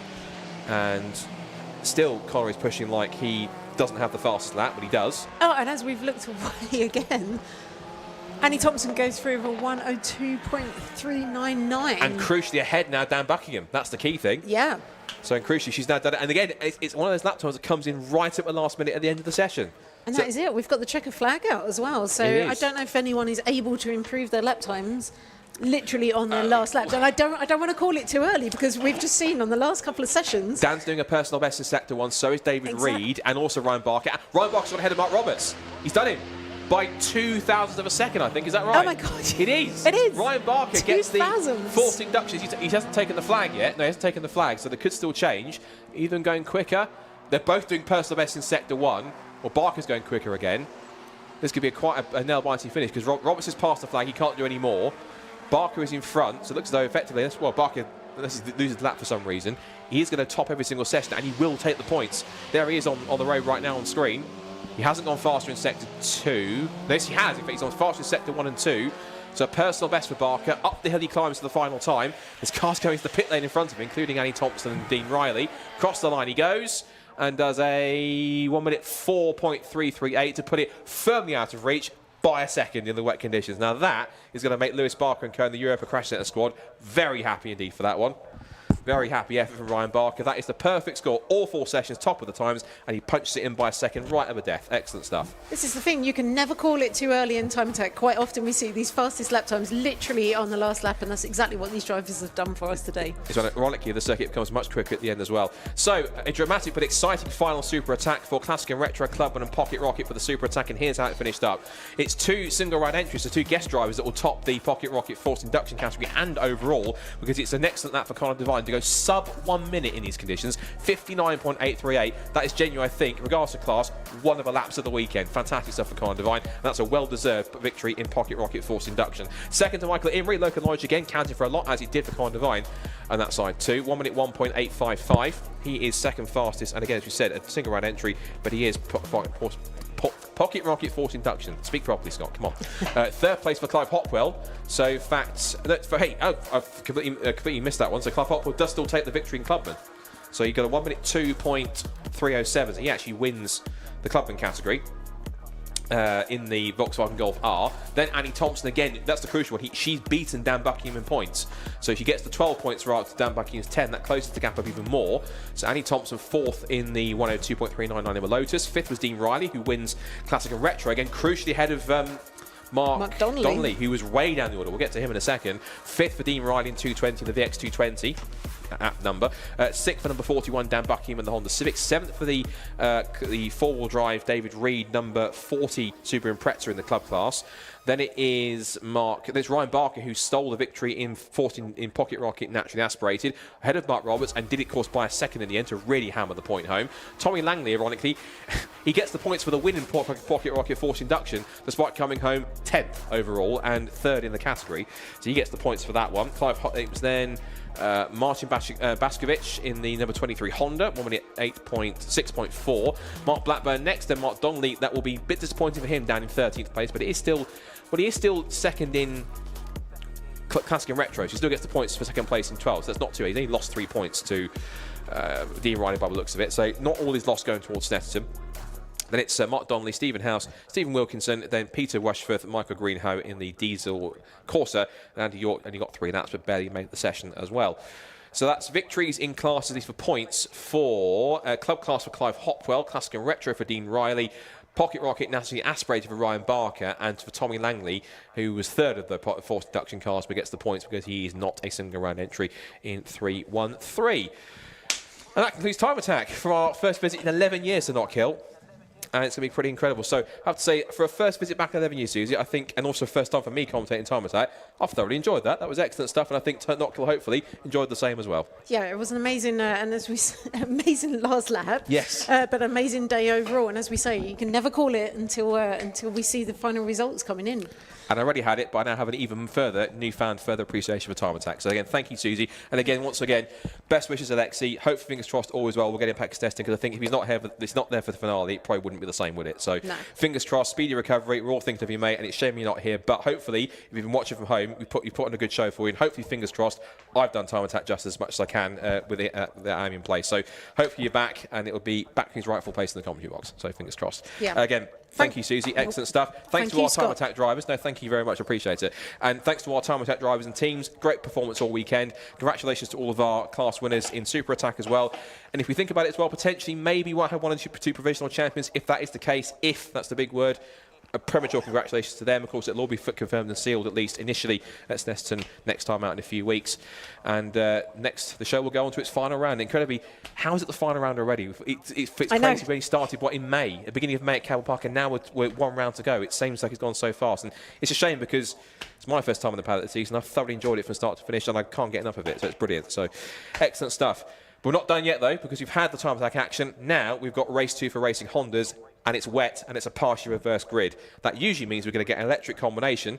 We'll have to wait and see. But we're going to do that at the other side of these adverts. But it could be possibly one of the races, not just the weekend, but of the season. Is it going to happen? Find out after the break.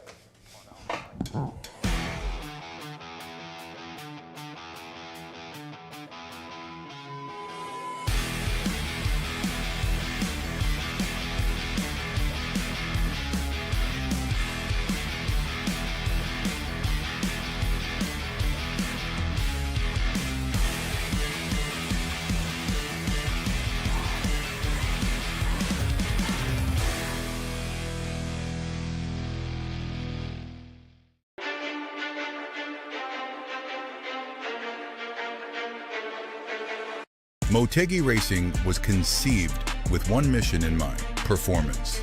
Each wheel is over-engineered to ensure industry-leading strength, lightweight design, and seamless connection to your unique style. From our storied past in motorsports to our stylistic contributions to the aftermarket culture, one thing remains: Motegi Racing is built for enthusiasts.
So answer me this. What do you get when you take a grid of racing Hondas, chuck them on the grid at Knockhill, throw in some rain, and then partially reverse the grid? Well, I'll give you the answer in 15 minutes' time, because we're about to get our first proper wet race of the season. We had a little sprinkling of rain in one of the races at Donington Park, but here at Knockhill, in these incredibly wet conditions, we're going to find out exactly what these Hondas can do when you add a little bit of rain and a little bit of water into the mix as well. Now, of course, as we saw from the grid draw earlier on, is a partially reversed grid, so the number 4 was pulled out. That means that we reverse the top 4 in each of the classes when you have to swap the 2 cars around in Class C in that sense, but classes A and B get swapped around in the top 4 positions. So if you finish 4th in race 1 in class, you then move up to pole position for race 2 in that class respectively.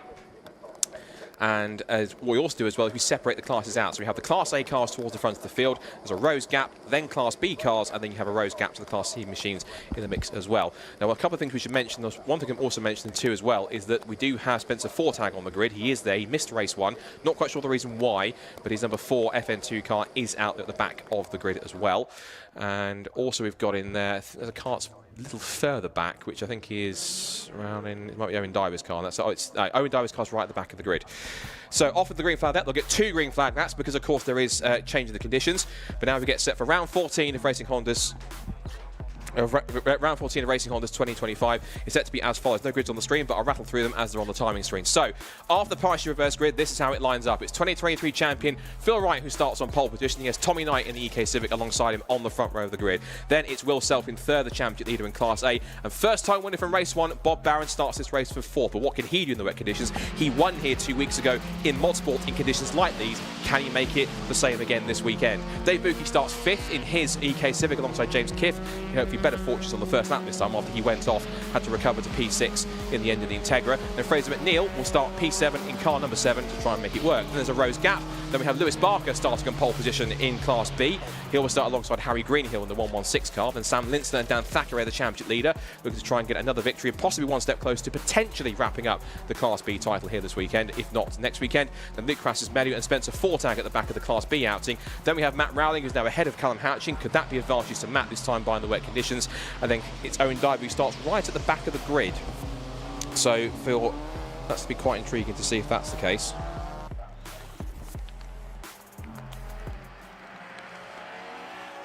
So the car's making their way around onto the second formation lap. Again, they have to have a second formation lap for those who don't know, because of course it's a change in conditions. One formation lap is not enough. They need a second one to be able to fully understand the conditions, to be able to make sure they're not getting a big surprise when they're heading down towards turn 1. 2 cars that are starting from the pit lane. One is Michael Barron after he pulled up late in the race at the bottom of the chicane. The other car also had an issue and dropped back is Dan McDonald. He finished 7th in Class B after he started on the front row of the grid in that one. Here's the grids on the screen as you saw, so we'll quickly rattle through them once more. It's Wright from Knight, then Self from Barron, Buki from Kiff, and then McNeil, who starts in P7. And our Class B pole sitter, it was meant to be Michael Barron, starting to make, but of course there's a gap on the road from him because he starts in the pit lane. And it's Barker and Greenhill, Linster and Thackeray, Holloway and Crassus-Medu, McDonald and Owen Diver, who started right at the back of the grid. I'm not quite sure why. He might move forward if that's the case. And then from the back in Class C, of course, we swap the 2 cars around, so it's Rowling and Houchin at the back of the grid for 17th and 18th. So, stories here to have a look for as well. Of course, you've also got Spencer Fortag in there as well. Of course, you have to remember at the back of the Class B grid, starting 17. So 19 Hondas are going to be on the grid for this one, I believe, anyway. So Phil Wright then, he's not bad in wet conditions, so he's going to try and pick up a victory. Now, he hasn't won a race so far this season since all the way back at Brands Hatch, the first Brands Hatch visit in race 2. That was back in June. Now, he hasn't finished a race outside the top 5 all season, and he didn't start this season well, but it did not start in race 1. But every race he's finished ever since, he has been in the top 5. He's won twice, once at Donington Park, once at Brands Hatch. And that Donington Park in the race 1 actually was in the slightly damp conditions. So I wonder possibly if the wet conditions might favour Phil there if he can make it happen. Tommy Knight's got a great chance as well, of course, from the front row of the grid. That EK Civic handles well. But how well does it handle in the wet conditions? Will Self's car we know is very oversteery anyway, but that could be at a detriment. Bob Barron could be the sleeper here. I say the sleeper, he just won a race, but 4th on the grid, what can he do from the second row? Dave Buki, P5, James Kiff could be a dark horse as well. I'll be fascinated by also Class B too. Lewis Barker could have a really good start here, possibly get up the mix, but if Sam Linster and Dan Thackeray can get in there too, that could be all the better. So the last couple of the cars trying to get through. I think there's a bit of a delay trying to get Spencer Fortag's car to the grid. His door is open. There might be a slightly delayed start, but they've let him go anyway. So he'll take his place at the back of the Class B runners. Then you've got Matt Rowling and Callum Houchin. Not quite sure why Owen Dye was right at the back, but we'll have to wait and see. But it's not going to matter in a minute because As we know in this championship, it is all calm and quiet until the VTEC kicks in, and it is about to in the wet conditions then. So round 14 of Racing Hondas for 2025 at a very wet Knockhill. Who's going to get the whole shot down towards turn 1 and take victory with just 3 races left to go? Lights out, we're underway. It's a good start initially from Phil Wright, but a cracking start from Will Self in the second row of the grid for 3rd place. He'll put himself alongside Tommy Knight down towards turn 1. Look at the spray down towards Duffer's Dip for the first time. And it's Phil Wright who turns in. Self is in 2nd place, and then Tommy Knight in 3rd place. Around the outside with a great start from 7th on the grid has gone Fraser McNeil, a demon start to take 2 places off of James Kiff and Dave Buki. There goes Barrett up the inside of Tommy Knight to put him down another spot down to 4th. And it's now Wright under pressure from Self to come up over the chicane for the first time. So it's Wright from Self, from Barron, from Knight, from Fraser McNeil in 5th position. Buki now being challenged by the Integra James Kiff, and a good start for the Class B lead. He's gone for Lewis Barker from pole. But it's Carrie Greenhill and Dan Thackeray then, but out of Jim Clark Kerr for the first time. 3 for the lead, down the back straight. And Fraser McNeil is relishing these conditions. He's absolutely loving it. He's on the tail of Tommy Knight, trying to close in on him. Down to the hairpin, and there goes Bob Barron, diving up the inside for 2nd place. He is flying in these wet conditions into the spray of the Taylor's hairpin for the first time. And could he go possibly from, not from 4th to 1st, he's gone from 4th to 2nd at least. He's picked off both Tommy Knight and Will Self. Now he's chasing after the leader. He's got the taste for a victory. He wants win number 2 and to do it once again here at home. He's done it in the dry. Can he do it in the wet? End of lap 1 then. Wright leads the way from Barron in 2nd place. And it's Self, Knight, McNeil and Kiff. And one car's going down with time screens. Dave Buki, why has he come down? He's slowing on the approach down towards the Duffer's Dip. So a problem looks like for Dave Buki, it seems like, unfortunately. The EK Civic not running well. He's in the middle of the Class B runners. So problems for Dave, unfortunately. In the Class B lead, Dan Thackeray somehow has got to the lead. How's he done that? I saw him at the exit chicane. He was 3rd. How has Dan Thackeray done that? He's gone from 3rd to 1st in a matter of corners. That's extraordinary.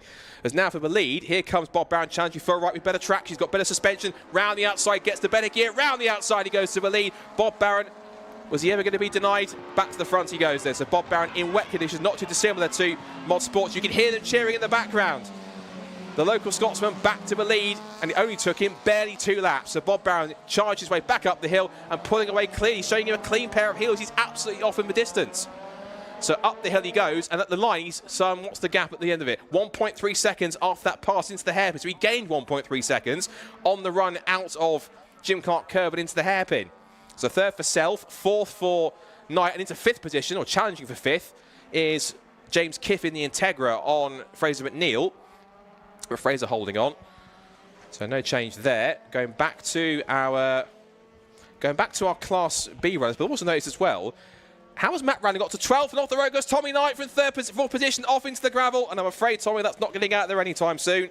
Lost the back end, out of the race, and EK Civic will be scoring no points from round 14, I'm afraid. Now, whether or not that warrants at least probably a yellow flag. If it's a safety car, that might make things a little more interesting, because it might not let Bob Barron get away too much. It was the fastest first sector for Bob Barron in this lap alone. He pulled 3/10 in the first sector. He's pulled another half a second in the second sector. He's been near a second in front by the time he gets to the end of lap number 3. Across the line he goes, and I think we're going to get a safety car. It has been deployed because of the car off at the chicane. So it'll be status quo for this lot as well. There's been a change around for Class B, as in the pit lane is Dave Buki out of the pits, out of the race, unfortunately. Shake of the head, I'm not quite sure what happened. And it looks like he has some visibility problems. He can't see where he's going. You see that the windscreen's misted up from part of it. He's trying to wipe it off, but that's a unique problem. Now, Tommy Knight's got back going again. Now, I know that the gravel's hard packed when it gets to wet, but I thought for a second he'd be quite beast. So, in actual fact, we don't need the safety car. So, this might be a quite premature one. It might things make it a little bit interesting. Safety cars come out, and it's actually caught Spencer Fortag. So, he's going to have to wave those cars around. This got a bit confusing, I think, because now we've got what time left? Safety car is out. We've got left 10 minutes 51 to go. Answers on a postcard. How do we work this one out? Because the safety car's picked up the tail enders. He's got Spencer Fortag, Owen Diver, and Callum Houchin and Dan McDonald. Then Tommy Knight's come through, thinking, sorry guys, I didn't mean to cause that, but he's managed to get back out again. So now we've got to pick up the rest of the pack and then wave through the lapped cars and then get Bob Barron back through again. One person who does benefit is Bob Barron, because of course he's not going to be lost here. Now also I've just noticed in the sequence that Phil Wright's got ahead of Will Self. No, he was ahead of him anyway. I'm being stupid. He was ahead of him anyway in second place. So it's Bob Barron from Phil Wright, Will Self, then Fraser McNeil. And Fraser McNeil is right on the tail of Will Self here. This could be quite intriguing. Now, the safety car has paused to let those lapped cars through. That's quite smart thinking. So we're coming up to only 5 minutes into this race, and it'll now wait patiently at a reduced speed to pick up the leader. So let's just take stock of where we were, because I also saw something else that was quite astonishing. Someone a bit higher up than I thought they would be. So let's look at the full race stock of where we are then. Just past 5 minutes gone. Bob Barron leads the way then, once again, for Phil Wright in second place. Will Self in third. Fraser McNeil fourth. James Kiff is fifth. Then Dan Thackeray is in sixth position overall in the Class B lead. Then it's seventh place for Sam Linster. Third for Luke Crassus-Melly. That will be by far his best result if he can stay there. His best result to date in Class B, if I look back at my results, his best result so far was actually last time out in Brands Hatch Race 2, was fifth.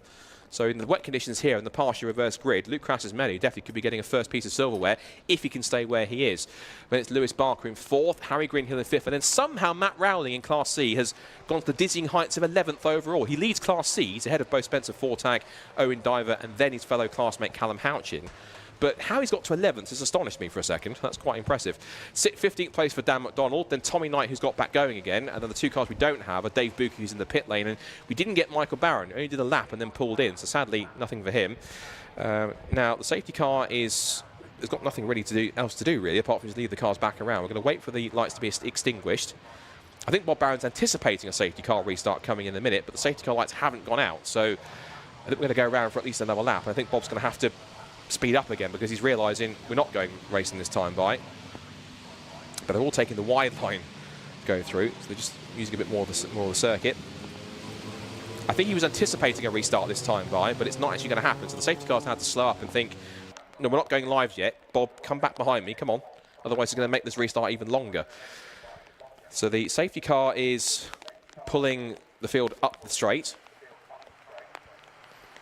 And again, the main person it benefits is going to be Bob Barron, because he'll be wanting to get a second victory. And just now I think we're getting to the point now on that side of things. Now, I've been told by Championship Coordinator Carl McKellar that we believe that all Dan Thackeray needs is 7 points in this race. He usually gets 16. So if he's listening to me on permission, if Dan does win this one, I think we can, if he's where he is, you could provisionally give him the Class B title. But we'll wait and see today. I'll probably get a little thumbs up if I can from Carl in the chat if he's listening.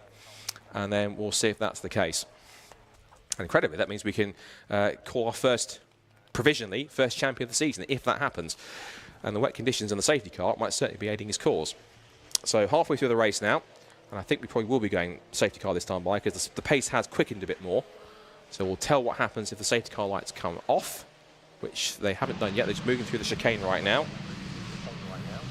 Bob Barron just trying to weave from side to side to keep his tyres as much temperature as possible. He knows he has the pace advantage over Phil Wright. He knows he has the pace over Will Self. The intriguing thing to the B is Fraser McNeil, because now he's up in fourth position, and if he can get a good restart, he could even catch Will Self unawares, as safety car lights are indeed off. So stand by for action with 7 minutes to go. And Bob Barron, he becomes a safety car now. He decides when to pull the pin. When does he get this race restarted? He's going to let the safety car escape as much as he can up the road, stack the pack up as much as he can, and in the wet conditions here at Knockhill, he's about to get round 14 back underway with about 6.5 minutes to go, and possibly be on course if he stays where he is, and if he can make this happen for a second win in a row here at home. Did it in the dry. Remember, he did it 2 weeks ago at Motorsports in these conditions at Knockhill. Can he do it again? He's going to head out of the final corner. It's a good restart. Wright has gone with him, but it's good pace at least initially. They go up the hill once again.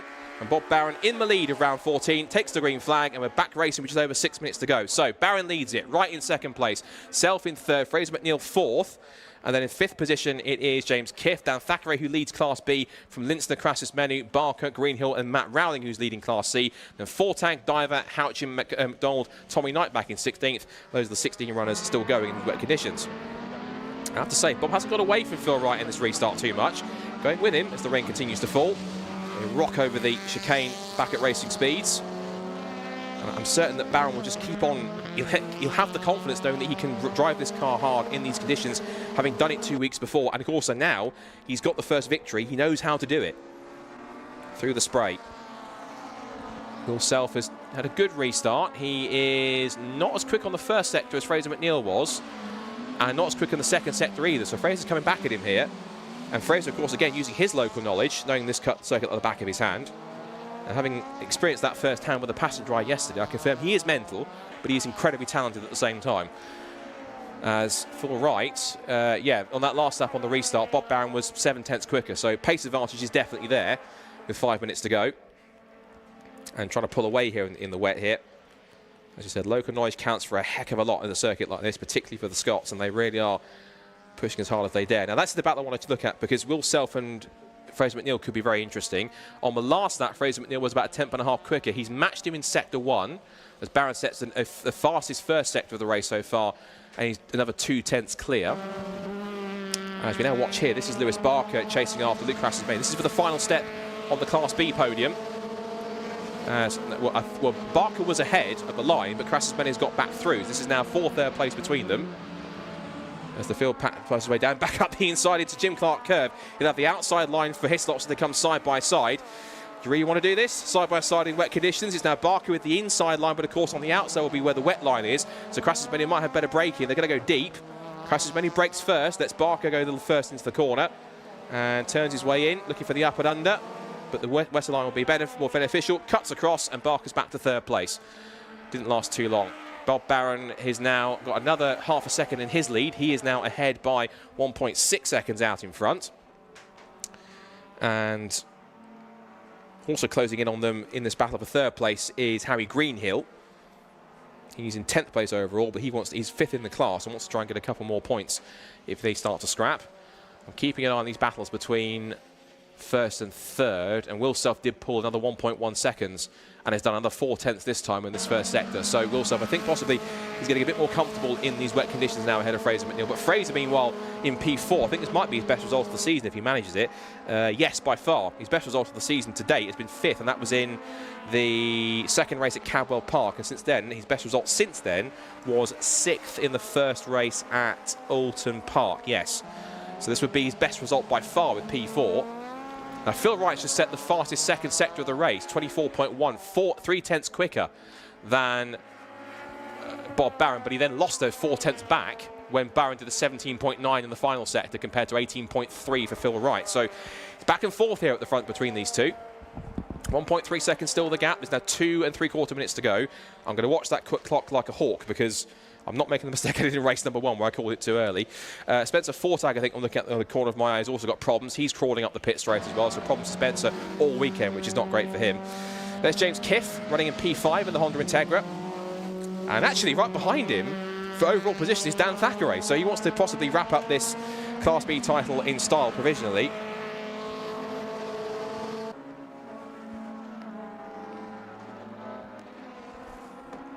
So he's now chasing after him. And again, it's what we talked about in the time attack session. It doesn't matter how much power you've got, it's how you use it. And so Dan Thackeray showing he's got some plenty of class here. Down towards the hairpin they come again. Oh, and just deep under brakes for James Kiff. And he's chasing after him up the hill. Now Kiff will have better straight line speed, but Dan's giving as good as he gets.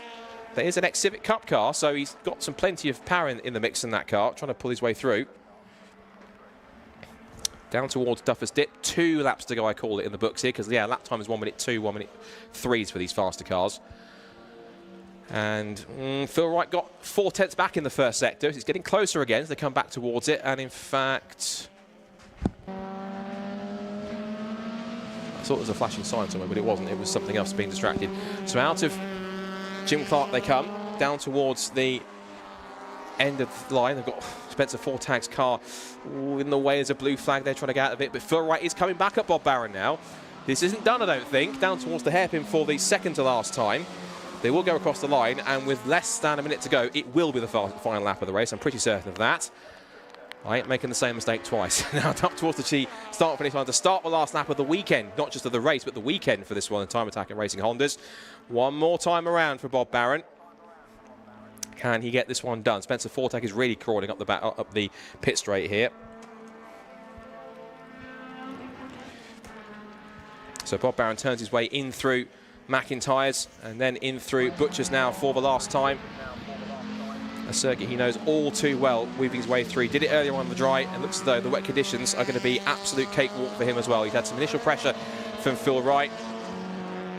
But he's handled it beautifully. Even a safety car restart has gone absolutely brilliant for Bob. And again, you have to remember, this is his first season of car racing, full stop. He's done plenty of laps around here on track days, but it's all coming good. And of course, when Knockhill was on the calendar, I'm pretty certain the Kilty K-Swap squad were looking at this thinking, this is the one we want to do well at and we want to win at.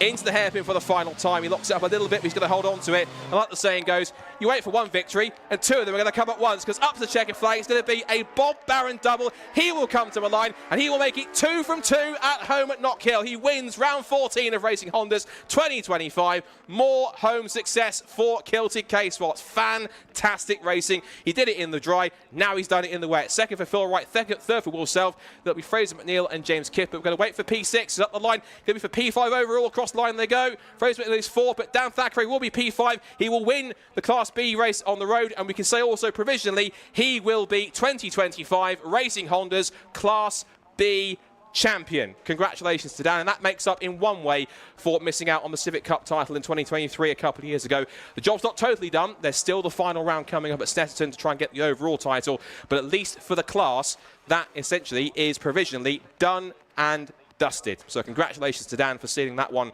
provisionally. We have to stress that because, of course, there's 2 races to go, and it's all subject to official confirmation.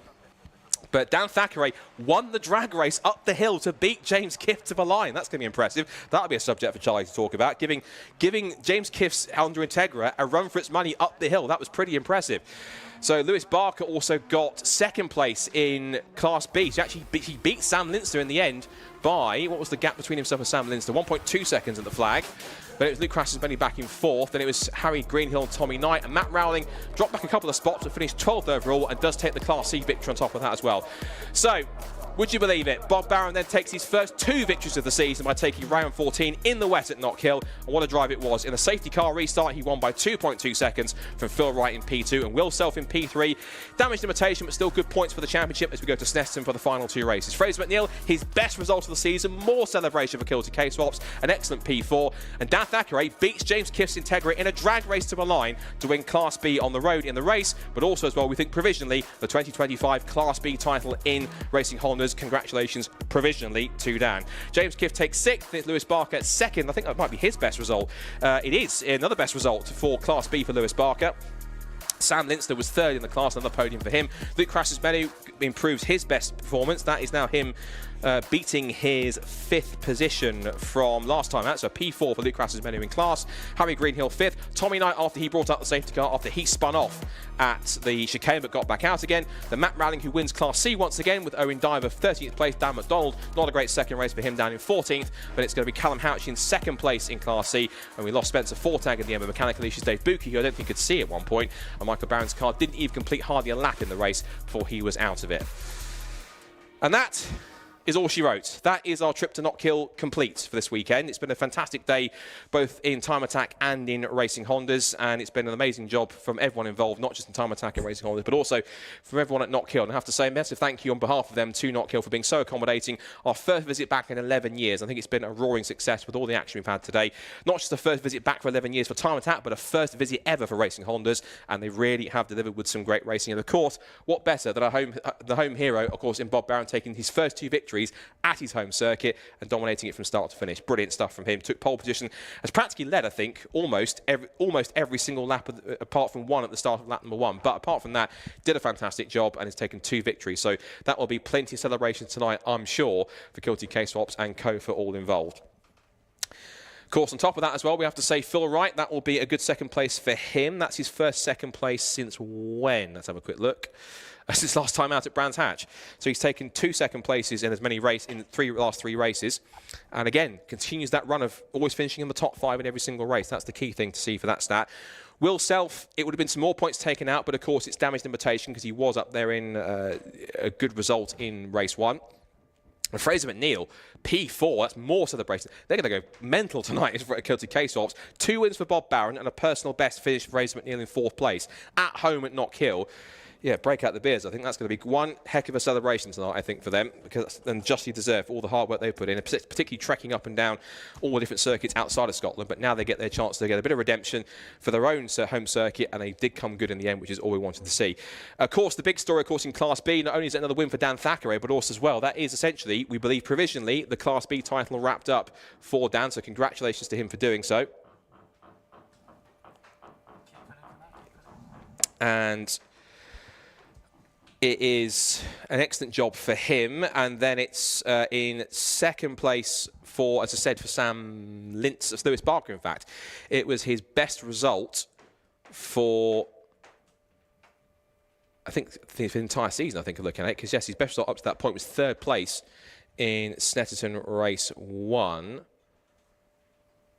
And then, yeah, up to that point, that was only his first podium. So his second podium of the season for Lewis Barker. And then Sam Lintzner picked up P3. And that's another third place for him. That is his, I think he took a podium in race 1, didn't he? So he picked up another victory in race 1 earlier on. I'm trying to look through my notes and results here for a second.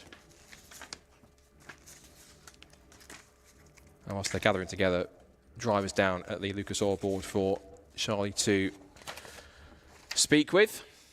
And just looking at the Class B results, yeah, Sam Lintzner was second last time. That's now his, with a third place today as in race 2 as well.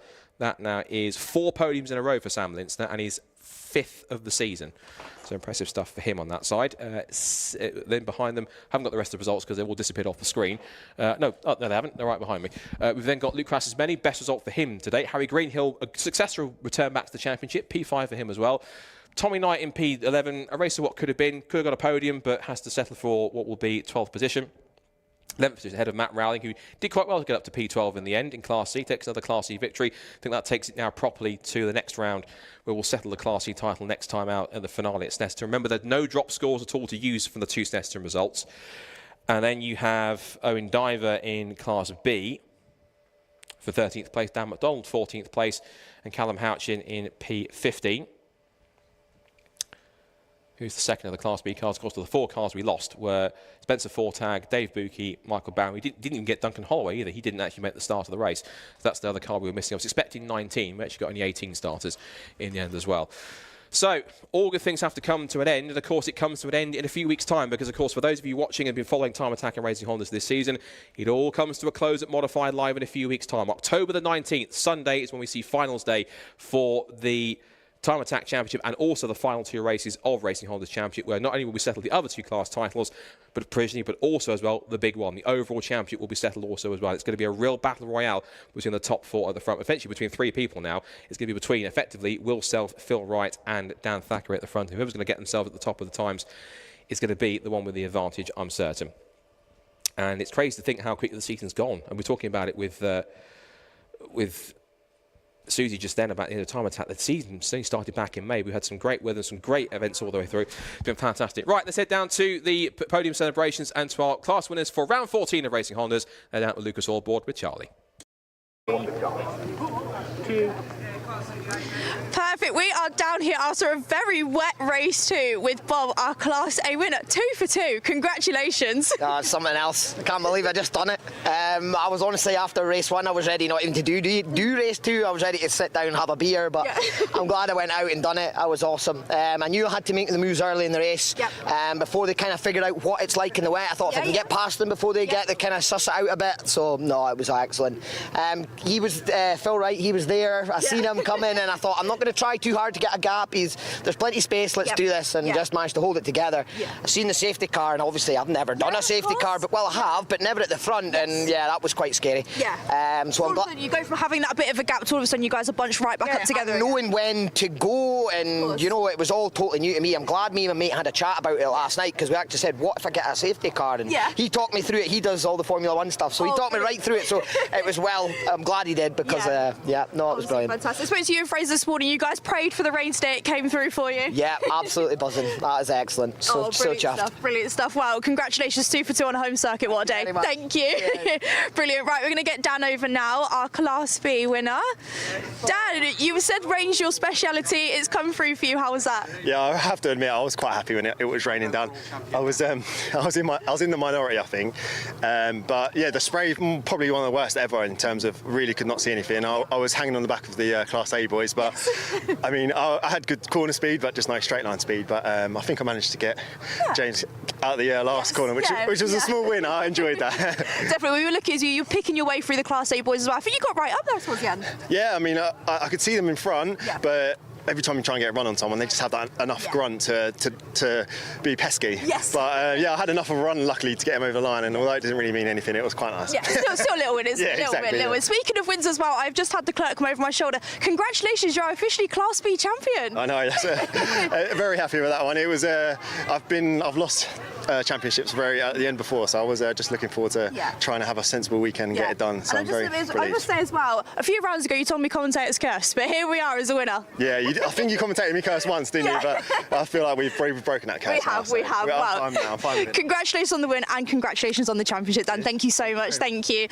Right, we're going to bring Matt over now, Class C.